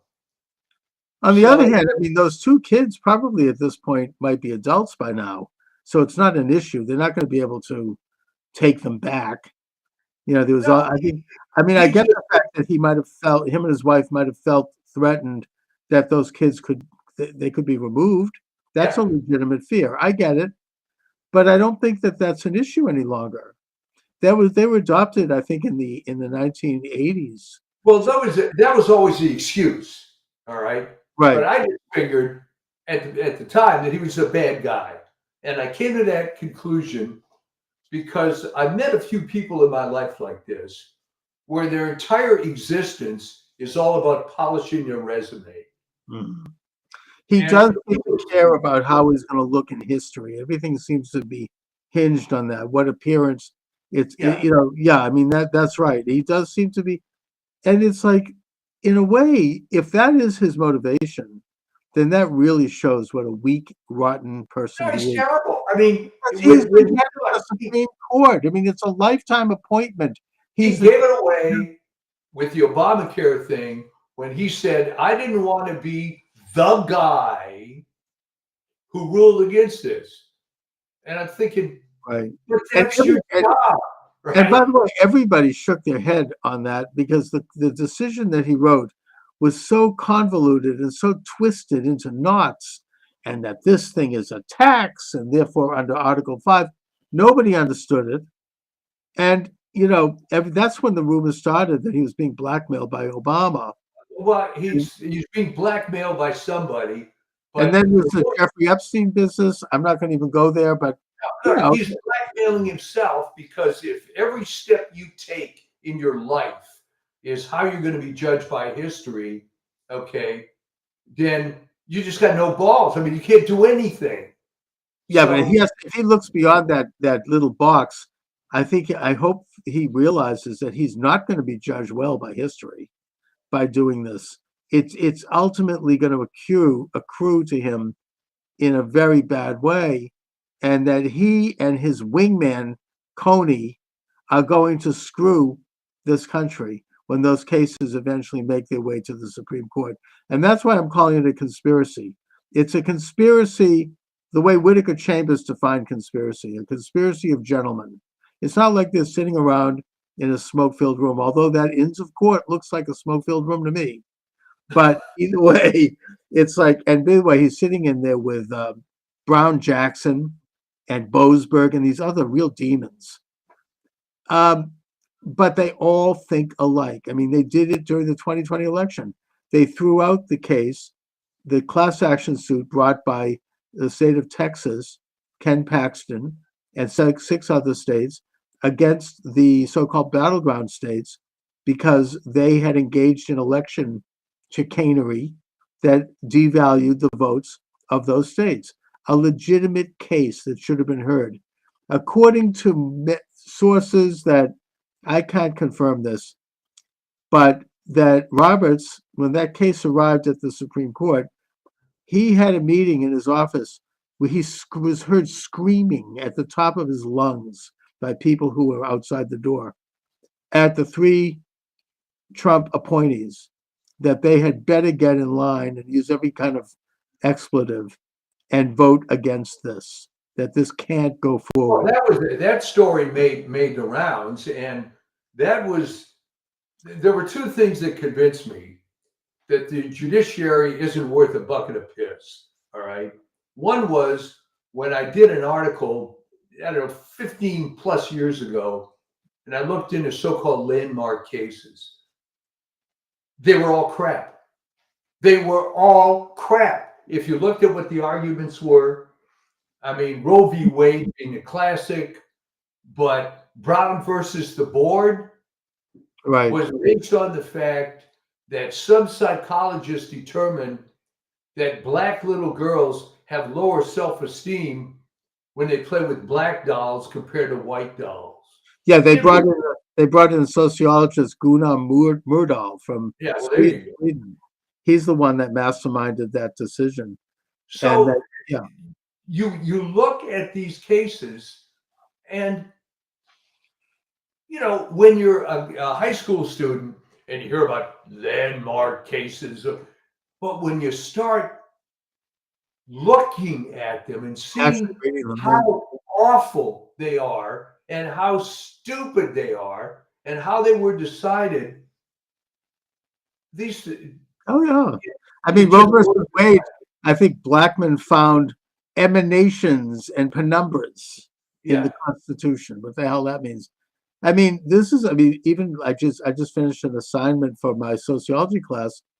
We were to pick a topic, and one of the topics to criticize was President Trump's executive order dismantling DEI, which of course is the one I picked. right, And what I came to view is that his executive order basically dismantled Biden's executive order, which he signed in the first day of his administration, assuming he signed anything, but it was signed by him, that created DEI. And if you read this thing, it is the most totalitarian, fascist thing you can imagine. They're going to set up a whole new bureaucracy to regulate DEI as it's defined on any given day, and that includes transgendered and everything else. And they're going to have this bureaucracy accompanied by a new agency that's going to do data processing and using artificial intelligence. This is Michel Foucault's panopticon theory, that the panopticon we're studying this in sociology, it's interesting. It was a design of prisons that was created by British thinker Jeremy Bentham, where you have one column in the middle of the prison, and then there's spokes going out from that column, with the guards being in the top of the column in a glass room. And the belief is every prisoner believes that they're being constantly observed. They may be, they may not be, but the very design of the place opens the possibility that they might be, so they assume that they are. And that the idea was that would reduce prison problems. right. And Foucault brought that into social theory, saying that this is the surveillance state, that everyone comes to believe that they're being observed, which is something that's happening. I mean, he was very prescient, right? You have, Internet of Things, you've got algorithms, you've got Siri, people that's listening to us. And this part of Biden's DEI program would have brought that kind of granular control over every, not just public agency, but every corporation. And of course, the corporations were already in the bag because they had capitulated to communist China in their development of, equity? Yeah, the social credits. And it would have been the most authoritarian thing. It would have been a level of government control, and it would be all to address so-called inequities, which exist, but to have it, obviously they've reduced over time. I mean, this country's made a lot of progress. We're not Jim Crow anymore. This is a great time if you're Black in America, and if you want to accomplish something. The doors are open. I mean, this is, how about looking at some positive developments instead of at this late date coming in with this unbelievable octopus of control. And it was funded by USAID with billions of dollars of taxpayer money going into creating this edifice. It is so rotten. And as I read into this thing, you got to read this. It's online. Biden signed it on day one, and then he signed another one in 2004 that was even worse, that added to it. And all Trump did on day one was simply get rid of it. And he named it in his document. We're not going to have airline pilots who were chosen because they were a woman, and then you had that crash over New York, right? I mean, it's insane. And, it's, and that people were reporting, there were whistleblowers all around the country saying, hey, I was told by my boss, we can't hire any white people because we have to meet this quota. It was really, really bad. And then they have the nerve, and I pointed this out in my piece. I'm sure my professor's head is going to explode when she reads this. They have the nerve to say that Trump is the fascist, that Trump is a threat to democracy. I mean, this thing, besides these direct orders to establish these entities of control over both public and private sector, it's also filled with all of this language of authoritarianism, this kind of what French scholar Elaine Benescon called the language of totalitarianism, where you have these wiggle words and these indirect double talk and sophistries that can be interpreted any way people want them interpreted. And it all sounds kind of warm and fuzzy, which is what it is, fuzzy. It doesn't really make sense. So Trump got rid of that on day one. If that's the one thing that he did as president, we owe him an eternal debt for just that one act, getting rid of that goddamn thing, that DEI thing. Well, what I think happened, and I must admit, I didn't know it was as bad as you describe it now. Yeah. But that proves beyond any shadow of a doubt that Biden didn't know what the hell he was signing even on day one. Oh, yeah. Well, Biden was not competent. I mean, now you have Jake Tapper, a left-wing, apparatchik of the deep state. He's written a book about this, noting that Biden did not know what was going on. And he's being attacked. He's being assaulted. He was assaulted at an airport by a bunch of angry young women. You're a traitor. You're criticizing Biden. Showing how crazy they've become. Well, it may you know that the only demographic in the United States that supports DEI is college-educated white women. Yeah, the people that look a lot like Jocelyn Benson, and I know I pick on her, but and underneath that very pretty veneer with the blonde hair is a really corrupt soul, and it's George Soros goes out and he selects people like Benson because they look like your white bread, all American, sister down the street. I mean, how could they do anything wrong? And they've been deluded. She went to Wellesley College. She's probably deluded herself early on. And then she's, of course, put in office with support from Soros and also from the Southern Poverty Law Center. And she's stealing elections. See, I can say this because TikTok is off. Stealing elections in Michigan openly and violating the law. And she just keeps going on. Now she's running for governor. Oh, and she has these commercials out. It's that's who Trump struck down when he got rid of DEI. And all I can say is that if anyone listening to this or watching this, judge it for yourself. Just go online and look it up. It reminded me of some of these UN documents, like the Rights of the Child, which was rejected by the United States, and which my professor complained about in another class. She said, the United States had only 2 countries in the world rejected this document, the United States and Somalia. I'm like, good. Thank you, Somalia. Great. At least there's somebody out there. But if you read that document, it talks about children having to mandate cultural rights, whatever the hell that means. In other words, this unelected international police bureaucracy can take your child away if your child sues because their cultural rights have been somehow violated. It is anything that Stalin or Hitler couldn't have dreamed up. Anyway, that's what this DEI thing was about. The DEI expresses the very essence of the Biden rotten regime, and that Trump struck it down on day one. That's why they're going after him. This was something that I think even most liberals didn't feel comfortable with.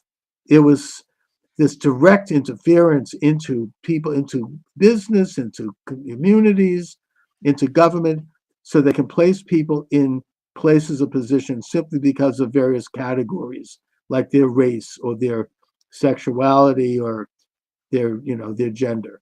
And that's, it's un-American. It's not based on freedom. And I ended my piece by saying, look, if we want to promote improving people who have less and improving the condition of people who are underserved, follow Trump's example by improving education so that people can think on their own, having policies that protect American industry and labor from foreign trade problems, support institutions that encourage success, like marriage, like faith, like family, and like property, and other things like that create organic change. You don't do change by simply swooping in like a bunch of dictators and declaring these laws and putting gun-backed, action behind enforcing them. Well, That's you're exactly right. Where I disagree with you a little bit is that when you said earlier that even liberals are uncomfortable with this, but that's the problem. All right. I noticed even back in the 60s and 70s, there were older liberals that were uncomfortable with, let's say, affirmative action or whatever it happened to be, but they stayed in, man, and they kept voting Democrat, and they just swallowed hard because that's what Comrade Stalin told them to do. So I don't have quite the sympathy. Oh, yeah. No, I mean, you mentioned affirmative action. Originally, the whole idea was started by Nixon, and it was simply an outreach to minority communities to get apply for jobs in the government. They were running ads in Jet magazine and black publications. That's all it was. And that was, to me, that's a good and honest approach. Let's help people get into the job market by letting them know how to do it, by maybe helping them. But it turned into, once the left got their hands on it, it became this mandated authoritarian agenda to overthrow the system, right? I mean, the Cloward-Piven approach, overwhelm the system as a way to create socialism. So, and I don't think that's what Nixon had in mind, but that's what happened. No, that wasn't, well, I mean, in fairness to Nixon, what he had in mind for the DEA isn't the way it turned out either. Yeah, I don't think Kennedy had that in mind for the USAID when he established it. He actually thought that I think he had some genuinely idealistic ideas. He was copying an Israeli system that was put in place where they would go into African countries and help them build water wells and help them build infrastructure and help bring, humanitarian aid during crisis. That's what it was supposed to be, not becoming basically a laundering system for billions of dollars to go into George Soros's pocket so he could create color revolutions and, force transgenderism and birth control on third world countries. No, that's not what it's supposed to be. Well, I mean, you and I can say that, but the problem is you take any of these institutions, it's not a very powerful argument anymore to say, well, no, that's not what he was intended. And in fact, that actually happened to your old buddy, Hubert Horatio Humphrey. Toward the end of his life, when he saw what happened with affirmative action, and he was one of the original guys on the Civil Rights Act, he said, no, this is not what we intended. And he was shouted down, sorry, old man, this is what it's become. And a lot of these people later on, I mean, Truman realized at the end of his life that the national security state, I mean, Michael Glennon talks about this in his book, Double Government, that it was not what he intended. And he came out publicly and wrote an essay about it, and it was not published. I mean, he was just, shut up, go back to independence. Yeah. So, I mean, exactly. I mean, there's an agenda behind all these things. And Trump is dismantling it piece by piece. And the only thing stopping him is people like Boasberg and these judges. Do you think that, I mean, I'm worried about that.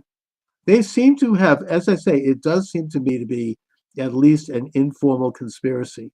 They are shutting down everything they can get their hands on.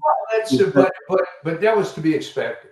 Okay, when you come in like this, I mean, and also you've got the very coordinated ACLU. You've got Act Blue, which is funding these attacks on the on Musk's the Teslas and other organizations. They are shopping. They get people. They shop around. They find the right judge.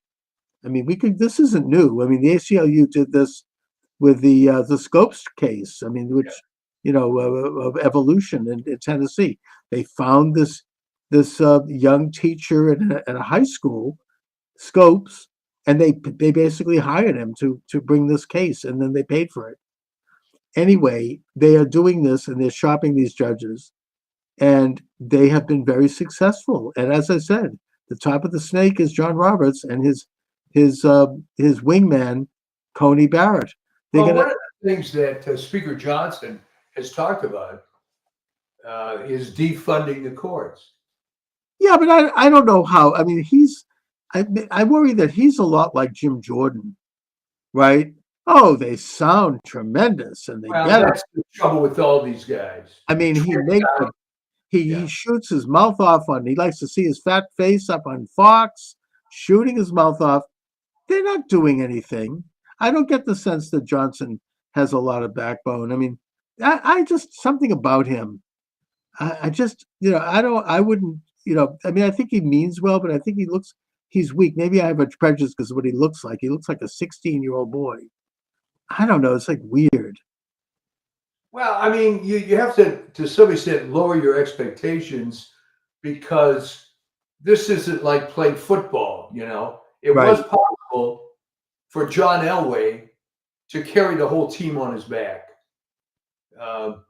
Not even so much Tom Brady, to be honest, but that's not what you have now. You have Donald Trump and a lot of other very fallible individuals who are being exposed. This stupid thing with the Signal chat business. Right.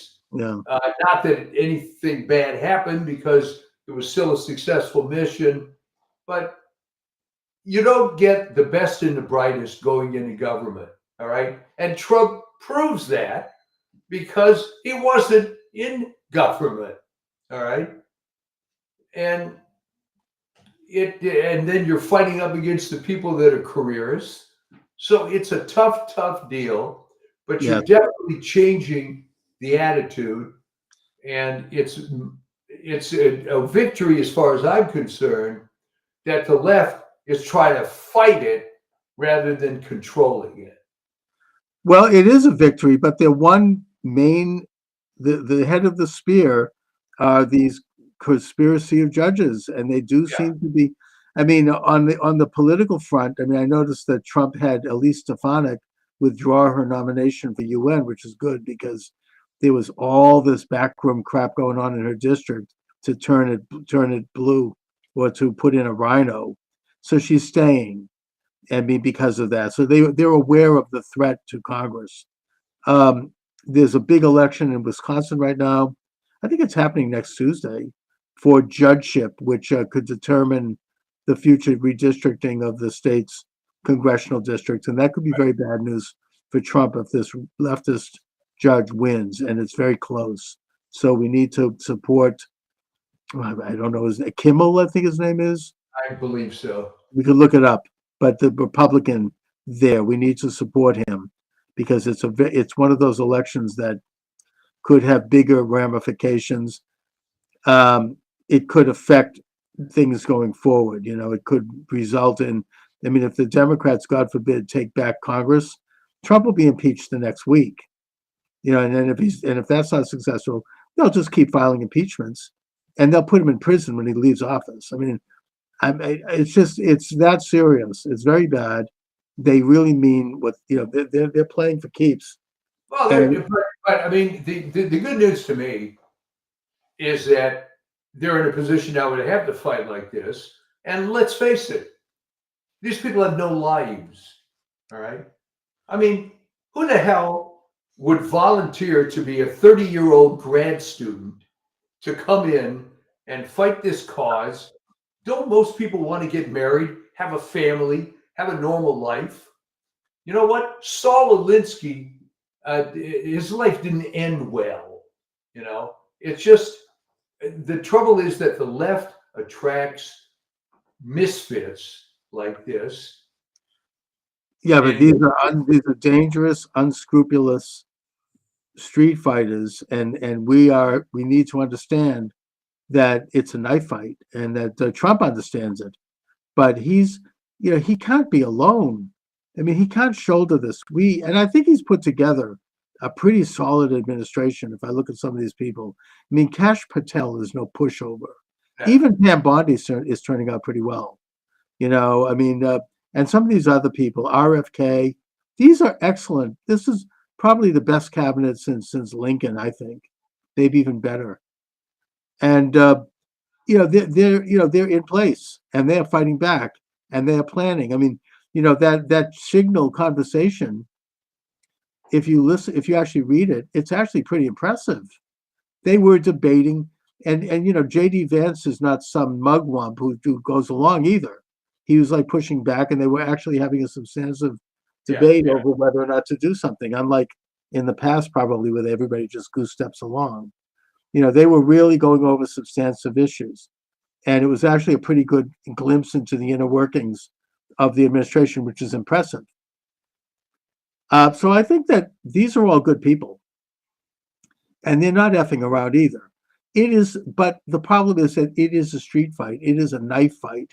And there's a lot going on in that fight that is out of the view of the public.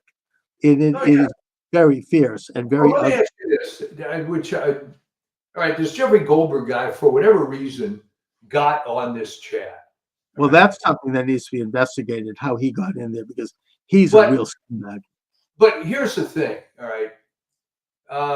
There have been times, I've been on the internet since the 90s, that through some misadventure, I was getting people's emails. So what are you going to do? Be some sort of creep that keeps doing this? Or do you advise them, hey, you know what? You spelled the name of your company, you missed a letter. I'm getting all your email traffic. Like, stop doing this. Right. So, this guy, whether he got on by misadventure or he was put on purpose, don't you say, hey, you know what? I shouldn't be on this thing. Well, yeah. Well, first of all, he's a reporter, and I actually get it. He gathered the information, and he's an enemy of Trump. He made up a lot of these hoaxes. Yeah. Anyways, this is a real dangerous guy, and he's supported by big insider media, the Atlantic, and this is the establishment. This is the CIA. This is the internationalists. And so he grabbed everything he could. The question is, how did he get into that system? Apparently, he's been involved in the past in some of these kind of computer shenanigans, getting into. I'm not suggesting he hacked, but using other names, using other things, using other letters. Somehow he got into it, and it should be investigated. I think it is being investigated. And then he gets in, he lies about it, and it's bad news. And of course, within 30 seconds, the usual suspects called for everybody to resign. Oh, of course. Never mind that you had 4 years of an illegitimate president who was run by God knows who. Yeah. And not to mention the fact that they installed that system and they were using it. Blinken and them, they all use that same system. I mean, the whole thing, I think, is dissipating. It's not good. It's embarrassing that this guy got into that system. But, this is going to be, I mean, they're going to make this into the next, perfect phone call. I don't know. I mean, who knows? No, I think it's going to fall apart because I don't understand why they think it's a good idea to be on that side. It's not really working for them. I mean, and so I think it's going to dissipate. But they are capable of all this stuff. I mean, Trump went in on day one and he fired as many of these people as he could. The Vindmans, people like the snakes waiting in the grass for the right minute. But now you have these corrupt judges putting them back. I mean, I don't know. It's going to take a long time to clean up the judiciary. I think it's going to probably be long after you and I have shuffled off the mortal coil. It's going to be, these people are going to have to die. Oh, it got perverted. I don't know how far back you want to go. I can remember when I had a friend in high school whose father was a federal judge, and that meant something. And even then, I knew, okay, Irving Hill was a man of the left and all this stuff. But it didn't seem to be so awful back then. Right. But it's become a pure joke. If you just watch on YouTube these hearings, well, they'll put these lunatics up to be federal judge. Well, that's who's all over the DC court, and they run it, and half of them, a third of them aren't even Americans. Yeah. I know. I just saw one with Ted Cruz interviewing this judicial nominee. I mean, she had put a violent sex, rapist and sex abuser into a woman's prison because he had declared himself to be a woman. And he racked her over the coals, but you know something? She was confirmed. Oh, yeah. Well, no, I knew that was going to happen. Yeah. So, I mean, this is and her smug, arrogant attitude. And there's several, I mean, you can watch these things on YouTube. No, I will tell you that I've had the misfortune of being involved in a couple of federal cases. The judges are scum. That's all I can tell you. No, it's true. I mean, I think that the revelation of this whole thing with YouTube and showing this to the American public, people now see it. But the problem is they're there and they have this fiat power and they're using it now and blatantly using it in a way that is obviously unconstitutional. And I am not sure that Trump can do anything about that. Well, one thing he can do is just finally cause the constitutional crisis. Yeah, right. Okay. And maybe Johnson will make good on his comment about defunding some of them. They don't. The only thing the Constitution calls for is a Supreme Court. All of these federal districts were created afterwards. I mean, there have been presidents who have gone after that. I mean, Jefferson, he warned. I mean, you look at some of his writings. He warned about this judicial power. He wanted to arrest John Marshall. John Marshall had to leave town. That's why they call him a circuit judge. He got on his horse and he went up to another. He kept throughout those 8 years. He kept moving from town to town so he wouldn't get arrested. So I mean, this isn't new. This goes back. I mean, and he was an activist in his day, and he's revered by the establishment. He created this, in a sense, this powerful judiciary. Well, that's right. The powerful judiciary is a complete fascist organization because it doesn't answer to the people. And it doesn't answer to the Constitution. Their job is, we're talking about this in my sociology and law class, how to use the courts to create social change. No, the courts are not in the business of creating social change. That is something that's, if any government agency is, and they really, be very careful, it's legislators, state, local, and federal legislators. And the judiciary then examines these things and decides whether or not they're constitutional, whether or not they've overstepped their bonds. That's the separation of powers. They're not supposed to do these things from the bench. I mean, this is a philosophy that's become accepted, that they are. And look what happens. You have Roe versus Wade.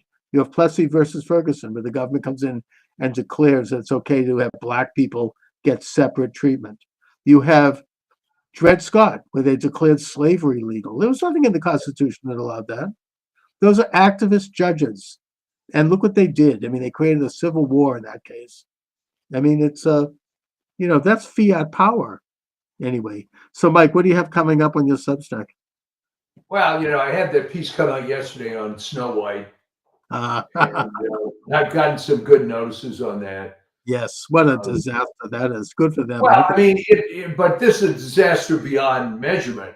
How do you start off with a beloved classic?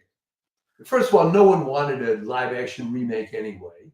Yeah, right. You have a case where everything they did was wrong. Everything. Okay?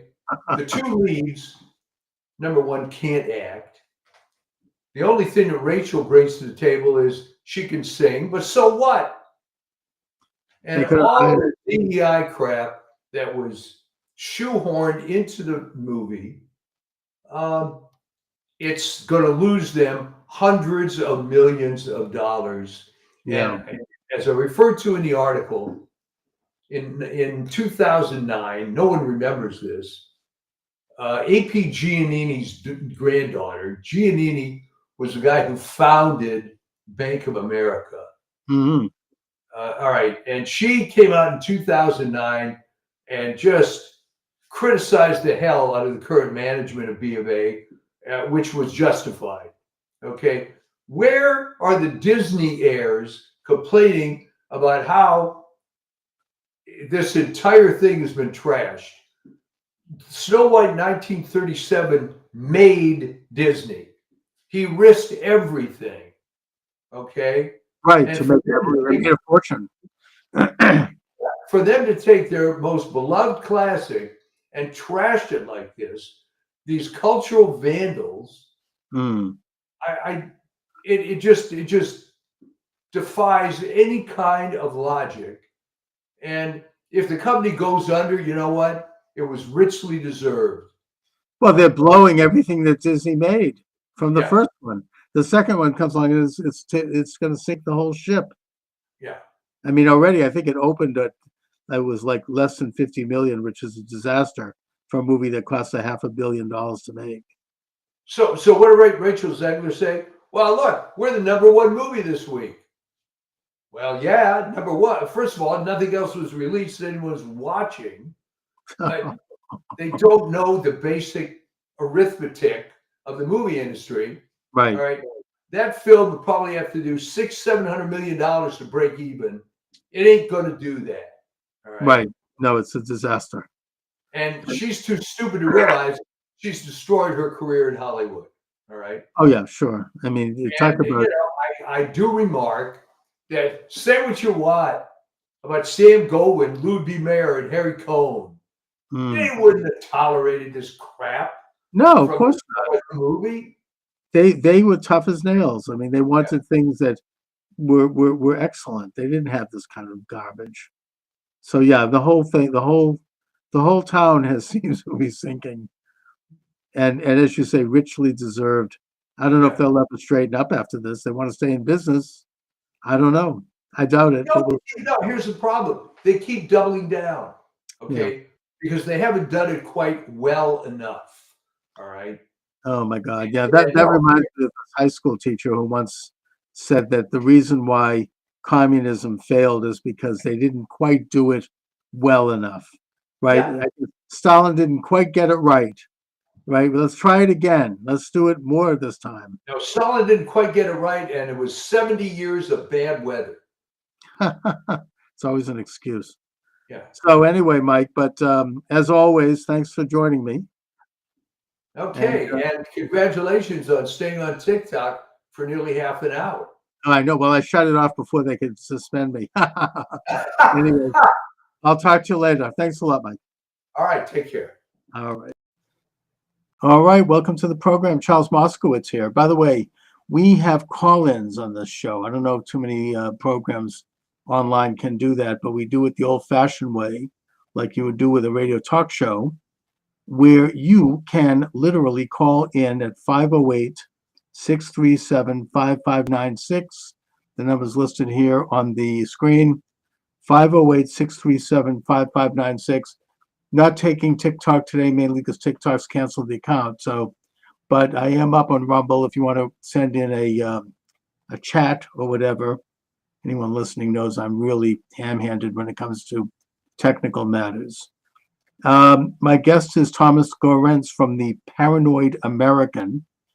Thomas is a comic book publisher, a military veteran, an ex-Disney animator.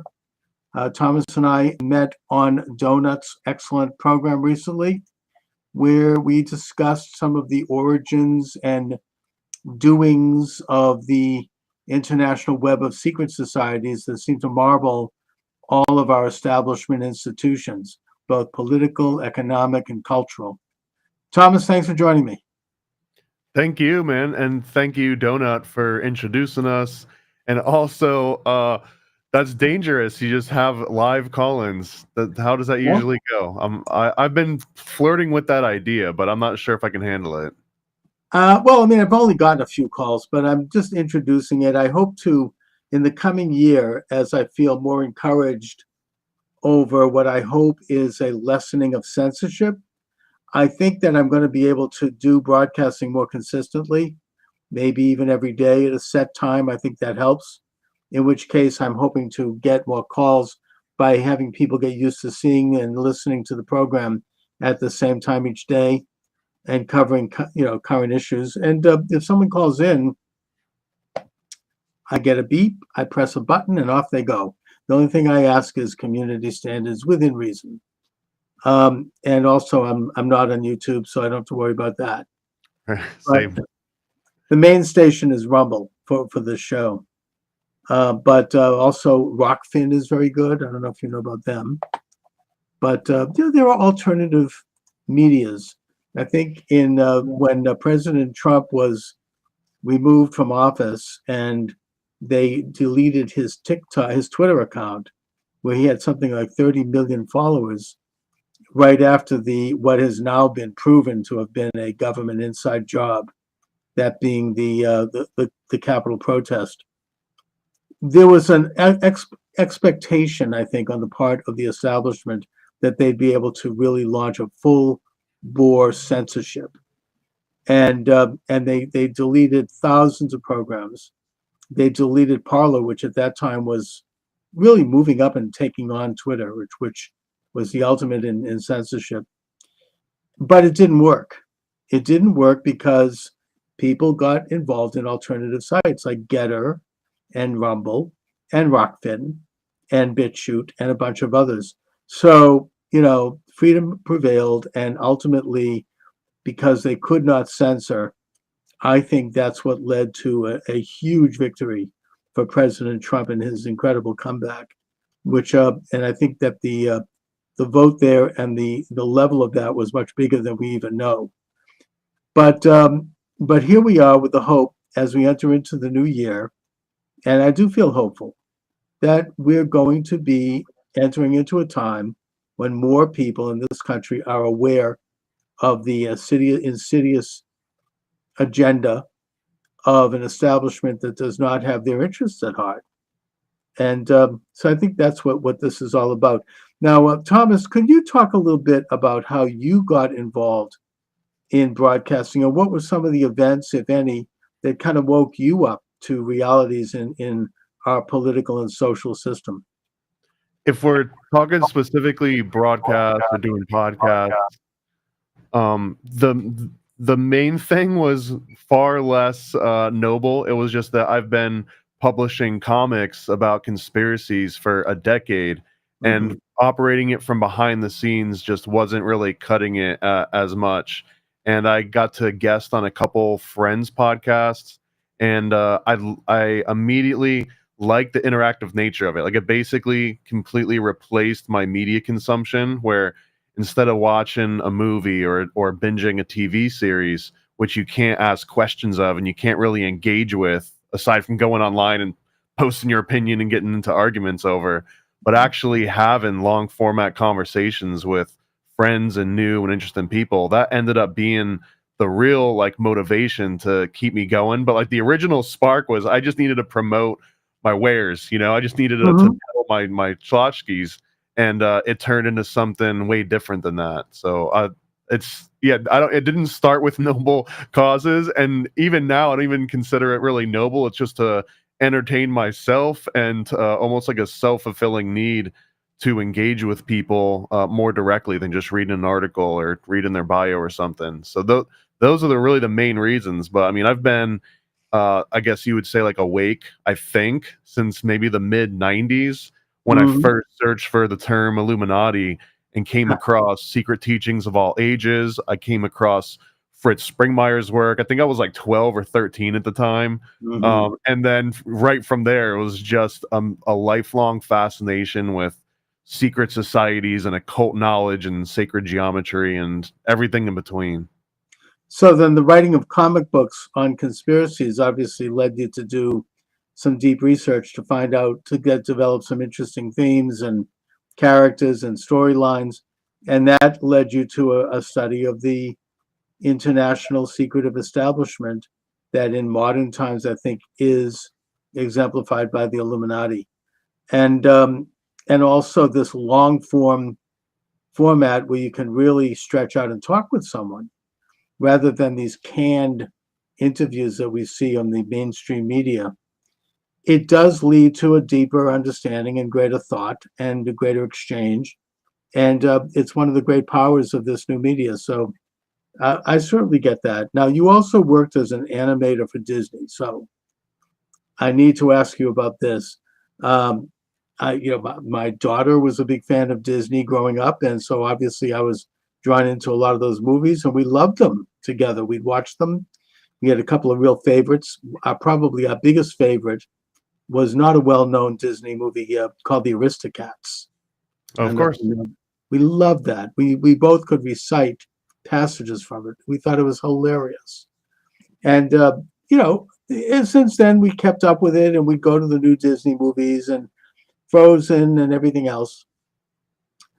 But I always thought that there was something going on with Disney and you couldn't quite put your finger on it. I know when we went to Disneyland in Los Angeles, my daughter, I think she was probably about 7 or 8 years old at the time, she was literally terrified over going into certain things. And I didn't totally understand why, but now I kind of do, because there was something going on that her radar picked up on that mine didn't in some of these things. I mean, that when you look at, Snow White and the Seven Dwarfs, I mean, it's horrifying what was going on there. I mean, cutting their heart out and, just the violence of it. And since then, I've seen some videos which show some pretty explicit sexual images and violent images that are worked into the fabric that are not like openly. But it's the kind of thing that once you see it, you can't unsee it. And I'm wondering, in your opinion, is that something that is just put in there because the animators are goofing around and they want to kind of drop, what they call Easter eggs, or, they're just to kind of get a laugh themselves? Or is there something more sinister going on here? I mean, is this something that the management knows about and that they're promoting and that they want? And if so, why? I mean, I would say yes to both, but not in maybe congruent ways. Like they might not be as directly intertwined in such a simple sort of fashion for that. So let me rewind and just preface this with the term Disney animator is very charged. Like people assume that I was like hand illustrating Lion King sometimes when this comes out. I was known as a tweener, which is an in-betweener, which means that the big illustrators with the big names on the movies and everything, they draw the keyframes. They draw the individual action poses where these big establishing shots. And then all of those frames in between, if someone's like throwing a ball or something, right? The keyframer will show the character holding the ball, making a goofy face, and then they'll draw another keyframe after they've thrown the ball. But all those frames in between, those are sort of up to these other teams of lower tier sort of animators called in-betweeners, or just tweeners for short. So without going on a whole entire diatribe of like the technical aspects, I was essentially a tweener for Disney for a long time, specifically doing digital animation. They had already transitioned to digital. I started working there in 2006, I believe. And at that point, it was a lot of just 3D and 2D sort of software packages. So I did that for about 10 years, a little over 10 years. I got to work with a lot of their IP. And this was on the back lot of Disney World. I went to Disneyland a couple times. I went to the Burbank studios for some like work meetings and stuff. But for the most part, I worked on the back lot in the Roy O. Disney post-production facility, Walt Disney World, directly attached to the animation building. So I've seen a lot of stuff. I've heard a lot of all the different theories. And to directly address what you're getting at, of like the sexual like symbolism that gets worked in, some of the violent stuff. You even mentioned Snow White and the Seven Dwarfs. All of those things represent vastly different chunks of like Disney's chronology. Just even the difference between LA and Orlando, for example, is like two completely different timelines for Walt Disney. I think he saw what was going on in LA and realized he needed more space, more land, more freedom to do exactly what he had envisioned, and it was just never going to happen in LA. Right. Side tangent, your daughter was right to be a little bit creeped out by Disneyland. Aside from all the Disney vibe, that actually is the site of one of the most gruesome theme park fatalities that I've ever read about in existence. It was the Who Framed Roger Rabbit ride. Anyways, if you look into that, it's one of the worst things that have ever happened in a Disney park. Disney World claims that they haven't had any like catastrophic like fatalities that same way. Although I can get into that a little bit later because that's one of the weird Disney anomaly kind of like fabrications, like one of those illusions. Okay. So the sexual stuff here, if we go back to the 1930s, 1940s, like some of the earliest Disney movies, and I've got a series called Occult Disney that we've been watching every single feature-length Disney animation from Snow White all the way up to, I think we're around 2006 right now. We just saw Cars, every single movie. So yeah, I've absolutely seen Aristocats. Even Aristocats has some of these kind of things worked into it.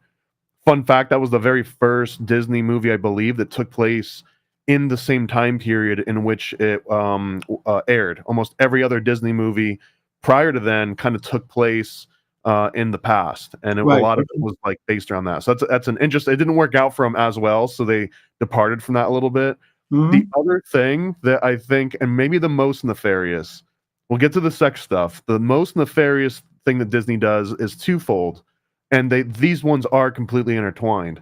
One of these is coming from a conspiracy theorist tin hat point of view. It's just trauma-based mind control, trauma-based programming. Right. But over the course of watching all these movies for Occult Disney, we've come up with this phrase. I think I heard it somewhere else, so I'm not going to take credit for it, but called the Disney proxy. And the Disney proxy, the reason why I call it a proxy is because very early in every single Disney movie, the protagonist, which is usually going to be a kid, is going to get separated from their authority figure. It might be their parents, might be an older brother, it could be anything, but they get severed from this authority figure. And what happens is once that authority figure is removed from the scene, the first thing that you're going to see on the screen, like clockwork, there's like a formula, is going to be this IP, this intellectual property owned by Disney that's also going to coincidentally be on lunchboxes and T-shirts and Happy Meal toys. So this proxy, it's half trauma-based mind control, and then it's also half NLP anchoring, where, you know, hey, you're in this weird lost state. Your parents have been removed from you. You've been kidnapped. Your parents have died. Whatever, fill in the blank.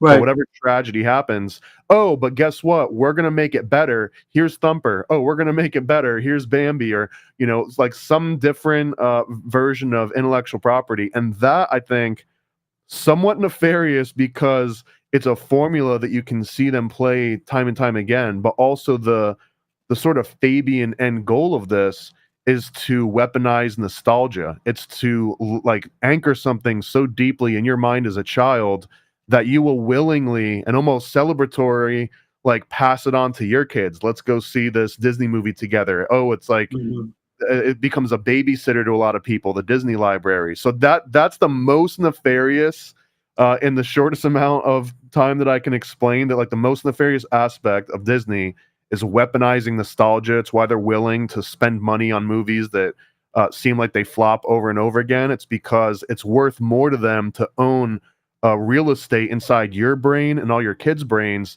more so than the short-term gain.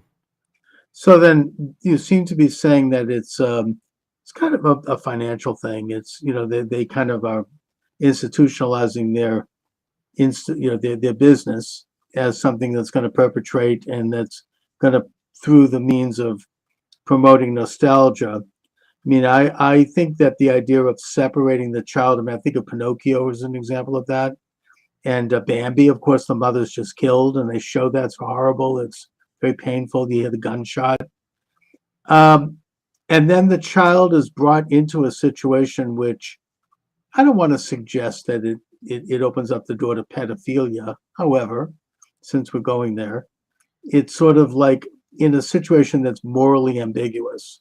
I mean, I think that Pinocchio is a good example where he enters into this world of almost where everything goes. I mean, he walks into this land, and it's at a time when a person is young enough that they haven't yet developed their independent reason abilities. I wonder if there's some kind of an agenda with that. It kind of, first of all, it infantilizes people because you become like permanently childlike. But secondly, you're put into a situation of moral ambiguity where, you're open to who knows what.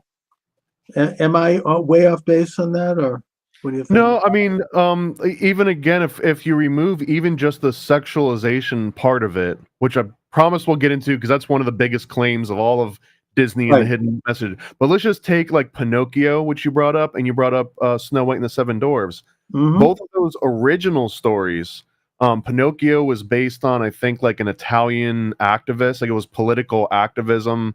I don't want to conflate it by oversimplifying it, but it was like sympathetic to Italian anarchism in certain Okay. circles. But the premise of Pinocchio was that they really were kidnapping children and forcing them to work manual labor. So those scenes where they turn them into donkeys and they turn them into these donkeys that are just like, basically animal labor, that was a very real analogy to what was really happening to Italian children during the time the original Pinocchio was written. There's Mhm. also really deep sort of Rosicrucian aspects. You can get into like pineal gland and stuff, but one of the mundane and practical versions of this were actual children being exploited, and the writer of Pinocchio was basically trying to shine a little bit more light on that, and it got adopted almost directly by the Disney movie Snow White and the Seven Dwarfs. This is another thing that was based on at least 3 different historical accounts, all the way down to the talking mirror.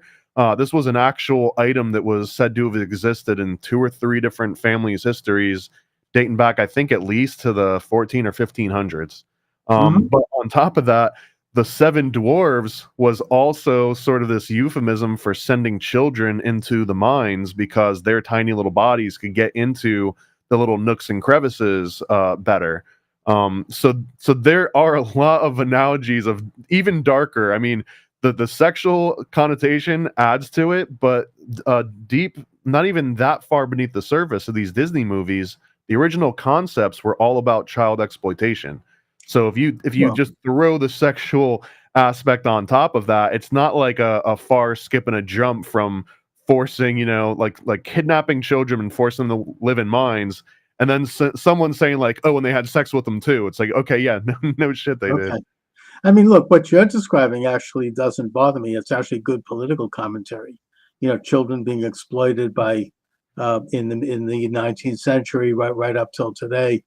But what I see is kind of a more modern aspect to it, which is sex trafficking and sexual exploitation.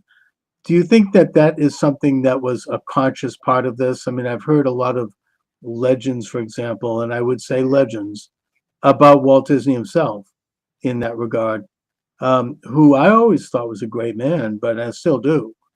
But he was deep, according to all the stuff out there, and that's what we're talking about. And I'm not here to endorse any of it. He was deeply involved with secret societies, and maybe there was some kind of an agenda going on there. What do you think? Uh, so this is probably the one that comes up the most is like Walt Disney being, all of these things. Some I've done, I think, a fairly deep dive into this from a bunch of different angles. I've read the most critical, I've read the most complimentary sort of books all about Disney and his biography, and I've talked to people that work directly with him in animation studios and stuff. So quirky guy, workaholic. The secret society angle is a very unique one because Walt Disney, and let me go on just the tiniest of tangents here because it makes the most sense and it gives the most breadth to like how complex this guy was. So Walt Disney, growing up, he actually had a very strained relationship with his dad in particular, and through this, he had convinced himself that he himself was kidnapped as a child, that he must have belonged to royalty or some much more noble family line, and he was kidnapped and forced to live with these oppressors almost. It almost sounds like that archetypal Disney princess locked up in a castle waiting for a Prince Charming aspect, right? So he already had grown up like this. And when he was very young, he joined the Desmoulins, the Order Desmoulins, which is essentially Cub Scouts for Freemasons. That's the best way I can put it. No, I'm familiar You with got to that. be 12 to 20, I think, 12 to 21 to join But you have Desmoulins. to have parents who are Masons, I think, in order to do that, or maybe not. Or you have to have some kind of a parental or like authority figure that is registered as a Mason. Well, here, this is way more interesting than just him being Desmoulins. He not only was he Desmoulins, but his direct mentor was the creator of the Desmoulins order, like the original founder. So this would be like if you joined the Boy Scouts, but you would be bearing the lead to not mention, oh, but I was also mentored by the guy that invented the Cub Scouts. Sure. So there's that angle to it. From everything that I've ever been able to tell, once he aged out of Desmoulins, he never joined the Freemasons proper. He never joined any other secret order except for Bohemian Grove. He was absolutely a member. There's documented evidence of him drawing sketches and signing stuff, but he also didn't get with the Bohemian Grove crowd as much. Even though it was kind of his crowd, just people that exploited artists. That was like the original DNA. But he had another one called the Rancheros Vistadoras, the visiting ranchers, which he considered to be like a more manly version of Bohemian Grove. He wanted to get like an actual outdoorsy nature experience from it, but he went to Bohemian Grove. He's like, these are just a bunch of rich guys in nice cabins doing, gay stuff all the time. Well, So that's how he Nixon described it. He said it was very faggoty. Right. I mean, well, yeah, it's boys will be boys, and they're all And just also, naked. Alex Jones was able to get in there with a camera and show the burning of the this effigy. And there's, I don't know if he actually caught on film the idea that there might have been some human sacrifice. I'm not saying there was, but just it's a pretty troubling and pretty weird occultic group, and it tends to attract Republicans, I guess you might say. Rich. Long, interesting story on how they founded too. I'll stay on track though, because these are like my absolute favorite topics. So Disney is this princess in a castle in his own mind. He gets raised into this sort of Freemasonry for kids, sort of secret society in some ways. And then after he exits this, there's no doubt in my mind that he carried those occult and those esoteric views with everything that he did. It was a huge inspiration in how much he adopted and kept true some of the Grimm's fairy tales. All of Snow White and the Seven Dwarfs could also be interpreted almost as like Rosicrucianism, which I guess would just be like a much older, more religious version of Desmoulins. So that form of Walt Disney being, in the occult and in secret society is absolutely no doubt whatsoever. Not to mention Fantasia, right? But every single movie, honestly, even Aristocats can all sort of be tied into these like esoteric teachings. Although, and this is why I mentioned that there's these different phases of his life, and LA and Orlando is a huge portion of that. That once he starts working on Walt Disney World in Orlando, he kind of has this different vision. He's thinking about Epcot, the experimental protocol community of tomorrow, and like he's trying to do something more than cartoons and more than theme parks at this point. He wants to make his own city, maybe country, maybe who knows where it was going to go after that. But as soon as he starts ultra like hyper focusing on Walt Disney World, he doesn't have as much anymore in the animation wing. And then as time goes on, he just becomes a delegator as opposed to boots on the ground, rolling up his sleeves and doing the things, which is natural for anyone that's at the head of this huge global conglomerate that keeps scaling and scaling and scaling. So when we talk about Aristocats and anything after that, there's really no participation from Walt Disney proper at that point. At this point, and I guess to summarize the whole occult Disney series, is the movie Fantasia is a literal spell, some literal magical ceremony that creates the world of Disney. It creates an entire universe known as the Walt Disney Universe that will outlive us all because it's now an egregore. It is one of the most powerful egregores. They sort of introduce all the different archetypes, all of the DNA that goes into the rest of the movies. Even characters are introduced in Fantasia that you see recurring out through other Disney movies to come for, over a century at this point, or getting close to it. So just the fact that Fantasia exists is that original magic incantation spell. So yeah, all occult, all the way down, all turtles.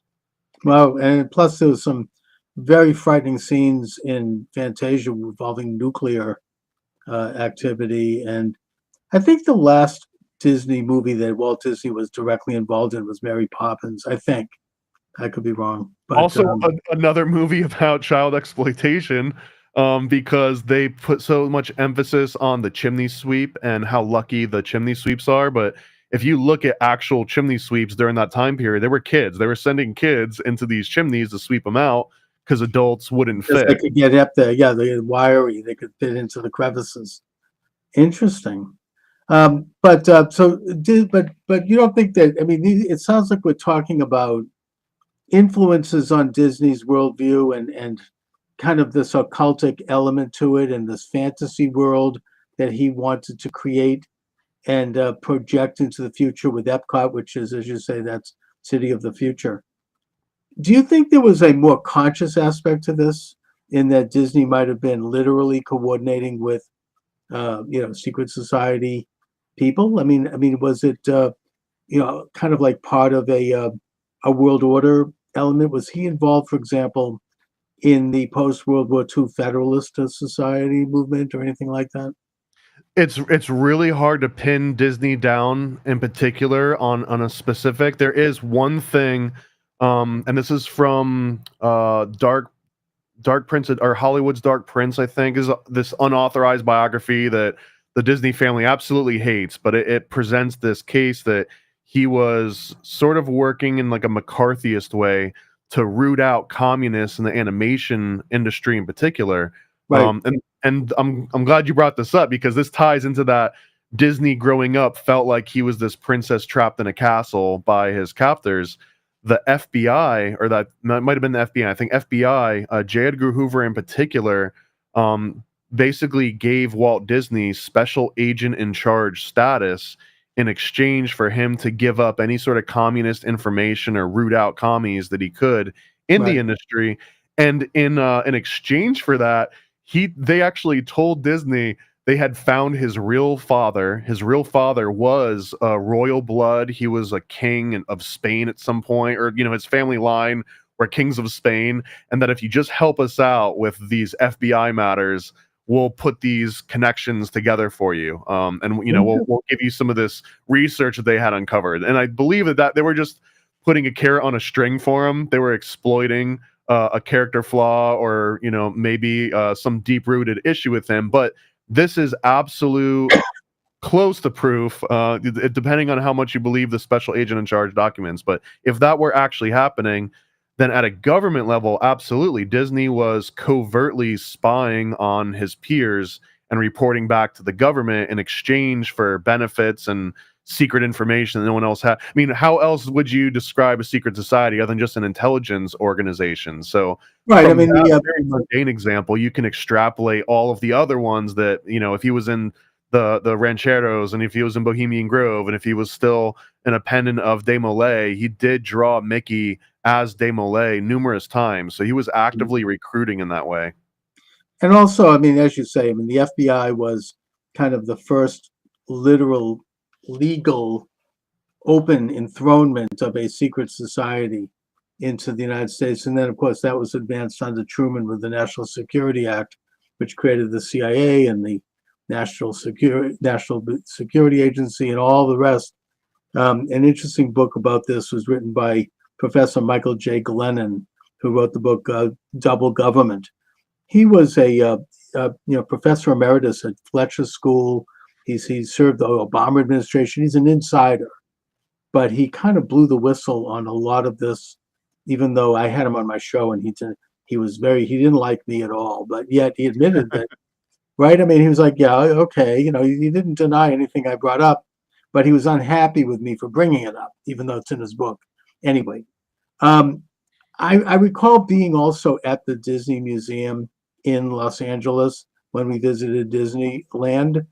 And I remember that it went through great lengths to show Disney's lineage as going back to the Normans and William the Conqueror. And it traced the name. And so Disney was very concerned with bloodlines and ancestry. I don't know if he was into the Committee of 300. I mean, who knows? But right, the going back to the Roman times with the which eventually became the Venetian bloodline. But that does seem to be a theme, I think, in his work. It's a very kind of Gothic element of like superpower and magical power being held by certain people who had high positions. So Disney, this is a really interesting thread to look at it. Like if let's not say literally in the Committee of 300, the Council of 300, but that Disney would if such a thing were in operation during Disney's lifetime, then Disney would represent this massive opportunity to influence the public, not just American public, but the entire globe, right? Oh yeah. Disney had a massive surface area in that regard, but when I think of like those shadowy occult figures, like a literal Illuminati at some point, the actual Illuminati members rarely want themselves to be the figurehead, like an actual scapegoat or someone you can point a finger of or draw a picture of. So Disney likely would have been a very useful, I would like say an asset, as opposed to a CIA agent, a CIA asset, as opposed to an FBI agent, he's an FBI asset, so he would clearly be in all those roles. And he made propaganda movies directly for the government. Many of them were top secret. So he was, in every definition of the word, secret societies, if you expand that to include government and military, which I absolutely do. I mean, the Cult of Mithras was essentially the first military, intelligence agency, right? So if you can extrapolate from there, it's really no different. We're just kind of shuffling. You mean the ancient cult of Mithras during like post-Roman times? Is that what you mean? Correct. Yeah. Well, I mean, the longest thread ever, but all of that ceremonial magic and sexual orgies and child sacrifice, this was state religion in Phoenicia and in Carthage up until the Romans stomped out Carthage. But the Romans didn't completely stomp out ceremonial magic and orgies and child sacrifice. They just said, it's only for the rich people and the male military members at first. And then never again was it supposed to ever be done outside. It was no longer supposed to be exoteric. Now it was permanently esoteric. And I think that that's sort of the longest thread that you can tie here. Is that went underground after the Romans destroyed Carthage. And there's, according to Roman historians, when the Romans went into Carthage, there was such abominable practices that they literally were throwing up. They were like literally sick over what they were seeing. But of course, this is what the Bible warns us about. This is what, the book of Genesis. I mean, there's a thread all through it about the admonition against idol worship of graven images. It wasn't just worshiping a piece of wood, or like a rock or something. In the case of Moloch, this granite statue, which would have a burning furnace in the belly, you go in and throw your baby into that as a way to appease the gods. It had to do with all the practices around the idol. And all of it was, we can't even imagine what they were doing. But it was all state sponsored.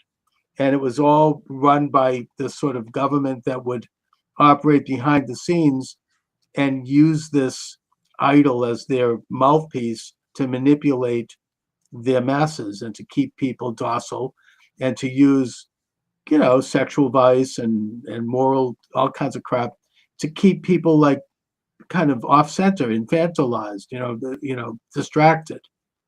And the idea, it's interesting that you say, I mean, that the Romans basically tried to stamp it out and did so with Carthage, but that it went underground.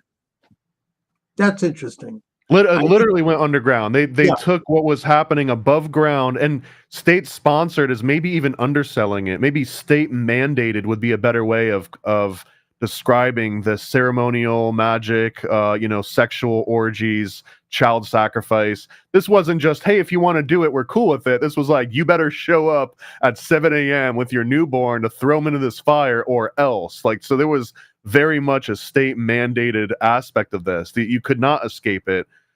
So when the Romans came, that literally went from being done out in public where, the neighboring cities could see it happening and saying, well, let's not be like those guys. This is like the biblical aspect of like those Carthaginians, or like they're worshiping Moloch over there. That was basically saying like, don't do what they're doing over the river, in so many words. But then the Romans just stomped that out above ground and literally made them do it in caves underground. Like all the Cult of Mithras original meetings usually happen in underground caverns or under temples or in subterraneous sort of settings. So there's a lot of that even to this day in Italy with underground Rome. And you find tunnels and catacombs and passages, and even under the Vatican. I mean, they say there's underground, almost an underground city that's as big as a football field, with who knows what's in there. And I'm not pointing a finger at the Vatican. I admire Catholicism. That's not the issue here. But what you're saying here, Thomas, is sensational. You're saying that this cult of practices that was, went underground after the destruction of Carthage. Are you saying that that's still here? I mean, are you suggesting that this? Oh yeah. I'm not just suggesting. I'm outright, directly claiming it. And Fantasia maybe being the best example. My favorite scene, even growing up, like the scariest one, where they show this huge black demon god with two horns. He literally represents child sacrifice, and he represents pagan gods and the two-horned bull god of agriculture and fertility. The actual name of that god is Chernobog, which means black god, and I think in Serbian or Slovenian. And this happens on Walpurgis Night, which is essentially like an actual pagan ritual in which these witches would get together and they would do orgies and sacrifice in order to basically release their own magic out into the world. And the whole premise of the magical ceremony and ritual is to keep doing that over and over again in that exact same spot and the exact same incantations for centuries, so that it harnesses real magic. So that premise is what Fantasia is. Fantasia is just a animated version of these, ancient rituals to not just Chernobog, but every other two-horned deity that kind of came before it. And through syncretism, it's easy to sort of like oversimplify and just like combine different cultures and religions, but that's kind of what we're doing here, because that's what Fantasia is. Fantasia is syncretism animated all together in like a 2-hour presentation. Mm-hmm. Now, I mean, I want to just move history up a little bit here, because maybe I tend to embrace conventional history here, but I do believe that the Israelites were the first attempt to reform some of these practices. The Torah basically laid out moral and ethical laws which emanated from Sinai, according to the Torah, and which rejected these practices, even though the children of Israel struggled with it, and sometimes they were good and sometimes they weren't. At least they began the process rolling.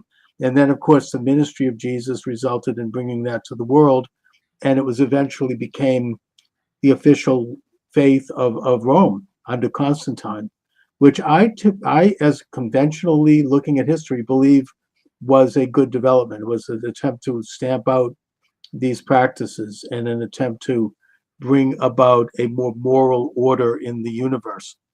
But you seem to be suggesting that concurrent with that was a continued underground that continued to operate in this sort of, I guess you might say, satanic practices, and that it involved people at high levels of power, of influence, both in government, culture, and economy. Is that true? Yeah, absolutely. And actually, this is highly controversial, and I'm aware of that. Although one of the most compelling takes on this particular dynamic I've come across so far is essentially that the Israelites and the Carthaginians or the Canaanites or the Phoenicians, or whatever name you would give to that sort of crowd that was into the state mandated magical orgies and sacrifice and everything, that really the Israelites And the Phoenicians or the Carthaginians were worshiping the same god. It's just that the Canaanites were doing it in this abhorrent way. And this is where the Israelites were saying, like, don't do what they're doing across, the river over here. Like, if they're having a great time with their agriculture, they're worshiping these agricultural gods, and they're making these sacrifices, and they're doing sex out in public, and business is booming. They've got crops, all over the place that's actually working, and they had just come from the desert. Even if that's just the metaphor, it was really the difference between desperation and abundance. And it was a way of saying, like, just because they're going through a boom right now, do not adopt their particular practices of worship. But that also means that when it gets stamped out, all those people that were doing so well and had accumulated all sorts of capital, not just wealth, but like political capital, goodwill amongst all the other people that they had spread their riches of agriculture from, they obviously can flex that. And by flexing that, it's to, well, let's preserve this culture that gave us everything that we wanted, but obviously we can't do it out in public anymore. We have to only do it at night, burning charcoal in the middle of the forest, or going into these caves, or better yet, join the military, where the military, you could be easily weeded out, just depending on not only your physical aptitude, but if you were like in it, if your mind was in the same mentality as everyone else. And they also had the luxury of just killing you if you applied and you didn't get the job. They weren't just like, okay, go home. They could just eliminate you for any number of reasons. So it was a very methodical and powerful way to preserve everything that had been going on above ground and make sure that it maintained itself below ground. And there's a wild tangent we wouldn't even get into, but you can trace this exact practice go through Tunisia, the northern coast of Africa, all the way down into the rest of Africa, and make its way through, Haiti and Dominican Republic, and all these all these other adaptations of the same sort of fertility rituals, the same orgies and sex magic and black magic and sacrifice. It continued even all the way down to the two-horned gods. So it never really got fully stamped out, despite Rome's best efforts.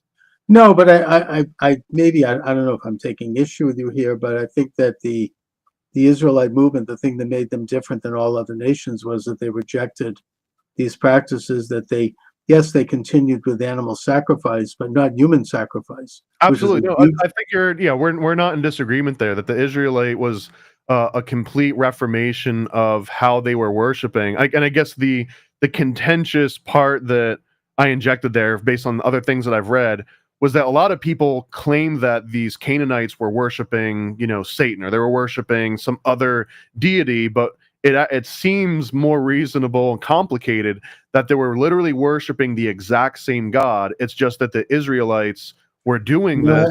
I don't think so. Only in that I think they were worshiping idols. They were worshiping Baal and Molech and Asura, which were man-made idols created by the state, whereas the Israelites were worshiping something more transcendent. I mean, a universal God that was not. Fair point. I guess the difference being like one of them was doing it the right way and one of them was doing it the wrong way. Right. Well, I guess you could say that, but the thing is, and I do think that Christianity brought that to the world, this idea that you can't create a God on earth, and it's not a man-made thing that a government or that a group of elites can decide what it is. That there is something that's separate from our own existence, that is real, and that is, that we can't manipulate. That God is outside of the ability of the human being and the human mind to create or manipulate. That we're images of God, we're not God. That's the sin of the Garden of Eden. I mean, that Adam and Eve thought that they could be as God. They could know everything. They could have cosmic consciousness, eternal life. But they were going to overthrow God, and that's why they were banished. But because we're not gods, we're just human beings. We're imperfect. Our perceptions are limited. But we have some divine revelation that we can look to craft our lives.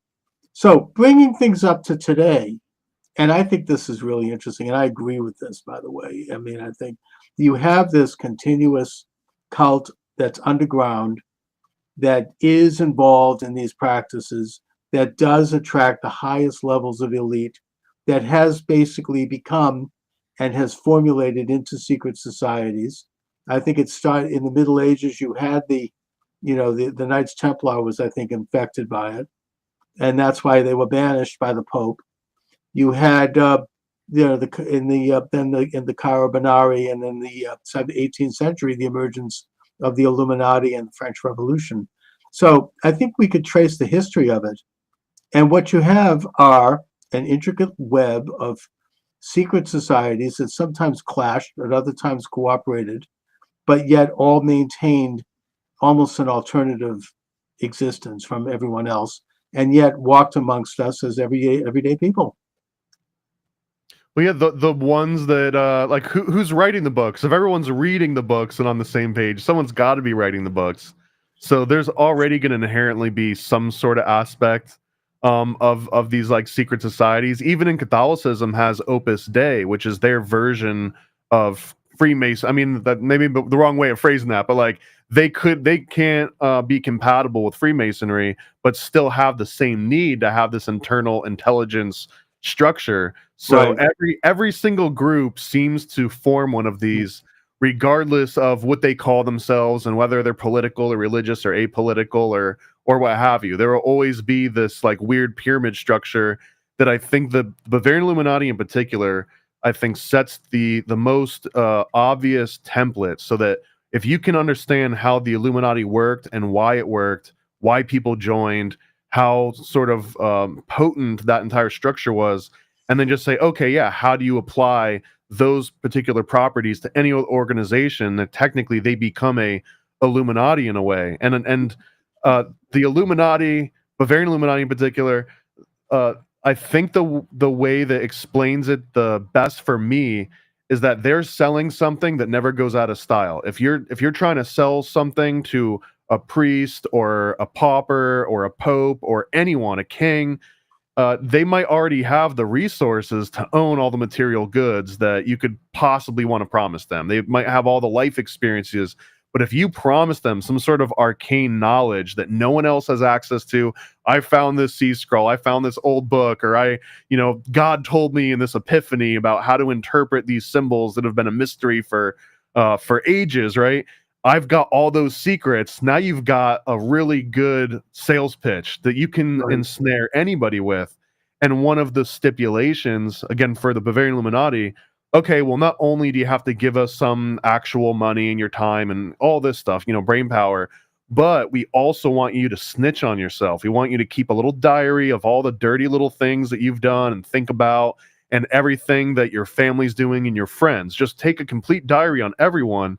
And what they do is they can slowly form this holographic image of the society that they're living in, like where it's not just people's pretenses, but what's actually going on behind the scenes. And even better, if they can recruit everybody in another group somewhere, let's say the Illuminati infiltrates one of the high Freemason lodges, and they recruit every person in there, but tell them all, you're the only one from this entire lodge that we're recruiting. Don't tell anyone else that we even exist. Take notes on yourself, take notes on others. But they do that to the whole lodge. They do it to like 30 or 40 people, right? And now they're all snitching on themselves and snitching on each other.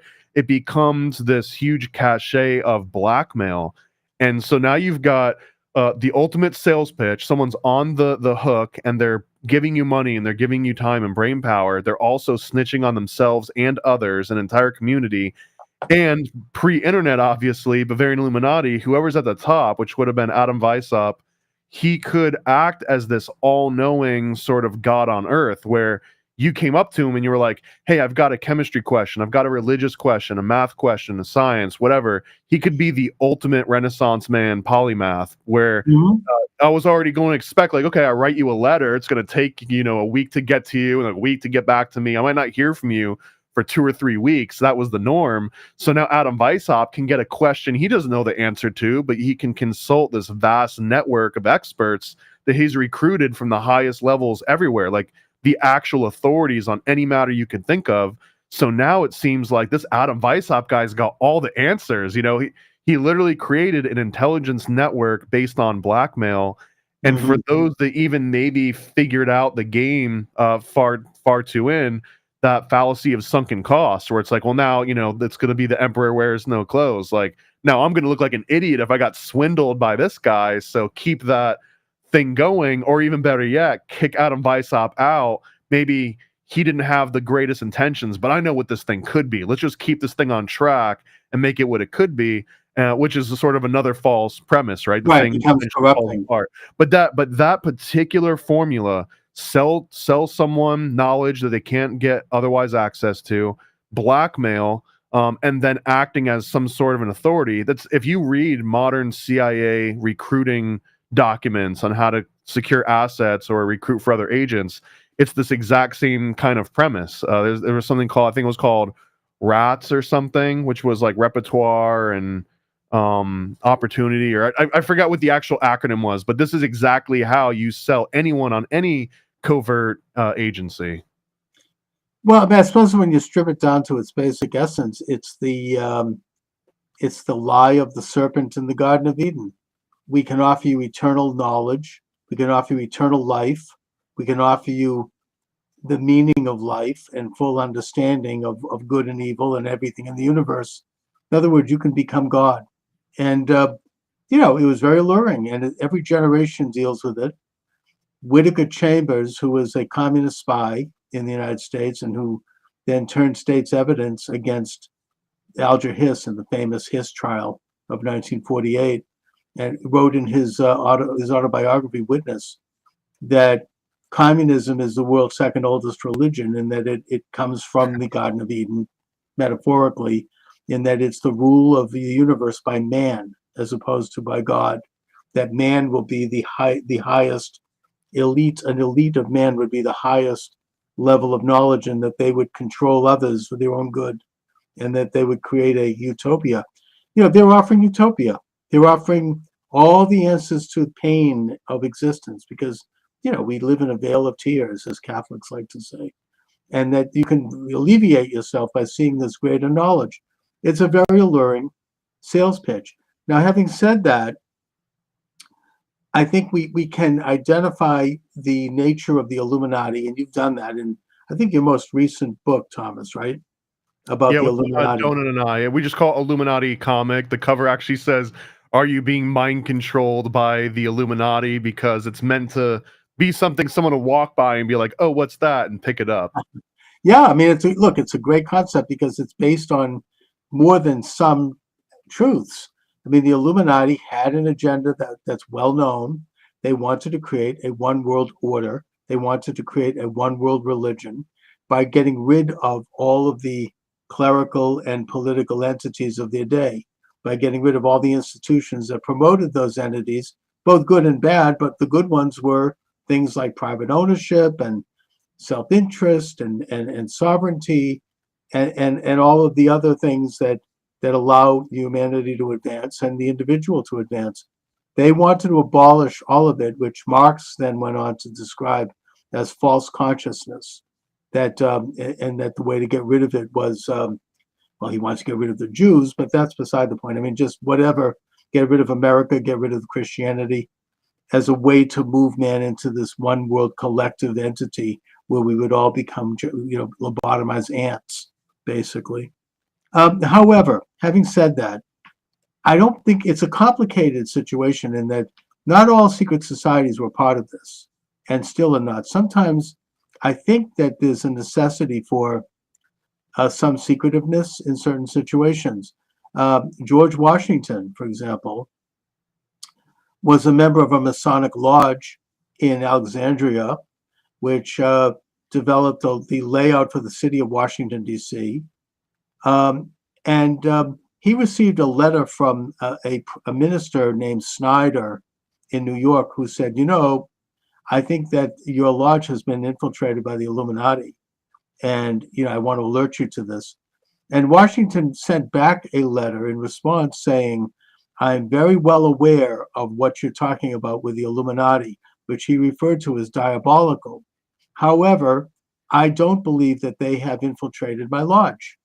I think that, and yet we know in American history that they eventually did get major footholds in this country, and that they developed such organizations as Skull and Bones and others. But I don't think it's quite, you can't throw the entire baby out with the bathwater. I know it's complicated, and we can't know the inner portico because we're not part of it. and we don't know, so it creates a natural and should create a natural distrust. But there have been sometimes secretiveness is necessary. I mean, the Sons of Liberty, for example, in Boston, was developed on Masonic lines, and they affected the Boston Tea Party, which led to the American Revolution. They needed secrecy in order to operate, and in order to plan, and in order to figure out how to confront the tyranny of General Gage, who was the British general who was occupying Boston. And they did it. And I think that sometimes when you're in a situation where there's political oppression, people can organize in secret and make plans in terms of how to counter it. So it's not, ultimately when these things become established, they probably are infiltrated by the Illuminati. But, I think we have to be, we have to kind of look at this on a case by case. What do you think? I mean, yeah, it will just be like saying any intelligence organization can't really be inherently good or evil. Some people have inherent distrust of anything that's secretive, but like you just mentioned, without Sons of Liberty working on the backbone of these Masonic lodges, which at that point a lodge was just somewhere that you met. Most of those, if you've gone to that area, they're just pubs. They would just meet at the bar after they kicked everyone else out. They would hang out and they would make their plot. That was the Masonic lodge, was them hanging out after. But they did have a society that was built on Masonic lines. Right. Well, and again, this is like that template where they understand that, okay, here's the Masonic template, is that you have to know the code name of the different people in your lodge, the code name of the city the lodge is in. You wouldn't actually say the building that you're meeting in. There would be like a code name for that. There's going to be a secret handshake. And maybe that's a way to winnow out people that they couldn't trust and try to verify people who they could. And sort of, there's a necessity to that because in a way, I mean, it sort of stops infiltration by people who don't have the right intentions. Another really practical, I guess, example, if you look at Prohibition era, speakeasy, you would have to know someone that was already kind of in that speakeasy, and they give you the password, and you knock 3 times, and they say, that's essentially what, that maybe like this one is just based on gambling and drinking, but all the same, this was a secret society in many ways without maybe even a name to it. So I think that there is always going to be a need for these sort of secret. This might be another contentious point too, but I've heard the most compelling argument against this was like, well, Jesus in the Bible is against secrecy. It's the antithesis of secrecy. But there's one in particular passage, and I'm not a theologian that can quote the exact verses. Hopefully someone else knows this one, but Jesus is going around telling a whole bunch of people, like, I'm not going to go into town today. And he's basically telling everyone that, you're not going to be under my purview. Don't worry about it. I'm going to be busy over here. But then he puts on a disguise and he sneaks into town anyways. And he observes everybody acting, thinking as if he weren't watching, to just see if they were still. And that's one of these interesting examples of even Jesus would put on a costume and like sneak into an area and spy on everyone just to see if they acted differently. So there is a use for secrecy and deception in almost any context. I mean, I suppose that Jesus's apostles, his disciples, constituted a society that was somewhat closed. And then, of course, they then had a traitor in their midst in the form of Judas. But, I mean, the secret societies really affected the Irish Revolution against the British. It affected the plot to assassinate Hitler. It probably affected the overthrow of the Soviet Union. So, China possibly has that too. So I think that there are positive elements to it. The problem is that it also is prone to corruption because not only infiltration, but because it's often the illegitimate and deviant use of power, and that is corrupting, and that can have, especially when you have bad people get involved in it, which inevitably they do, because power, as Lord Acton said, power corrupts, and absolute power corrupts absolutely. There are very few political figures that are good people. I think there's a couple like litmus tests you can give. One of the most obvious is, does your secret society require blackmail? And if so, it might be one of the lesser of them, or is it straight up just money? Do you just have to pay money in order to be involved? And in that case, it's maybe just any other regular pyramid scheme. So there's a lot of different aspects to like the good or the bad and the actual uses of all these. But just like any other infrastructure or formula or template can all be corrupted by, you know, someone doing bad things, because what they also represent are these intelligence networks. And I guess now the concept of secret societies is sort of dying out in a lot of different ways, because we've got LinkedIn and we've got emails and we've got private email servers and Discord groups and Signal, you know, encrypted Signal chats so you can put a bunch of people, and that sort of eliminates a lot of that original, like, would the Sons of Liberty had to meet up in person at a pub after hours if they could all just be in an encrypted, you know, Discord chat? Maybe not. Maybe they never would have actually come together that exact same way.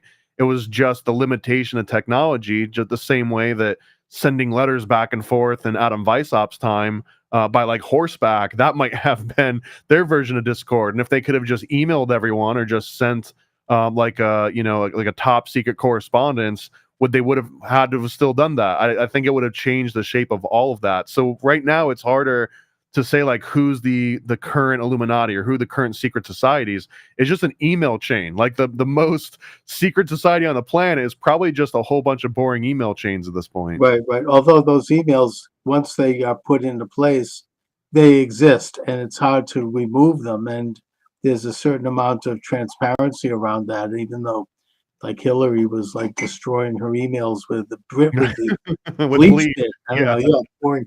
But nevertheless, it's still out there, and it's hard to conceal. But I would argue that in modern times, particularly since the launch of the Illuminati in 1776, the secret society infrastructure has become overall corrupted.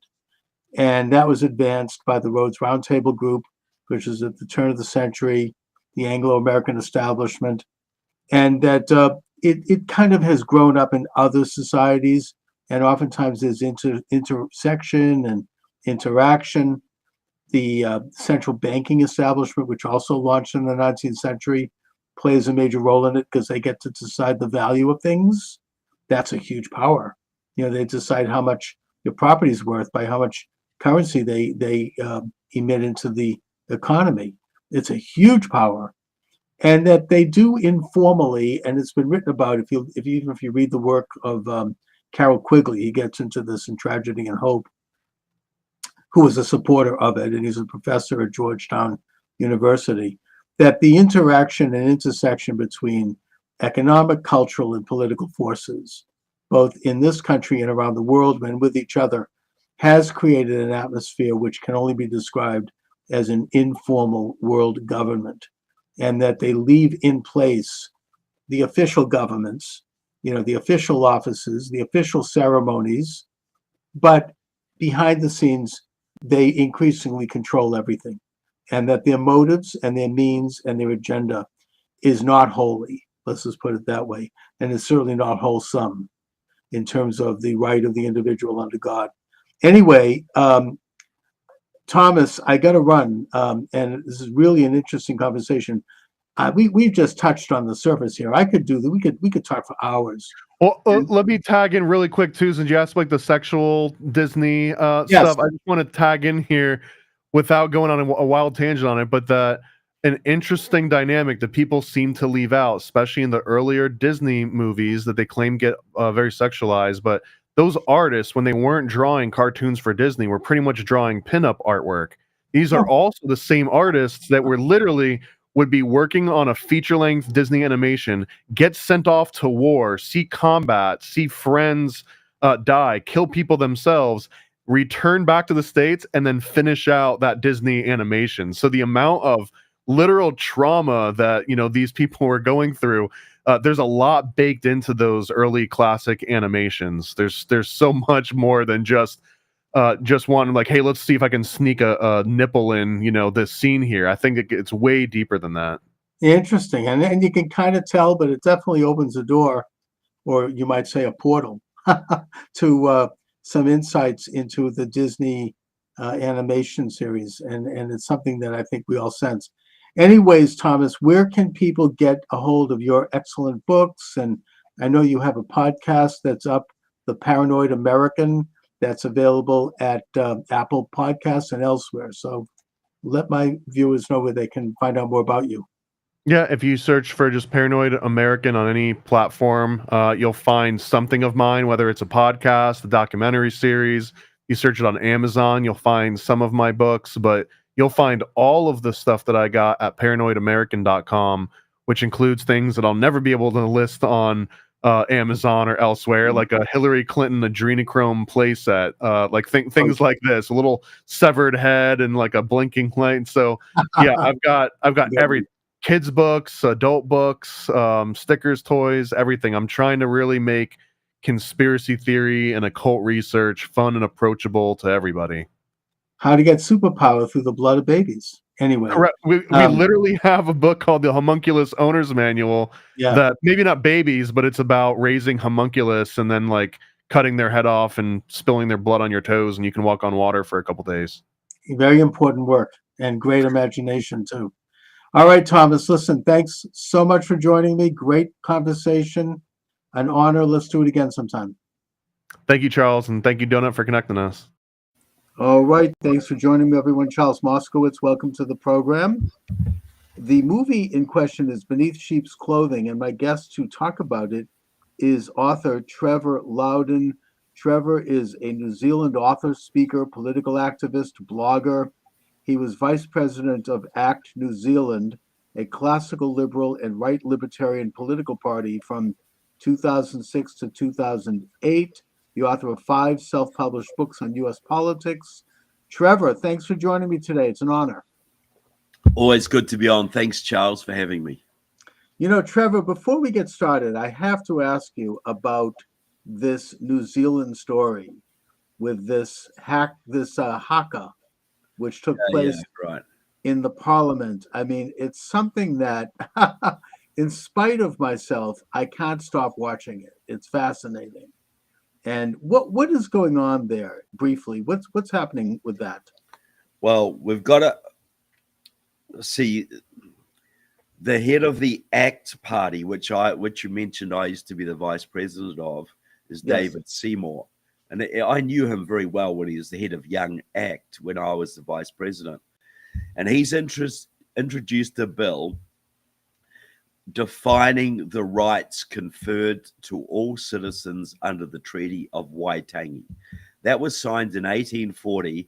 It's like your Declaration of Independence. It was a founding document of New Zealand. And what it was the Maori citizens, a native race, transferred sovereignty over New Zealand to the British Crown in exchange for British citizenship.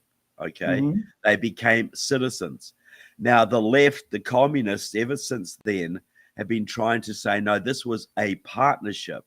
Maori are equal partners to everybody else.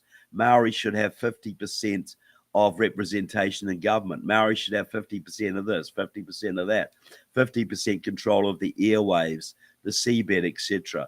So David Seymour's Act law was to basically codify the rights so that Maori and everybody have exactly the same rights as everybody else. Nobody has special rights, which I 100% concur with. That's the principles that America is founded on. But the left spins this as though this is a horrible bill taking away the rights of people. No, it's not. It's stopping communists. The Maori Party is a communist party, effectively. Is stopping communists getting leverage over all of New Zealand society, way out of proportion to their numbers. So that's what it is. It's a complete scam. And David Seymour was calling out the scam and saying every New Zealander should have exactly the same rights, no more, no less, regardless of your ethnic origin, which I think you and probably all of your listeners would agree with, Charles. Of course, and the bill doesn't take any rights away from the Maori. It just simply recognizes that all citizens of New Zealand are equal and that the Maori Yeah. are free to organize their identity any way they choose, doesn't Yep. change anything. It just it doesn't give special group rights to any particular group. It just stops Marxists using race as a wedge issue to get more powerful themselves. Like, for instance, they were pushing things, and it happened in some places that Maori, who are 15% of the population, would get 50% representation on government boards. For instance. So this is a great way to blackmail people. Oh, we're on the Waikato Water Board. Well, if you want to build a new pipe, you'll just have to give a couple of $100,000 to our Maori Resource Centre. And then it's ending an endless stream of scams, of special privilege, of affirmative action. But the left-wing media, of course, says, oh, this is taking away rights from people. It's like saying if you arrest the mafia, you're taking away their rights. Do the Maori have a particular geographic part of New Zealand, or are they well distributed throughout the country? They're well distributed. Well, look, the further north you go, the more Maori it gets. Like New Zealand is about 1,000 miles long, 2 main islands. When I grew up in the South Island, Maori were probably 2% of the population. If in the far north are probably more like 40% of the population. I see. The further north you go, the more Maori citizens you find. But they are everywhere. Every community has Maori citizens. And the other thing, I mean, this gets into a broader question of the indigenous issue, which is something the left is, I think, using on an international scale as a leverage to try to undermine sovereignty and to use people. And just to go to that briefly, my understanding is that historically, the Maori people and the British arrived in New Zealand roughly around the same time. It wasn't like they were there first, and if they were there first, it wasn't. It wasn't. We're not talking about a long period. No. The Maori arrived about 1,000 years ago from the Polynesian Islands, so they were well established by the time the British came. The British established formal sovereignty in 1840, but there'd been British communities there for about 60 years before that. A lot of Massachusetts whalers were there, by the way. There's a lot of Massachusetts blood in certain communities in the northern, because the sailors had to have something to do in their time off, you know, and so there's a lot of Massachusetts ancestry in certain parts of the North Island. Just like a lot of Massachusetts people are in Hawaii. They settled here. Exactly, because of the whaling industry, and that's whaling industry and also missionaries. Yeah, exactly. Missionaries. Well, that's exactly the same pattern in New Zealand, and the Maori are basically the same Polynesian race as the Hawaiians. They're the southern reach of the Polynesian diaspora, which went to Hawaii, Tahiti, and many islands in the South Pacific. But look, you're right about this being used internationally. The communists call this the nationalities question. It was devised by Stalin. It's where you don't have a working class, you find ethnic minorities, religious minorities, racial minorities that you can instill a sense of grievance in and use them as revolutionary cannon fodder.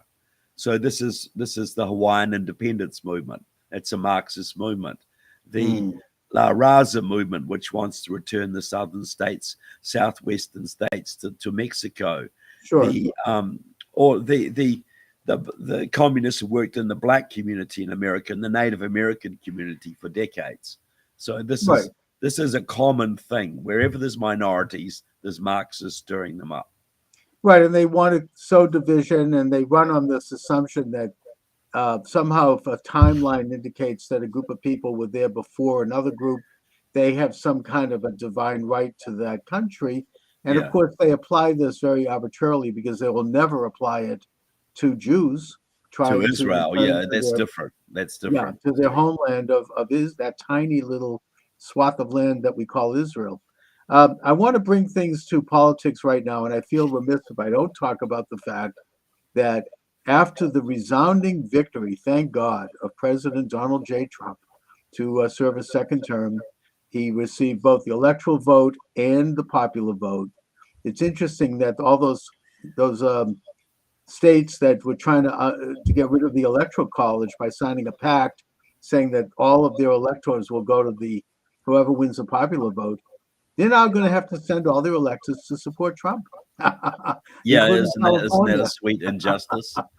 Isn't that sweet justice? Yes, and But also that Republicans have taken both houses of Congress, and it does look like we're moving toward a significant realignment politically, one that is as profound as any going back to the Reconstruction after the Civil War. yep, But they are causing a lot of problems in these miserable final weeks of this lame duck, illegitimate, illuminated, radical regime. They're trying to trigger World War III in Ukraine. And I do think that that's obvious. Now you have green lights for the Ukrainians to fire advanced missiles into Russia and place landmines.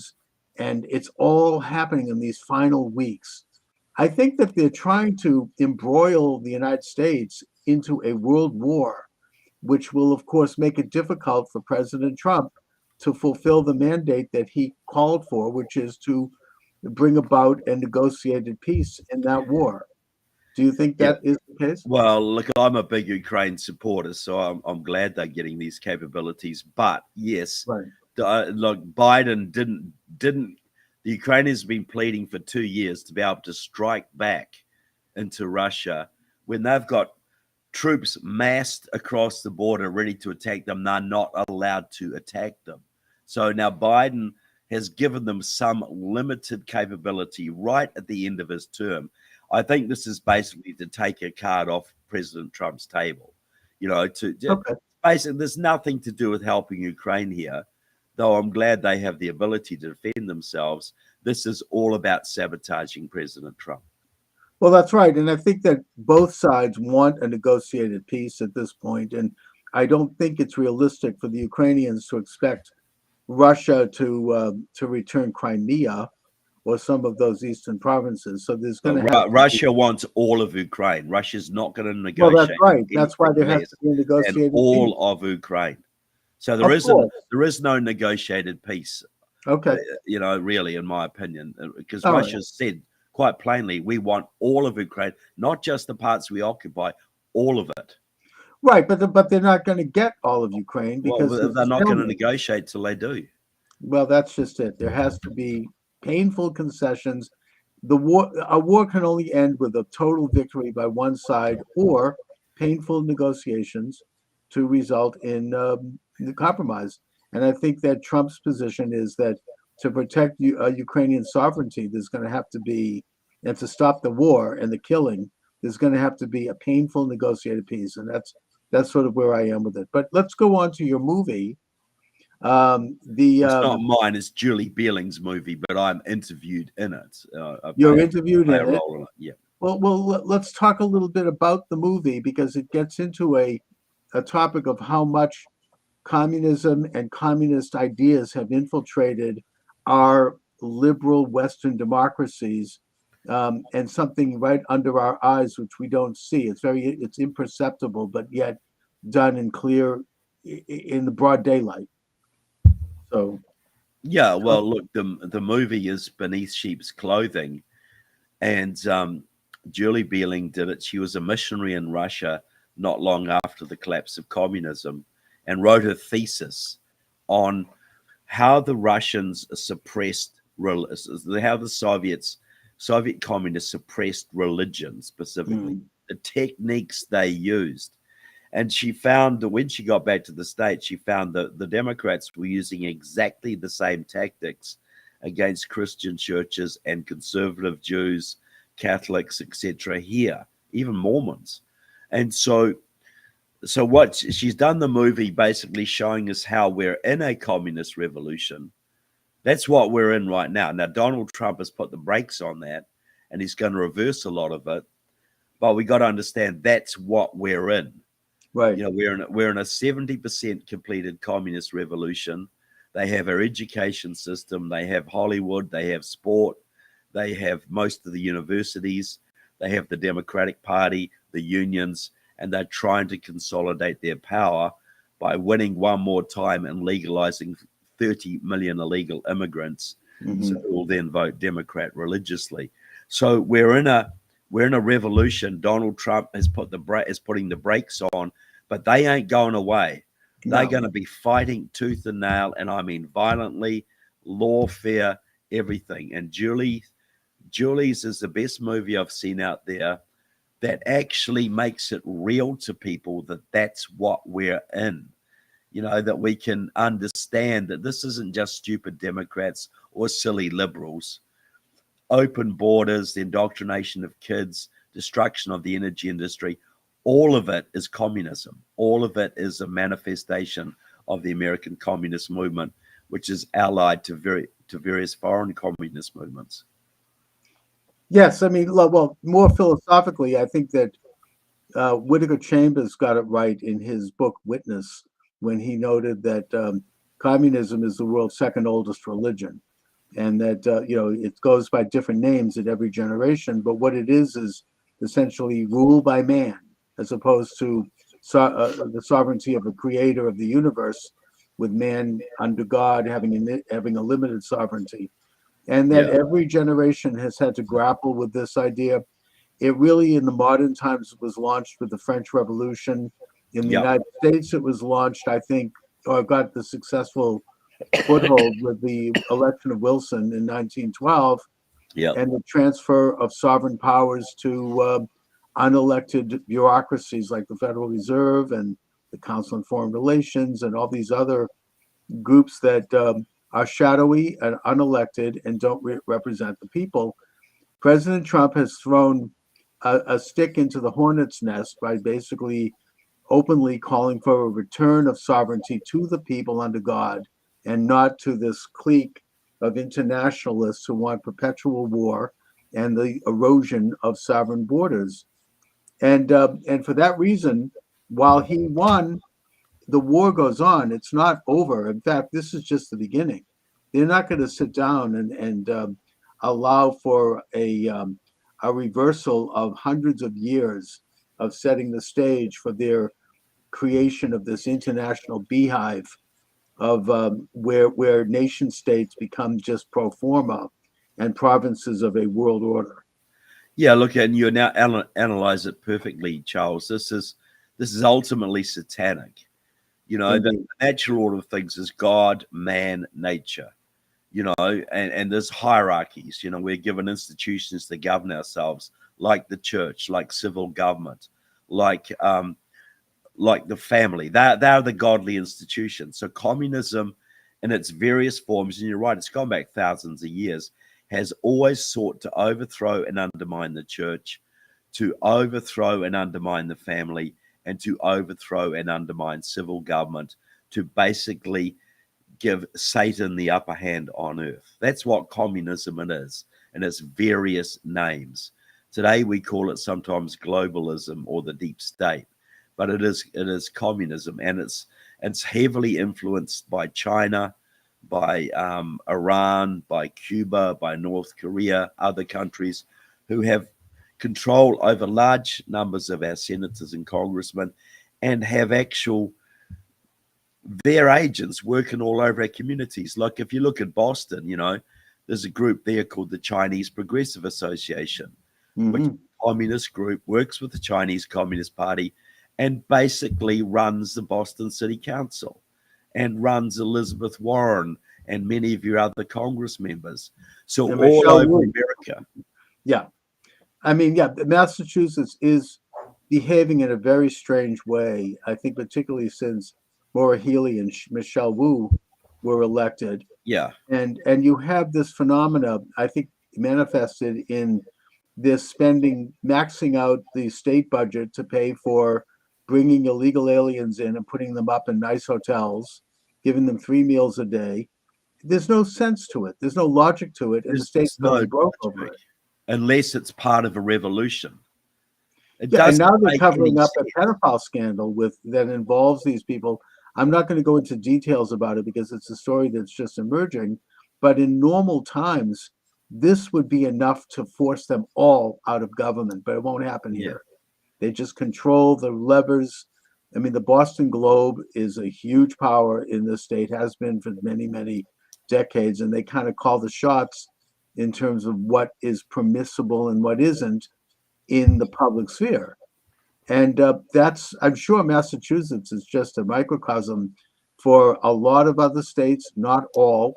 We have some, they call the red states, more freedom oriented, but they still control what, the high ground of the culture, as you say. I mean, I think there Yeah. was Andrew Breitbart once said that, politics is downstream from culture, and they control the big culture, the big media, big tech, big, entertainment, Hollywood, all of it, academia.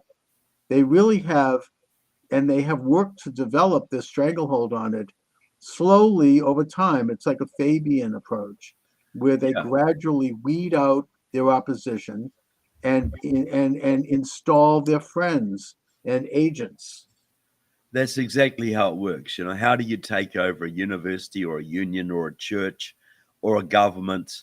You just get a few people into key positions, secretary of a union, president of a union, chancellor of a college, head of a sociology department in a college, and they just hire their friends.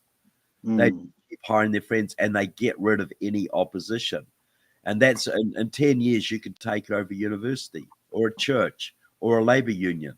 And that's what's happened. Most of our institutions in America, the unions, churches, Hollywood to a large degree, are controlled by communist sympathizers, many of them loyal to China.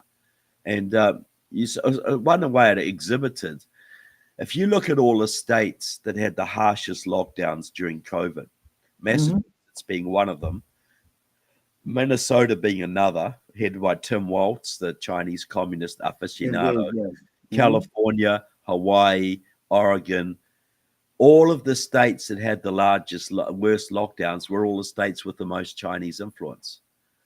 Because it was designed not for public health, it was all about wrecking our economy. Because it was had nothing to do. That's a huge scandal, and they were able to shut down small, as you say, mom and pop businesses, and while leaving the big box stores open, shut down the churches, shut down the schools. Children had to get education through Zoom, which, by the way, actually turned out to backfire on them because we got to see. Yes, I agree. Yeah, exactly. And eventually the regime had a major setback. Thank God for the Canadian truckers who stood up and said, we're not going to go for the forced vaccines of the jab, which of course is questionable.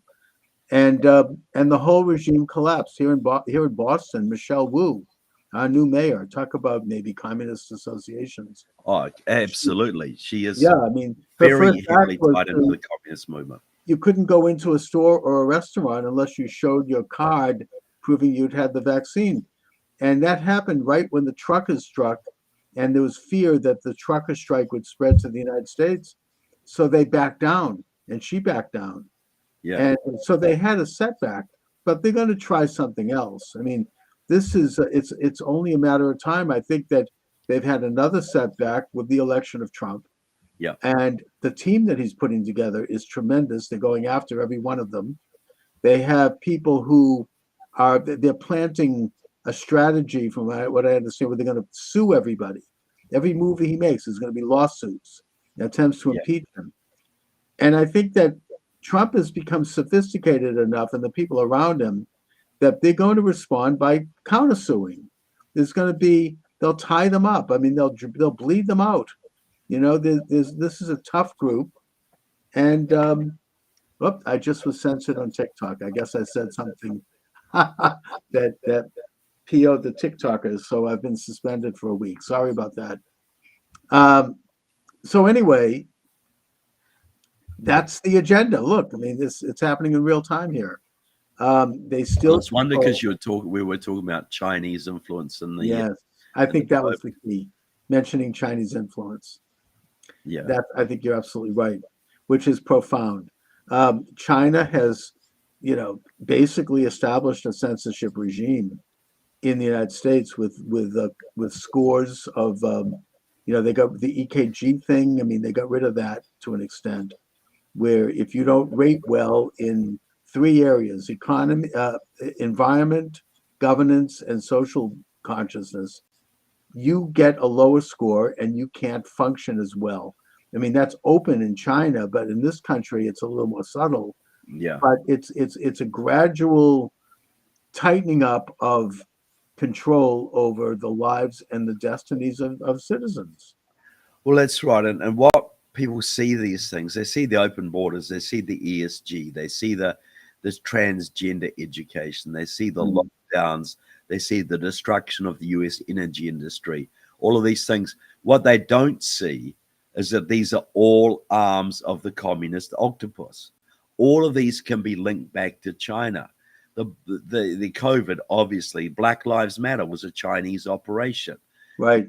The election, every state has major Chinese-backed election voter registration organizations. The Chinese Progressive Association does that for you in Chinatown.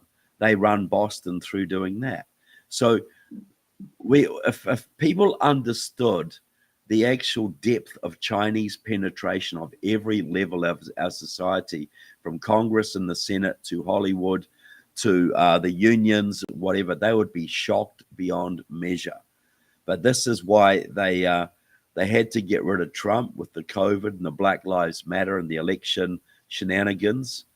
And now they're freaking out because they've overplayed their hand, and Trump is a lot smarter this time and a lot better people around him. So we're going to see a battle royal coming up over the next few years. But as the point being, don't go to sleep. It ain't over. Too many people went to sleep the first time Trump got elected, and they came back and they won the election and they rubbed our noses in it like little puppies in the carpet, Right. And we got to understand Trump's a leader, but we got to all be involved in taking our country back, all of us. Yes, indeed. And we, as we said, the battle is just beginning. I mean, it's a great victory. We should bask in it and enjoy it as we enter into the festive season. But they're setting all kinds of booby traps for Trump. And I mean, even Obama did this when he set up the Steele dossier, and he put people that they call it burrowing. They burrow people into the civil service and into administrations and positions that you can't remove them. I mean, right now, in the final miserable days of this administration, Elizabeth Warren and a couple of other senators are trying to shove radical judges into place. And by the way, shame on Ted Cruz and J.D. Vance for not going into the Senate and working to stop this. They're sitting on their laurels. It's these are positions that are going to be with us for decades. And look, their own literature, I read the left literature, they're talking about the job is to entrench, their word, entrench as many justices in the system as we can to hold up the Trump agenda. Entrench, their word. So this is a very organized, very disciplined, very focused revolutionary program that we're dealing with. Indeed, it is a color revolution. In fact, recently, one of the congressmen, I forget his name, he openly stated that they're setting up a, quote, shadow government. They want Shifty Schiff, who basically lied for years about having proof that Putin colluded with Trump to steal the 2016 election.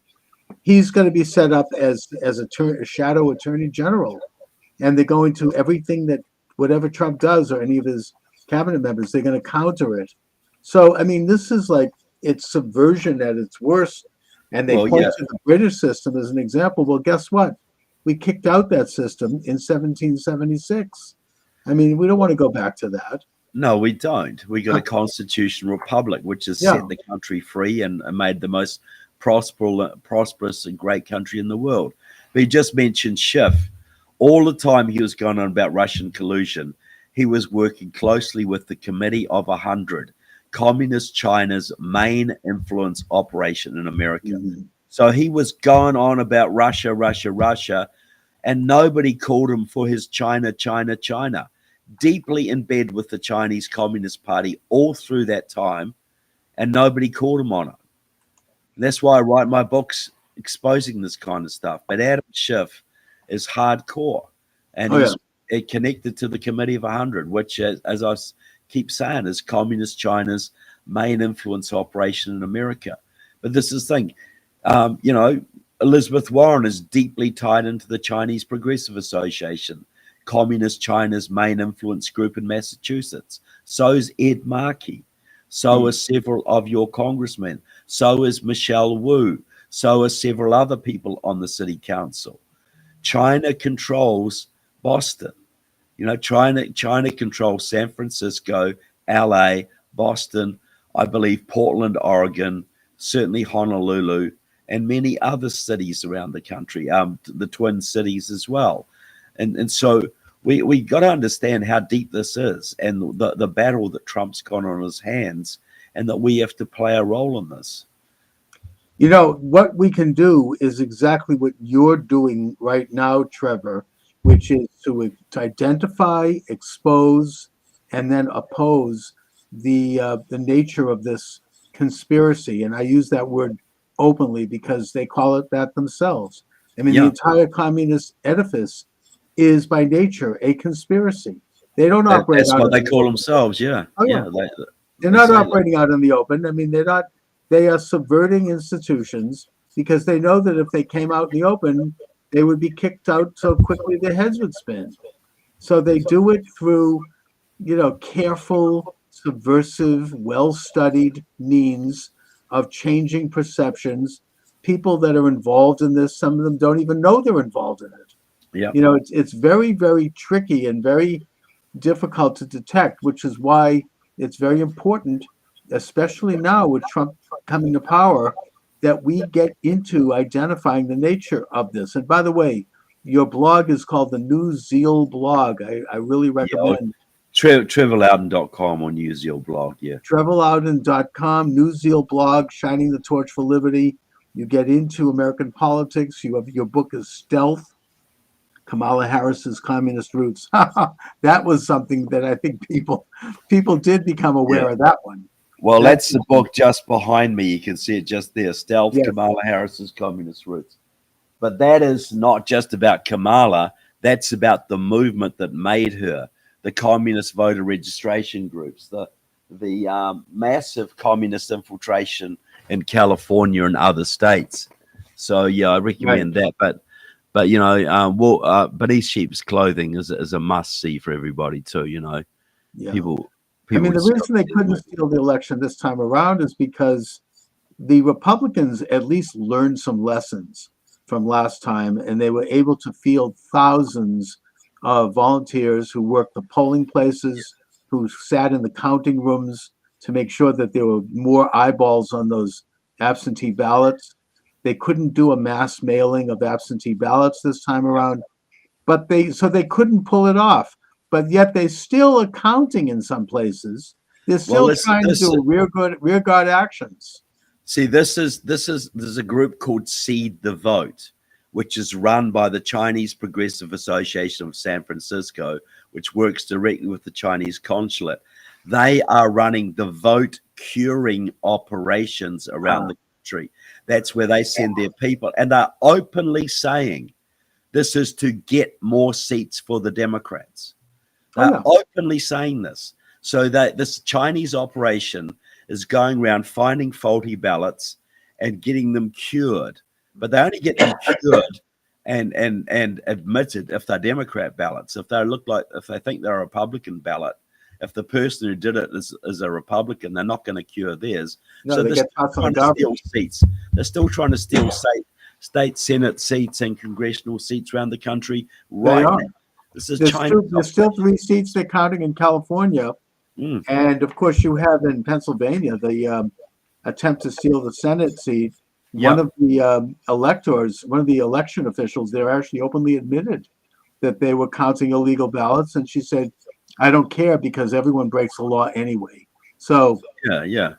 even their communistic governor has come out, Shapiro, and has put a stop to it. It's just so obvious that they Well, they can't should do be it. going back. You should be going back and throwing out all the ones that have slipped through the Yes, they cracks. should. And also, we do have now groups on our side like Turning Point USA.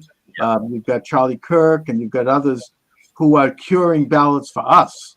So, I mean, they've learned some lessons. They're going out and doing, voter harvesting now, because that's how the system works. We all voted early this time around. We didn't wait for election day. We didn't fall into that trick. They still stole Arizona, but the stealing has been met on the field by people who are playing that same game. And I think that's been very important. Although now that President Trump has won, I hope that he doesn't forget about the fact that we need national reforms on voting. We need national voter Look, ID. We need to have paper ballots, get rid of the machines. Elizabeth Warren in Massachusetts put a bill up in 2018. I mean, where she said that the voting machines are rigged and that we need all paper ballots. Of course, she denies that now, but that's what, we have to call that up and say, I support Elizabeth Warren's bill. And I do too. Yeah. But that's the thing, isn't it? All these reforms have to be put in place, and people have to go to jail for committing vote fraud. Oh, absolutely. And by the way, it's not what's voters worse, stealing your car or stealing your ballot. Yeah, I mean, this is a crime. It's a felony. It's not individuals committing voter fraud either. It's election fraud. It's ballot fraud. It's organized, hardcore. It's like an organized crime issue, and I want President Trump to set up an organized crime unit, federal government, that goes and does RICO lawsuits against the organized ballot crime operations in Boston, in New York, in Los Angeles, in Chicago, and you start finding the low level people, and you say, we've got you for vote fraud. You get 2 years in jail, but you can go free if you rat on who paid you, and you go up the chain and you find the people at the top and you put them in jail. And if you do that, vote fraud will be gone. It'll be over. I think that's an excellent program. I mean, those rotten big city machines have been in power by these means for several decades now. That goes back to the 1960s. At least, and we're not going to fix the country unless we fix that problem. Oh, I totally agree with you. That's the first priority, returning the voting system to one man, one vote. And the integrity and sacredness of that system has to be restored. So, Trevor, just briefly, let's talk a little bit about this movie again that you're here to promote. What will people expect to see if they get this movie? What they'll expect to see is understanding that communism is alive in America, and it's way more powerful than they think, and it'll show how it's done, the ways this is manifesting, because we all see these weird things going on, whether it's open borders or transgenderism or the attacks on the energy industry, whatever it is, but we don't understand that it's cohesive, that this is part of an organized program by our enemies to bring us down. So the movie features me, James Lindsay, Alex Newman, and a whole bunch of other people some of whom lived under Soviet communism and are talking what they saw back in their own country. They see is exactly the same that was happening in our country until the last election, and still is happening, though now more on the defensive than it was. So look, it's a great movie. It's very, very gripping and very educational. And I want millions of Americans to see it. I really do. And I don't make any money off it. I was in it because I believed in it. And I just want people to see it. And now more than ever is the time to learn these these messages, these lessons, and to examine your local politics, your state politics, and when you see strange things going on, like governors saying, "I'm not going to allow illegal alien criminals to be deported," or "I support sex change operations for children," or any of these other things which are hard to explain, you know that there's something rotten underneath, because these are not things that people elected our government to do or to allow. These are not stupid people. They're saying crazy stuff, but they're not stupid people. These things only make sense if they have an agenda to weaken and divide the country in preparation for a revolution. And you got to look at it through that lens.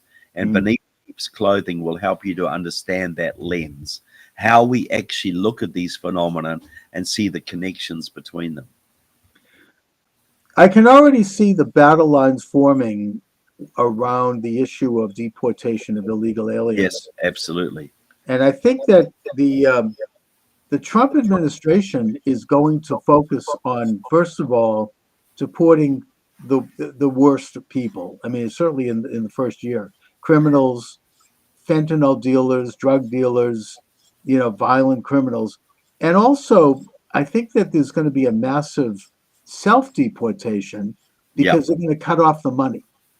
They're going to cut off the fancy hotels and the dinners and the credit cards. Even Mayor Adams in New York is already starting to do this, which is why I think he's under attack. 100%. He's actually shown a little independence, and I think that's going to be the Trump strategy.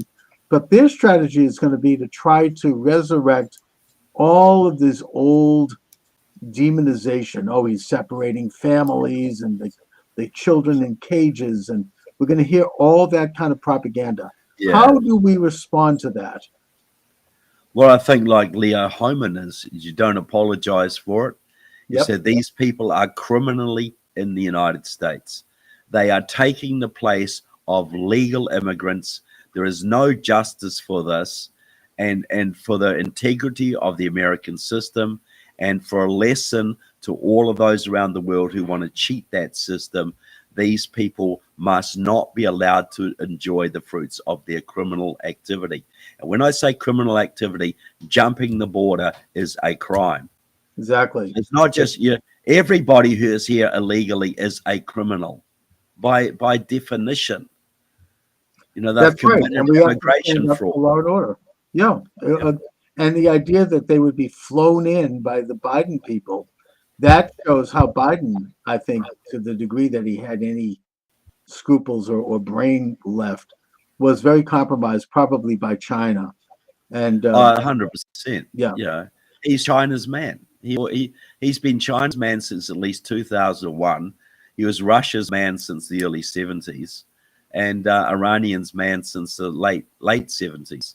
But but this, look, allowing the borders to go wide opening, having 10, 15 million people streaming across the border, that's not stupidity. No.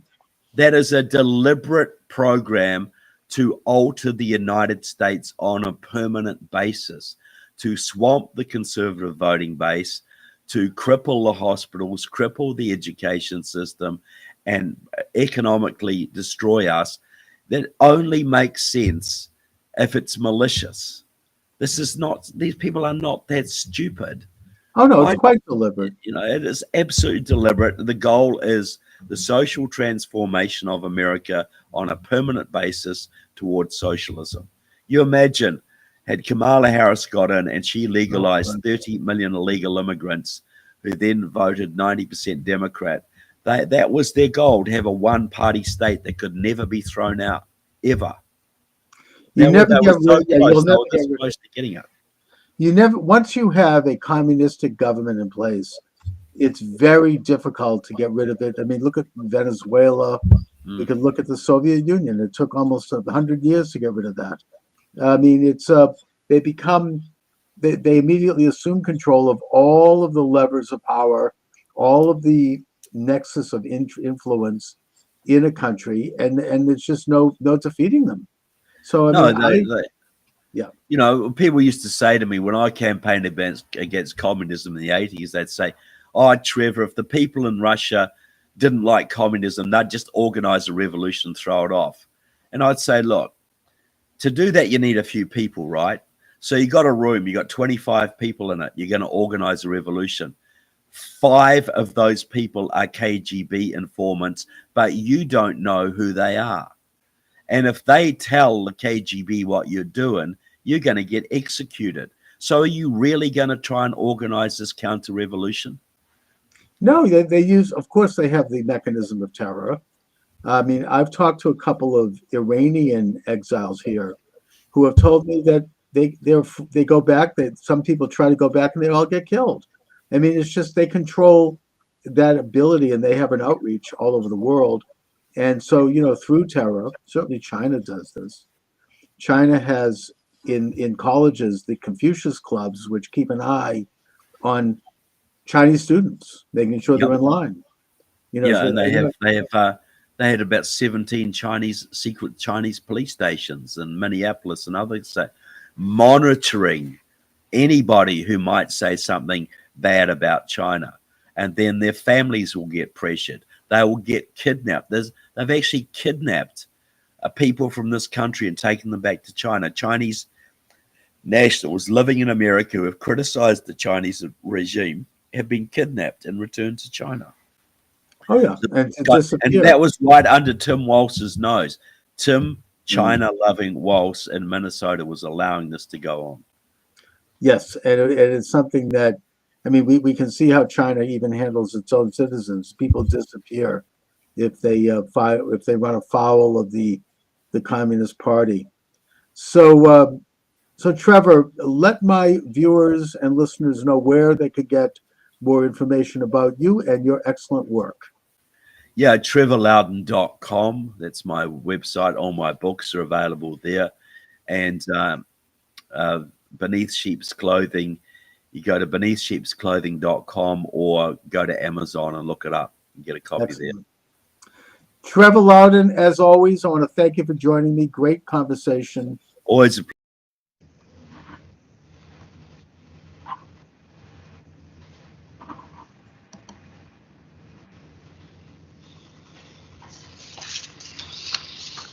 And good afternoon. Charles Moscowitz here. Steve Turley is my guest of this segment. Steve is internationally recognized scholar, speaker, and classical guitarist. He is a professor in theology, Greek, and rhetoric. Steve, thanks for joining me. Well, it's my pleasure, Charles. Thank you for having me. And Steve, you certainly have a gangbuster of a YouTube channel going. I've been watching it. Very, very good. Oh, cool. Thank you. Now, you bring up a very interesting premise in that you seem to believe that we are entering into a, you might say, renaissance of Western Judeo-Christian culture in the United States and maybe around the world. And I think you peg that to not to the pandemic itself, but that the pandemic is an opportunity to advance such culture. So talk a little bit, if you will, about your premise there. Yeah, thanks for that, Charles. Yeah, so what I saw prior to the pandemic were a number of dynamics that scholars tend to call post-security politics. It's a very interesting term. The nation state that's got structured, not to get too nerdy, but the nation state that got structured around the 17th century, that really in many respects, like Yoram Hazony, the Israeli scholar, argues, was more or less modeled after sort of a biblical cartography, so the Israelites, the Hittites, the Canaanites, the Egyptians. Well, prior to the 17th century, in many respects, the world was kind of run by empires and imperial structures. And after sort of the fall of the Holy Roman Empire, we started breaking up into what we now know as the nation state. And there were 3 advantages to the nation state. We had a sense of border security, so we could stay safe from marauders, We had a sense of economic security, so we can find jobs and provide for our families. And we had a sense of cultural security, so that our religions, our customs, our traditions could be celebrated and revered and give our lives a sense of meaning, so we can flourish as human beings. What globalism has done over, say, the last 4 decades or so, what scholars have noticed is it's smashed those 3 securities. It's opened up our borders into basically a borderless world. It's instituted what's known as an economic global division of labor, where manufacturing and industry has been shipped away from first world nations to so-called third world nations, China being the primary beneficiary of it. So we've lost all our manufacturing, and it tends to replace our customs, cultures, traditions with lifestyle values. Increasingly, proponents of globalism see our cultures, customs, and traditions as hateful, as bigoted, as discriminatory, and the like. So, in the face of all that, there's been a massive backlash, and that backlash is going on all over the world, where populations are increasingly re-embracing their borders, their economic manufacturing base, and their cultures, customs, and traditions as mechanisms of resistance against globalization. And in many respects, this pandemic is only, well, in frankness, it's hastening both dynamics. It's hastening the craziness that we see with globalists and their autocratic tendencies, but it's also hastening and intensifying the blowback against that. Everybody now is closing their borders. Everybody wants to bring manufacturing back home and the like. It seems to me that the portrayal of the idea of the nation state and national sovereignty involves a major case of psychological projection on the part of those who advocate globalism, because the nation state is a very progressive institution. It's one that evolved over thousands of years, and it's one that, as you say, it protects a culture, it protects property, it's natural to a nation to protect the life and the safety of its citizens and their futures. I mean, it goes back to the Bible, really, and when they began to develop national borders after mankind tried to overthrow God in heaven at the Tower of Babel. You developed different languages, different cultures, different nations, and then the Bible, the Torah, goes on to give very specific borders for the nations and for all of the individual tribes of Israel. So the whole concept emerged. It's not new, and it's something that has advanced, and I think the greatest advancement in the great progression of the nation state was the development of the United States. Yeah. In that we have, we are the first nation to really embrace the biblical idea that rights come from God and not from the state, that we're created in the image of God. We're not God. And that as such, we have a limited sovereignty that we derive from God. And then we give a state certain powers that protect and defend those rights. It's not, the state isn't the supreme, which is, of course, a biblical idea, but it's a radical idea. And it's an idea that was patented by the founding fathers of this republic. So, I think that the pandemic brings to fore the necessity for things like property. And now we're protecting our own private properties more from this dread disease that is banging at the door. Nation, exactly. And that the nation is protecting itself by limiting people coming into the country because they might have the disease. And I think that even the European Union, which is very globalist, as you say, they've begun to protect their borders because that's what you do naturally. I mean, the animal kingdom understands this. A bird understands this. Try to interfere with the bird's nest and see what happens. Dogs understand it. Go too close to a dog and see what happens. The idea of the nation state or the idea of the individual property is a natural thing. It's kind of hardwired into us, and this movement to erase it and to try to claim that it's anachronistic or something is actually an unnatural development. In many respects, what we're seeing now is simply a deference to the very nationalist, populist, America First policies that Trump had been implementing for the past 3 years. If I told you, say 6 months ago, that a North American leader of a North American nation, whose last name starts with TRU, has closed all his borders, has instituted a travel ban from Europe, China, you name it, in an effort to seal those borders, you would be shocked that I told you that one would be a fellow by the name of Trudeau. But it's exactly what's happened. Even globalists are behaving like Pat Buchanan right now. Even globalists are adopting this nationalist populism, and the whole idea of the supply chain of farming out our manufacturing for pharmaceuticals to China, that's dead. That ain't coming back anytime soon, that's for sure. Right. You have Macron in France talking about bringing back industry to France. Japan has done the same thing as well, as starting to bring back their industry away from China. They start to see it as all economic nationalists do. They see the economy as a national security issue. We are a nation with an economy. We're not an economy that happens to be a nation that bows to it all the time. That's the very globalistic structure. And it's stunning. They did a study even before the pandemic. Breitbart talked about it, and they found that over 70% of the American public, when you polled them and asked them pointed questions that were reflective of an America First nationalist populist agenda, 70% of Americans agreed with it. The biggest, the single most conservative demographic, racial demographic on border security are African Americans.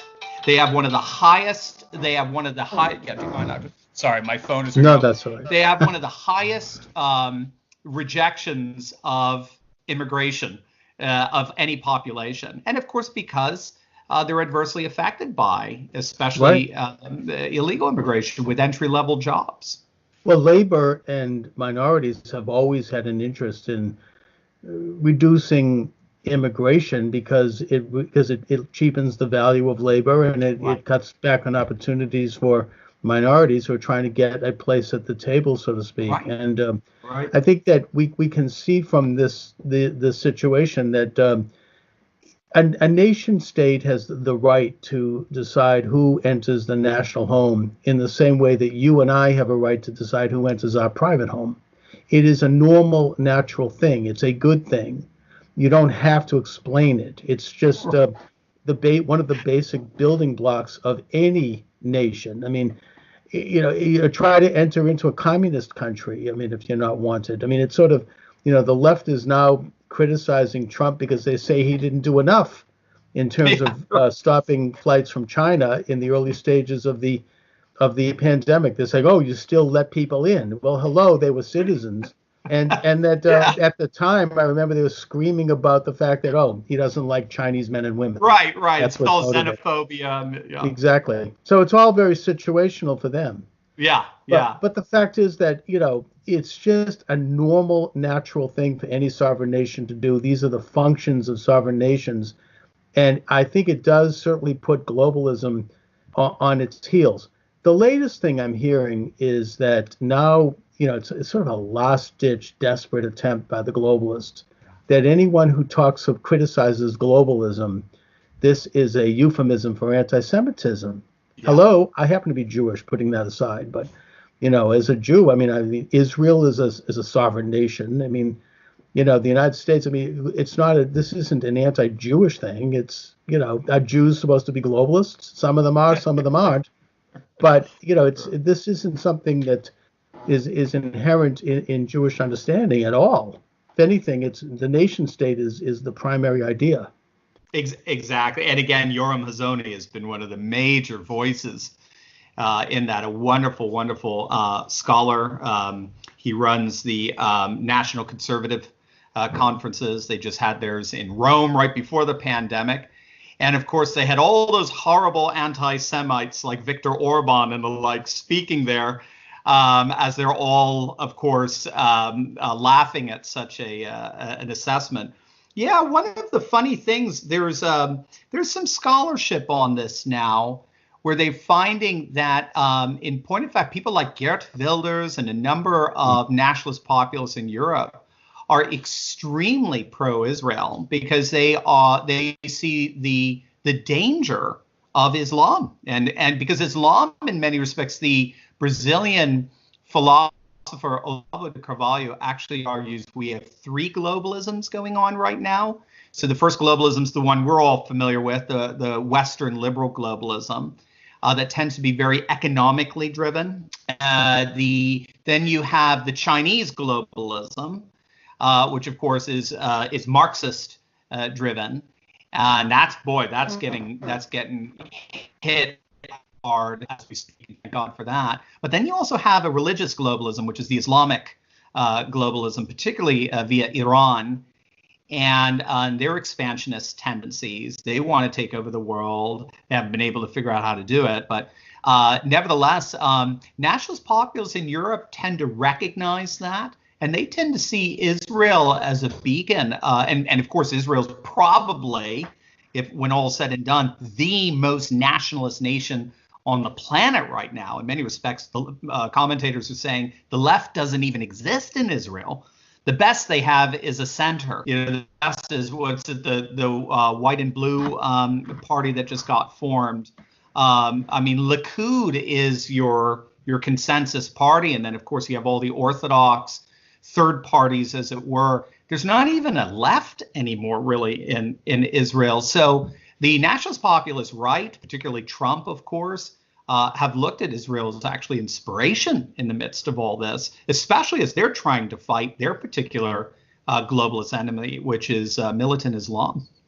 Right, and I think that Israel has always reached out an olive branch of peace to Arab and Islamic countries, saying, we're an example of a nation that has created our own sovereignty. We got rid of the British occupiers, and we want to urge you to do the same for your own respective nations. So, now you have Trump coming into office, and he's using some of the same rhetoric, of course, that was used by the Bushes and by Obama and Clinton, except he means it. And everyone knows that they didn't. They were full of it. They were just saying it for the bubbas, He talked about, protecting the borders, and he's doing it. He talked about better trade relations with foreign countries, and he's doing that, and economic relations that favor the United States and our labor and our industry, and he's doing that. So that, to me, is the thing that is leading the globalists to really take a very strong-fisted attempt to have him removed from office, and that includes several attempts at impeachment. I think there might be more coming down the pike. I pray for Trump. This is the enemies of Trump are the enemies of our sovereign nation right now. And I think we need to understand that. And I say the same thing to liberals who may not be aware of this, and even leftists who are not cognizant of it, because we all have a life in this country. We all have a family, and we want to have a future. And do we want to have that future under our own? It's sovereign nation. That's democratic. That means that you as an individual, as in a community, have more say and more control over your own life and destiny, not some foreign, unelected, faceless bureaucracy that's either in the form of an international form of governance or an international corporate form of governance. It doesn't matter. The point is that they have to be held accountable by a constitution and by elected officials who we elect to represent our interests. It's so interesting because even Bill Maher, an ultra leftist like Bill Maher, recognizes that if you actually want to have a conversation, a deep, meaningful political conversation, cultural conversation, you have to go to the right. The left is almost, it seems, incapable of doing that today, particularly the media, the mainstream, I like to call Marxist media. If you want to have a reasonable conversation, John Stossel found this out, Stossel being very libertarian. So being a libertarian, he's very liberal in many things, also conservative in others. He found liberals shocked and absolutely offended by the things he was saying, whereas conservatives are like, oh, that's interesting. Let's chat about that. That's why we have the talk radio everywhere. Talk radio is by definition 99% conservative because we love reading and thinking and reflecting and then conversio, having a conversation, because we're not afraid. We have a sense that there's truth out there. We're all trying to get to it. And we're confident that we feel a certain sense that we're really pretty close to it here. And when you have an entire political movement that says no, and anything to the right of us is by definition taboo. It's by definition now going to be defined as hateful, bigoted, homophobic, anti-Semitic, xenophobic, and on and on. And therefore, it's to be dismissed, rejected, and excommunicated. The cancel culture. How is that even remotely democratic? How is that not the very authoritarianism they try to denounce us for? We're the ones who want democracy. We're the ones that want referendums. We are the ones who want more say over what happens in our nation. And we want to do it through conversation and a normal democratic discourse. So it's crazy, but that's why we get to have these great conversations. That's right. I mean, it's a major case, again, of projection, because the left is very solitary and conformist in its views. Their arguments have more to do with degrees of how fast they want to go or personality disputes, but not on ideology. I mean, the ideology, whether they're conscious of it or not, tends to be the same. Their hatred for Trump is that he's actually challenging that view. And the hatred in the media, and you talk about this on your YouTube channel, Steve, and you do so quite eloquently, it is really unprecedented. It's really open to the point where they really are no longer professional. I mean, they'll do a story based upon one anonymous source, which is unthinkable before Trump. And then, of course, the next day when it's disproved, they then take it down and go on to the next one. And it's just this constant barrage. I mean, and the hatred is so palpable. I mean, I was listening to Michael Smerconish, who's a big-time left-of-center radio talk show host in Philadelphia. He's been there for about 30 years. And early in the administration, when the atmosphere was almost like Frankensteinian, I mean, people were showing up with torches, and the rage was just on the street. He made one mild comment that praised President Trump about something he had done, and it wasn't even a big deal. It was some technical thing, and he says, we have to give a little credit. And then he got such hate mail, and people were going to boycott his sponsors. I mean, people that had been sponsoring him for 20 years. And it was so bad that he had to back down, and he had almost like retracted. The atmosphere is like it's like a carnival. And I think that it might have lessened a little bit because a lot of people, I mean, the average person who dislikes Trump is not like that. They have legitimate complaints. I get that. Or they don't like his personality. That's fine. But this derangement is something that I think what they're weighing and balancing now is how far do they want to go with that? Because if they expose it any further, it's going to sink them. So what do you see happening with the upcoming election? I mean, I'm actually very concerned, not just because of the pandemic, but because of the forces that have arrayed against Trump. I mean, these people aren't going to take no for an answer. Absolutely. Yeah. It's I think the way to situate the election, at least the way I'm doing it, is to have a healthy balance between recognizing we are in uncharted territory right now, especially with this pandemic, and we're going to have to see the economic fallout from it over the next few months. So we're going to have to see what's going on there, but also to look at it in terms of the patterns that have been pretty prevalent, certainly over the last 100 years of presidential elections. Now, for that, I tend to be very impressed with what's called the primary model by Helmut Norpoth of the University of Stony Brook, because it's an algorithm that has studied elections since 1912, which is the first year that the candidates had to go through a primary. And what he found is he found a pattern. The pattern he found is that the primary is the election in microcosm. So you look at the candidate who wins the most votes, particularly in the early primaries, you plug that data in to this algorithm, and then out comes the algorithm's determined winner. And he found it lined up with every single winner all the way up to 2016. Wow. I think there was one exception. I forget where that was, but that was the pattern. There was that's your ultimate poll, right? Your poll numbers. Who tends to win those elections? Who tends to win those elections are usually the incumbent. It's a twofold pattern. It's usually the incumbent.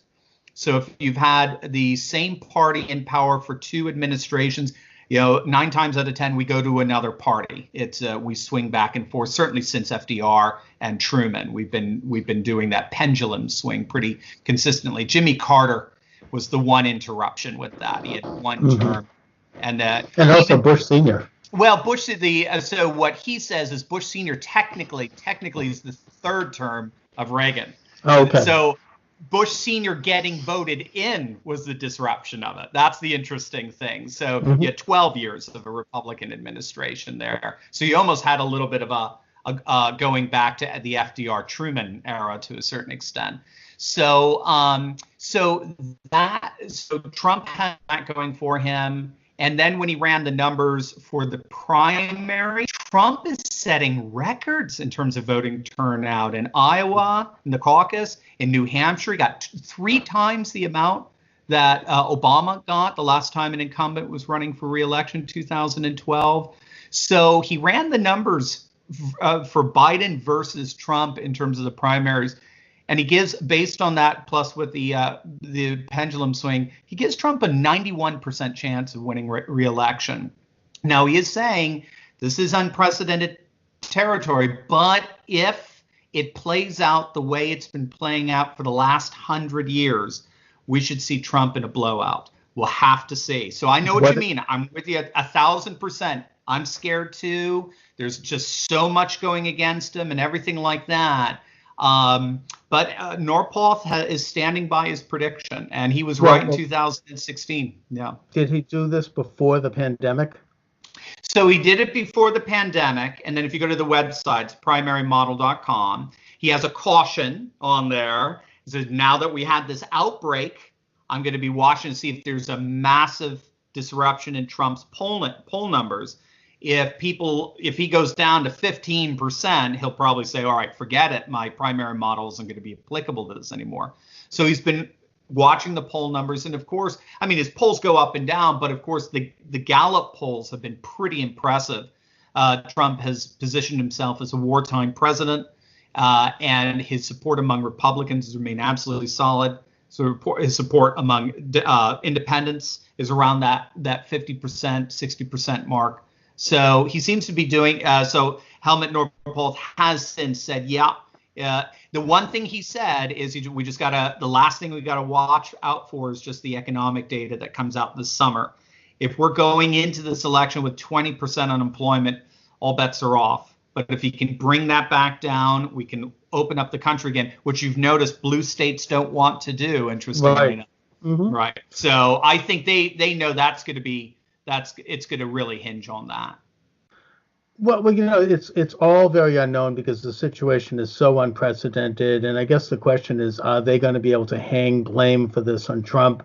Are they going to parrot the communist Chinese line and do that? I think that in my opinion, we should be grateful. And I pray to God that Trump's president during this thing, because if we had the liberals and the left in office, we'd probably have concentration camps right now for people who step off the lawn. I can't even imagine. Take a look at some of these states. I mean, like Oregon is now, moving the opening date up to August 1st. I mean, it's and they only have like a couple of hundred cases. So it's not. It does show the authoritarian nature here, and we could go through other states.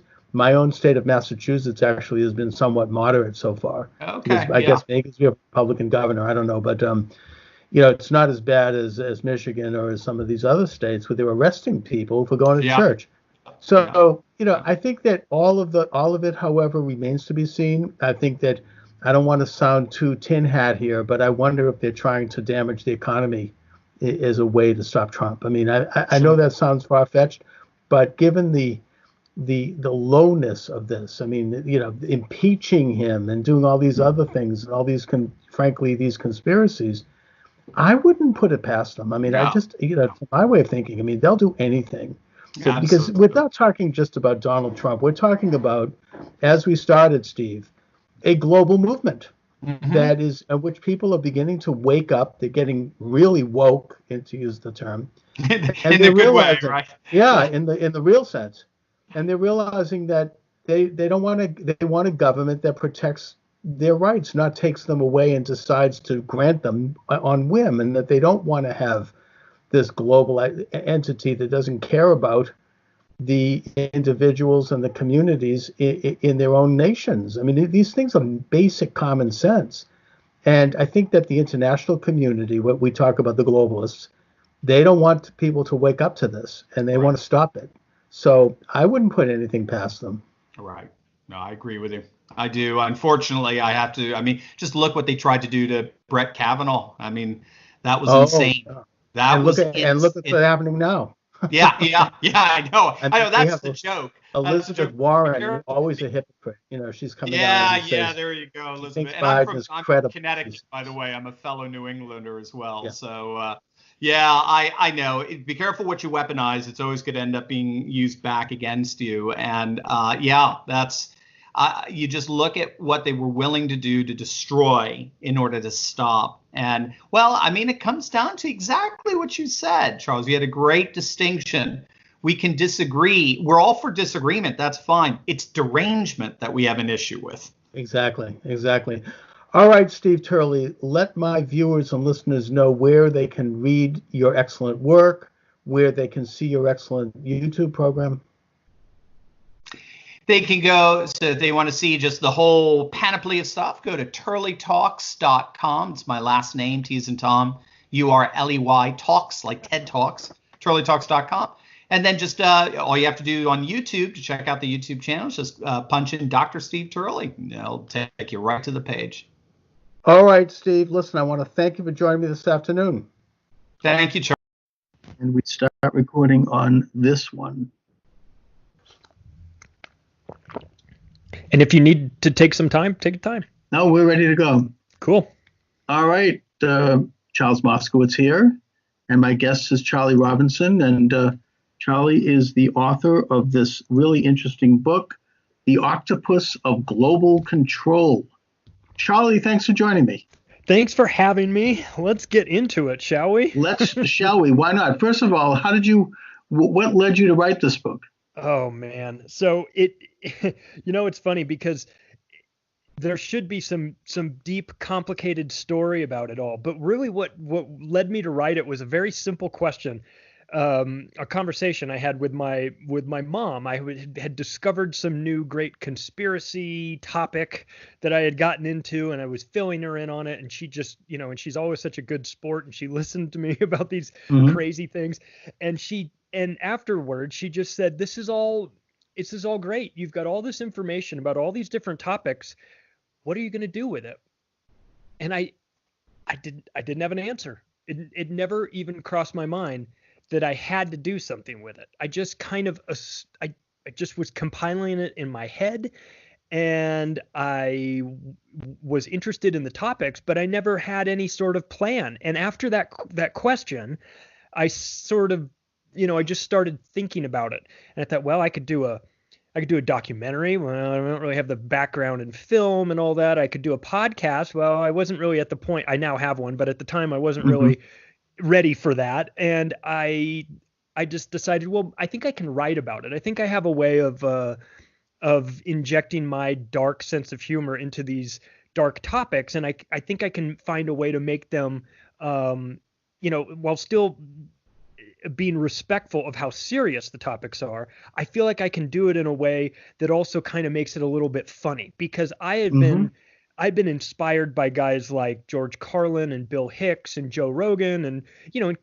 comedians, and Jon Stewart, that comedians that had understood the political slant, and they could tell you a story about it, and you would get the gist of the story, but you'd still find yourself laughing at it too. So I figured if I could find a way to kind of do that, that would be a good part. But then I also remembered that back, I don't know, I think this might have been 2006 or so.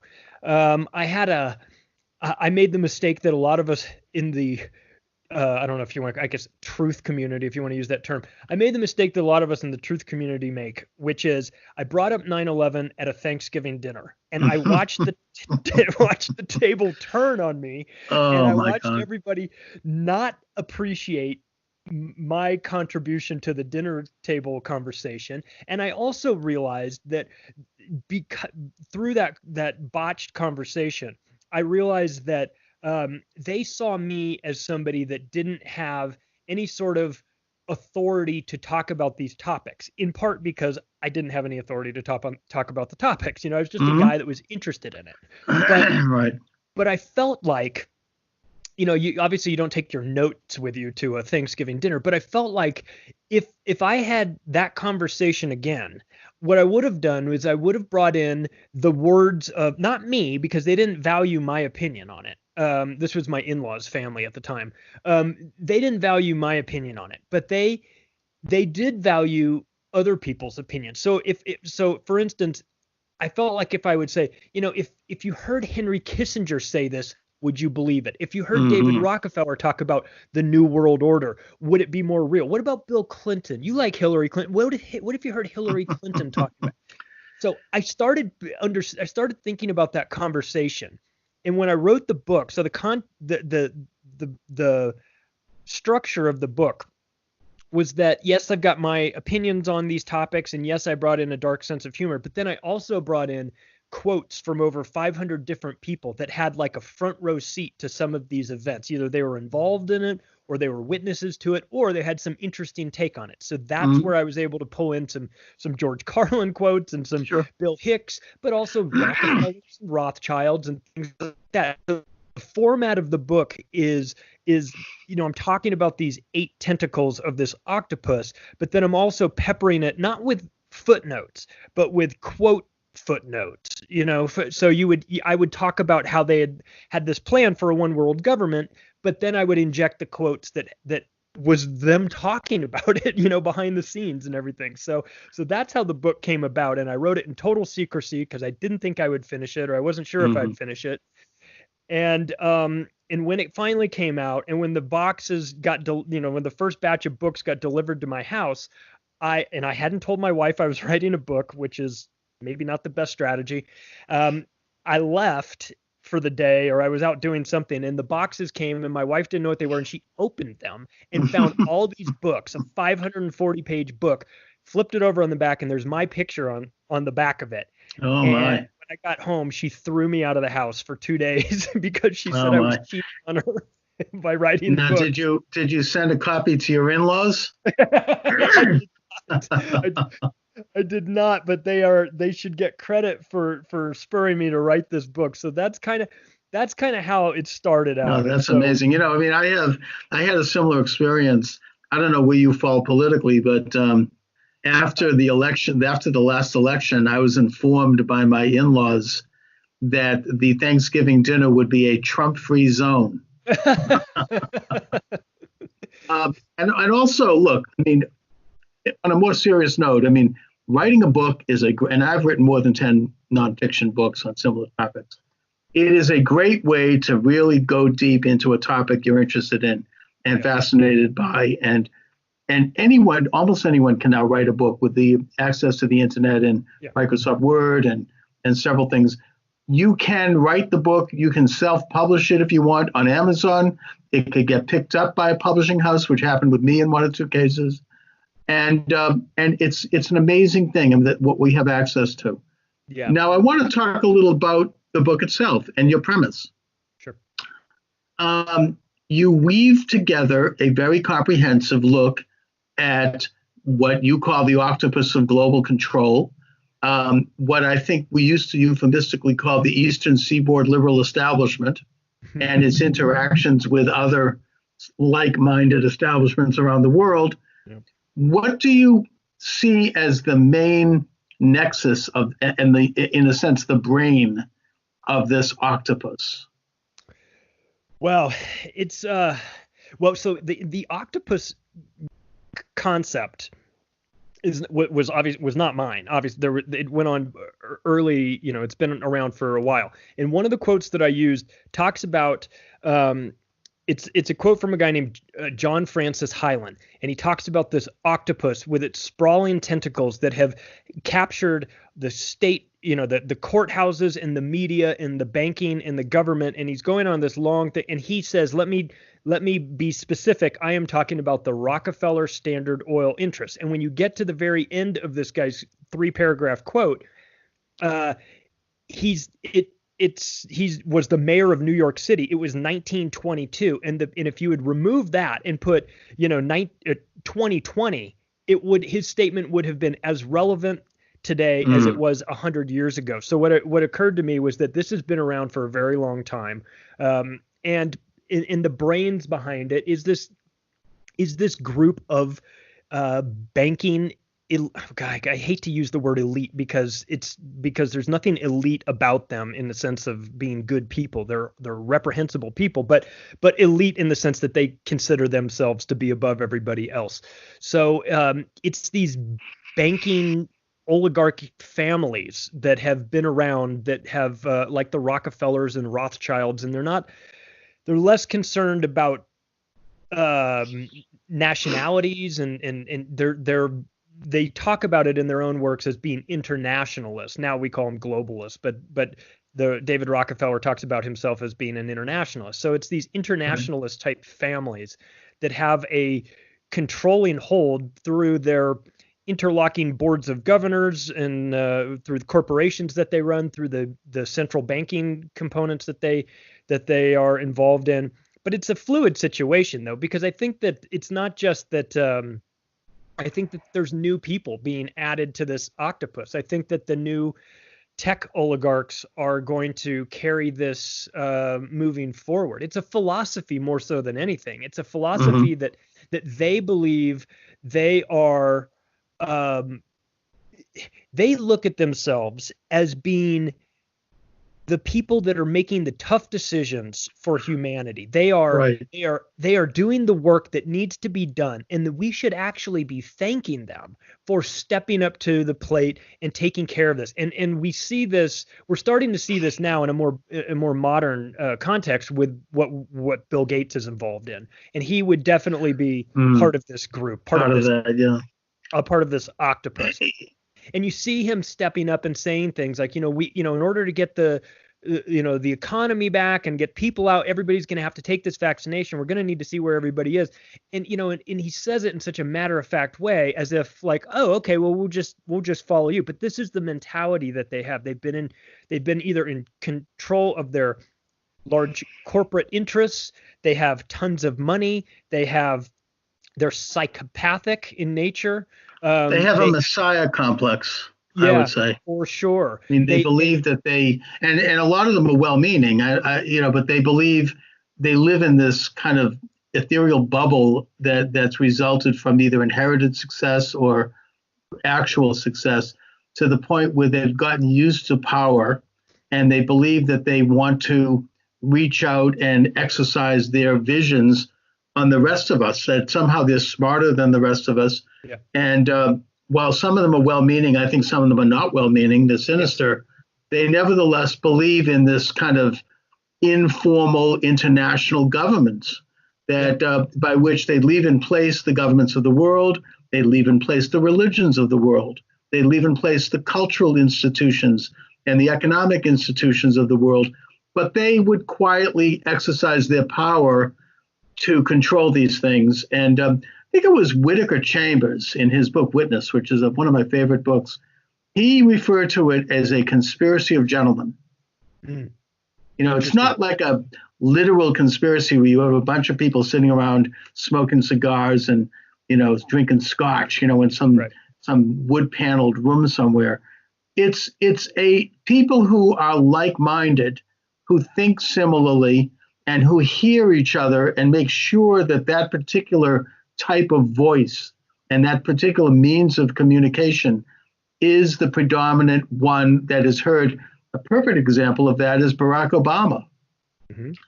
And he's a classic example of somebody who was fixing parking tickets, and all of a sudden he's catapulted into the presidency, and he spoke that kind of language, that sort of double talk, that sophistic style where it's all coded and it's a lot of dog whistles and indirection. And, you hear that when you hear that, it was French scholar Alain Benescon who referred to it as the language of totalitarianism.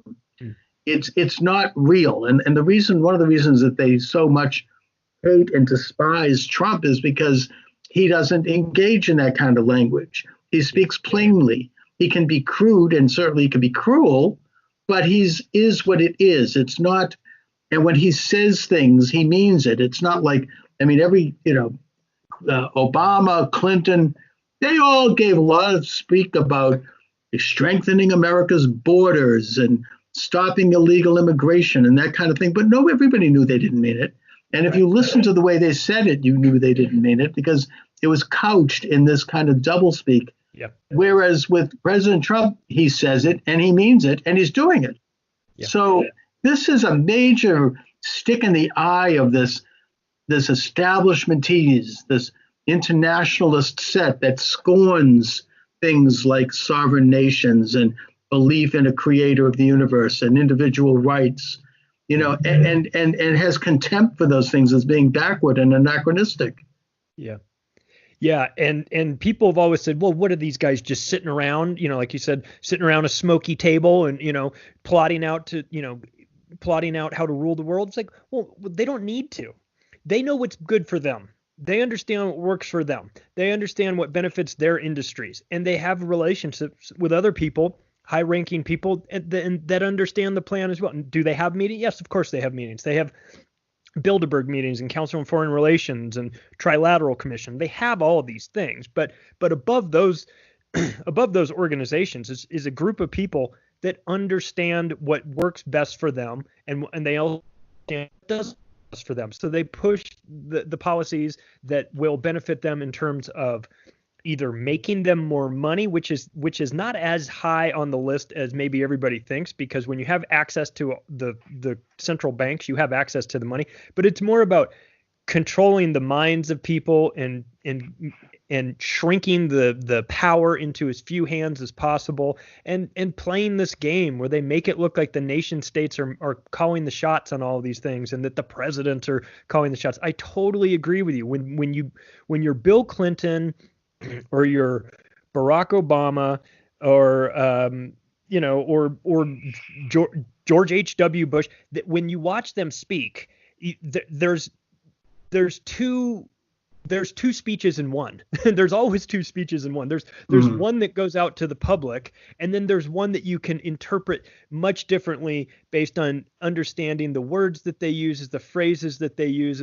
There's even coded language, like like the way they use their hands when they put their thumb on top of they make a fist and put their thumb on top, and they do this. It's a very unnatural. If you watch politicians give speeches, when they do that, it's like a trigger mechanism. It's like waving a big banner that says, "I'm lying to you right now." I'm lying to you. Well, they affect certain mannerisms that are very studied, like the way Bill Clinton would bite his lower lip. I mean, this meant that he actually cared about anyone but himself, which we all know he didn't. Right. And I think they practice in front of a mirror how to deliver and how to gesture their arms. I would suggest, and I don't mean that, I'm not trying to say here that they are the equivalent by any means, but I think that one of the public figures that they study as a matter of rote was Adolf Hitler. Oh, yeah. Right? Oh, I mean, sure. a master communicator. He knew how to, he would start, if you listen to his speeches, he starts very soft and then he gradually builds and builds. And by the end, he's screaming and gesturing. And it's an emotional, I mean, the tactics were very studied. This wasn't an accident. It was how to hypnotize people, it's like a form of wizardry. I mean, how to create a mass experience. It's something that Edward Bernays, speaking of Rockefeller, I think he was his brother-in-law. He's considered the father of marketing. He wrote a book called Propaganda in the early 20th century, where he basically taught Americans to have bacon and eggs for breakfast. Yeah. He taught women to smoke. I mean, there were these Torches kind of of liberty. Yeah. I mean, to manipulate, it was to manipulate emotions and to manipulate people's behaviors. That was what it was all about. I mean, it's this is a very carefully studied thing. This is the whole art and science of psychology. In a way, is, I'm not saying we shouldn't have it, but it's a study of control. It's a study of how to manipulate and control emotions, both control of individuals, but of masses, of entire countries. Yeah. Yeah. And you're right when you talk about Hitler. If you watch his videos, some of his speeches, he'll step up to the podium and he'll stand there for like 2 minutes and not say anything. He'll just put his hand, fold his hands together and stand there and wait. And and the crowd is roaring. And after a minute, it starts to get a little calm. And after 2 minutes, it's silent. And then he starts very softly. And they even went so far. It's an interesting study because they would manipulate all the senses. Like they would manipulate what you see with bonfires at night. What they would have smells, they would have sounds, it was kind of like a multimedia experience. And people would get caught up in it emotionally to the point where women were fainting. I mean, Obama reminded me of that a little bit. I'm not saying he was like Hitler at all, but there was that same phenomenon, which was not something you generally saw in the United States, where women were fainting at his rallies. Yeah. Now, Trump is the opposite. I mean, it's very freewheeling and he's talking bluntly and, he doesn't look at the teleprompter. Sometimes he goes way off the edge and he needs to be reeled in a bit. But nevertheless, I've been to a Trump rally and it's a very real thing. No one's hypnotized. It's not like nobody worships Trump. It's quite the opposite. But they're into like worship of the state and of people and things that represent the state. And they exalt those things and they venerate them almost like they're demigods. And that's, I think, part of this whole program of international manipulation and control. Yeah. Yeah. And you see that come out of the Tavistock Institute in the UK, where I just kind of describe that as the culture factory. When people see the Beatles, and they come to America and they're getting off the plane and all those women are screaming and everything. Those women were all paid to be there. I mean, that was a Tavistock project that they put forth, and they use this. And so there's a psychology behind crowd manipulation, and what works for politicians can also work for rock bands. And Tavistock was very heavily involved in this. Guys like Dr. Alexander King, who was one of the creators of one of the founders of NATO and was highly involved in this. And so you get these really sketchy characters involved in these institutes and connected to guys like Bernays as well, who create a culture. And look, we have got to give them credit. They're very good at what they do. They know how to get us riled up. And that took, they took that to new levels.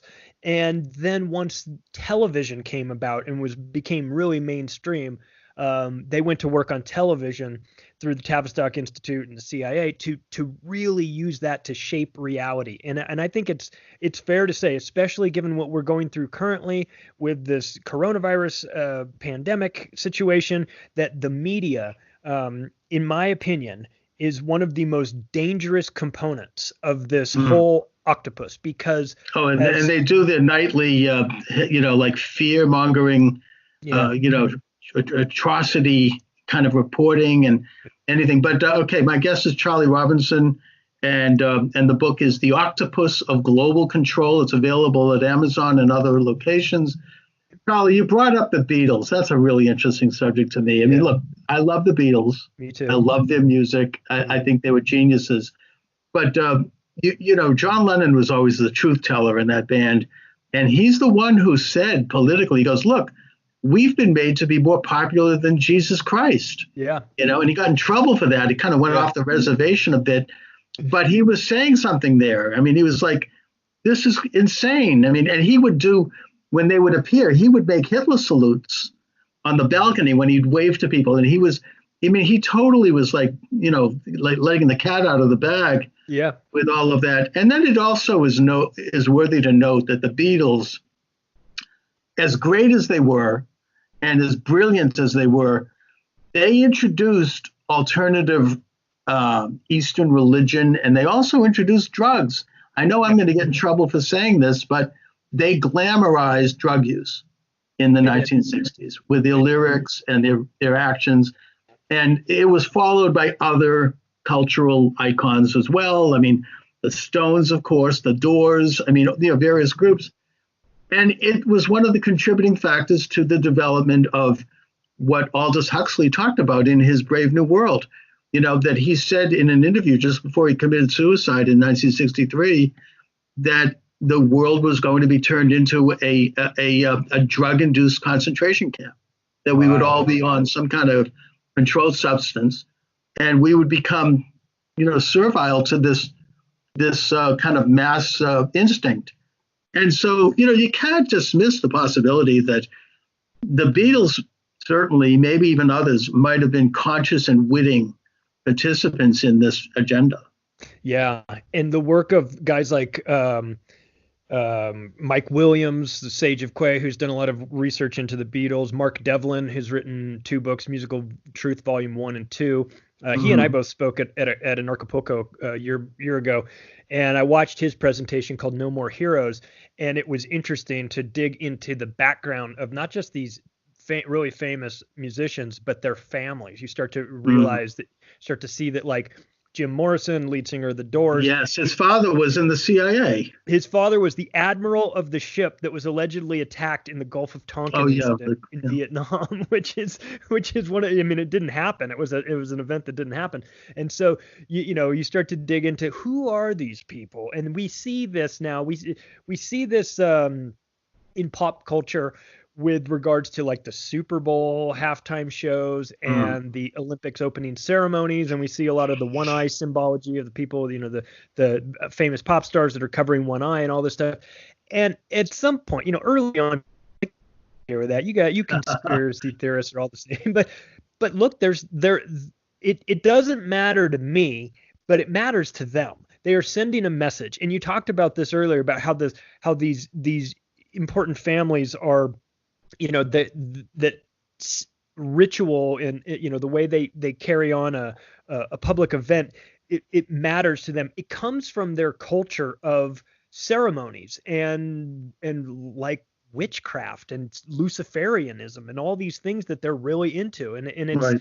And it matters to, so we can be dismissive of it. My point is, we can be dismissive of all this stuff as just not at all, but it matters to them. And so maybe we should pay attention when you keep seeing the pyramid showing up in all of these music videos or opening ceremonies of the Olympics or the opening ceremonies of CERN, or, you're like, why are you having all of these? Why are you doing these crazy? Oh, we could do a lot of talk on this topic. I mean, I feel nervous going too far because I don't want to lose my YouTube channel here. Well, listen, let's get off it then, because it's a real thing. I think that probably people who follow me and follow you, Charlie, kind of know what we're talking about here. Yeah, there's plenty of other places you can go and get deep into that information. That's right. I could do it on my audio show, but I don't know if I want to do it live on YouTube. Yeah, YouTube's funny because about that maybe stuff. YouTube might be part of this. I don't know. I'm not saying they are, but you never know. Talk and about I appreciate unicorns and rainbows instead. So anyway, your book is really weaves together all of these various elements to show, as you say, an octopus of control. Yeah. And I think that the 3 pillars in this is the culture, politics, and money. Yeah. And I suppose the 4th estate is religion. Mm-hmm. And they tend to try to gradually, over time, control the high ground in all of these areas informally by getting into the system, working up the route line. I mean, a good example is the complete co-opting of American academe. Oh, yeah. Starting in the 1960s and right up till today, liberals gradually worked their way into these institutions and promoted other liberals to come in and got rid of conservatives through attrition, to the degree that now, even I think Boston Magazine, and I'm in Boston, they did an article showing that Boston and Massachusetts universities are like 97, 96% liberal professors. Yeah. It's like there's not a lot of diversity there. There's not a lot of dissent. There's a great deal of conformity. And at this point, it's become, really oppressive. And I think that students who go to these institutions, they kind of internalize these things, or they've already internalized them. And if they haven't, then they do so pretty quickly because they want to get through it and keep their head low and get their degree. You don't want to buck this kind of system. And I don't know. I mean, I'll just give an anecdotal situation. Back in 1998, I went to Tufts University and got a radio show as a citizen broadcaster. And I was conservative. And people there were mostly liberals. And they came in there with the blue hair and everything else. But we had a great time. And I would invite people in my show. And we would have debate and dialogue. And I had on prominent liberals like Noam Chomsky and Howard Zinn and others. And then I left that station, and I think it was 15 years later, in 2015, I came back and decided to do a show. And it was like Rumpelstiltskin waking up after having been asleep for 30 years. It was a whole different atmosphere. Nobody would talk to me. Eventually, I was reported to the anti-bias police. And then the newspaper did a story on me, calling me all kinds of names. And they moved my show to like 3 o'clock in the morning. Right. And it just was like a very kind of fascistic attitude. I mean, everything had changed. People were afraid. Nobody wanted to stick their neck out. You know, people didn't want to, you know, you're spending 60 grand a year for a college education. You don't want to get in trouble. They had this anti-bias Gestapo that could kick you out of school and could ruin your life. You know, if you didn't goose step to the politically correct agenda. Yeah. So I think that they've really taken, I mean, again, I agree this is anecdotal, but they really have assumed the high ground in academia at this point. Yeah, they've used tenure as a way to reward those professors that are towing the proper line that they want, and use it as, you know, the carrot for others to get on board. If you want, you know, it's kind of like the Supreme Court. You know, you give someone a job for life, and then you're like, okay, well, you know, then you lose all control over them. I mean, there's nothing you can do to them at that point. Where you're going to, you know, so you've got college professors that are rewarded with tenure for doing it the way that the university wants them to do it. Then you've got this insanity that has sprung up lately that you're talking about, which is safe spaces and all of this, you know, 57 different genders and all this stuff. And if you point out the obvious, that this is all ridiculous, then you're somehow you're always anti-Semitic for whatever reason, just because. Well, anybody that disagrees with the left is called an anti-Semite by the ADL. Right. And it's nothing to do with Judaism. I'm a Jew, by the way, and I think that they're one of the worst groups. I mean, it's ridiculous. Yeah, you know, if you don't goose step to the left, you're an anti-Semite, and they can put you under a microscope. I mean, black groups are doing the same thing. If you don't goose step to the left, you're racist. Gay groups, if you don't goose step to their agenda, you're anti-gay. I mean, it's ridiculous. It's how about I'm anti-insanity. You know, I don't. Yeah. I went to USC, which is, you know, in LA, and I got out of there in '95, and there was none of this stuff, you know. But I don't know why. I don't, you know. I have a daughter who's 8. When she decides to go to college, if she chooses that route, you know, I don't want her to be in a school that says, oh, somebody has called you a bad name. Well, we've got a safe space for you, because then you're starting to teach them that the world is filled with safe spaces. And like, listen, some of this is God.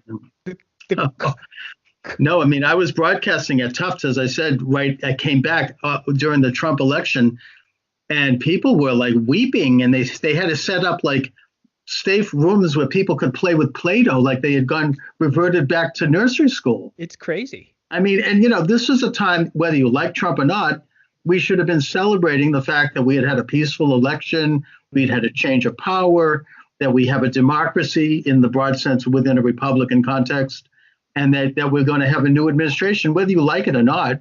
I celebrated when Obama was elected, even though I didn't vote for him, because that's the system. I mean, you know, you go into opposition, a loyal opposition, where you then criticize policies. You don't become the resistance. That's a communist term. You know, it's just anyway. But yeah. And I had this conversation with Sam Tripoli, who does Tinfoil Hat and is also a professional stand-up comedian. And I asked him, like, can you go out and play colleges? He's like, no, there's no way I can play a college. He goes, I have to make everybody in the audience happy. If I make one person unhappy, they go to an administrator who goes to, you know, who then comes up on stage and, you know, with the old hook cane thing and just pulls you right off stage. Well, who needs that stuff? And by the way, become like, I mean, look at they drove Ben Shapiro out of out of, I think it was UCal. I mean, he's like a moderate conservative guy. I mean, we're not talking about some, real not Milo. ideologue there. Yeah. And I mean, they came up with pitchforks and burning. Yeah. They were like crashing the door down. Yeah. It's insane to me, but and this very well could be a product of what we were talking about earlier with this kind of mass manipulation and the establishment using the means of communication, the media and the culture to present something in a way that is so pervasive and so over the top that people come to they internalize it, they are conditioned by it. Yeah, and when you want to make a huge impact on society, if you're these maniac controllers and you want to impact society, it makes sense, like Adolf Hitler says, give me control of the textbooks and I control the next generation. So you've got them infiltrating not just the colleges and universities to get those kids thinking the way they want them to think, but also taking it a step earlier and going after the curriculum of schools. And one of the things that we saw early on was the Rockefellers and Carnegies putting lots of money into the compulsory schooling system. And we have Bill Gates in his new version of this, and he's one of the new Rockefellers, hiding behind his foundation. We've got him pushing Common Core, which is, if anyone has taken a look at the Common Core math component, it is, I don't know any other way to describe it other than intentional disinformation and torture of these kids, because it is so backward that it screws kids up, not to mention puts us way behind every other country in terms of math. What they're doing is they've invented a new way to do equations that is so convoluted and complex that it doesn't get to the basic function of arithmetic, where you actually can solve problems. It becomes something else it's creating a dyslexic impulse. And my friend, the late Dr. Samuel Blumenfeld, wrote many books about this. He used to come on my show all the time. And he talks about how phonics, which is the way you learn English, because English is a phonetic language, and you develop a reflex by which you put vowels and consonants together to form words. It was replaced by look-say reading, and it was done deliberately by this establishment, starting with John Dewey, who was the father of quote-unquote progressive education. And what it did was require the new reader to memorize words as if they're pictographs. It created a dyslexic impulse. You didn't really read, you were guessing, and you were like looking at sentences and kind of glossing over them and kind of grasping at their meaning. And the result was, according not just to Sam, but to a lot of researchers who are legitimate people, including this Harvard professor, her name escapes me right now, the result was dyslexia. And eventually ADD and other social disorders. Wow. Because, if you can read, you can become a real independent, sovereign citizen. And that was interrupted by this whole rotten look-say method. And the Rockefellers had their fingerprints all over that one, by the way. Yeah.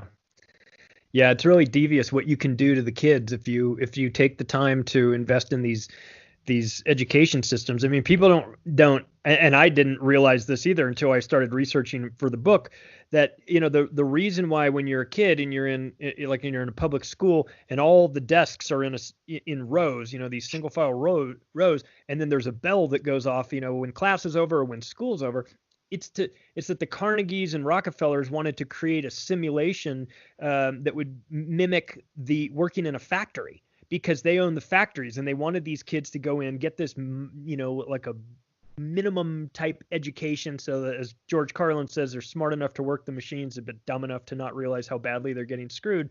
And they incorporate the bells and the factory, the desks in a straight line and all these things, so that when a kid goes into school, this becomes very normal. And when they get out of school and they go to work at a factory, that also becomes just a continuation of this.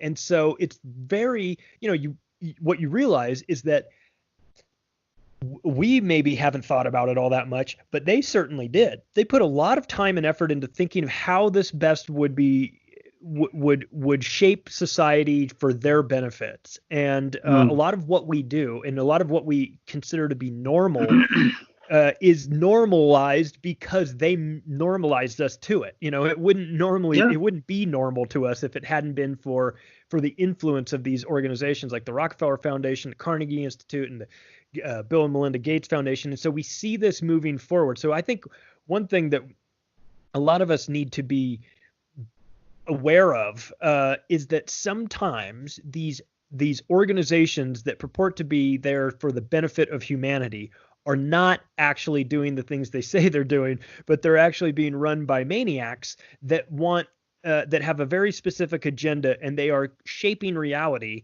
to fit their needs. And so somebody that thinks, oh, the Rockefeller Foundation is out there doing all this great work. No. The Rockefeller Foundation was created because the Rockefeller family was so hated by society because their companies had treated people so poorly that there was a massive revolt against them. And so the Rockefeller Foundation was started with these guys that had an understanding of the new concept of public relations and press releases and things like that. And they started working on their image, and they started having professionals come in and help them with their image. And now we see, now the average person sees the Rockefeller Foundation and thinks of it as this, foundation for the betterment of humanity. And that's not what it is at all. And so I think it's important for us moving forward to understand that the Bill and Melinda Gates Foundation is very similar in that respect as well. Right. No, I think you're right. I mean, they might do some good work as window dressing, but the fact is that part of the 1913 passage of the 16th Amendment, which was the direct taxation of income, and we need to realize that wasn't the case before that. Before that, the federal government raised money from tariffs and from apportionment from the states. The states would do taxes, and it was much more democratic in that sense. This gave the government the right to directly tax your income and also know everything about you from your tax return. But one of the addendums to that bill was the creation of foundations and nonprofits, which allowed these huge, behemoth, wealthy families like the Rockefellers and the Brown brothers and the Harrimans and these industrialists to put their money into these nonprofit silos, which they could then do two things. They could hire their kids, their ne'er-do-well children, and give them fat jobs and friends, and they could use the money to transform society outside of government by influencing the culture and using money to do that. Yeah. And the Rockefellers were part of that. They were a big part of it, but there's a lot of these foundations that have gone on ever since. I think a good source of information on this is David Horowitz from the Freedom Center, wrote a book about it a couple of years ago that really documents how enormous the Carnegie Institute, the Ford Foundation, all of these people, the incredible amount of money they have and how they wield that money to fix our culture in a way that fits their image of how we should be, I should say. Now, again, I'm not saying they don't do also good work. I like the fact that they finance the Boston Symphony Orchestra. Why not? I'm talking about there's other aspects to it that are less visible. Let's put it that way. Yeah. Yeah, they've got to do something good, right? Or else no one will buy it. So right. they go around and they do things from time to time that benefit people. But more than anything, it's a tax shelter, and it's a vehicle that they use to so that they don't lose all of their wealth through once they die. So it's either easy for them to pass it on to their future generations and all these things. So yeah, it's always a very suspect when you look at these large organizations that say that they're out to help humanity. Look, some of them have an intention to do good things. The smaller ones are usually, and they actually, I don't mean to be partisan about it, but the more conservative ones are. And of course, we knew that they were screwed over during the Obama years. They weren't allowed to get tax exempt status, thanks to Lois Lerner, who pled the fifth about 50 times before Congress and who met with Obama and who made sure that suddenly conservatives were waking up and saying, hey, we could do this too. We can form nonprofits. We can create foundations. And they said, oh, no, sorry, that's not meant for you. But anyway, Charlie, I'm reaching toward the end of the segment. So sure. Where do you see the present pandemic falling into all of this octopus, if you will? How are they manipulating what is a real disease, by the way. I mean, this isn't a joke, but I mean, I'm fearful about these mandarins of the octopus, as you call it. I mean, and them manipulating the situation to suit their image.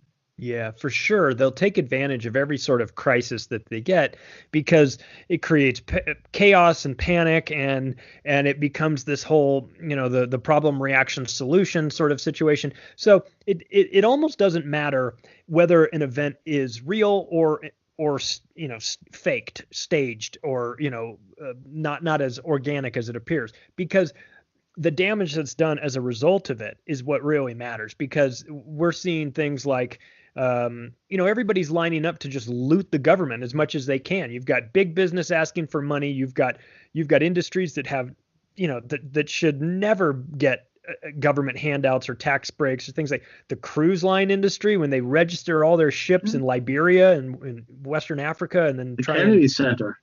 What's that? The Kennedy Center got $27 million. Right. Harvard got a big chunk of money. They've got more money than the Vatican. I mean, they've got like a $60 billion endowment, and they're taking money out of that. Yeah, anybody that everybody sees this opportunity and they go. Although they did return it after it became public, but yeah, exactly. They had, but that's actually surprised me that they returned it because I would have expected them to just pocket it. But everybody's got their hands out in situations like this. The big pharma, which I don't trust at all. They're deeply involved in this, of course, with Bill Gates. Well, they want to make. I mean, I think that's why they are discounting hydroxychloroquine, which, by the way, from what I understand, is very effective and very low risk. But the problem with hydroxychloroquine is it's cheap. It's been on the market since the 1930s or 50s, and you can get a 1 month supply for $20. Yeah. The drug companies aren't going to make money on that. No.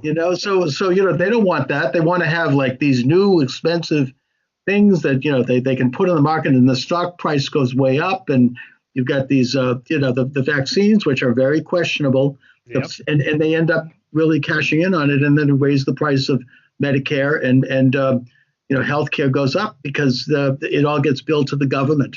But anyways, Charlie, again, let my listeners and viewers know where they can get your excellent book. Oh, sure. You can get the book at Amazon. If you like the paperback version, you can get it at Amazon, or you can get it at barnesandnoble.com. If you like the digital version, you can also get it there, or you can get it at my website, which is theoctopusofglobalcontrol.com. And I have a podcast called Macro Aggressions, which is on Apple Podcasts and Spotify and iHeartRadio, and also on David Icke's new video platform called Iconic. So you can check that out. But yeah, anybody that wants to connect with me can do so through the website as well. And let's not go shape-shifting anytime soon either. No, we will not. We will not go shape-shifting. No, I like David Icke. Anyways, Charlie, listen, thanks for joining me. I'll put a link up to all of your sites on the YouTube channel as well. Awesome. Thanks so much, and Charles. I appreciate it. I appreciate you reaching out. All right. Have a good one. Thanks. You too. Bye. All right. Bye-bye. All right, Charlie, I'll send you a link to YouTube once it's up. Right on. I appreciate it. Thanks so much. Thanks for reaching out to me. This is fun. I love talking to interesting people. Yeah, me too. Thanks a lot. Thanks, man. I'll talk to you soon. Bye. All right. Bye-bye. All right. Thank you for joining me, everyone. Charles Moscowitz here. Welcome to the program. And my guest emanating from Israel is Captain Elkanah Cohen. He is the author of the new book, October 7th, The War Against Hamas Through the Eyes of an Israeli Commando Officer. Elkanah, thank you for joining me today. Thank you. It's a great privilege to be here.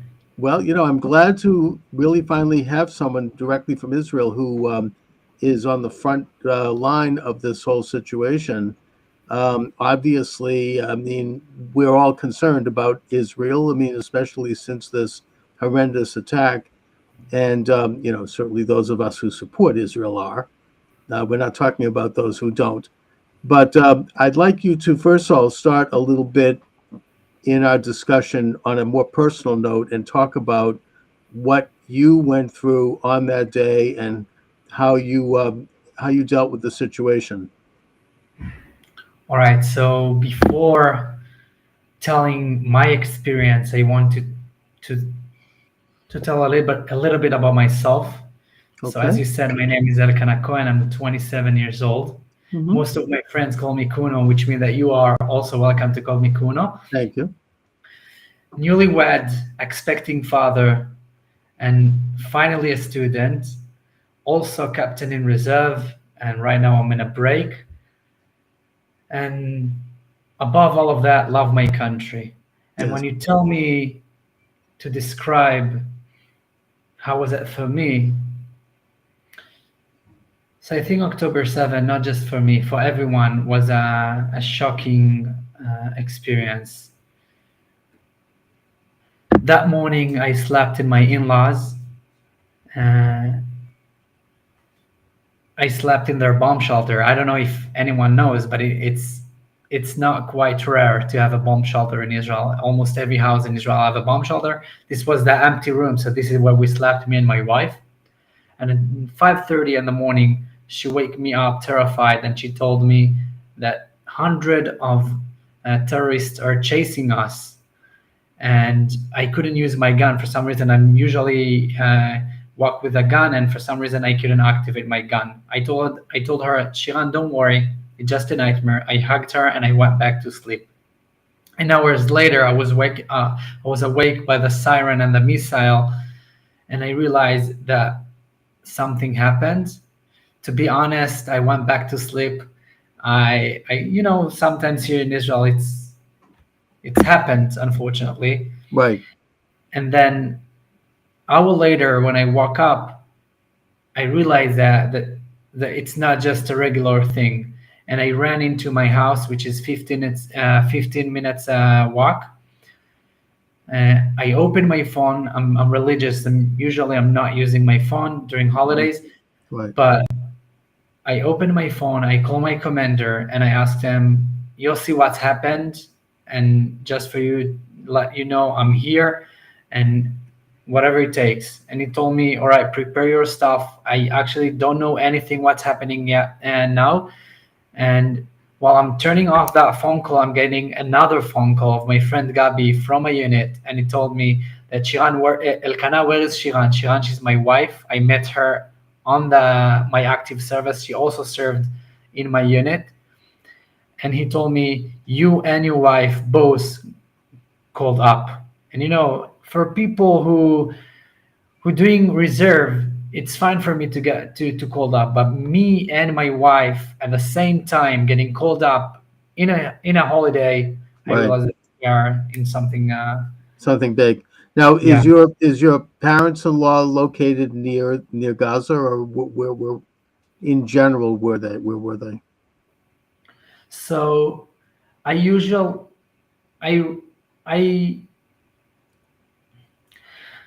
my parents live in the south, but not quite close to the Gaza Strip. There are, I think, 45 minutes drive, maybe a Right. bit more. But we didn't needed to hear from for our parents. Everything was burning here. Like I got phone calls. I've got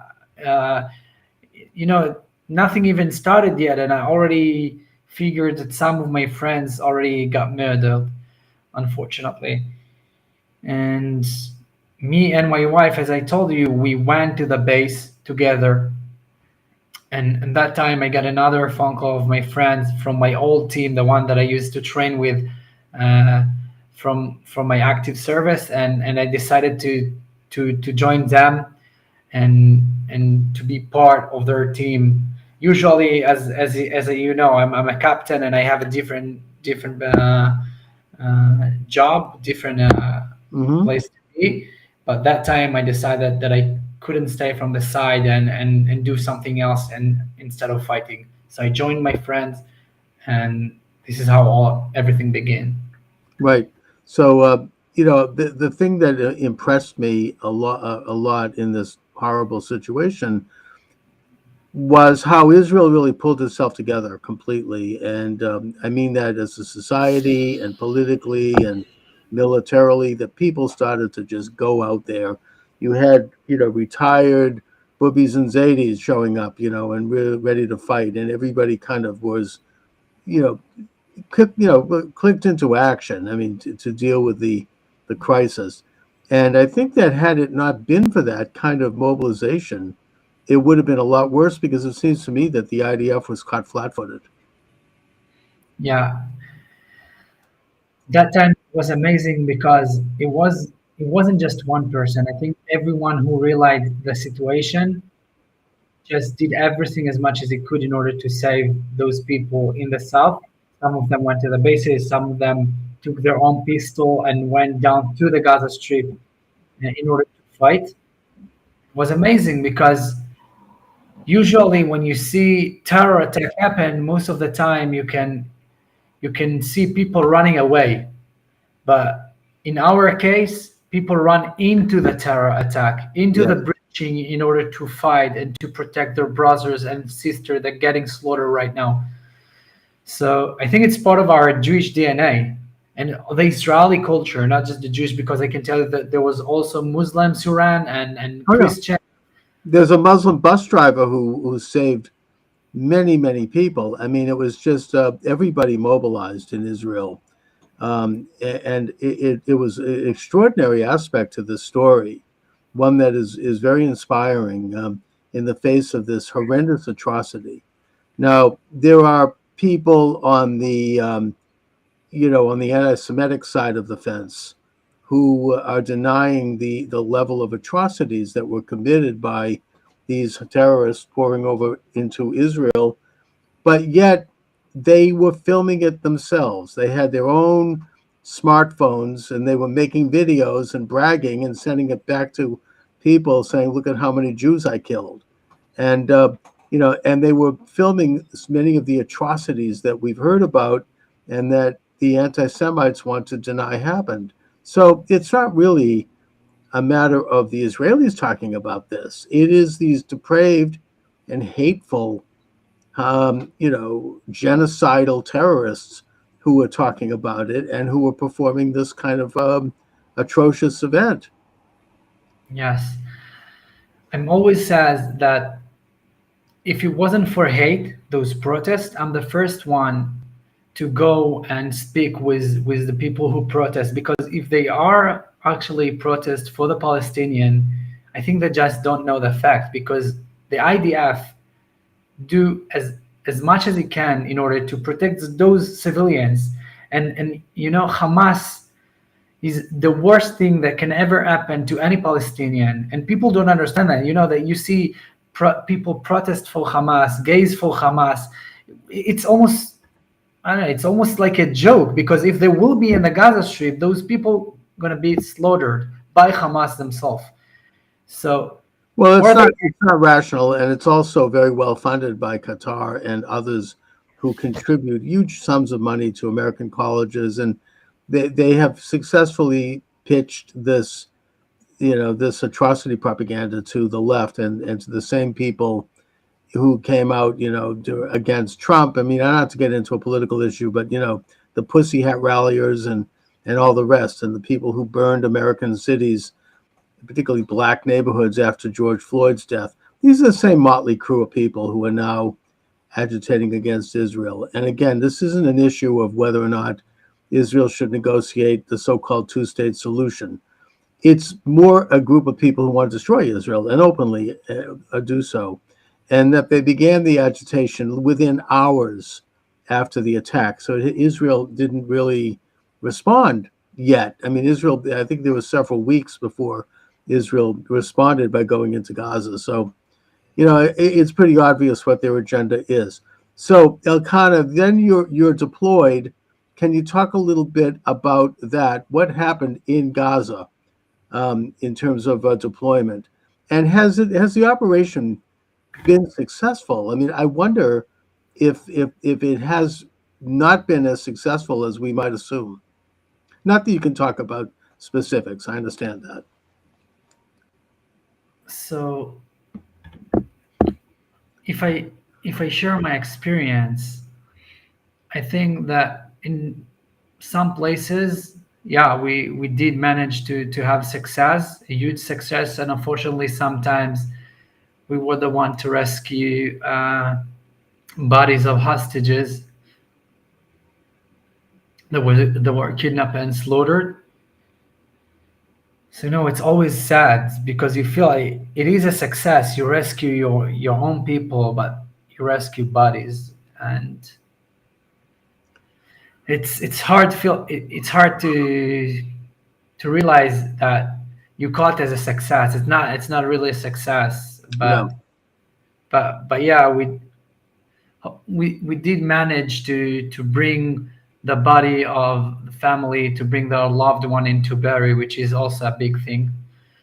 And we discover lots of terror tunnels that used Hamas, and we destroyed them.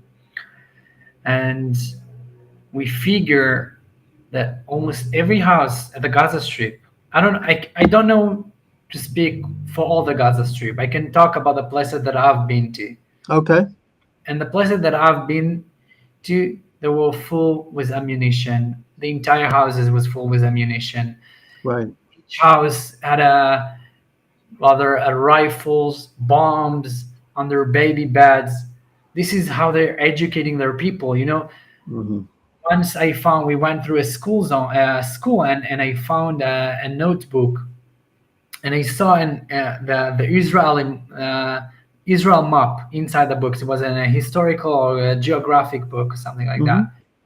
And when I read that, I said, oh, there is a little bit of hope because Israel doesn't exist on their map. But then I realized it's not that Israel exists on their map. There is no Israel. There was Palestine. Exactly. And the state of Israel. It's not just the Gaza Strip. They want everything. They want to wipe us out.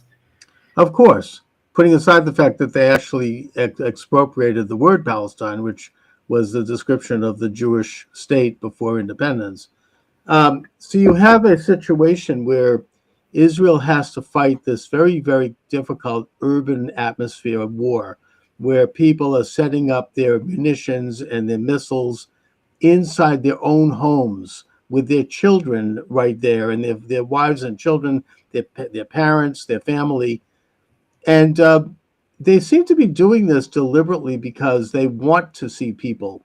I'm talking maybe the Hamas leadership.